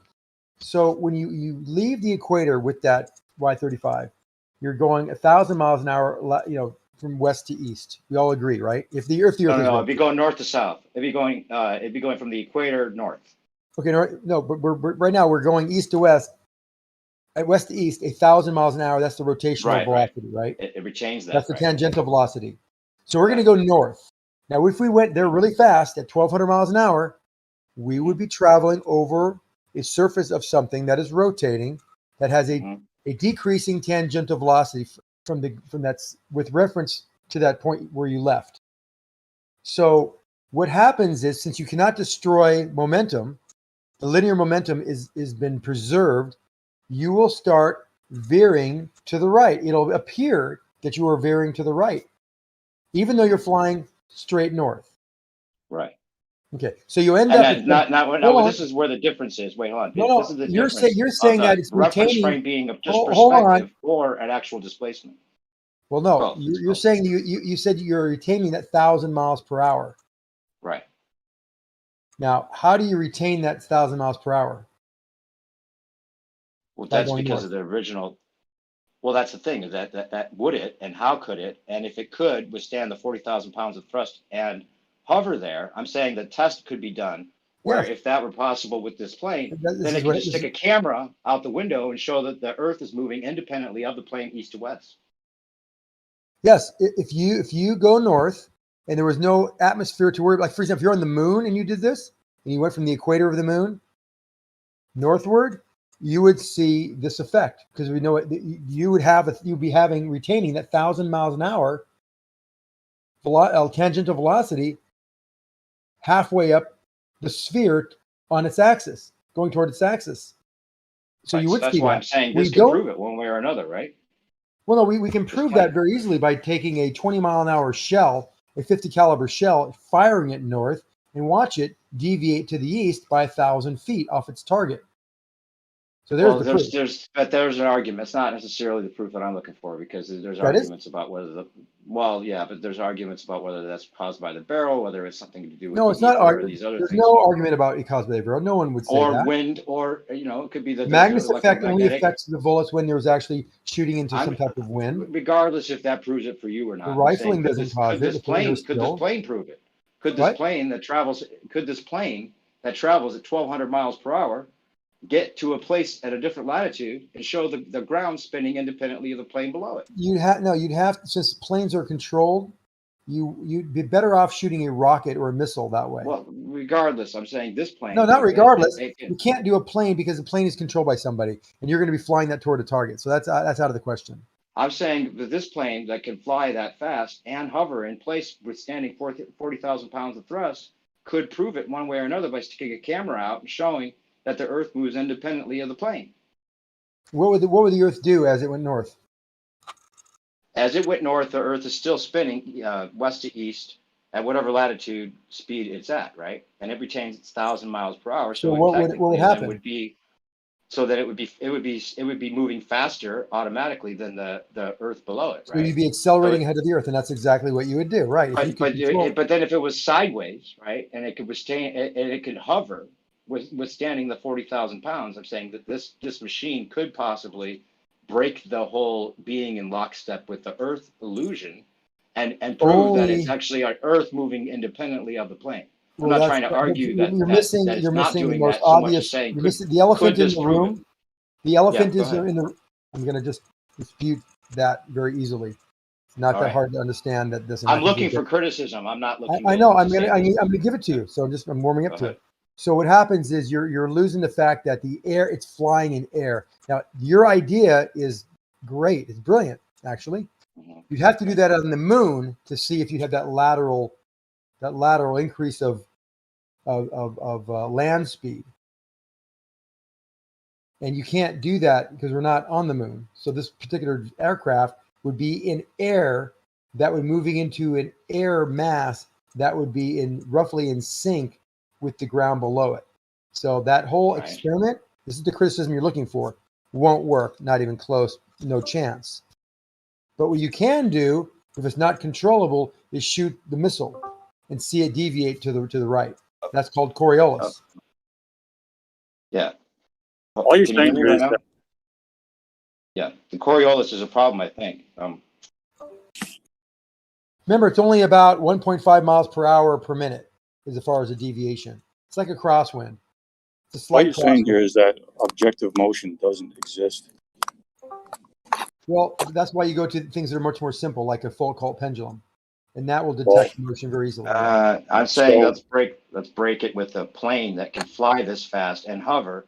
And if the speed of the air moving with the lateral 750 miles per hour, or whatever difference it can get to fast enough so it can hover, there's a chance that it could actually perform what we need to have, which is stick a camera out the window and show that the ground moves. But did you miss the point that the plane, unfortunately, the plane is flying in the air mass? And the air So mass it is moving. automatically slows to the same Yes, lateral it speed, provides no matter what. drag. It Even a plane provides of this lateral sort would be drag to, forced. hold on. It provides lateral drag to the aircraft that will slow it down by a factor of 1.5 miles per hour per minute. So it'd be almost that. So your idea, I get, I tell you, it's a great idea, but it's got to be done on the moon. Otherwise, it's not going to work Well, here. but wait a minute. Let's just look back to the scenario here, because last time we talked about this, you said that it'd be a 1.5 mile per second per hour. No, 1.5 difference mile per hour per minute. per minute, right? So that every minute, we agreed that over a 5-hour period, it'd be a 450 mile displacement. Right. And you were Over saying 5 that hours, the it'll plane travel. would scrub it off over time, and Yes. that maybe it makes its adjustments in plane or whatever. But I'm saying that a plane like this could then force itself not to adjust and show that the Earth is spinning. How does it force? It's flying in the air mass. So you're saying Doesn't matter. because this is the problem, because the air mass moves so perfectly with the Earth, you're saying that a plane in a different reference, well, a different sub-reference frame, or however you want to call it, could never, ever see the Earth below it moving independently of the plane. And it would always seem as though it's stationary. No, it's not stationary. And like I said, the air mass. No, is I'm moving. saying that the plane could only always see the Earth as if it were stationary. Is that what you're saying?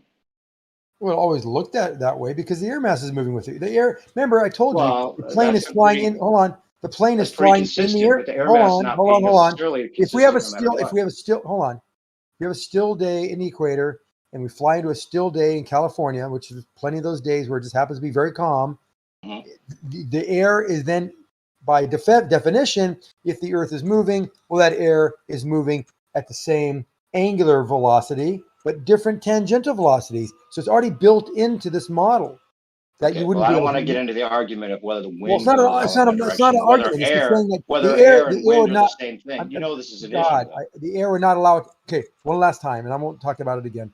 The air will No, not I'm not allow even, that I'm not experiment. even trying to get You into got that to talk. argument. I can't even get a sentence out. So you're doing it again. One last time I told you, and you wouldn't let me even speak. You cannot do that experiment because the air moves loosely with the Earth. That's it. Period. It won't work. You want to ask me why? I can tell you, but you're fighting it. And don't fight it because that's the way it is. That's reality. Hand-wave dismissal, I would argue in a way. It's but not I'm hand-wave even trying- dismissal at all. I'm I'm not giving you even a trying to logical argue. reason. I'm not even trying to argue whether you're right or not about this point. I know. I'm trying to giving say you a logical this reason plane- why it's not possible. Could this plane, even with this plane's capabilities, it could never see the Earth as anything but seeming stationary, no matter Right, because the where air it is moving flew, with no the matter Earth. what latitude, no matter what constellation. Because they'd be flying in the air. See, that's why not just use a balloon and have a balloon go north, right? So when a balloon goes north, same thing. It's actually a better example because it's not really flying. It's just in the air mass. And the problem exists very clearly for a balloon. I'm starting at 1,000. I take a balloon flight north, 1,000 miles or so, and I should be 200. I'll be 200 miles off course, if all things being equal, everything being controlled. Well, if you're saying there'd be a And that's 450 kind of what we have, displacement, and that's kind of what we have happen to a balloon going north due to Coriolis. It will deviate about. Okay, so, but I'm saying that the Coriolis and this displacement factor is an issue for the argument, and I'm not even trying to argue one side or another. I'm just trying to objectively ask if this plane, with its capabilities, could somehow break these lockstep reasoning somehow and show that the Earth is actually spinning and prove it. No, it can't. Like I said, the balloon is a better example. It's acting like a balloon when it takes off. It acts like a balloon when it finally gets to its destination. The only difference is how it got there. And the balloons are the great example. No, it's going with the air mass. Whenever you get to where you're going, that extra tangential velocity, with reference to the ground, is retained. That extra tangential velocity is still kept in that airplane. Okay. I understand the It takes argument. off. Hold on a I minute. think But that- as soon as it yeah, starts to go north, because the air mass is slowing down, it by drag, by the huge amount of drag it has laterally to that plane, will slow it down. So it won't be going at that speed when it gets to its final destination. It'll be slightly deviated, but you it's can not, at least understand why a flat earther might say, well, that's convenient. We can never see the Earth spinning independently of anything that's in the We air, can. even though, oh, you can? yeah, full coat pendulum. So you're going to No, see I'm something talking that's not the Earth spinning and say that's because I'm the not Earth is spinning, right? No, I'm You're going not to see talking about something. that. You're I'm going to see talking about something the rotating device. due There's to the criticism rotation of about the Earth. the Yes. so-called pendulum, and there's reason for that. What's There's the lots of reason? reasons for that. No, I Janet don't want to is argue that saying point. I'm saying that this plane should be able to somehow No, the go drag. fast enough. Well, you can't say that the air. Well, you can say it, but I'm saying that I understand the argument on the other side, which is saying, well, if you're saying the air is in such lockstep, but then also saying it's not really attached like a Velcro, to the Earth. Not It's in attached, its but own it reference. moves loosely with the Earth. Yes. Loosely. Okay, so even if you're saying loosely, you can't say that it would be so perfect that it would keep everything that moves from one latitude to another so completely in the illusion that the Earth is completely stationary, because it Well, if wouldn't be the air is moving, perfect. let's say they move the air. Let's say we got the air moving in North America over maybe 5,000 miles north to south from Mexico up through Canada, and loosely that air is moving. Let's say it's going, but we have different. Let's just assume that it's all going west to east by 20 miles an hour.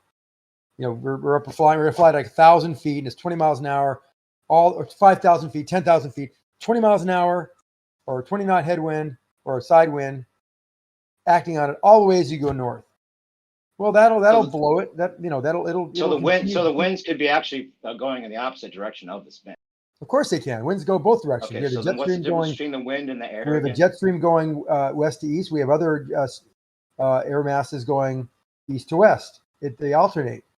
Okay, yeah. So then the wind direction wouldn't necessarily make the plane slow down to the speed of the Earth so No, but we're saying perfectly that it air makes it is seem as if it's the air is stationary. the air is relatively constant for wherever you are. So whether I'm in Mexico, it's 20 miles an hour. If I'm in North America somewhere, it's going to be 20 miles an hour. The point is the tangential velocity of the air molecules are very different. One's 1,000 miles an hour, one's 800 miles an hour. So they're 200 miles an hour off. You're saying what happens at that 200 miles an hour as I go north? Can this plane show me the 200 mile an hour delta of the place I started and the place I landed? And the answer is no, because along the way, the air mass will be slowing it down.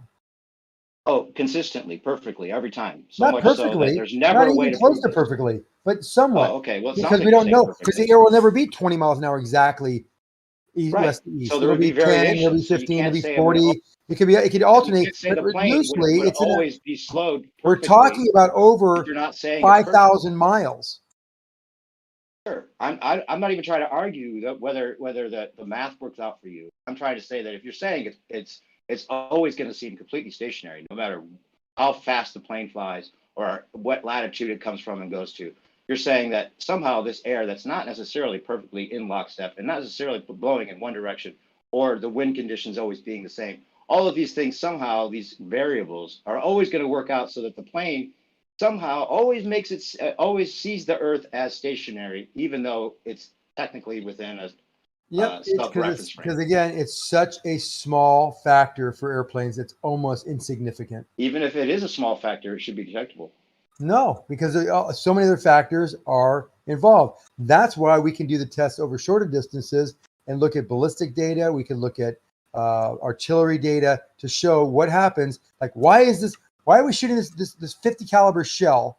Why are we shooting it at like near 1,500 miles an hour? And why is it deviating 1,000 feet from its target? Well, Why? but that's the thing, because there's snipers on the flat Earth side saying that never happens. No, the sniper way far, 20 miles. We're not talking about 1 mile. Snipers are. It's very difficult to determine this. That's in a Talking very about railgun controlled. operators. Hold I on, don't know. hold on. I don't have any experience with this, but I'm saying that there is another side to this, saying that's Yeah, always snipers. been Hey, true, I've it never never used happened. Coriolis, and I blah blah blah because Right. the change is so infinitesimally small. Your human factor, and your wind factors alone trump any Coriolis effect for that. But it sounds like you're saying that the wind factors and the air factors are so consistent, but then they're No, not. They're all I'm different saying they variables. can vary. Every Yeah. result you get is because of dominantly controlled by the wind or human actions. Sure, but if it's a variable and you can't say that it's always so consistent that it's going to give the illusion as if the plane is flying over a stationary Earth. No, you missed the point altogether.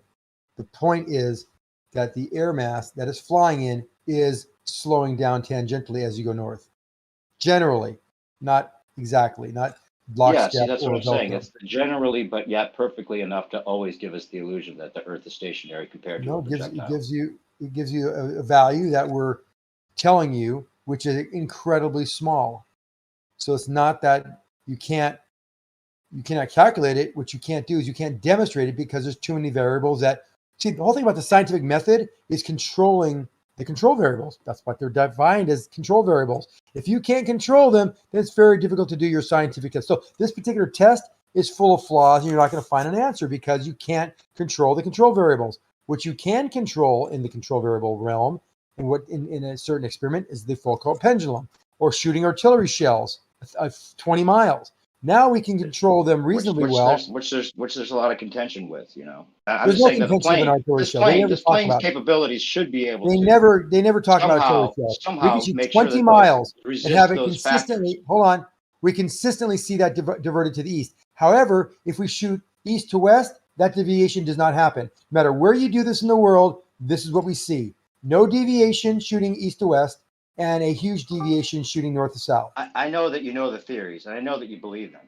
But I'm saying this would be a way to prove it to both sides, regardless of whether you think that it's enough that it's a pendulum or that a sniper or whatever. If that's good enough for you, fine.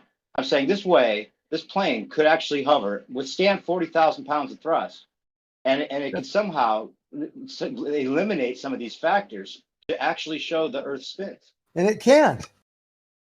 Well, if that makes me think that you're saying, without necessarily even knowing how it could work, or I know how, or trying to figure out a way that it could. I know how You're saying there's no way that a plane ever could show that the Earth is spinning independently of the plane, and that doesn't seem to be the case even with regular planes. We're flying against the spin, and you're saying that it'd be a 450-mile displacement, and then I challenged you to show me evidence that there's a plane that actually accounts for the Coriolis automatically, and you couldn't do that. You said yeah, just I did. I told you when planes fly east or west, they use less fuel in the eastern direction. Regardless, there's no evidence that these are factors that a pilot. That's Coriolis. Why it uses the Coriolis force allows it to use less fuel as it goes. Right. It would goes have eastward. to adjust. You're talking over me. We can't hear. I can't hear you, and you can't hear me when you're talking over me. Well, so let me just why don't we say take this turns? one thing. Why don't we I'm saying take just turns? the fact that it would How about have this? to adjust. Why don't we Let me take have turns? one turn and I'll be done.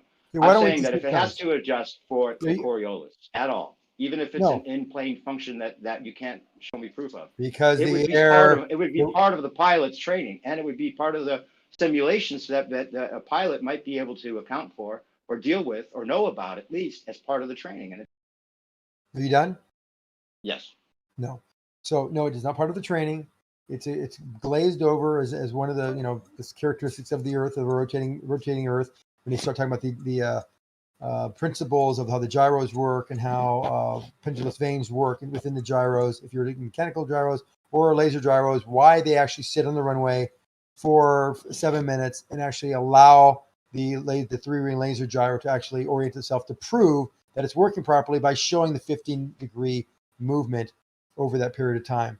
So no, they don't teach Coriolis as far as adjusting it during flight, because it is almost insignificant for flight. And I told you how you can actually test it. Use artillery shells, longer distances, non-controlled, less variables, easier to control. That's why. Aren't you saying over like a 20-mile distance that the projectile would have to account for like 1,000 miles difference or something ridiculous? Isn't that no, over 1,000 of a 20-mile shot? It's going to be 1,000 feet deviated. Okay, so that's something, right? Consistently. Yeah. Okay, so if that's consistent, and then there should be, and we know that there's a displacement when planes fly, it would be something that you'd think would be mentioned in the pilot's training. No, because I told you the factors like just leave it out, right? Are much more dominant. Anyway, it would be nice if there's. This is all I'm trying to do, objectively, honestly. I'm trying to figure out a way beyond the sniper bullet or the Foucault pendulum. It'd be nice if there was a way that we could practically test this spinning of the Earth. You're never going to be able to. You're never going to be able to because it doesn't spin. Yeah, because the argument from them is that objective motion does not exist ever. Exactly. That's the problem, and it's proven by this plane automatically being written off as unable to ever see the Earth spin independently of it, no matter what its speed capabilities or hover capabilities It's or almost thrust akin. capabilities. It's almost akin to when you fly over the Earth with a bubble level. You're saying to yourself, "I flew the entire distance, quarter way around the Earth, 90 degrees, orientation change, yet the bubble level didn't change." That's what you're telling me. You're not understanding that this is a dynamic situation, that there are certain factors that are not going to be taken into account because it's flying in the air, for example. This air is actually what it's flying in. Now, if you did this on the moon, then we could talk about it. That would be a much more interesting, that'd be a great, example. If we could think actually go to the fantastic. moon, that'd be nice, wouldn't it? Take off from the moon and travel north, toward its axis of rotation and watch its lateral movement. That'd be a very cool test. Well, I do think it sounds like you're trying to write off the plane idea as impossible when it really Because it would is be impossible. possible. Well, that seems like an assumption on your part because No, it's not an assumption. it would By what actually we fly know against, about- it would fly against, pun intended, your idea that the Earth No, moves. if you know this to be true, the wind can be still outside your door, and 1,000 miles from here it could be still there too. And if the Earth is moving, it doesn't take a brain surgeon to figure out that the tangential velocity of the point that's farther north will be much less than where it took off from. So this is knowledge. And the air, if it's still in both places, hold on, almost done. The air in the northern position will be going much slower tangentially. So there we go. There's the answer why it won't work. Now, you don't have to believe whether the Earth is right. You understand the confusion about when you say the air is moving, right, with the Earth, and then the winds move in opposite direction, or with the direction, or against the direction, right? No, there's no You understand confusion. you understand why people have a problem with that, right? Looseness is not a problem because we're talking about such an order of magnitude less of a factor. It doesn't matter how you say it's minimal or how you want to reduce it. You have to define what you mean by air, atmosphere, and wind. I think and how they differentiate from each other. I think you know what the atmosphere does. It moves from different for reasons. I don't think the atmosphere moves with the Earth because I don't think the Earth is spinning. I think it's convenient. Well, then and why do somehow you it think always works out why so do you minimal. why do you think a full called pendulum? God dang it! Why do you think a full called? Why do you think? Stop it! God, you're giving me a fuck. You really are giving me a fucking headache. You're giving me a headache. Seriously, your over talking is like I've never heard before. It's like jabberjaw. Just can't stop. Please continue. Dude, I know you want to say the full called pendulum. I don't want to talk about full called pendulum. I'll tell you that. A full called pendulum will show the rotation. So you're going to abandon your whole everything is relative thing and say, oh no, the pendulum is a fixed point in absolute space. It's not a fixed point in absolute space. You got that wrong too. So you're going to look at something that's not the Earth moving and say that the Earth is moving, right? No, it's actually attached to the Earth. It's sitting on the Earth, and we can see it actually change its orientation because of rotation. It's the only way it can happen. The only way that pendulum can move, because it's not moving, it's the base that's moving. And that only that base can move is by the Earth rotating. And by the way, we can actually choose, or we can actually determine very accurately what latitude you're at on the Earth by the rate of rotation. And it's not one revolution per 24 hours. It's something other than that. It might be 33 hours if you're somewhere between, the equator and the North Pole. So there's a gearbox. And if you're at the equator, it'll never rotate. It will never rotate. 5 minutes ago, it will never rotate anyway unless you rotate it. No, right? No, you're wrong. Exactly. It will stay stationary all the time, everywhere. Nope, it's not stationary. The base would not appear to move at all. It would not move with reference to the swinging pendulum ever at the equator. Yet it will rotate every 24 hours at the North Pole, and somewhere in between, it will rotate at some greater rate of rotation. So no, you're wrong. It never has to be pushed to be started. It has to be let go to start. Yes. Okay. And there's no magnets and no gearbox. No magnets or no gearbox. How do you know that? Because I have one. I had one. I've done a test myself. Yeah, I've done this test and I didn't use a motor or anything. And you think that even though it's fixed to the Earth, it's showing the Earth move. What else would make the base move? We know that something swinging back and forth due to Newton's laws, it will not deviate unless it's that object that is swinging has a force acting on it. So it will not a truly fixed plane, but it will go back and forth without deviation. But you have to assume that excusing it or labeling it as Earth spin is an assumption. It could be something else that's doing that. Electromagnetic effect, the ether, No, if you because you will, can rule whatever it it out. is. That's why you have the You scientific can't method. show that it's Earth spin.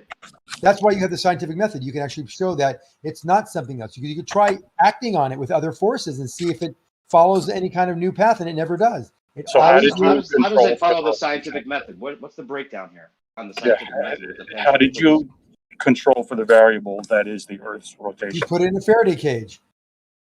No, how did you manipulate the Earth's rotation? Your presumed That's not what cause. we're not manipulating. No, you were going rotation. on and on about how We're not we need manipulating. We're scientific changing. We're changing the mass of the object. You change We your change. latitudes.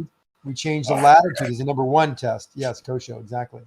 So we then move it from the equator, which it never rotates, to France, and we see it rotates every 33 hours. Yeah, This is a test, not the Earth. Test, not a scientific. That is an experiment. The experiment is using the scientific method to show that Okay, we're wait, moving. break We're it down changing then. one variable. Independent variable, Hold dependent on, variable. dude. You got to stop.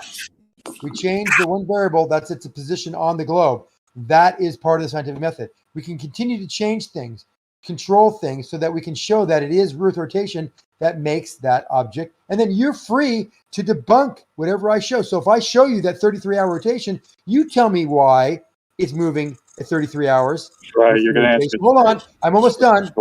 You tell me why it moves at 33 hours, and you show it move at some other rate of rotation. You can't do it because it won't be able to be possible. That's how the scientific method You works. said scientific method, so go ahead and lay it out for us. What's your hypothesis? How did you control for the Earth's rotation without assuming that it's already rotating?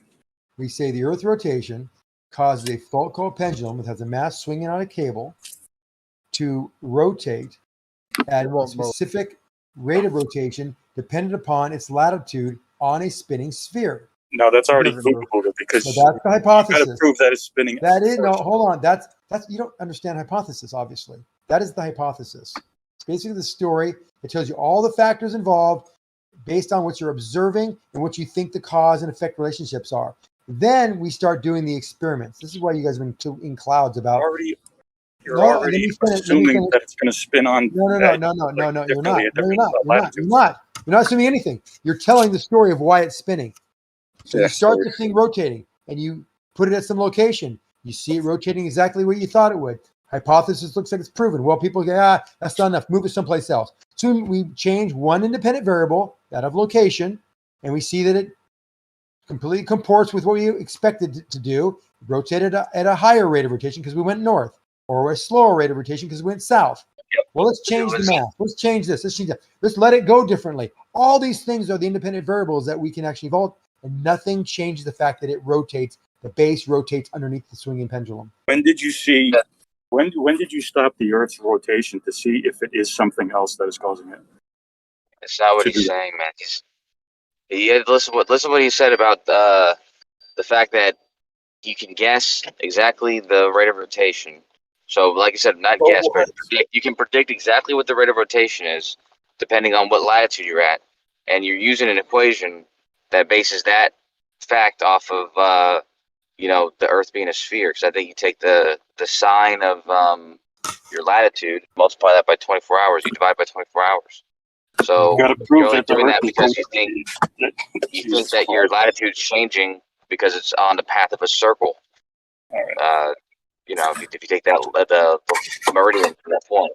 So I mean, the only way that you can get that and guess right without it being a coincidence is if you were actually on a sphere like you are predicting. Is this this apparatus in a chamber wherein you're regulating the temperature and pressure from one location to the next? Yes, they have done. They've done it in a vacuum, and they've done it in a Faraday cage as well.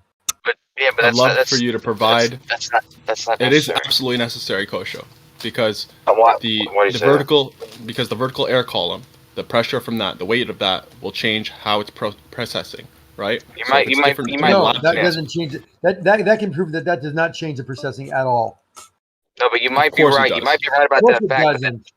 That's the point, though. That's a lame ass thing to say. Come on, stop it. Yeah, I know, but it's ignoring exactly what I just said about predicting exactly the rate of rotation depending on your latitude, using the function that I said, it's dependent on a sphere. And like I said, that fact that you just brought up, if that were true, that it was changing because of whatever you want to check for, but it's changing at exactly the same rate as it would be changing if you are on a sphere, that would be a massive coincidence. That's it'd be no reason to entertain.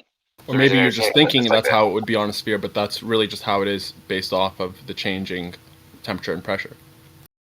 And what are the odds of that? It Well, doesn't change the odds of temperature and that, pressure. It doesn't the change. odds They are have pretty these likely plants considering the temperature and that- pressure would change with No, altitude. So if you're temperature assuming and it's a pressure does sphere, not it would be the change same. anything. If that any latitude doesn't where you're matter on top of a Mount Everest or someplace on a beach, that focal pendulum does it makes the exact same rotation rate. Exactly. No That's variance. bullshit.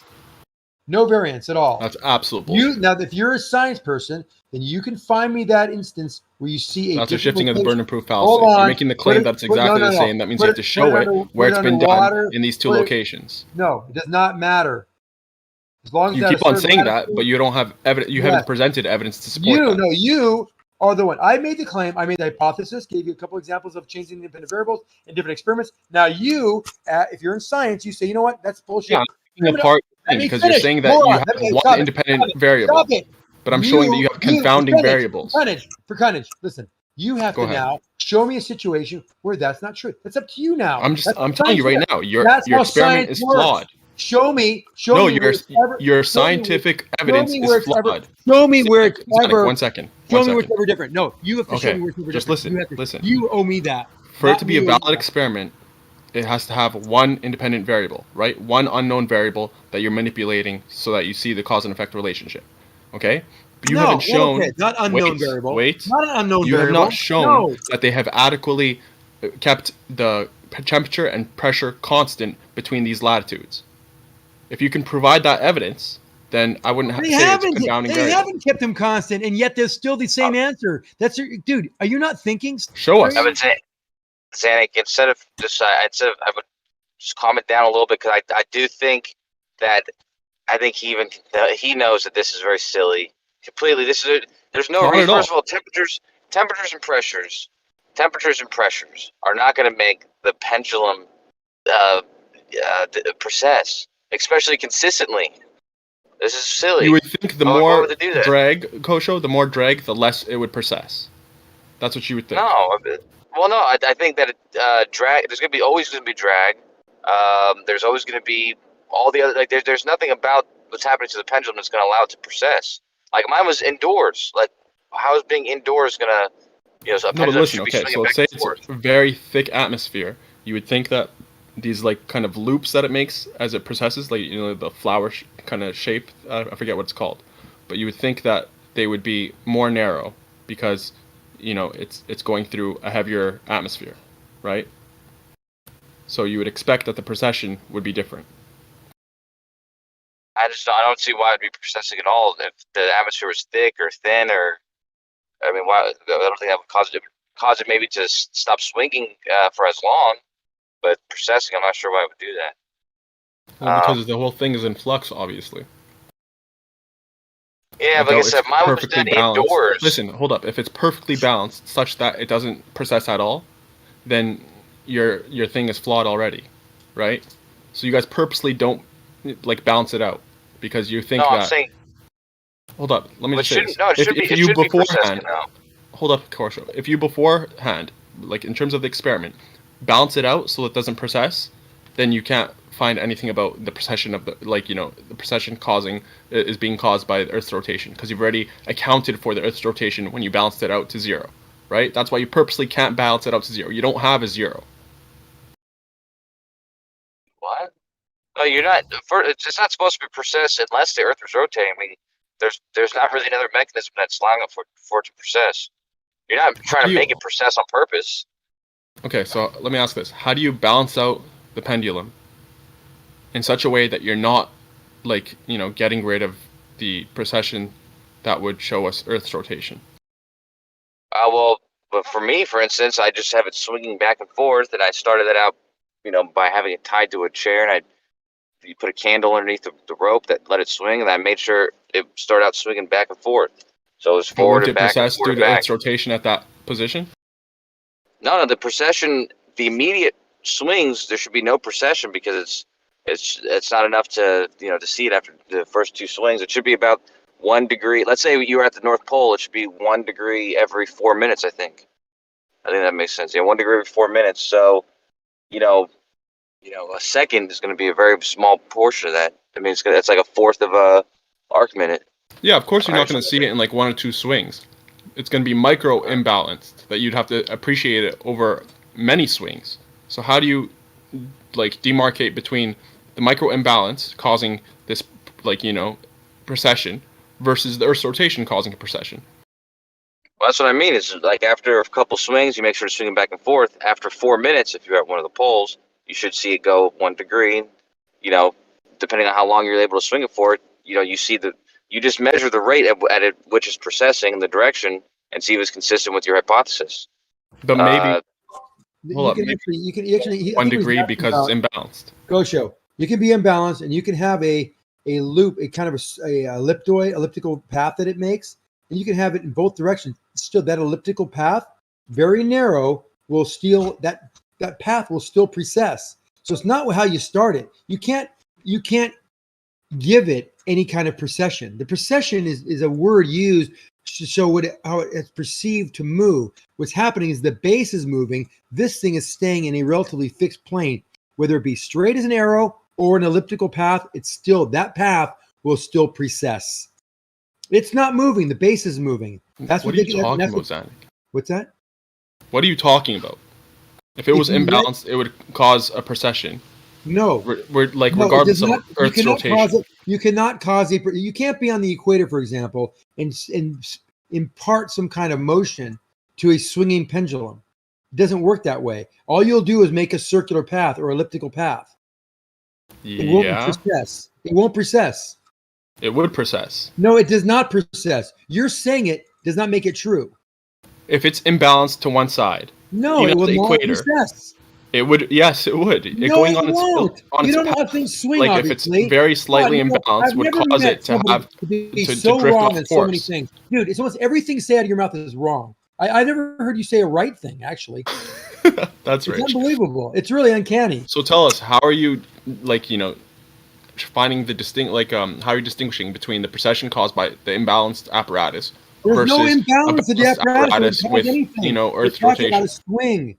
Imbalances aren't what you think they are. I can start to swinging clockwise or put a counterclockwise skew to it.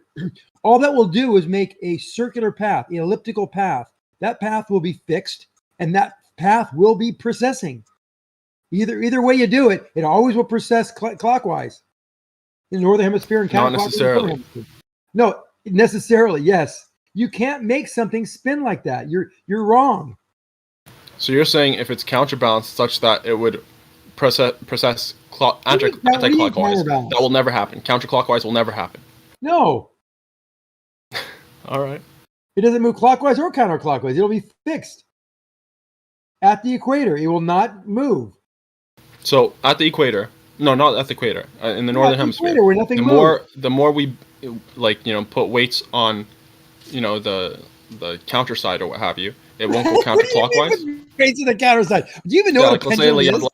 Let's say the left side is a lot heavier. It's, what do you mean? How can the left side be heavier? What do you Listen, mean? Bro. You're saying that it will only go clockwise all the time in the northern hemisphere, right? Yes. Yes. No matter how much we put counterweight it, how much we. What do you mean counterweight? Explain yourself. Are you talking about the weight itself having like a little more weight on the outside of the string versus the inside, or vice versa? Is that what you're saying? On the outside of the mass, I'm saying. Yeah, no, it just means the mass is going to be tilted over on its side. It's not going to change its precession or will not precess at all. You think so? Yeah. I don't think so, man. You can think all you want. It could move for a little while.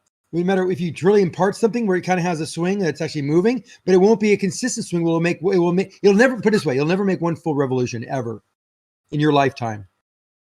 No matter how much you move it, it will not make a revolution. Why is that?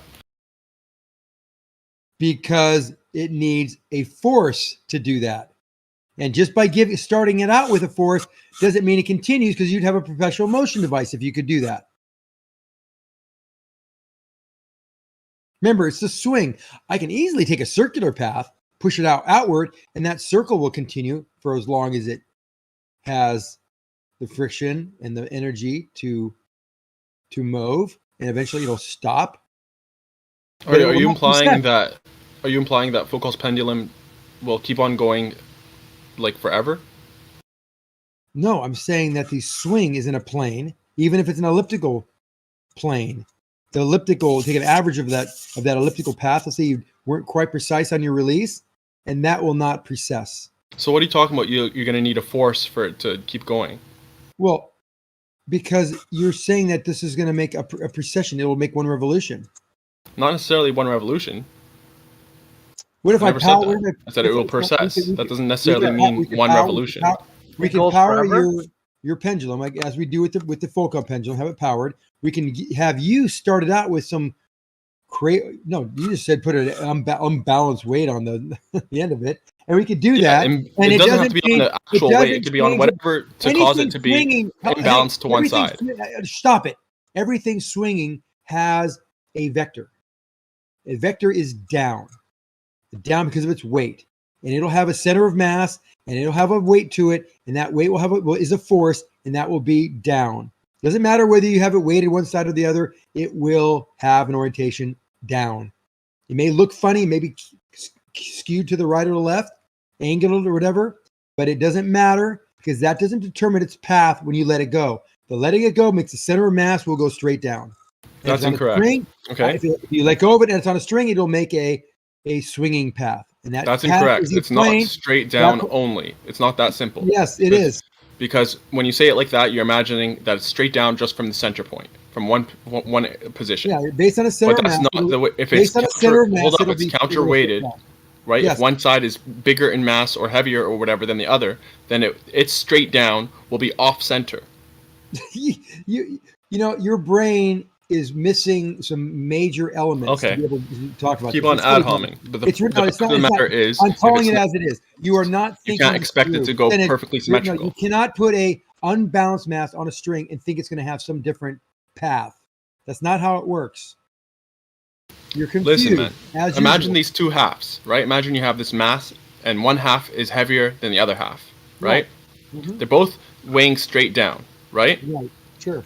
But if this other half is like bigger or more dense, its straight down is going to be kind of like farther out from the center point. You understand? What's that center point of the string? Yeah, sure. Of the whole, object. It could be cantilevered. I don't care. It doesn't matter. It's still going to move in a straight path. Not necessarily. No, No, of course it will. Because that's how things move. It might move in a seemingly straight path in the first few swings, but it will be off center. Look, all the string does on a pendulum is make sure it doesn't fall. It makes a circular path. It has an arc. Who said anything about the string? Well, that's the path it's determined to take based on the radius, and that's what takes the. No, it might seem like it's going on a straight path in the first. I said swings, not string. Yourself the embarrassment. Go put something on a spring that's unbalanced and see what it looks like. And then come back to us. All right. You're the one that made the claim that's going to be exactly the same. You're making stupid claims. No, you're making a stupid claim. You're saying no matter how much you imbalance an apparatus, it's always going to go in a perfectly straight line. Or for whatever reason, it'll go clockwise, and it'll incrementally go more clockwise if it's imbalanced in that direction. But if it's imbalanced in the inverse, it's not going to go counterclockwise. That's the claim that you made. No, that's what you said. That does not happen in reality. No, literally, that's what you said. You said it can't go counterclockwise, but it'll continue going clockwise if it's way to that side. It doesn't make sense. No, I didn't say that at all. You completely You said it can't go counterclockwise. No, don't even lie. It will precess clockwise. That's what the whole path will. Whether it's a circular path because you released it wrong, either direction doesn't matter if it's one way or the other.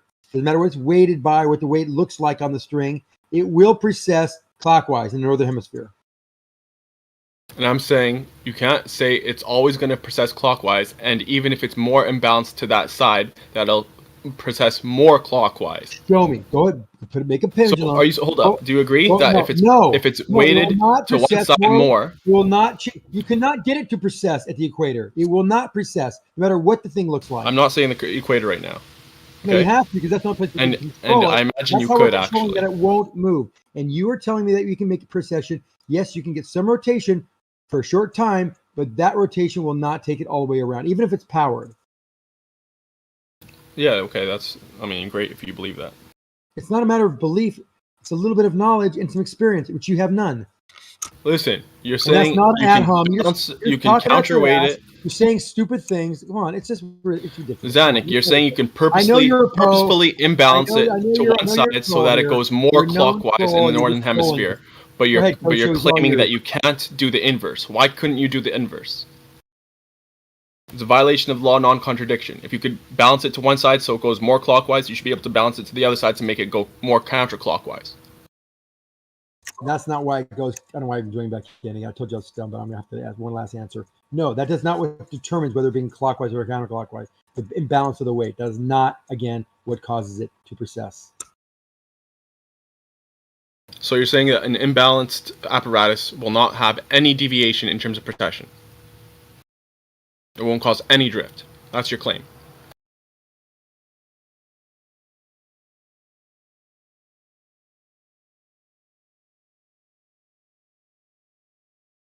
There is no precession on an unbalanced weight hanging by a string on a focal pendulum, period. You heard it here first, folks. Zanuck believes Foucault's apparatus cannot be imbalanced. Zach, you have to know that he's just trying to bug you, man. I mean, it's work. That's why I bowed out. That's why. No, I'm not trying to just bug him or whatever. It's just stupid what he's saying. That you can't have this Go thing show me. Go imbalanced. show me. It's funny. Let's here we go. Come on, man.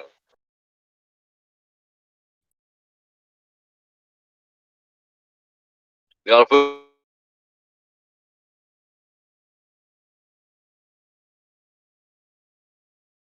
Foucault's pendulum is one of those tests that if you can do it, get the environment where you can do it, which not everybody can, get the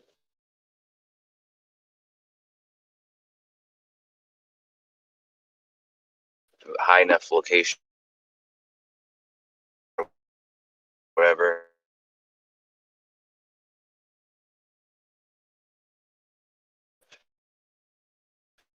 But it's a fun test Unfortunately, you're breaking up a lot.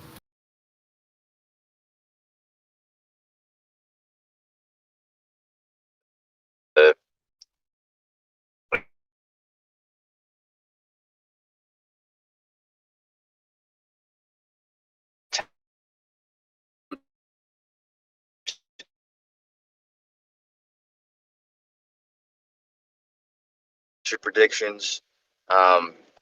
There's something to be said about that. It's not easy to do something and make a prediction and have your result match your prediction. Especially if you're going to say it's due to something like the heat or the pressure or something. It could be due to that. It could be due to something as simple as, the gimbal not allowing the string, like maybe having different kind of friction all along that 360 degree thing of the gimbal. Who knows? But at some point you'd have to kind of counteract them by balancing it out. But when you do that, and you see that it's precessing at 0 degrees because you've balanced it out, then you've defeated your kind of hypothesis because you're trying to see the precession, which you've already counteracted, to see the Earth's curve. The Earth's rotation. No, but you don't want to counteract anything. You want to overcome any. Error that you may have made. Like what you said about the gimbal, you're right. That could cause a problem. That's why you do not. You make sure not to have a gimbal like that. But how do you test shouldn't be balancing something. Well, I mean, you can test it. First of all, you can just make one correctly, and you can test it. Like I said, I think it's a safe enough test to just swing it back and forth, and watch the first few swings and make sure they're swinging in a consistent path straight across the thing. And if you No, made but it sure might to make cause your weight micro. balanced, Yeah, it might cause micro, like, deviations that you, like, the scale of it, you have to let it swing for a while to appreciate. How you're going to distinguish yeah, but between that and the precession of caused by supposed Earth's rotation. yeah, but if you made your gimbal correctly, you made your weights balanced, and you did the test multiple times, because I did mine like 3 or 4 or 5 times or whatever, and you're getting the same consistent results. I don't know how you could blame that on anything random or anything, balanced, and the orientation or whatever. I don't see how any of that could be the cause, especially when like I said, the result matches your prediction. Kosho, it's as simple as if I had a scale and I didn't, tear it, and I just kept on weighing the same thing and it was consistent. But it's not ever accurate because I didn't calibrate it in the first place. You guys can't calibrate it because if you calibrate it, it defeats your experiment. So literally, yeah, but that's you're what I'm fucked. saying. There's no calibration needed. If you're careful enough in the implementation, like you use a nice thin long rope or string, you have the gimbal that is in no way going to add any kind of influence, and you have a perfectly. I mean, you know how if something's going to be balanced, something's balanced. It's like a dense weight. If you have all 3 of these things, and then you made sure it was swinging perfectly back and forth at first, there's nothing that could be introduced that could create some consistent bias. Man, that's wishful thinking. It's wishful thinking because you could hope that it's all calibrated and stuff, but the only way to truly know is to test it. The only way to test it is to let it swing for a while and see that there's no deviation. But if there is no deviation, then you've defeated your experiment. It's like a catch-22. You can't literally calibrate it and test it at the same time. Yeah, but when this is the case in reality, that's why people do peer review, because you could be the peer review guy, and then you're saying, okay, well, what about this? What about this? Well, you have to bring those things up, and they have to be something that actually seems to be a problem. Like, hey, well, what if the gimbal was doing something? You check the gimbal was fine. Right? No, the gimbal's perfectly fine. And you say, oh, well, what if it's unbalanced? Like, oh, no, it's a perfectly dense weight. It's not unbalanced in any kind of way. Like, you can introduce things that you think could be the problem, but if they're not a problem, then I don't know why that you would suggest them to be the problem, especially when the result matched the prediction. Yeah, but that's the thing. They counter, when they're balancing this thing out, they do it such that the result is the prediction.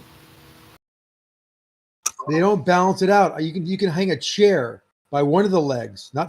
There's 4 legs on a chair. Have a heavy chair and grab one leg and swing that.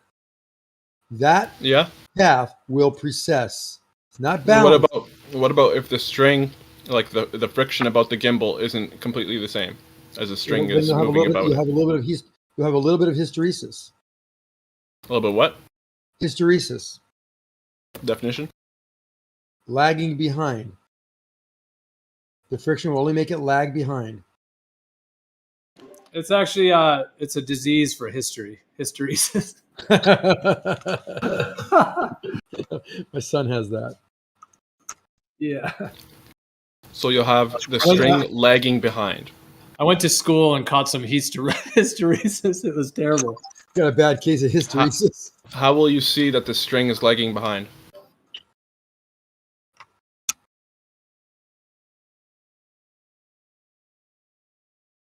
Zanuck? Is that where you have like a kind of delayed downward force, like the swings a little bit, but then like there's a big thrust basically, and there's almost like a lump in the string? No, the actual gimbal is putting a force on the spherical ball and the string so that it won't let it rotate. It will make it rotate faster. It'll rotate with it. It'll make it appear look like it's going slower, but it's kind of pulling it along with it. So as the Earth rotates, it takes that plane and moves the plane artificially one direction. That's why they want the gimbal to be, almost no friction in it. But how will you be able to see that this is happening?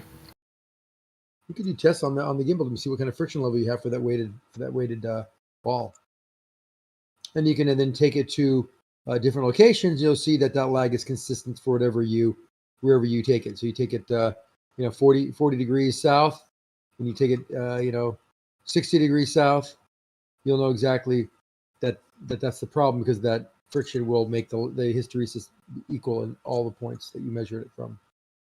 But maybe it'll just, change the result such that is equivalent in your predictions to that new location. No, because your gravitational pull, i.e. the weight of the pendulum, is the same, and the air pressure is the same, and the temperature is the same. So we're keeping those constant. Good try, but no. Yeah, and I'm saying, you're also keeping this, this hysteresis or whatever, the lagging behind, basically the, improper gimbal the same. So maybe that's also just affecting your result the same, such that you'll think that it's still matching the prediction. You can rotate the base, and see if the pendulum rotates. If it does, you can measure the force acting on it and say that's probably going to take place while it's swinging as well. Or have it swinging and rotate the base and see if it rotates, has any precession. So you rotate the base on a turntable 1 degree per minute and see what happens to the rotation. See if it actually follows that. But Zanik, where did you do yours? At Cal Poly. Where's that? I mean, what building was it like? Oh, it's just was there a staircase or? Just a huge 3-story building where it was hanging from the ceiling, from the I-beams in the ceiling, and then came down with a wire, very thin wire on a huge mast with a pointer at the bottom. I was thinking, just remember what you said about trying at different locations, and I'm wondering because you could build like a sort of apparatus that you could easily just raise up, like you have a platform at the top so that the gimbal's in the same platform every time, like the top of the pendulum would swing from the same. So everything is everything's consistent in every place you go. But I was thinking about it because I was like, where's a good place that is in many different areas that you can use, but like a basketball court or a gymnasium, because gymnasiums are pretty high and they have big open space, and usually there's a easy enough way to introduce something to the top, like whether it's like the basketball, the hoop when they lift it up or whatever. I was wondering, I might try and do something like that. That would be kind of cool. Have some kind of that structure, do it yourself, or have some kind of portable structure that you can take around north and south to see how it performs. Yeah, because you'd want like a square foot piece of wood, and then you'd want like a gimbal that was attached to the center of that. That was maybe rounded or whatever it was, so that the pivot was consistent in all 360 directions.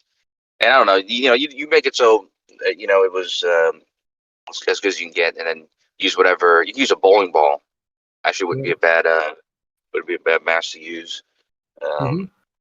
Yeah, I mean that'd be kind of cool. It would be good.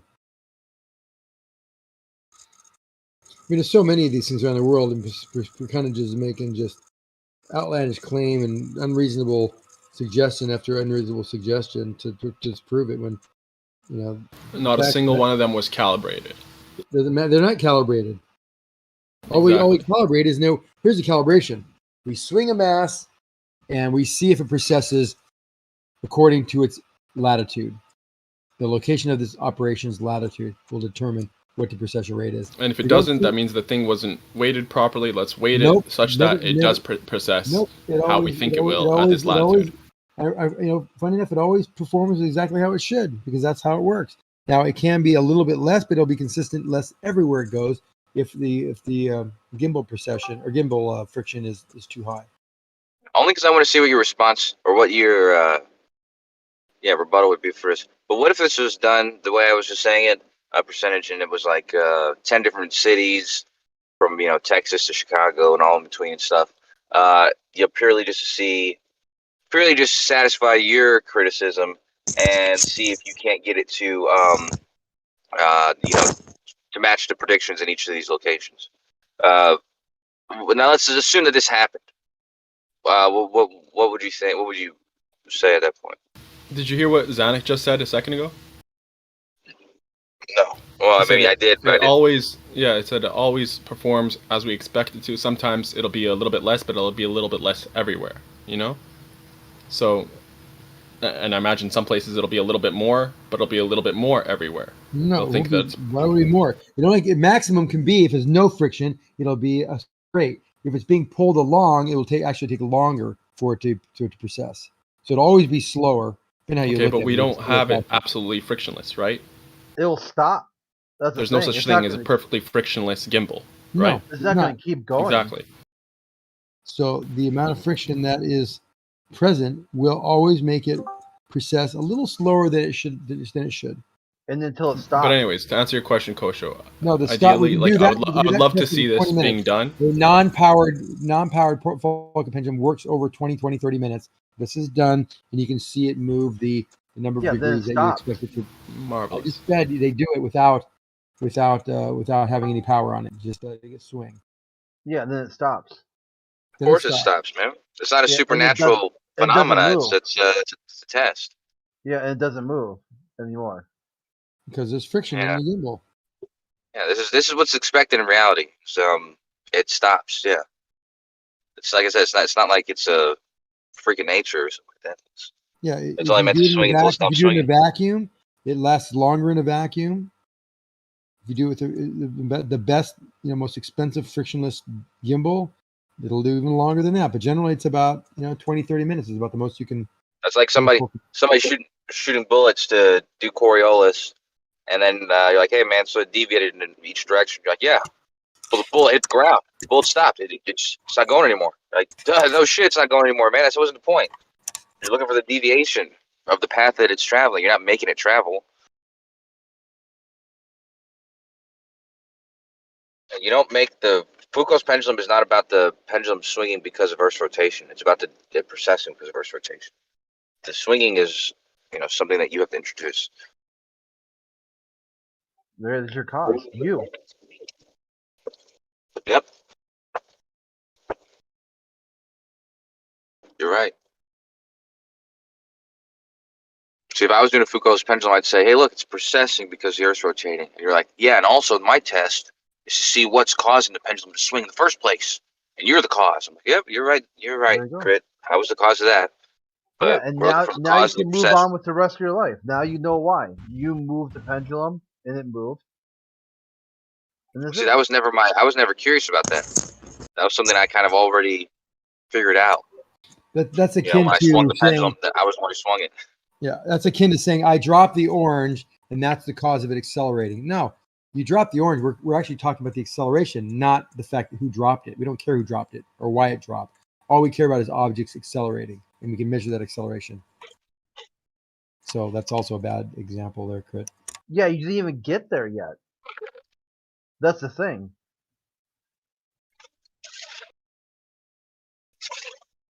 This is like flat Earth, 101. Usually, maybe like what's the first grade equivalent to being a flat earther? Something a lot of people are already past.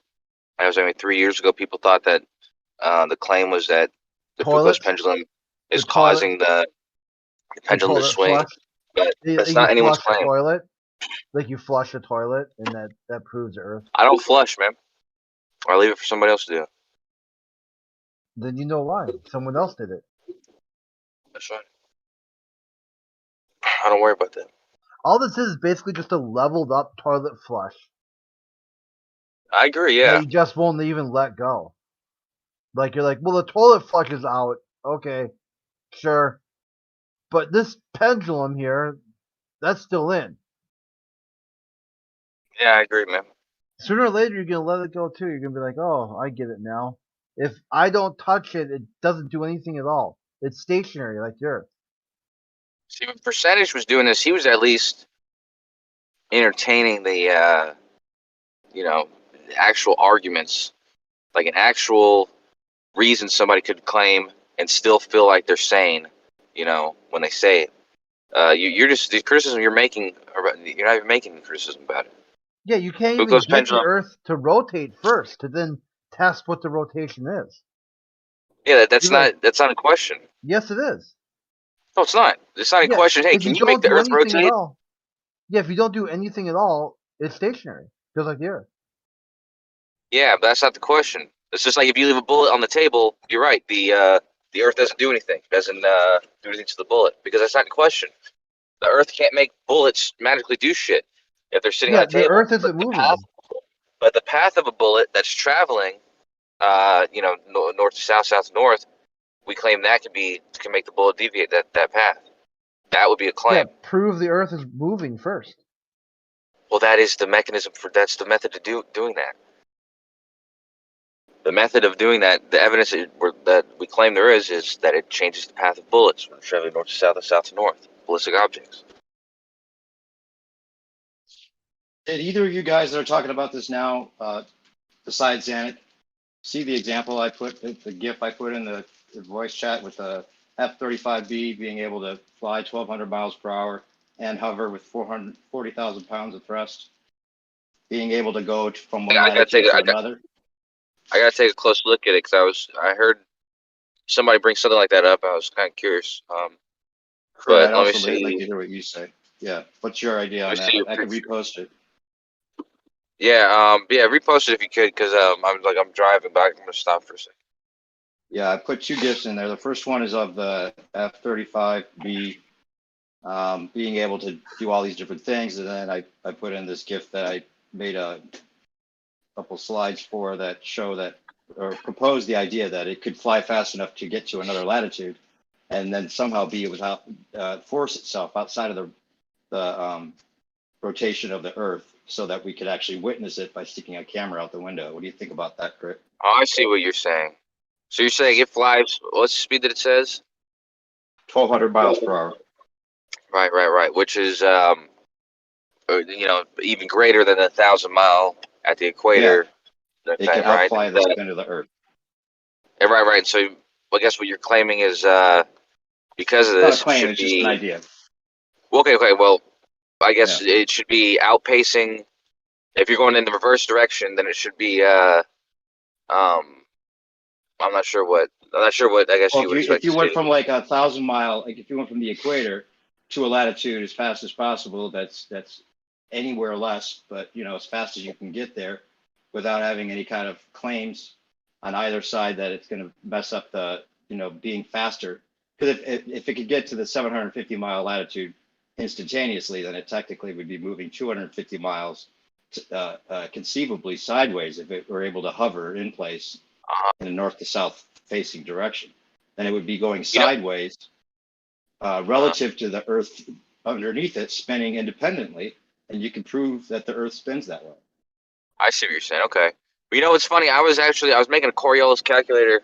I'm still making it actually, and one of the things I was thinking about, and it took me a while to just make sure I wasn't thinking about it wrong, but I was wondering if in the determination and making the determination of how Coriolis is affecting the speed as you change latitudes, if at all you ever have to know how fast it's changing latitudes. And the truth is, the answer I came up with is no.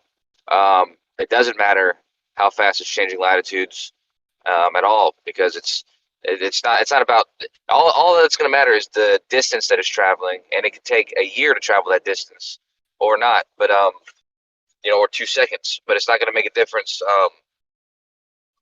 It's not going to make a difference the speed at which it's changing the latitudes. Like I said, it doesn't make a difference in calculating what's going to happen. So,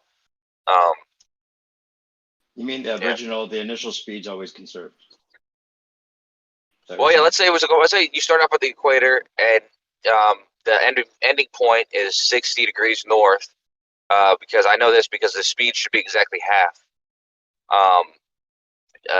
Let's see, speed is it's half. So, if you do this in, let's say, 1 minute, extremely fast, the difference in speed is the difference in that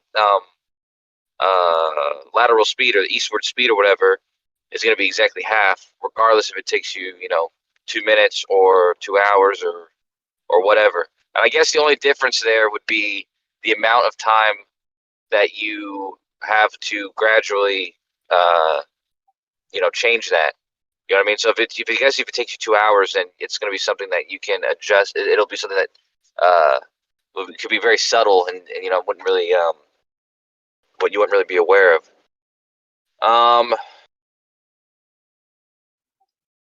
Yeah. So I mean, I'm just trying to ask if this plane was conceivably trying to force the Coriolis or force the change in the speed of the Earth to be at a separate velocity laterally than the plane itself, then we could prove this one way or another, technically, conceivably, with this plane. It flies fast enough from one latitude to the next and hovers with 40,000 pounds of resistance. Then it could resist the wind changes that are trying to slow it down, supposedly, to the spin of the Earth. And it could stick a camera out the window and show, okay, here you go, east to west or west to east movement of the Earth underneath north to south facing plane. Well, actually, let me think about it. I was gonna say, because you said it's 1,200, 12,000 or Yeah, something, 12 whatever you said it was, 12 1,200. no, So 1,200 miles per hour.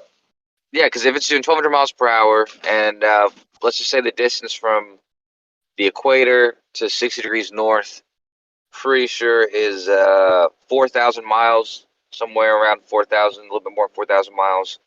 So that 1,200 to get to 4,000 miles, that's it's a little bit more than 3 hours. See, just make it an hour. Make it an hour. How it can go 1,000 miles within an hour at least, because it's 1,200 miles per hour. Okay, yeah, well, yeah, So, well, either way, we'll call it 3 hours then. So it's going to take 3 hours to get to where the Earth is. The east-west speed is now half of what it was in 3 hours. So I think that in 3 hours you could make this adjustment. I don't think it'd be something that would be extremely apparent. It might be something that the plane registers in some kind of if way. you took But it down to 1 hour, conceivably, then regardless if it's less of a difference, you could then think that it would be possible to show the Earth spinning below the plane pretty easily with this plane's capabilities, I would imagine. Zanuck said it's impossible to ever, in any kind of plane, show the Earth spinning below it. I don't think that this would be restricted to those things, especially if there's already difference between the plane and the Earth in a regular plane. I think what would ultimately, the thing that would ultimately tell you is all the forces. If you had some instruments that were telling you all the forces acting on the plane, and because obviously a plane's going to be able to adjust depending on whatever its bearings are telling it needs to be doing. But if you had some sensors that were telling you what was causing you to need to make those adjustments, I mean, there's probably a way to do that. It just depends on the instruments. I'm assuming, but that does seem like it'd be too subtle to really register without paying too close attention to. Because even whether it was 1 hour or 3 hours, changing it from 1,000 miles eastward to 500 miles eastward, But it's that's conserving the original 1,000 miles per hour. It's already supposedly, if it could get there instantaneously, it'd be going technically laterally 250 miles per hour, or even 500 if it's half. 500 miles per hour faster than the Earth below it. You're right. If it was a ballistic trajectory, but ultimately because it's a plane and it's constantly adjusting, instead of it. Well, no, I'm saying if it tried to that, force itself not to adjust, like this plane's a military plane that can withstand the 40,000 pounds of thrust and fly faster than the spin of the Earth. So I'm saying these capabilities could possibly, just ignore all those adjustments that it would want to make to try to make it seem as though the Earth is stationary and force itself outside of the reference frame, if you will, of the Earth spinning below it and prove it. So that'd be akin to, let's say you're on the salt flats, and you are in a race car, and you're just going from one end to the other. You're saying, like, I'm just giving you an analogy just so it makes sense, but you're saying you're driving the car across the salt flats with only pressing the gas. You're only pressing the acceleration. You're not touching the steering wheel whatsoever. You're not adjusting for anything else. So this plane, you're basically set it off going north, and then you just put on the thruster, and you don't make any kind of steering or anything like that. But you just make sure that you start out going straight north and see what happens. So I think if you did that, and there was like not really, your thrust was kind of only applying forward thrust and nothing else was influencing it. I think that even though I wouldn't consider that ballistic trajectory, it'd be pretty close to a ballistic trajectory. And yeah, so if this were happening, I mean, after 3 hours, after you got to 60th parallel, yeah, I think you would. I don't know if you would see exactly yourself moving laterally across the Earth, but you would definitely not be straight north of where you started. You'd be, far eastward, right? You would have made like a curved Yeah, path because the whole point is that they even calculates the specifics necessarily, but just that if it could get somewhere in a different latitude speed of the Earth, tangential speed, then it could be moving or hovering with the Earth moving below it, and this could be proven conceptually at least. what would be interesting is if you had a thruster on the front, a thruster on the back, and like you said, like you start off going straight, so you, all these oh goddamn, they're not calling me. Oh fuck, hold on. Yeah, I gotta eat my tacos too anyway. So if anyone else has a comment about that or thoughts about how this plane could maybe prove this once and for all, or not be able to prove it, I could listen in. Yeah, really, it's not going to move. The Earth doesn't move. There's no way of I making know the that. Earth I move. know that. Yeah, I'm just saying that there's a lot of try to get them to see this is the hard. That's part. what I'm trying to do. Yeah, exactly. Xanax said there'd Yeah. be no way for it to ever see the Earth move below it. And with this plane's capabilities, it sounds like a hand wave dismissal because I don't know why. Like the full cult would be better proof than this, where the plane could actually show the Earth spinning left to right underneath it. Yeah, Seems you like it could. I feel like you could show them a pendulum with a toilet on a plane, on a train, and they would just keep hand waving it away. Always, Yeah. just one thing after another. Crazy. That's what's frustrating because he knows a lot. And I know he's probably still here, Xanax. I appreciate his knowledge on a lot of things, but then when he's mixing in these things that don't seem to validated or completely sometimes made up, it seems, then it's hard to appreciate the other things he says that he does know about. Stick with what you can see and directly manipulate. Everything else is a story. Good enough. Just with that. New perspective. Okay, go ahead. It's okay. Oh, I'm going to eat some tacos anyway, but yeah, I just wondered if anyone else had a comment looking at the GIF I posted. It does seem like that plane would have the capabilities of somehow showing the Earth spin below it.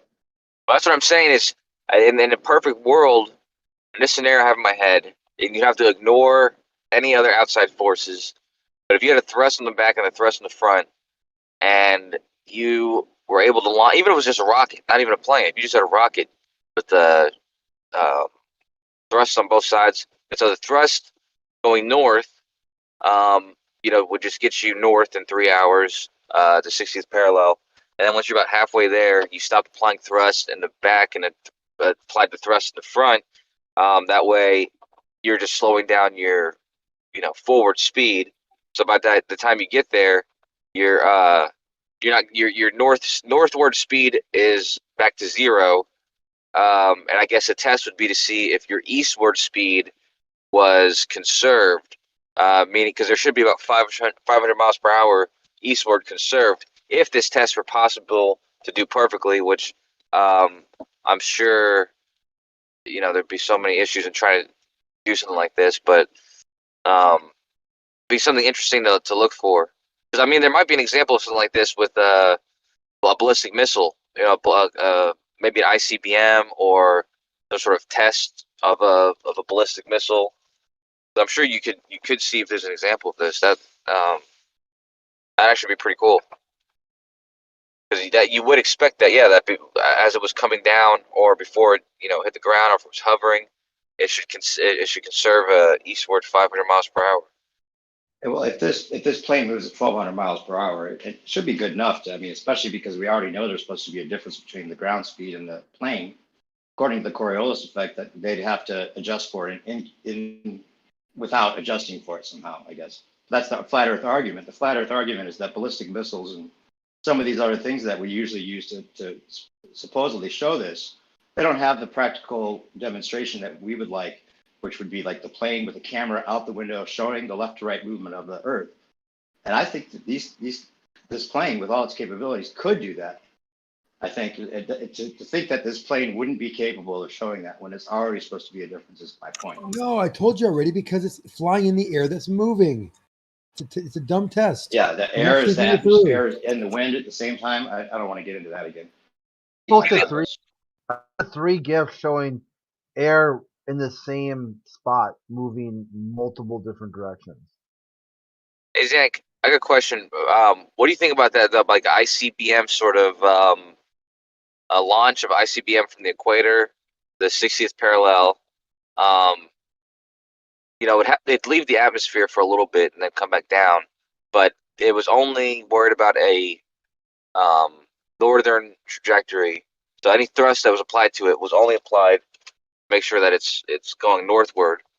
Of course, it wouldn't be hovering by the time it landed. It would be coming down. That you somehow make its northward velocity 0 by applying thrust in the direction that it's headed. But if you were able to do this, would you expect there to be an eastward, conservation of that eastward velocity, 500 miles per hour by the time it got there? Or do you think there would be problems with that? Yeah, I mean, you can see satellites have Coriolis that are going. Yeah, right. The ISS. Yeah, there you go.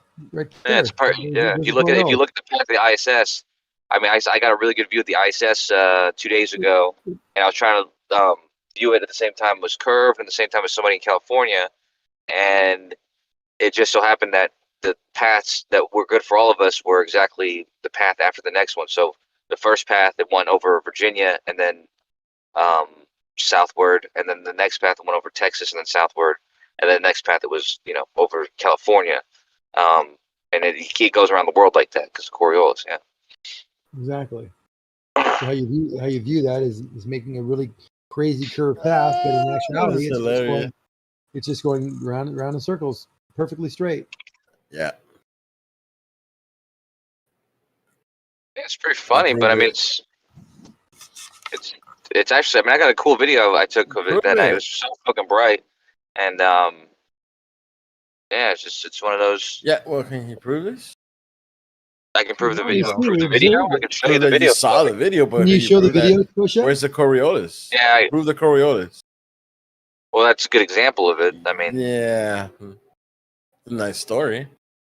It's a great story. You'd have to deny it's beautiful, the man. Deny the Foucault's pendulum. Deny everything, basically. You have to give me wait till I get my blanket in in a bottle. Okay, go ahead. Yeah, give me a second. Okay, Bedtime a little lullaby. Yeah. I mean, it's all, you're willing to admit that you have to deny all these things. That's fine, but I mean, at some point you got to realize I'm denying. This guy looks like Earth-based Coriolis. It shows every 90 minutes. Every 90 minutes, it shows up. How is it coming back to the same point every 90 minutes, or in the same area every 90 minutes? Have you not found any new argument yet? I mean, that's a new argument. Actually, that's 2015, 2014 arguments, man. Have you decided to confront the arguments that? We're back to the toilet. Right back to the toilet. It really is nothing else. Give a brand new argument. I like it, actually. It's a good one. Toilet flush. Why do you see the ISS taking a curved path as it goes north? South. Fucked it up already. Oh, it can go either one. I mean, it depends on where it's coming from. It can travel north or south from your position. So there's no up down then, just north south. Talking about the ISS. Yeah, it's always falling, but no, I'm talking about its path around the Earth. It can be going from north to south, or it can go from south to north, depending on where it is in its orbit. I bring this up because I asked people, how do you define which way the ISS is going, and they don't say that. They just say, you can't really define a direction outside of the globe. There's a thing called cardinal. There's cardinal directions which make the most sense to use, and then there's relative directions which would be nonsensical. Right in that environment. There's down, up, left, right. These aren't really useful directions unless you're specifically talking to somebody in a specific way. But cardinal directions like north, south, east, west, these directions make perfect sense in any scenario. So That's a new one. Most people I ask, they say the same thing. You can't really define it because it's all relative to whatever you're looking at. no, but I didn't say that. I just said you can define it. You just don't use the wrong No, things I'm, to I'm define. just saying. I'm just saying other people said that. Oh, okay, yeah. Relative directions. Yeah, you can't use those because it's relative and doesn't really make It's like sense. you ask an astronaut, which way are you going? Well, I'm going that way. Which way are you going? It's hard to define it. I guess you have to define a point to what north is, what south is. I guess north would be the North Pole and south would be the South Pole. Well, kind of in space, the orientation of the sun and even the Earth, like you can use a north that is even outside of the Earth, because the sun's orbit or the sun's rotation or whatever, the orientation of the planets and stuff like that.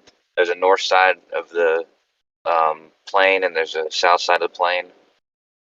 They use the same terms. I guess if you're that type of mentality, but I guess north is just north and south is just not north. I don't want to define the south. It's just going away from north. That makes the most sense to me if you're on a flat plane. Oh, you mean okay? I see what you're saying, like on the or like a disc or whatever. The north is the center. Yeah, I mean that wouldn't make sense, but yeah. But it would be it'd be redefining those terms though, because north doesn't mean the center and south, and then south means every other direction that's not north. They're literally talking about two symmetrical poles, basically.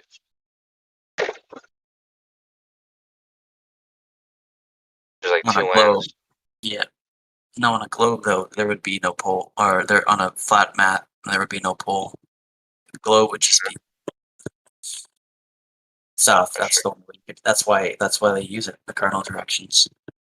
Because it wouldn't. I don't think it would make sense on anything else. Well, there'd be no east or west either. It'd just be counterclockwise and clockwise. So you could just make the new directions for the Earth, for flat Earth, because the north and south have a different meaning, and the east and west have a different meaning. But you could just make it center, outward, the counterclockwise and clockwise, and just have new names for them. I didn't even think about that. Yeah, they're all the directions are defined differently on a flat Earth.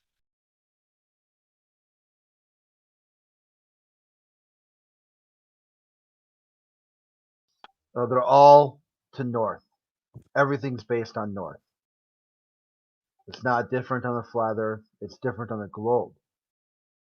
Well, no, it's defined one way on a globe, and it's redefined as you're saying it now, using the same words though. So I mean, you could use different Everything words. is north. Okay. Are you going full magnetic west, McMarsty? Police chief of NASA? There's a magnetic west, magnetic north, magnetic south. Are you going full? No, I wouldn't say there's a magnetic west or magnetic east. No. There's just north, right? Well, there's a north and there's a south, sure. No, I mean, I mean, there's not a direction that magnets point to. There's a field line that magnets, or the magnetic materials align with, and it could be aligning with that the directions it's aligning with is aligned north and south. So it's not really. No, it's aligning with that pole. I mean, with the poles, both of them. Holy crap! Did Carnivore just post that? Holy shit! He's bizarre. That is a whole different level there. Bizarre's a cool. I mean, not Bizarre. Bizarre is a cool dude, but Carnivore's a cool dude. Yeah. This guy's had some thermal nuclear meltdowns. Carnivore? Yeah. I don't know about that. Look on Brandon's. He did like a full write-up on me. All based on some sort of DM that Billy gave him or something. I still think it's the same person because he'll never talk. He's got so you're just claiming it's a different person? No, how do you get someone's DMs? Like, they should send them to you. okay, sure. So you just send to one person, just one random person that you don't like. You're gonna be like all of the blue, right? There would be some DM between me and you, and there's a third account getting all triggered by it. Well, I mean, it could. I see now. Yeah, if it's DMs with you, Yeah, me and you, it could be right? somebody so like, you know, Just no, weirded just out like by it. yo, Culture. Just no one's Sharing with seen it but people. me and you, right? Me and you went back and forth. We had a heated sort of flame war. All of a sudden, out of nowhere, all the snippets of me, out of context, are posted by someone else, How do you showing know that you're? you. How do you know you're the only one, or that? How do you know that he, Carnivore is the only one that he sent it to? And he didn't just send it to like a bunch of people. That's even more cringe. It's like, can you imagine like Makes more posting a sense bunch? though. Who would do something like that? Like I said, depending on the context of the conversation, it could have just been really weird, and you know, maybe you were in the context of their current conversation, and at which point this other person you're talking about says, "Hey, check this out," and then just shows them, you know, Oh, this right there. conversation. Yep, that's a big thing. Check this out. That's their big thing, isn't it? You always gotta be Well, I'm checking just trying to something make out. sense of what you're saying. Yeah, I got you. Check something out. Yeah, check this out, and then he shows them like this. See, look at This now. message. Look at he's triggered. Get over it. You were exposed. Oh, exposed. Look at this guy. What a clown. No one's ever heard you. They heard some Billy bum got handed his cell phone to you. And his Carnivore actually has. I mean, everyone gives him compliments on his voice. He's got like a pretty. He's got good like a radio voice, like the very deep and it carries. Hard to describe. Not doing it justice. You're gonna support this picture. You're gonna The one he support us, posted. yeah. What's the issue with it? Is it just like a picture where it's like Scrunching in the horizon to show curvature with no curvature in the first picture. All right. So I mean, is there something wrong with him doing that? Yeah, it's total distortion of the picture. It's not the real picture. Well, can you take a picture of like a flat, like a table, a straight table, and do the same thing, like scrunch it up and there's a curve all of a sudden? Yeah. Yeah. Okay. I think that's what he's doing here. Same thing. Just a line that's scrunched up. Well, I'm saying, can you do that with a table that happens? I don't think you can. I think you can scrunch it up and it'll make basically like a slanted line, but I don't think you can turn a straight line into a curved line all of a sudden. Let me see if I can do that. Actually, I'm gonna try to take a flat, straight table and see if I can scrunch it up like that. Kosho, you never saw Journalism do this live? Yes, with a machete. I thought I have it saved. He, you know, you draw a straight line on paint or whatever, you know, straight line. Take a picture, then shrink that picture, and you get a curve. It's just the lens. You're exaggerating the lens of the camera.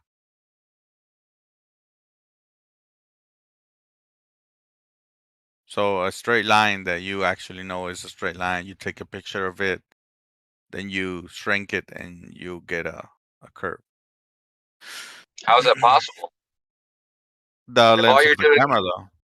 yeah, Well, but go check- if you're shrinking it, you know, this equally in both directions sideways, then how can you take a straight line and condense that, make it smaller, and make it look curved? Yeah, it's just the lens of the camera. That's what the lens of the camera do. No matter what lens you use, they have some a little bit of curvature. Even a rectilinear lens. Yeah, they will do that.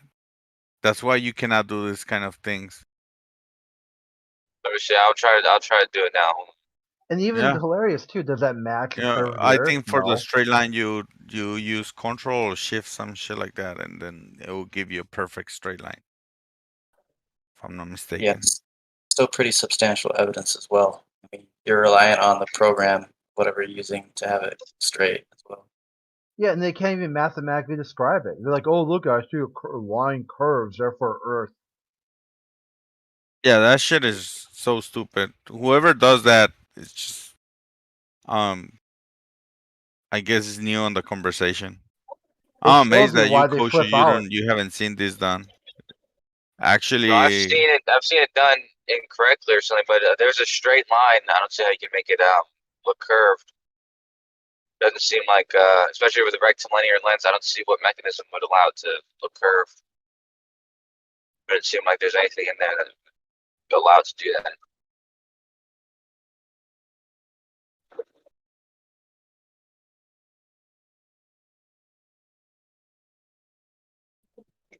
But let me see. I'll see if I can find one. Hold on. No, you're literally taking a non-curving line and you're curving it somehow. And you're saying, oh, Right. well, That's it's a curve. That's just, you know what I mean? It's just like, that's what I'm saying. I'm not sure if that's something that can be done. So I'm going to see if I can do that myself.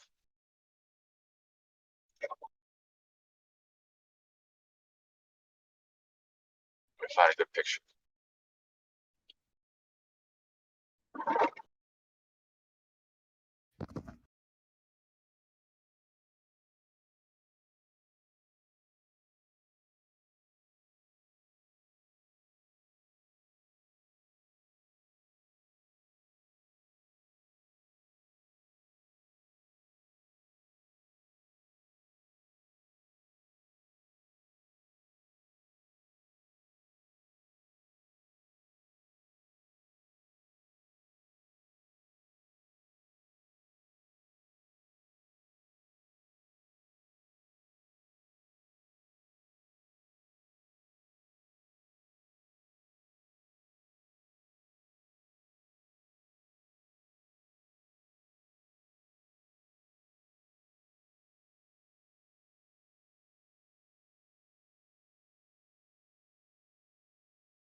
wow, that's pretty sad if Blue Marble Science has to come in and save another baller's argument.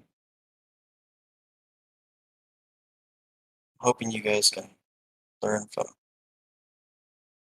Blue Marble Science the correct baller arguments.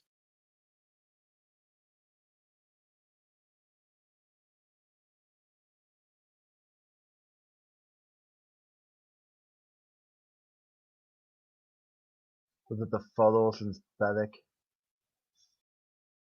Yeah, it was the linear line deviating from the center point. You can't have the horizon binizonal thing. No, what QE calls them, like the photosynthetic redneck. So Bill Bally does shows gas pressure without a container with two containers. Two containers. All Yeah, they do is they fix it. wait for Yeah. Flat Earther to say something and then try to go nah. It's Yeah. all. They're like the biggest Flat Earthers there are. Their whole life is dedicated to spiraling and triggering out over Flat Earth. Yeah, he finds it a mild amusing thing he does barely during the day. Blue His Marble whole life Science. is dedicated to it. Yeah, his whole life is, but yeah, it's a mild amusement. Oh, yeah, he'll say mild amusement, right? But spend his whole life dedicated to just worry about what other people say and other people do and think. Completely obsessed with the topic. When all I need is its own logic. I go, dude, whatever you're presenting, I don't believe it. Just like you don't believe, you use atheism, just say, oh, I don't believe it. Okay, sure. I'm the same thing with all the crap you're saying. I don't believe it. None of it. That's the way language is, I guess, with English. It's like there's always a rebuttal with something that you can pretend that you kind of believe yourself, just, and it kind of just appears in reality, sort of, just to make sense somehow. And then, oh, yeah, that kind of makes sense. It's like that. It's kind of like a language that kind of allows that kind of thing, I think. Watch. The carnivore is going to go Karen here. He's taking Geo. Karen. He's taking. Crit said something on live stream. What do you think about that? Like, Carnivore, open a ticket, dude. They purposely set up a drama-free way to raise your grievances. Since you won't open your mic and act like a man, at least try to do it less gamma than you normally do. Find something, some way of figuring out how to express yourself. Because Karen, There's just a ticket. yeah, Karens are only possible in the flat Earth. They're completely debunked by a globe. Completely. All globe models debunk Karens. So Ironic. so this You endless talk about Karen. the drama so much, dude, and you criticize it. It's like the only thing you talk about. It's like the drama surrounding. Because at some all point, the flat Earth. logic, reason, and science should have won the debate with you guys by now. You should have said, okay, Sure. I can do, the globalist says, I can play the drama card. Just call everyone who disagrees with the globe retarded, drink bleach, jump off a building, don't Acknowledging breathe. what I'm saying. You're just Yeah. At believing, some yeah. point, yeah, that's what I'm saying, but at some You point. criticize. It's ironic. You're criticizing the exact thing that No, you it's not are ironic, always focused on. It's not ironic. It's a Always showcase. engaged in. You guys are the biggest flat earthers there are. It's not the flat earthers, it's you. Because your model should have debunked it by now. But you don't. Shouldn't you have debunked the globe if it's fake? It's never been proven. Like after six plus years It's of never been proven. quote unquote It's been done. debunking the globe. Yeah, It's never been done. hasn't That's been why you debunked. guys turn into anti-flat earthers. Like, you had to. Any common person will not come up with this. All the bullshit that you guys come up. But you haven't debunked it in any way. Okay. That's the problem. Yeah, it is. Yeah, we have. Then how is it debunked? Because it really We isn't. haven't. We haven't. Exactly. Logic. Yeah. You can't just say logic. I can say freaking unicorns exist because logic. That doesn't mean anything just because I use the word logic. Now, And what I we would know- say that the flat What- Earth has been debunked. You guys just don't want to accept it. There's a Debunked reason how? why the scientific community doesn't care about flat Community- Earth anymore. A community now. How did you debunk flat Earth? And if you did, don't tell me, okay?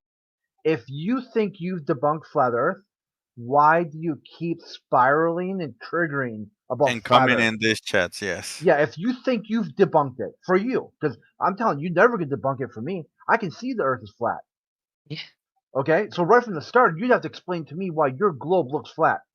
And some of them try. They try to say, "Oh, it's really big. It's so big. It's just so big." So now you think you've debunked flat Earth, yet you are here day after day, week after week, completely consumed with flat Earth. That tells Why do you think? it's just Why do you think bullshit. Logan Paul? It's just Why do you think bullshit, Logan dude. Paul? Why do you think Logan Paul spent the energy he did to go to the Flat Earth conference and spend enough time? Who cares about that piece of shit? It's the guys? same answer. No, it's the not. same. Yeah, No, you're it's assuming that people are in this because they're Oh, so desperate. you're to admitting debunk you're the Flat trolling. Earth. You're desperate for No, attention. I'm You admitting just that admit that people you're are trolling. entertained. People are entertained around this arena for several reasons. The globe model would They like offer talking life. about it, or they like You're not listening. You're not looking at it. listening. Your globe model would offer you lifetimes of entertainment, just to learn the shit they claimed 60 years ago.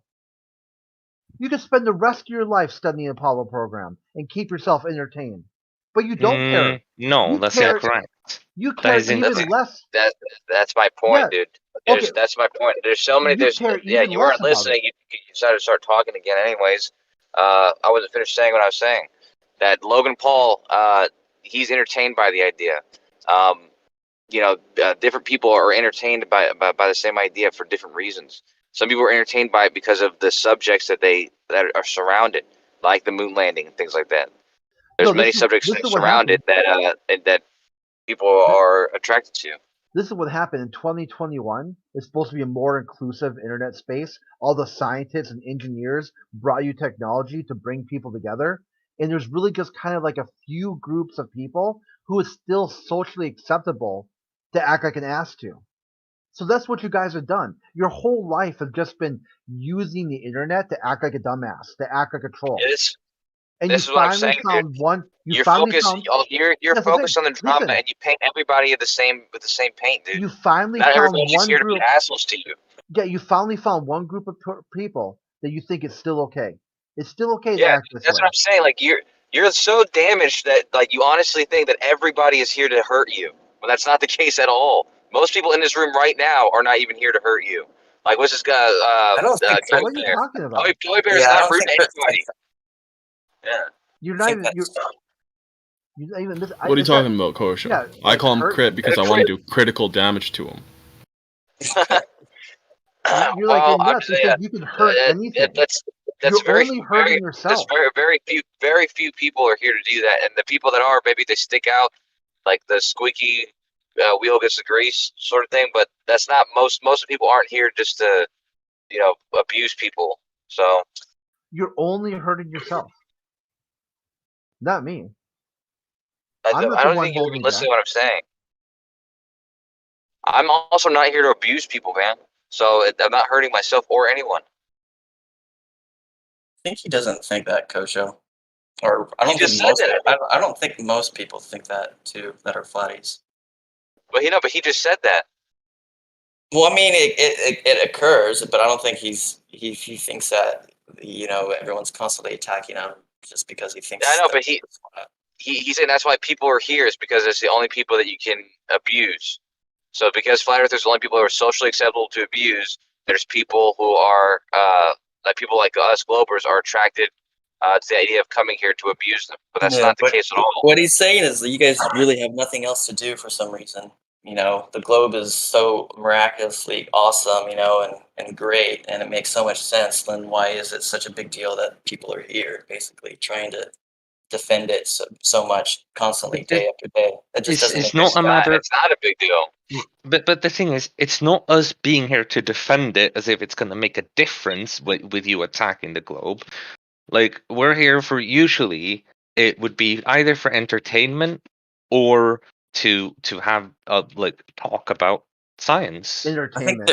You don't know science to begin with. You want to talk science with the flat Like earth?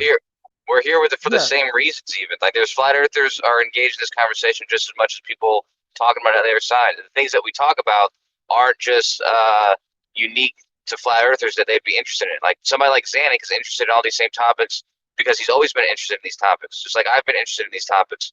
Whether it's with a flat earther or anybody else, the topics we're talking about are not unique to being a flat earther. It's Yo, guys, I got a random different question. subjects.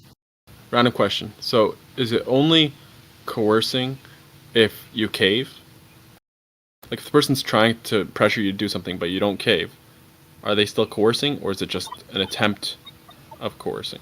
Yes, they are. It's a good question. I think it's an attempted coercion, but I don't know. It's a good question. Well, no. I'd say that the act of coercing is different than being coerced. So, like, whether you get coerced or not, they are still doing the act of coercing. Okay, so there's no Yeah, I attempt can of agree to that. coercion. No, I'm not. Like, he tried to coerce me into doing it. That doesn't work. He coerced me, but I still said no. Yeah.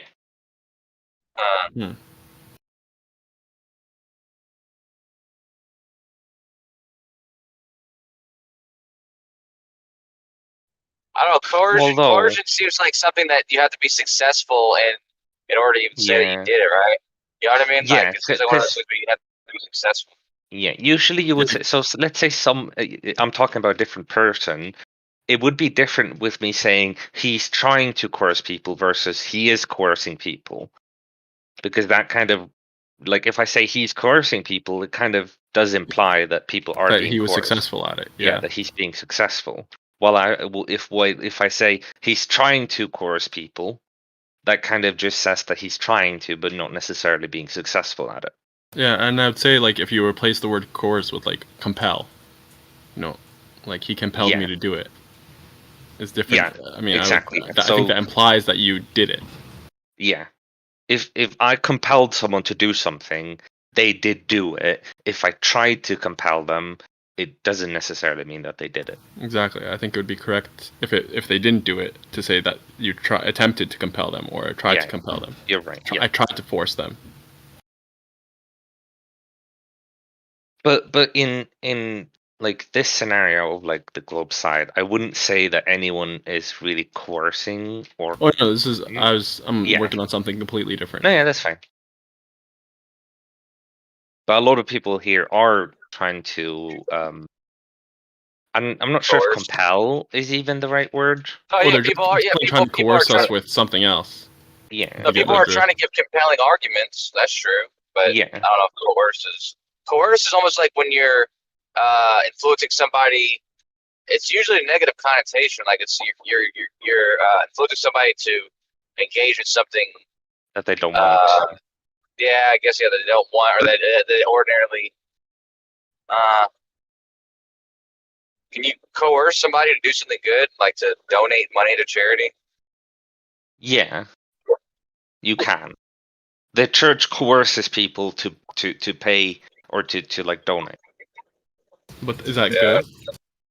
The outcome might be like good because it's like you're contributing to the church or whatever if you find that to be a moral good, but like you might not have wanted to. You might need that money for yourself.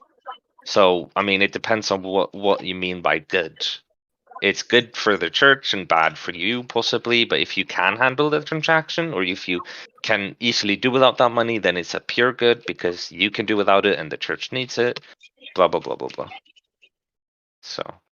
Blah blah blah blah blah. I'm gonna look up the definition, dude. I thought coercion is like influencing somebody to commit a crime, basically.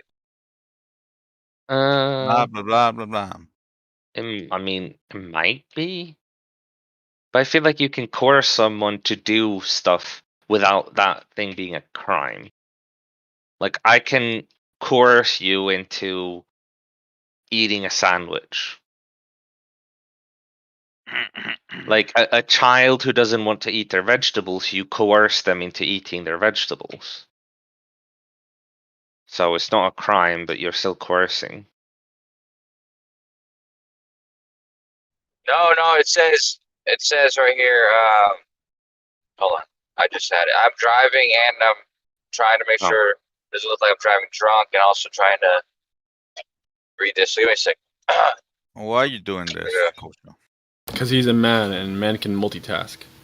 That's right, dude. If I was a woman, I would never do this because it's dangerous for women to be driving with emotions. You know what I mean? Let alone reading. Yeah. But anyways, the practice of persuading someone to do something by using force or threats. So, persuading someone to do something using force or threats. It doesn't really help us because now you have to like take the implication that it was a successful persuasion. You know? Yeah, exactly. Yeah. Like they were persuading somebody using force. Well, no, wait. He tried to persuade me. Yeah. Where like what if I would call that? What about what's it called? What's that when you try to get money from somebody? What's it called again? Extortion. That's different too, though. Entrapment. Yeah, but I mean, is extortion the same thing as coercion? Not really. No. think Well, extortion. I'd say extortion is coercing them to give you their money. Yeah, basically, yeah. Yeah, I think it's money really. Coerce is a verb. It's an act. Yeah. It's not a thing. Yeah, I would say extortion is a type of coercion. Yeah, there's a Yeah, great meme I coerce have for coerce that. is. Go For ahead, sorry. taxes.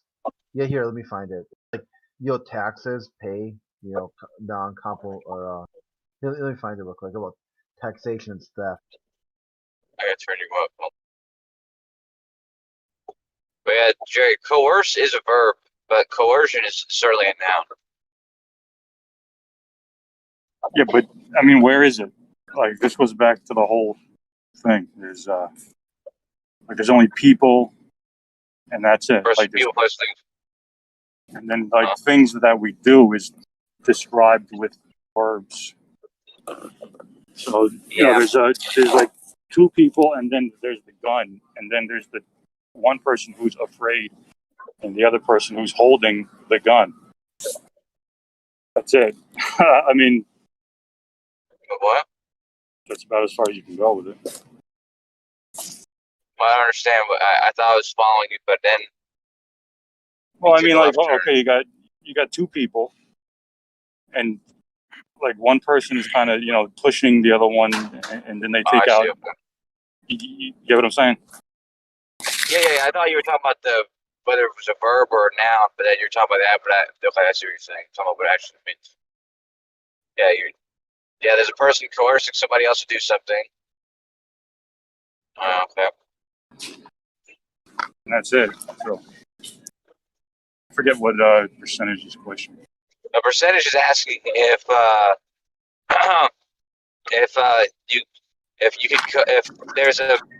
you could be coercing somebody, if it's still called coercion, even though it wasn't successful.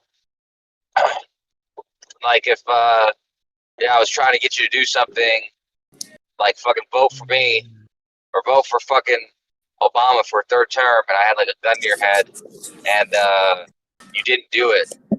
I guess it's she's asking if it's if you don't do the thing, then is it still coercion? Well, if you're gonna run somewhere, but you didn't get there, did you not run? Yeah, that's different though. It's a verb. Yeah, I know, but coercion already isn't a verb, so that's what I was saying. No, yes, it is, man. Well, coercion. I mean, you could, but I mean, in reality, it's somebody doing something.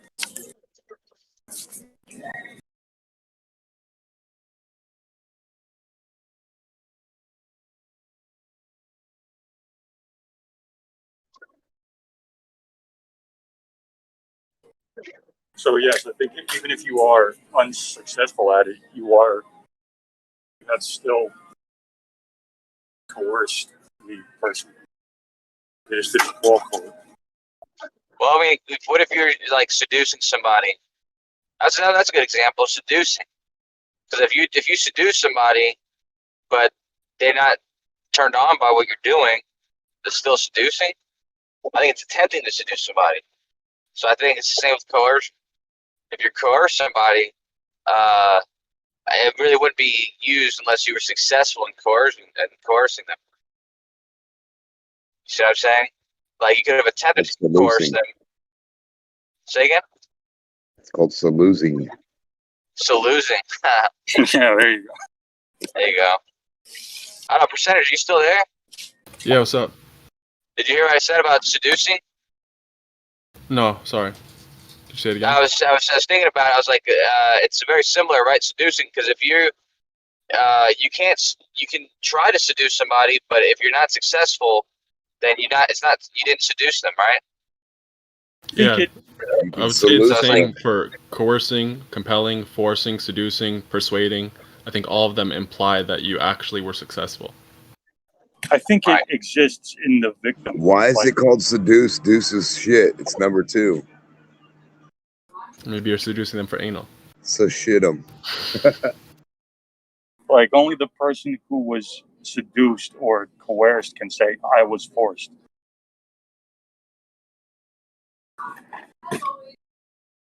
But even then, that implies that you actually caved. Like I was forced to do it.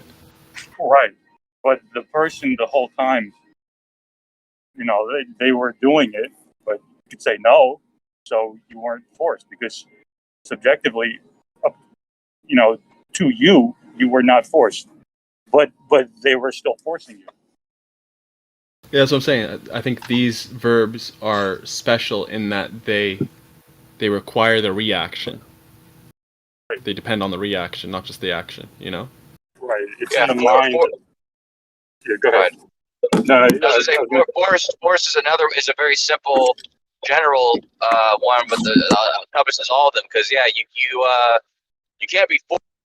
You can't have been forced if you didn't even do the thing, right? Like somebody can force you to do something, but if you don't do it, then they didn't force you to do it. You know what I mean? They attempted to force you to do it. It's right. So it's in the mind of the victim, but the act still exists. No, it's in the act of both the victim and the person. So the person, they did the same act, right? But it depends on the victim. If the victim caves and acts accordingly, then it's like, successful, right? Otherwise, it's just attempt. No. That's my opinion, at least. But it depends on whether, like, on the action of the victim, if you would.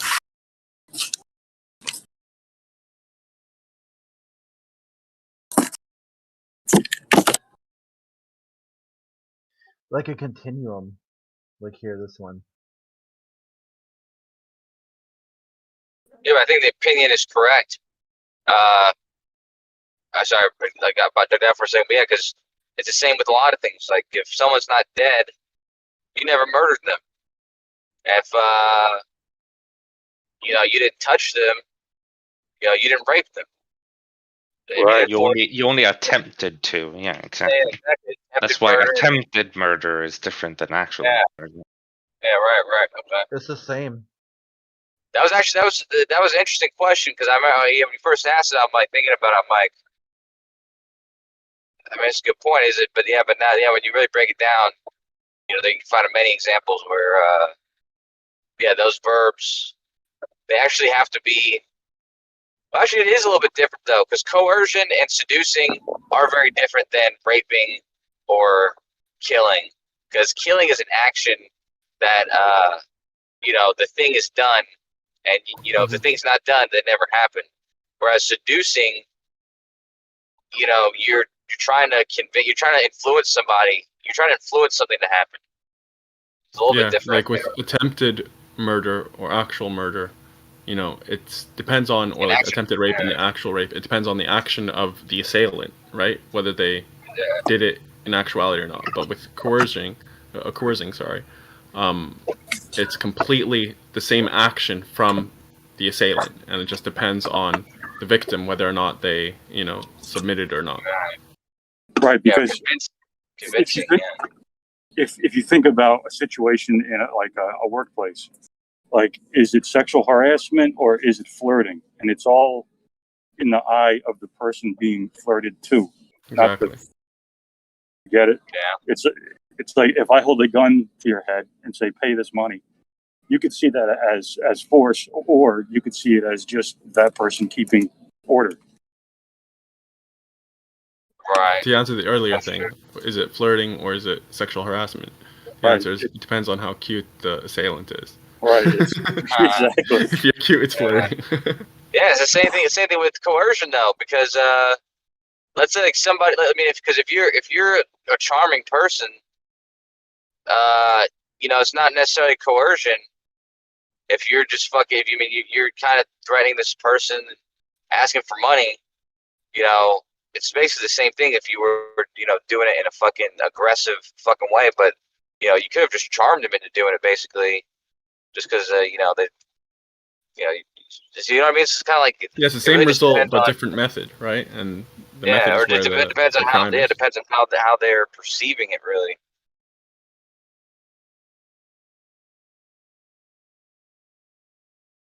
It's kind of like with robbing a bank, because like a hypnotist, there's been hypnotists who've basically gave people suggestions that ultimately led to Actually, you know what? There was a lawyer. There was a lawyer who was a very ugly lawyer in Chicago, and he went to prison for 12 years because they claimed they considered it a sexual assault, but he hypnotized several of his female clients and had sex with them. Like I said, he's a very ugly guy, and so I can understand why they would be upset by this. But a lot of them didn't even know what had happened right away. Like their clothes were disheveled, and they didn't really understand why when they left his office and stuff. And it wasn't until somebody went in with a fucking tape recorder that they realized what was going on with this dude. But yeah, I mean, in different contexts. I mean, in almost the same context, actually. With all those women, they basically agreed to sleep with him. Or it's not the same thing as rape, but it is very similar to like date rape, where they're not really in control of their, You talk about Bob? ambition. No, it wasn't fucking Dr. Bob, dude. You say Bob? You're talking about Bob, right? No, first of all, I said a lawyer, not a doctor. And Bob, he's not a fucking rapist, man. I'm talking about an actual lawyer who was a rapist, or who was a hypnotist, but he's in prison for rape. Even though I think what he did is fucked up and wrong, I do think that I'm comparing it to people. There's people who've murdered people and got less time than that. You know what I mean? I just think it's kind of crazy, but I think it's one of those cases where it could have gone so many different ways depending on where that case took place and the judge and all that kind of shit, because that could have happened somewhere else and he could have gotten away with it. You know what I mean? I don't know, man. Like someone tried to. I've been like attempted to be hypnotized in the past, and I don't know if I believe in it. Well, no, it's definitely a real thing, but there's the reason why he eventually got caught is because it doesn't work the same way on everybody. Like there's a spectrum of people who are what do you call that? Susceptible to it, which is why all stage magicians or stage hypnotists do it exactly the same way, where they do a blanket, hypnotist thing for everybody in the audience, and then from there they can see who got affected the most, and then they get like 20 people on stage, and then they narrow it down to like the top 10 people or 8 people, and even then there's still 1 or 2 people who it's not really working on. But the people who are left at the end of that narrowing it down, they're very susceptible. There's people who are extremely susceptible in comparison to people who are not really susceptible. But yeah, and it definitely does work on those people. You can make them forget their name, forget numbers, and it's not something that you can practice. You can't practice or do that on purpose. Like when they tell you you forget the number 7, and you're really like, counting, and you really can't say 7. It's very real. I guess it would work like The similar thing to is- how some drugs work on people, like in terms of making them have less inhibitions and stuff. I guess the issue would be if you did it with them without them knowing, like not the actual act of like whatever sex act or whatever they performed, but if they went into like if you hypnotized them without them knowing. Oh, yeah. So if you like asked if they like to be hypnotized or whatever, and they did it, and then whatever happened after, is fine. Just kind of like if you were to give like if they knowingly like had alcohol or whatever, and they were a little bit drunk, and they were consensual all the way through, I think that's fine, right? But if you were slipping something to their drink like a roofie without them knowing, that's the issue. It's The in the thing military. is, I feel like Just the- 1 second, go Bear. Yeah, I know you're essentially. I was going to say this very quickly. Don't have to respond to it, but yeah, in the military, it is legal for it to be even a little bit drunk, any party, and I think in a lot of different jurisdictions in the country too. But I don't want to take away from what Gumby's saying, so I'm just going to go. No, it's fine. I was just gonna say, like, one thing about the like stage hypnotists is that they rely a lot on the willingness of the participants. Like it like you can't hypnotize someone the way the stage the like hypnotists do if the subject isn't willing. And so I feel like there is kind of a distinction between stage hypnotism and like the other kinds of hypnotism because of the fact that the Hypnotherapy. subject is willing. That's not always the case, though. There's people there's always somebody in the audience who's not really believe. Like it's very much true that there's people in the audience who disbelieve it, and they're like totally against it, and then it doesn't work on them at all. But there's also people who are completely in disbelief and are criticizing the whole time, and they actually get hypnotized. There is a difference between not believing it and not like trusting the. For example, when the hypnotist says things like, imagine your hands are like magnets and they go together and they're held together. Even though you don't trust the hypnotist is real, you still follow his instructions. And it's that when I say trusting him, I mean the fact that you're following his instructions is that trust. No, you're exactly right. You have to have. That's why hypnotherapy works, and it doesn't work with somebody who, like you said, you don't have this trust in. Is because you do have to. The hypnotist does have to portray this sort of authority that you believe in, which is why him being their attorney, why it was probably easy for him to already have that kind of position. Because definitely, if it's somebody who you disrespect, respect is probably a good way to put it. If you disrespect it, you don't have any respect in their authority, or you see them as a lesser person than you, and they say things to you that you're not gonna listen to, or you're not gonna follow their instructions, and it's not gonna work. You're right, 100%. I just got to my girlfriend's house, man. I'm gonna hypnotize her right now. Hypnotize her. Yeah, no, but I mean, I just always thought that was crazy because I practiced hypnotherapy. I used to practice it, and his aunt does, and a couple other people, or one other person. But Cordis was somebody who he's very credulous to different strange phenomena. But he actually used to do hypnotherapy. He says it helped him out a great deal, and hypnotherapy is a very real treatment, and it works for me. I help people quit smoking, and I help people lose weight.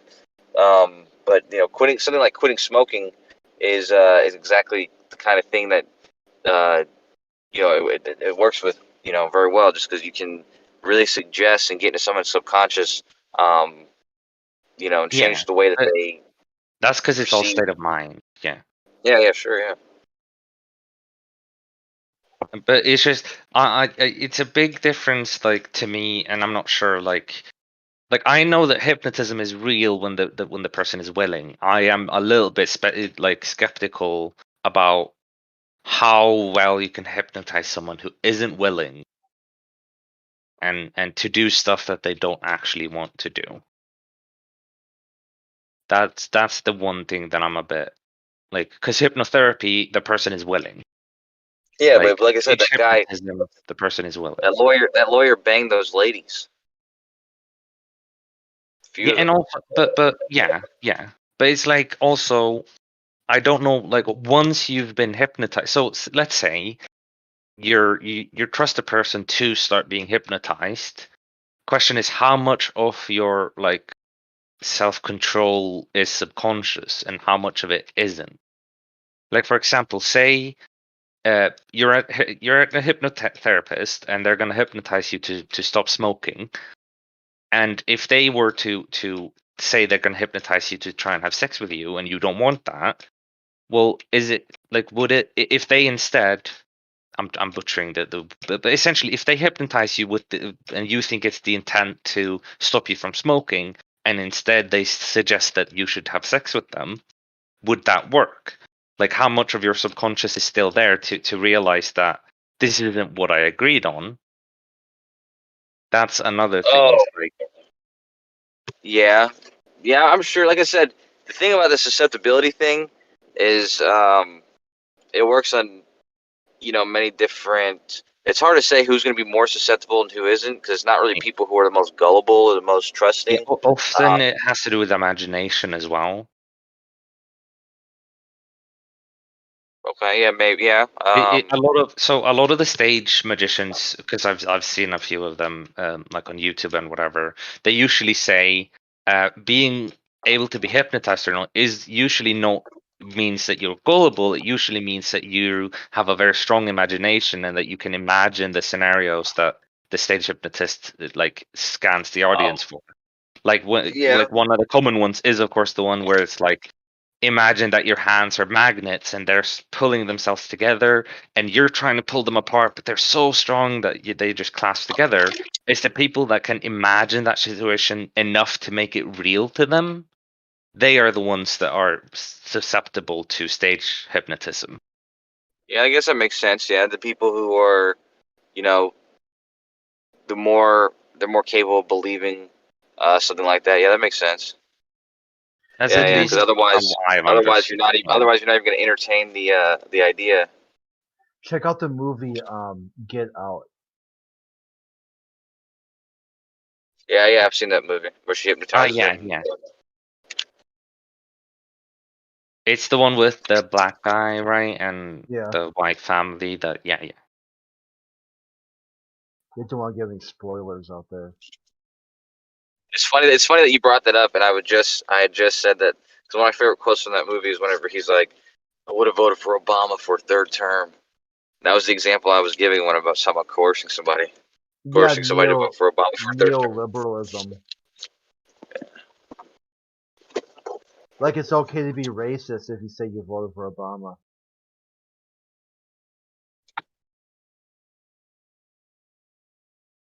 I'm not American, but I would have voted for Obama, so it's okay for me as well, right? Yeah, that's what they say. Not for a And third term. It's the intent that matters. All right. Well, what if you slap someone's ass and say no homo? As Is long that as you don't gay? call. Yeah. You gotta say or good game if you say good Yeah, game. good game is. Yeah.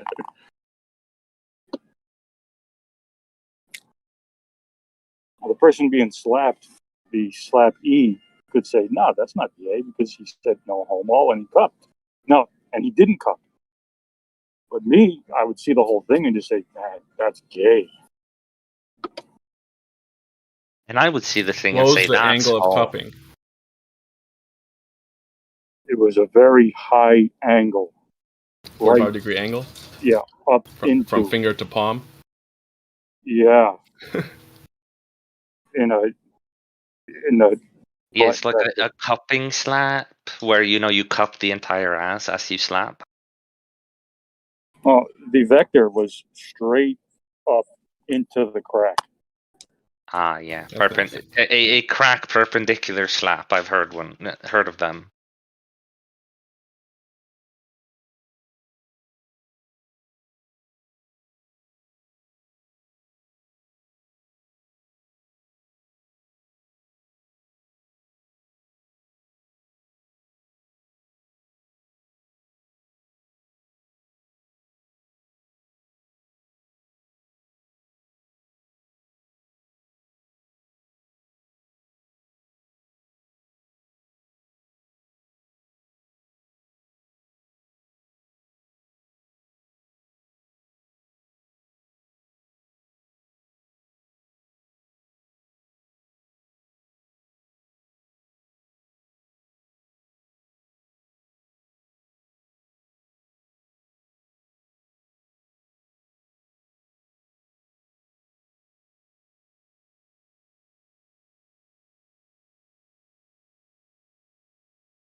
So yo, you guys know when you're quoting someone, how like if it's a long quote, you could have like basically a block quotation in its own paragraph, and you just indent it, and you don't have quotation marks, right?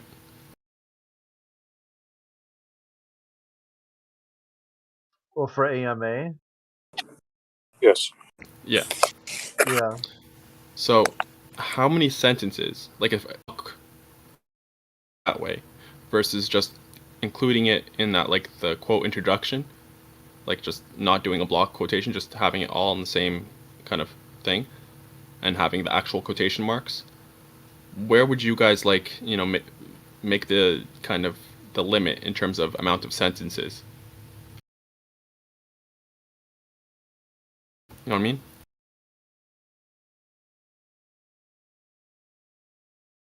Oh, was it double spaced? 1.5.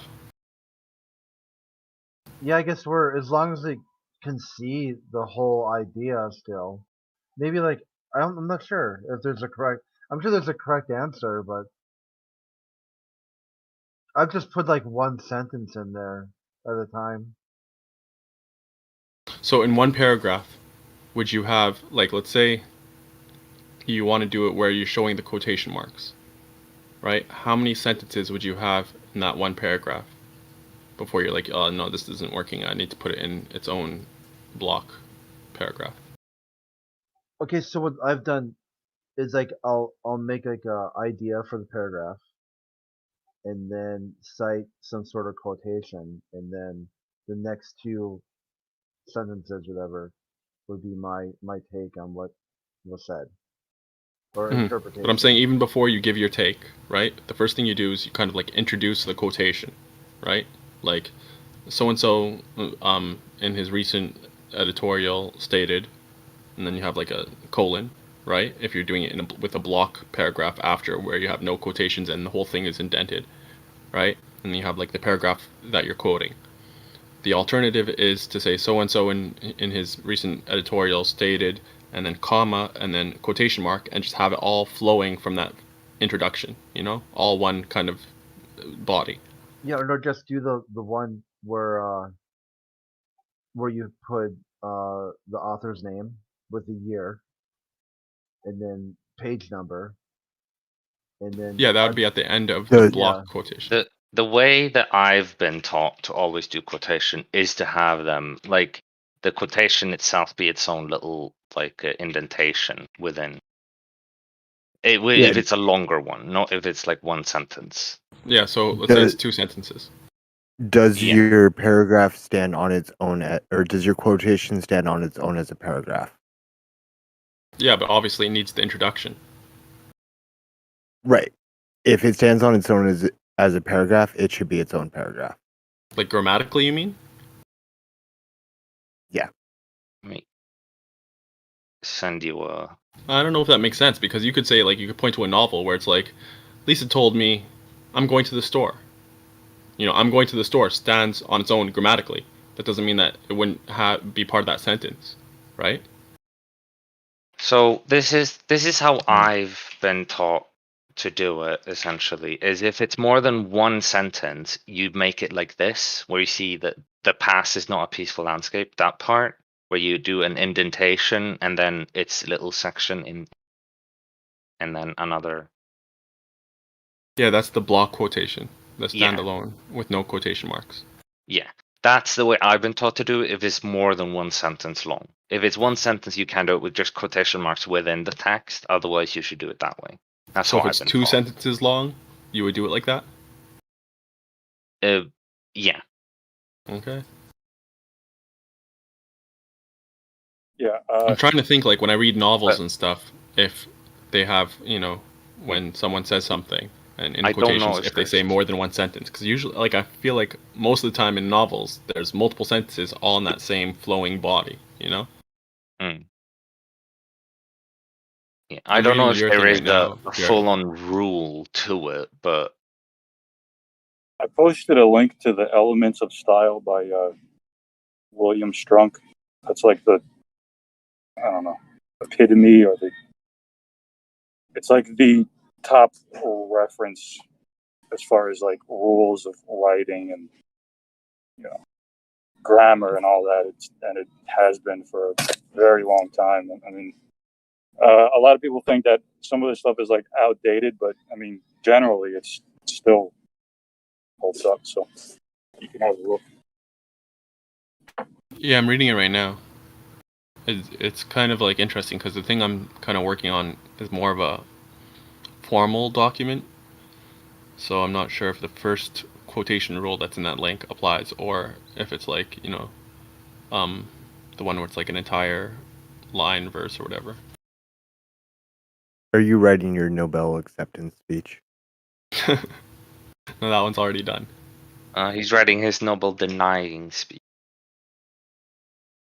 He's gonna deny the Nobel Prize. That's actually a good idea.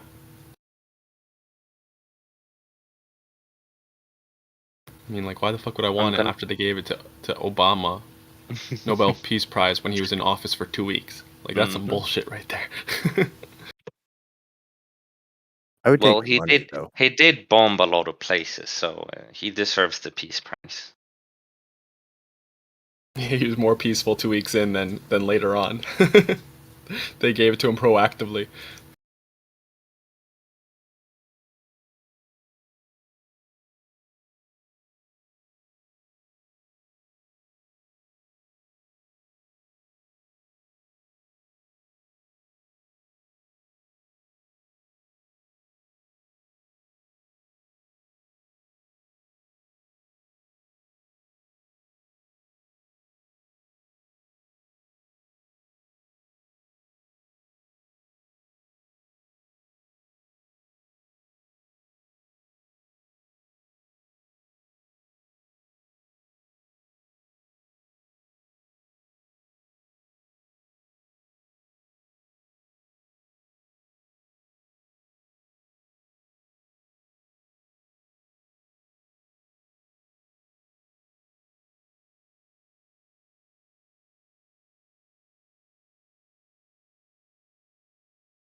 So can anybody prove frames of reference exist without first saying, imagine you're on a merry-go-round or a plane or a train?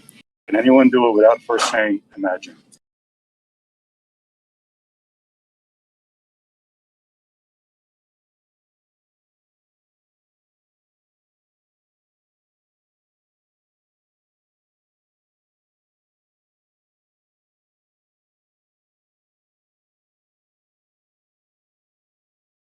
Sorry, Jerry, what was that? I wanted to know if anyone could prove that frames of reference exist without first saying imagine. Like imagine you're on a plane or a train or a merry-go-round. Or imagine you're on a train next to some other train and you're both moving. How do you know you're moving? Blah, blah, blah.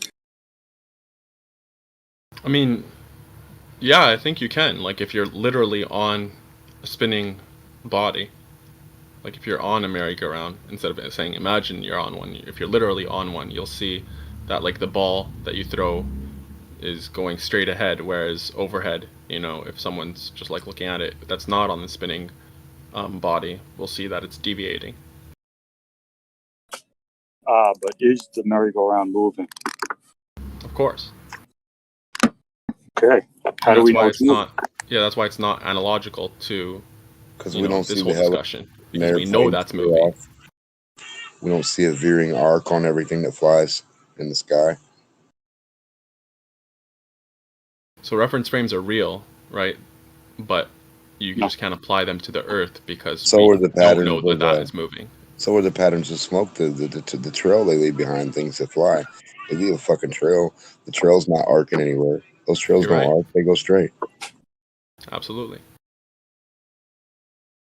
So, I mean, common sense would lead you to understand that shit's not arcing. Fuck. Yep.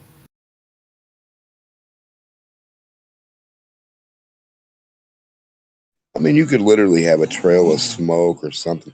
I mean, the trail eventually would have a little weird arc to it, maybe, like even when you breathe. But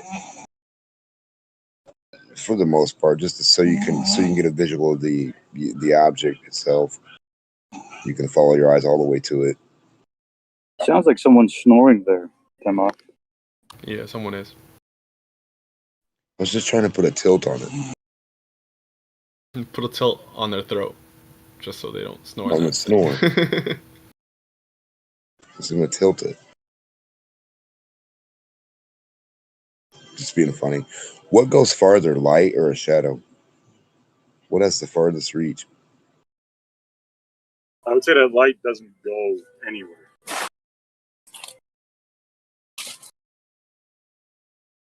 What? I didn't I hear say you. shadow doesn't have reach. Yeah, I would say light doesn't go anywhere. No, light goes places. Light propagates. Well, doesn't a shadow also? I don't think so. No? No. The shadow is just, that propagating light being blocked, right? Yep, it's just a source of light, yes. Being outshined by itself, yes. But I was just Did wondering, you say the like, shadow's a source of light being outshined by itself? yes, sir. Yes, that's exactly what light is. 1,000,000%. Well, 100%. That's what light is, or that's what a shadow is? That's what a shadow is. What the? A I don't shadow know is about one that. source of light outshining itself. Yes, sir. I promise you. 1,000,000,000%. You I heard mean, it from me. I agree that shadows will have, less light. They won't be completely pitch black. They'll have Well, some residual light. Well, the main point is you can't have a shadow without light. Of course. Yeah. So I mean, it has to be light in that aspect. I mean, if scientists go this thing and that thing, and they can just make weird shit up, we have to be able to make a logical leap of conclusion to say, if this is that, that's what that is. I mean, I don't know. In my mind. Like, why do they get those crazy leaps of gravity and all this other shit, quarks, gluons, dark matter, and all this, but we can't get a leap of, a shadow is light.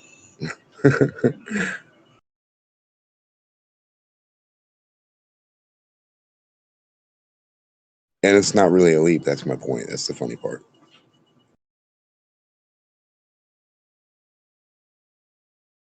We got all this orbital mechanics and trajectory. Can we make a magnetic object orbit the next? Like orbit it? Not in a superconduction like lockstep, but like actual orbit.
Saturation.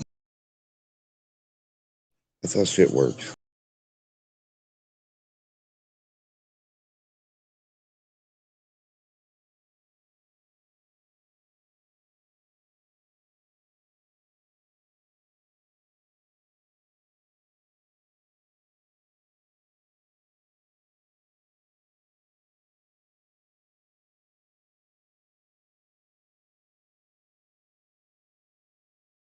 All right, how about this one? All right, you know how things get faded?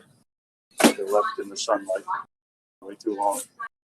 Now, what if something is in indirect sunlight? Oh, no, not even indirect, but just shade. The shade is the shadow, right? So would that thing still become faded?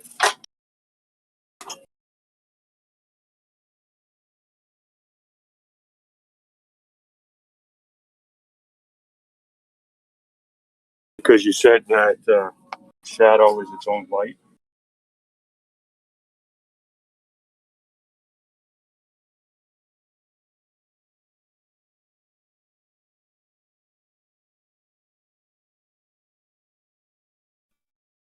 There's a main light source, and then an object, and then the main light source outshines the path of light protruding from or around the object.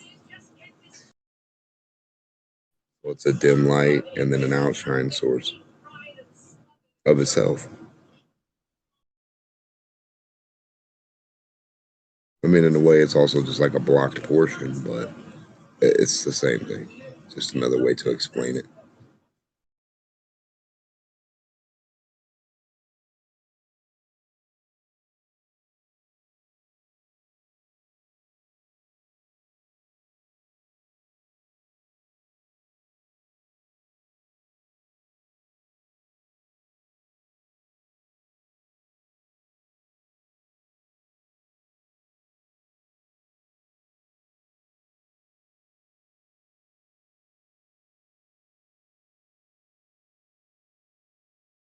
Why does helium react like sound or light?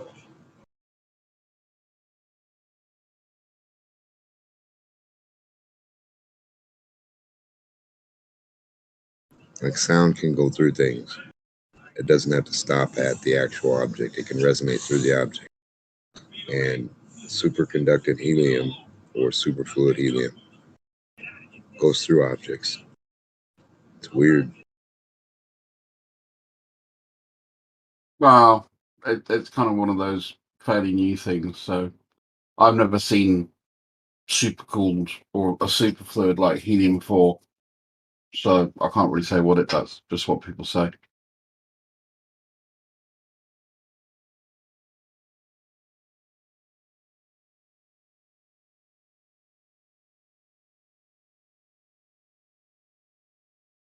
I don't know. Have you seen anything they claim it can do?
So helium acting like sound or light.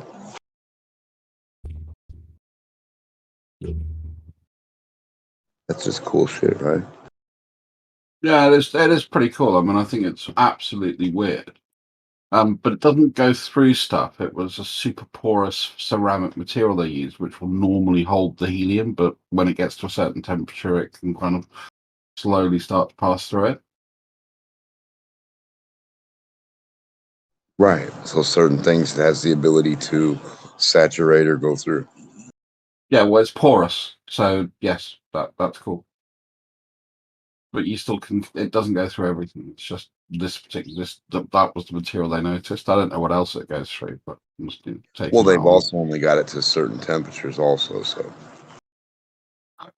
Yeah, less than 1.5 degrees above absolute zero. It don't go no lower than that. Oh, 1.5 degrees, I don't I guess. know. I don't know if they did that also either yet, because if they did, then they'd have already That's the experienced. 1930s they did that, though, I according think to they this video. definitely would have experienced helium like 4 or 5 then, if they got to absolute zero.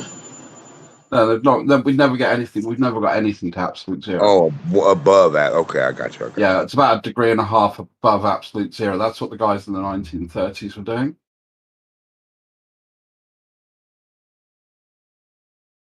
So And is it's that fraction. It's one of those things like, oh, a little fraction more, a little fraction more. You know, it's really difficult when you get down to that temperature. right? It's hard. It's probably hard to maintain. Yeah, and the thing with the viscosity, having no viscosity, so it allows it to sort of flow round the container. That was a cool experiment. That's the bad thing about. Oh yeah, oh yeah. Water. I mean, water does that also. No, just not like that. I mean, I've never seen water do that. I've seen water condense, but I've never Well, seen it water will. actually flow upwards.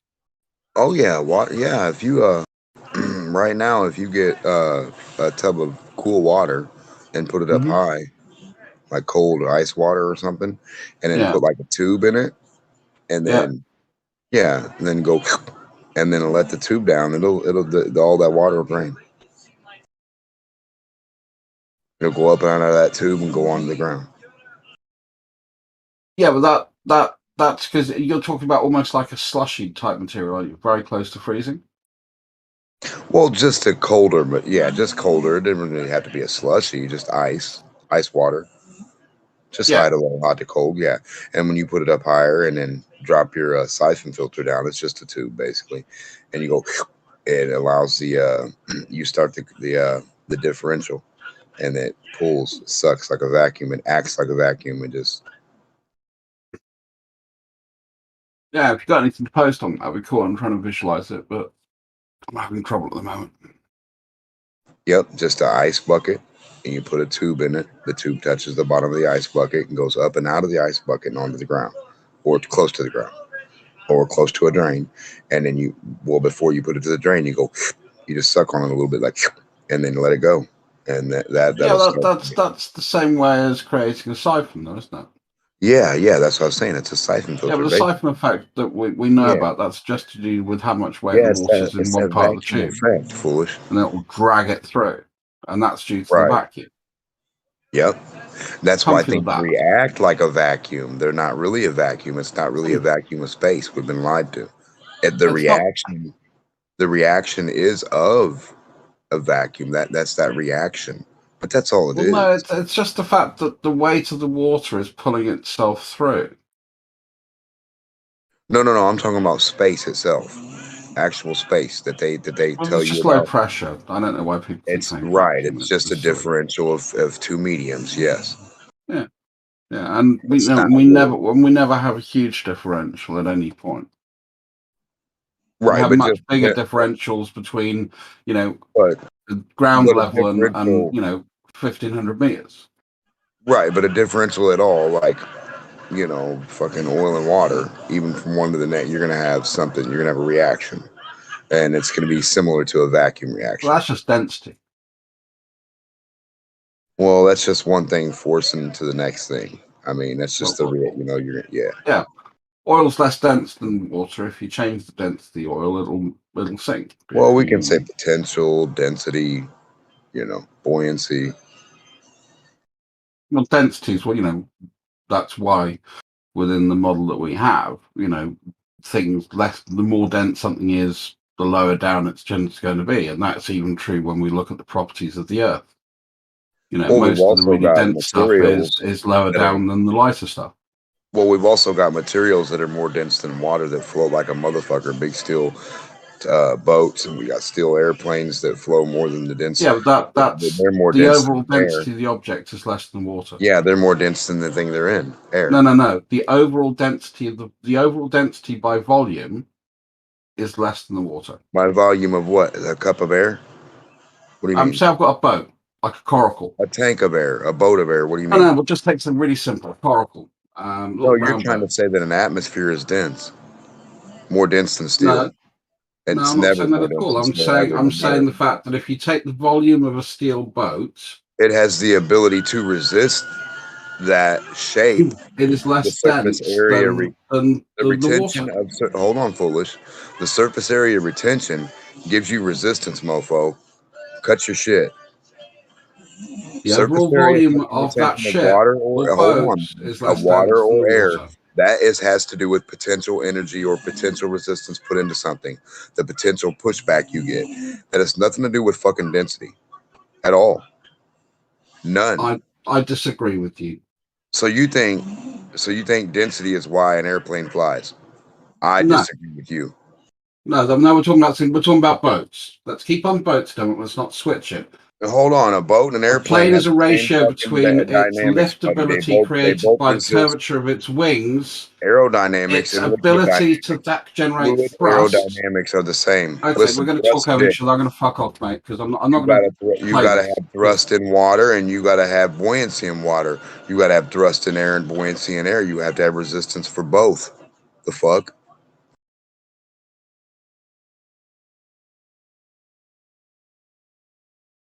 It's surface area tension. That's, I mean, come on, that plays a big part. Also, potential plays a part because, the helium material. The material the helium's in, the material is more dense than the air or the helium.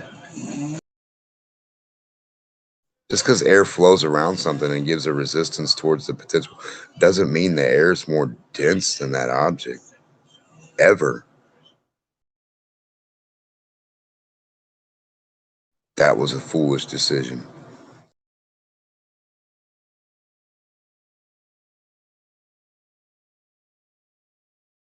I don't know, maybe I'm retarded. Did you say maybe? Yeah, what do you think, Mo Man? Do you think steel boats are less dense than the air around them? Or am I the dumb one? The steel is less dense.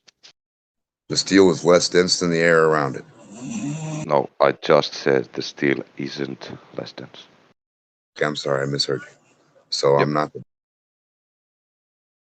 just making sure. I mean, the ships would float then in the air. So. Yeah, airplanes float. They're made out of the same material as a ship. No, they don't float. They certainly do. They float on air. No, they don't. Oh, they do, baby boy. And boats float on water. They float on resistance, my man. The boats do float. You know what water, resistance is? Don't float. So what's making them fly in your mind? Not resistance of the fucking medium? No, the pressure. Something pushing down that's making it fly. So No, if I that's not push, what I said. so if I put 100 pounds on your forehead, on your head, and then 500 pounds, and then 1,200 pounds, that pressure is going to make you fly. Where the fuck did you get that story? That's not what I said. So, Why I did you mean, say if you make stupid up a shit, story man? for me, then obviously it's stupid. Does that make sense to you? Pressure No, makes you because fly. that's what I said. So pressure makes you fly, Mole Man. These are Mole Man's words. Mark that down in the Pressure. fucking history. Pressure under the wing is higher than pressure over the No, wing. that's called resistance, Mole Man, you dumb bastard. You can call it resistance. It's not still pressure. pressure. You're a demog, man. You don't have to No, attack I him don't like mean it like that. that. I'm just saying he's being a jackass. He said that was pressure. Yeah, because obviously that's what The wing is it not is. applying pressure. It isn't? No, the wind is applying resistance. Oh, it's just resistance, no pressure. Pressure would be from a propellant, something pushing What? something out, or you know what I mean, like No, pushing something against yeah, something. yeah. Yeah, like the air pushing So against the the wind. air is pushing against. So the air is the thing resisting. The thing's not pushing air out of the wing. Obviously not. I mean, it's not a compress. It's Right, not a right. So compression. it's just how you say it. I mean, really, it's just how you speak it. You know, how you're understanding of Yeah. what's going on. But regardless, we know it's riding off of the other thing. The airplane is riding off the wind, right? Yeah, sure. And a submarine is riding off the water. Or in the water. And the airplane is going in the air.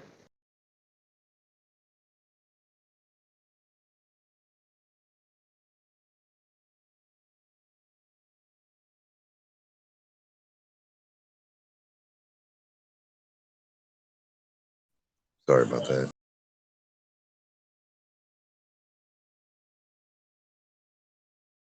Yeah, there's a good what Trust posted, the buoyancy.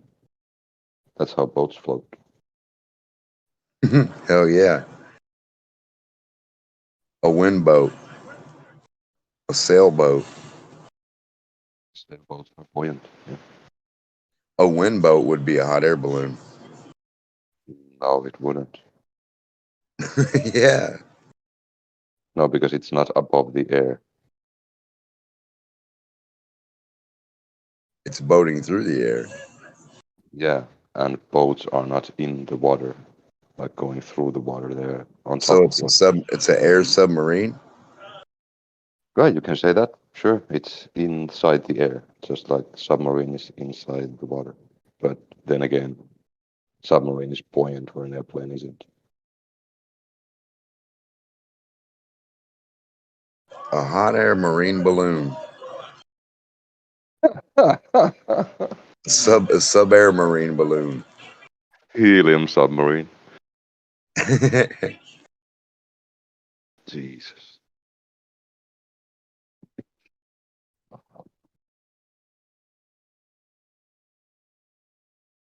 I mean, if you pour sulfur hexafluoride into a pool and put a tinfoil boat there, yeah, that is buoyant, and that is acting like a boat. In gas.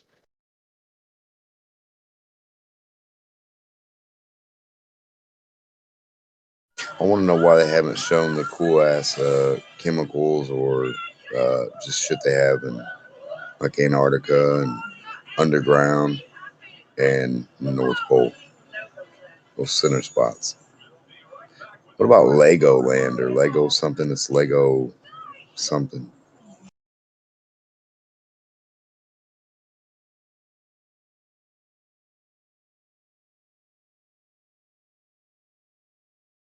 It's not Tycho. It's called Lego. It's somewhere in like Russia, like one of the most northern places in the world, supposedly. I've heard about the Legoland. That's in Yeah, Denmark. yeah, That's where Legoland. people play with Legos. Hard to get there. And there's also an island called, I think it It's wasn't also just Highland. pure Legoland, but it was some kind of island that has a similar name, but it's in Denmark. So, I mean, do you mean Longyearbyen? That's the northest place, like the town. Well, they got the Lake Vostok shit, and then they said they have the Legoland, which is pretty extreme. They just said it's really hard to get to. You know what I mean? And it's like one of the most northern places. I think you're talking about Longyearbyen. Then that's the. Just a second, I'll get you the name.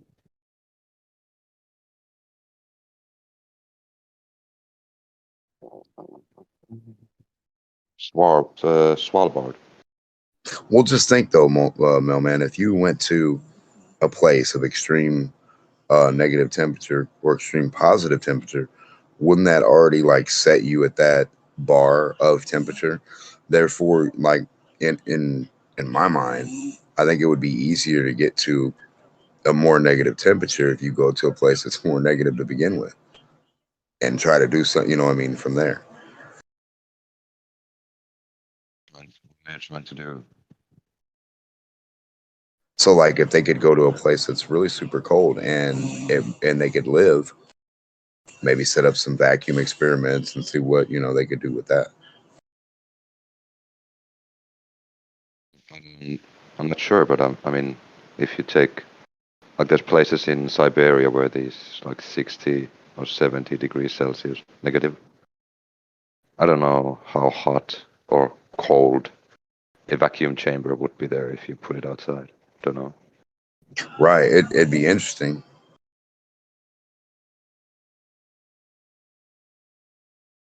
I don't know that the temperature would change much. And how about an extreme like temperature change? Like say you're over there and then all of a sudden you have like 5,000 degree something, just all of a sudden just something becomes 5,000 degrees. Like what would the reaction be? I know the coldest place on Earth is in Finland. It's in Finland? Yeah, there's a university and they got pretty close to. Yeah. Why the hell Finland? I got Yeah, you. it's a lab, yeah.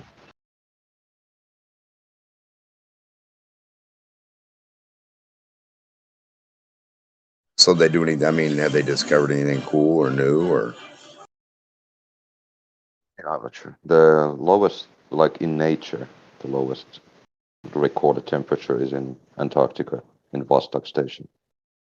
It's negative 89.2 degrees Celsius.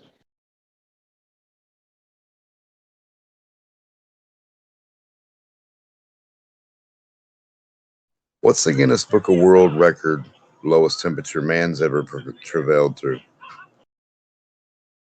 What man has done? Yeah. Oh, just a sec. Would it be the moon? Like the lowest recorded one? The lowest temperature. Well, the lowest is actually it's in Helsinki University of Technology. Was the lowest ever, and that's 100 pk, which is. Well, I thought they explained on the moon it was like 250 above or 250 below or 2 above and 2 below or some crazy shit. Yeah, but I think this is lower because it's 1 times 10 to the negative 10 Kelvin. Damn. So it's 100 p kelvins. I don't know what that means. Like pk. Not sure.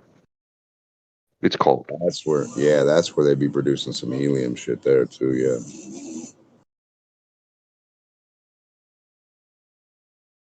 Yeah, that's cold.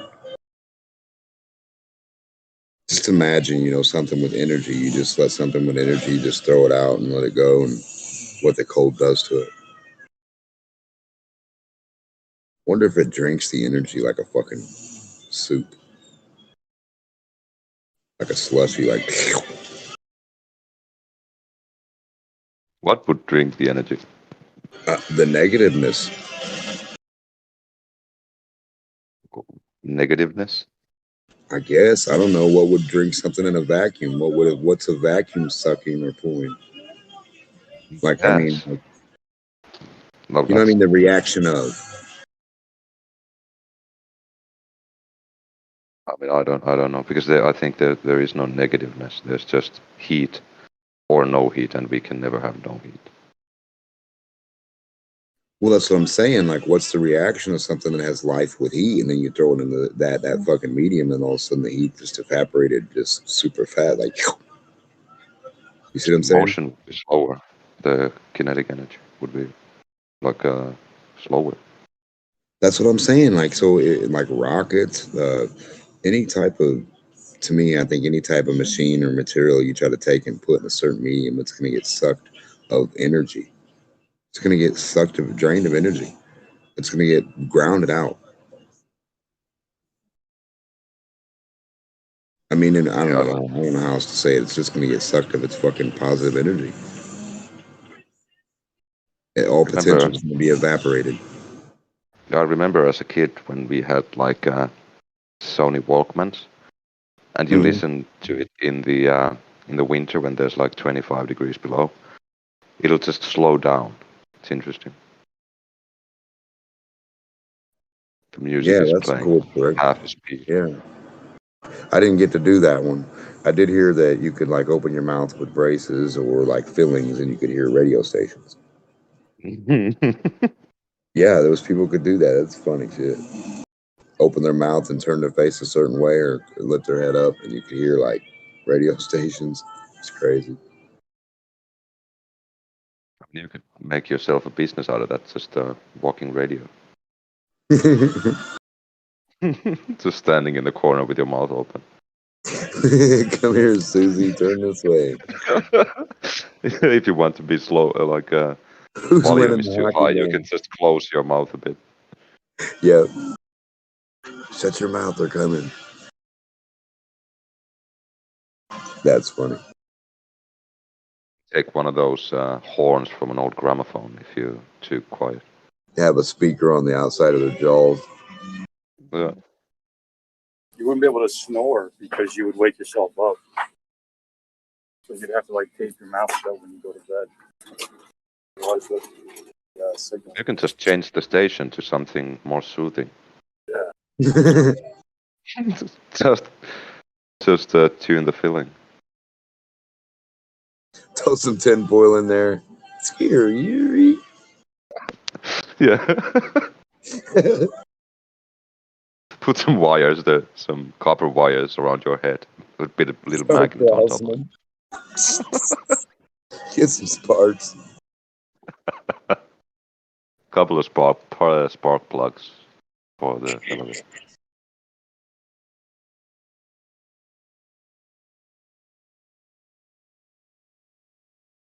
Spark plug in their ear.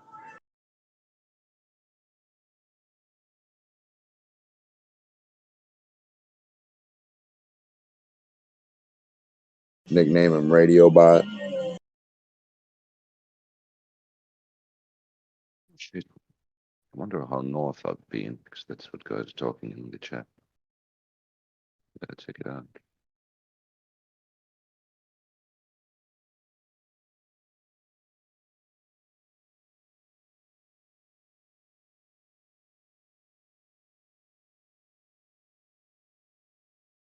Wonder why somebody hasn't made a tinfoil suit and flew around with it. Tinfoil wings. I wonder.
Or a hemp suit. Hemp hairs and strings everywhere. A lot of them like a big head of hair or a ball of hair. Let them catch the wind. Ooh, shit.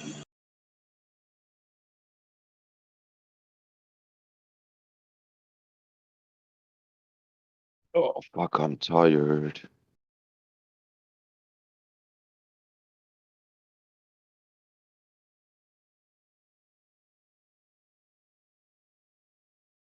was working 12 hours yesterday. Then I went to a car meeting, and then from there I went to play poker. And I was home at 4 a.m. I went to work at 6 a.m. So I was off with 22 hours. Better cut your shit. I stayed up all night, slept 1 hour, went to work, opened to close, worked open to close another day, and I gotta do it tomorrow. Bullshit. Like 5 hours. Now I woke up and I gotta go to work at 2 p.m. Sound like me, Millman. Yeah. Busy doing nothing.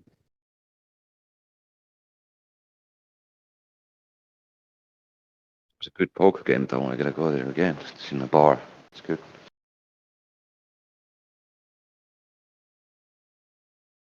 It's too bad there's not a lot of those because they're all illegal over here. So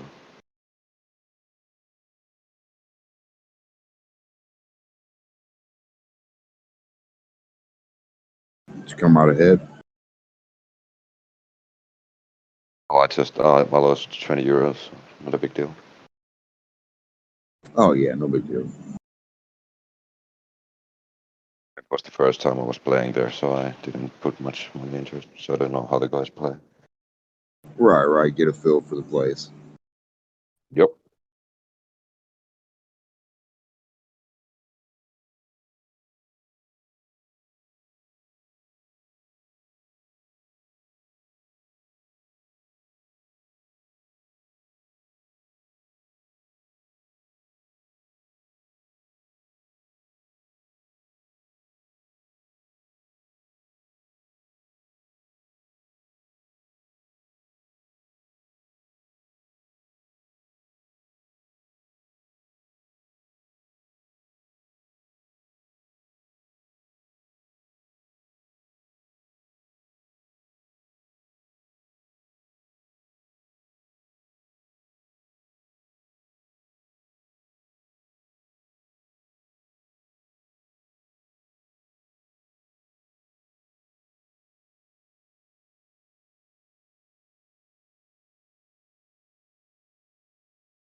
Everybody gone to sleep?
Desktop.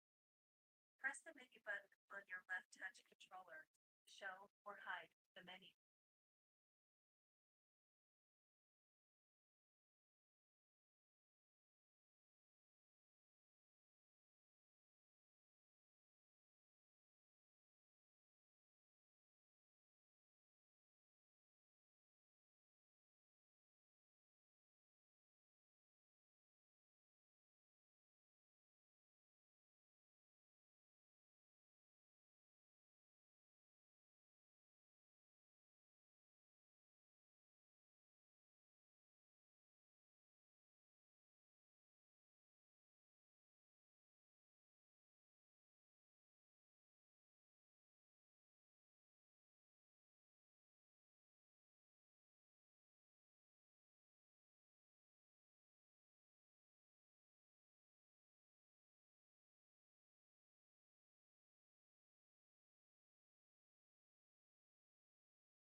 Mic check, mic check.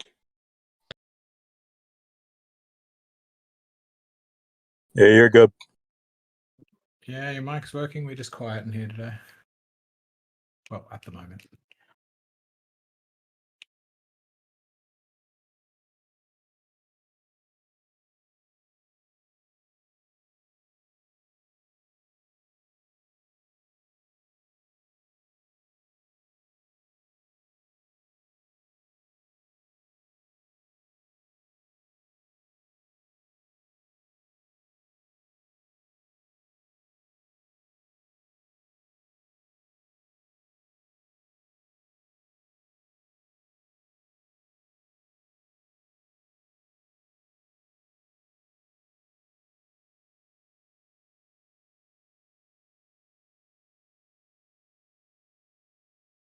So what was the argument that killed the room then?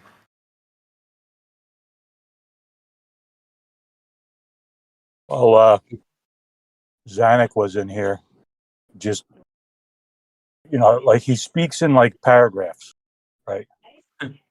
And so it's kind of like off-putting. So It sort of shut down the conversation a bit. yeah, so I just got the hell out of there. Fair enough. How are you this weekend, Jerry? I'm all right. How you doing?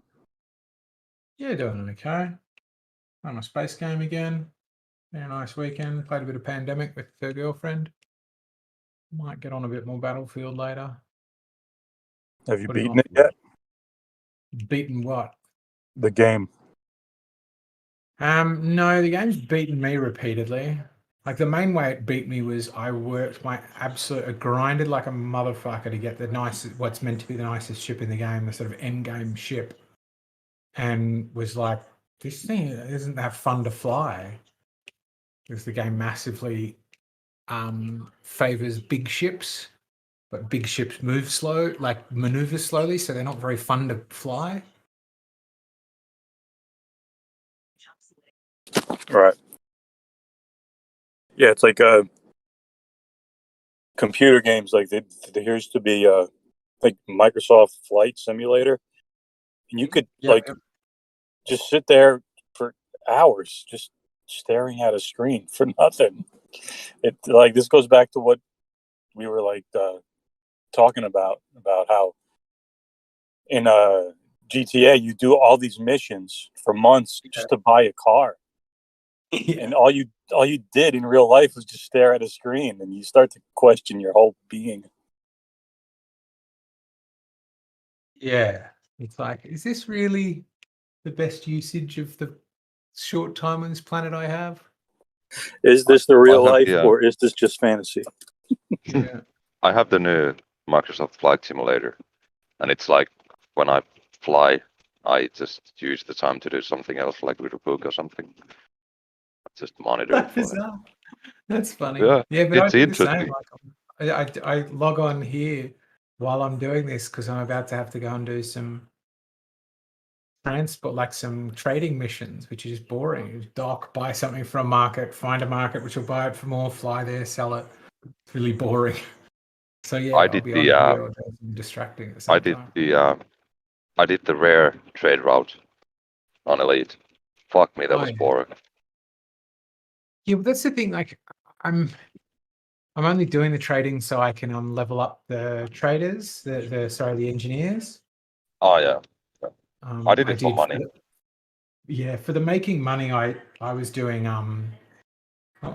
shit, my ship's getting a bit warm. Was just so I could when I wanted money, I just did some passenger missions at Robigo, where I was doing that for like 3 days straight, pretty much. Just like pick up passengers, show them a Earth-like world, fly back, drop them off, pick up the next load.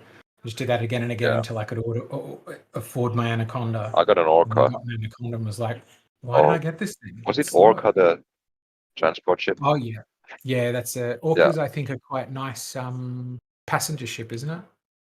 Yeah, the white one. I got that, and then I had the transporter, the T8 or something. Don't remember the name anymore.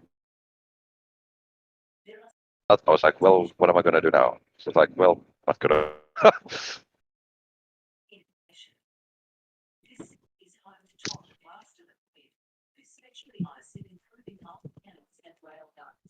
Okay, cool. Did you say that you play Pandemic with your girlfriend? Say again? Did you say that you're gonna play Pandemic with your girlfriend? We just finished playing season 2. They're just playing. Is it Finished playing.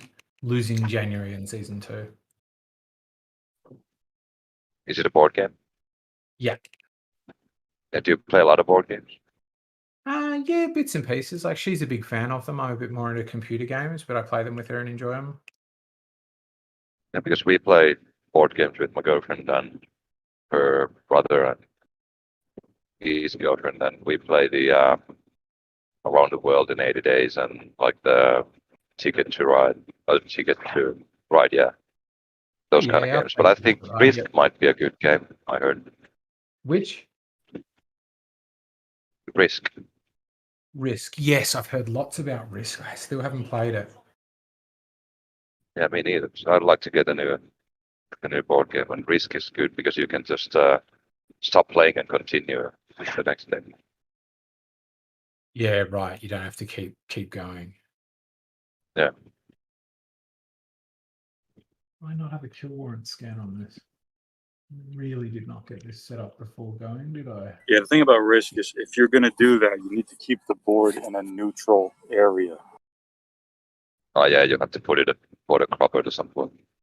Right. What? So somebody doesn't Yeah, you don't doesn't want move the pieces around. Right. Or You don't just want take a anybody photo of it. tampering. Oh yeah, sure.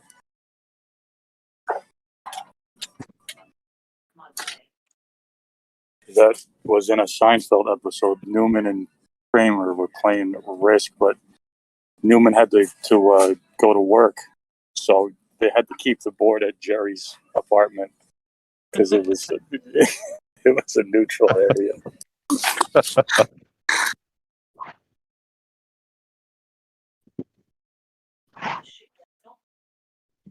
Yeah, the new Flight Simulator is a good one because it's graphically it looks good.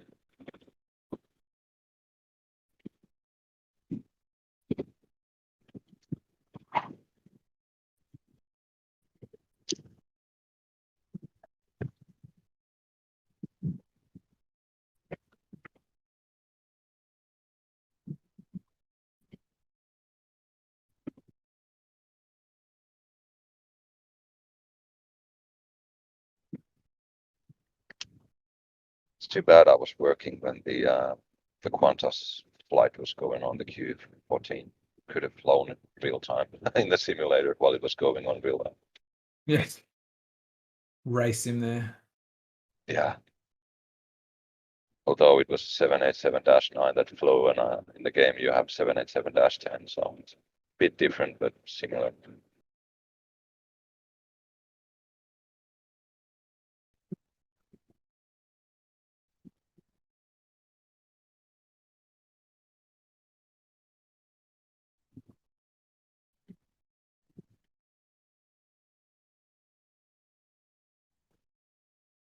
I'm gonna hop on to listen to something on YouTube. Catch you guys later.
Oh, I did not really check your whole wing.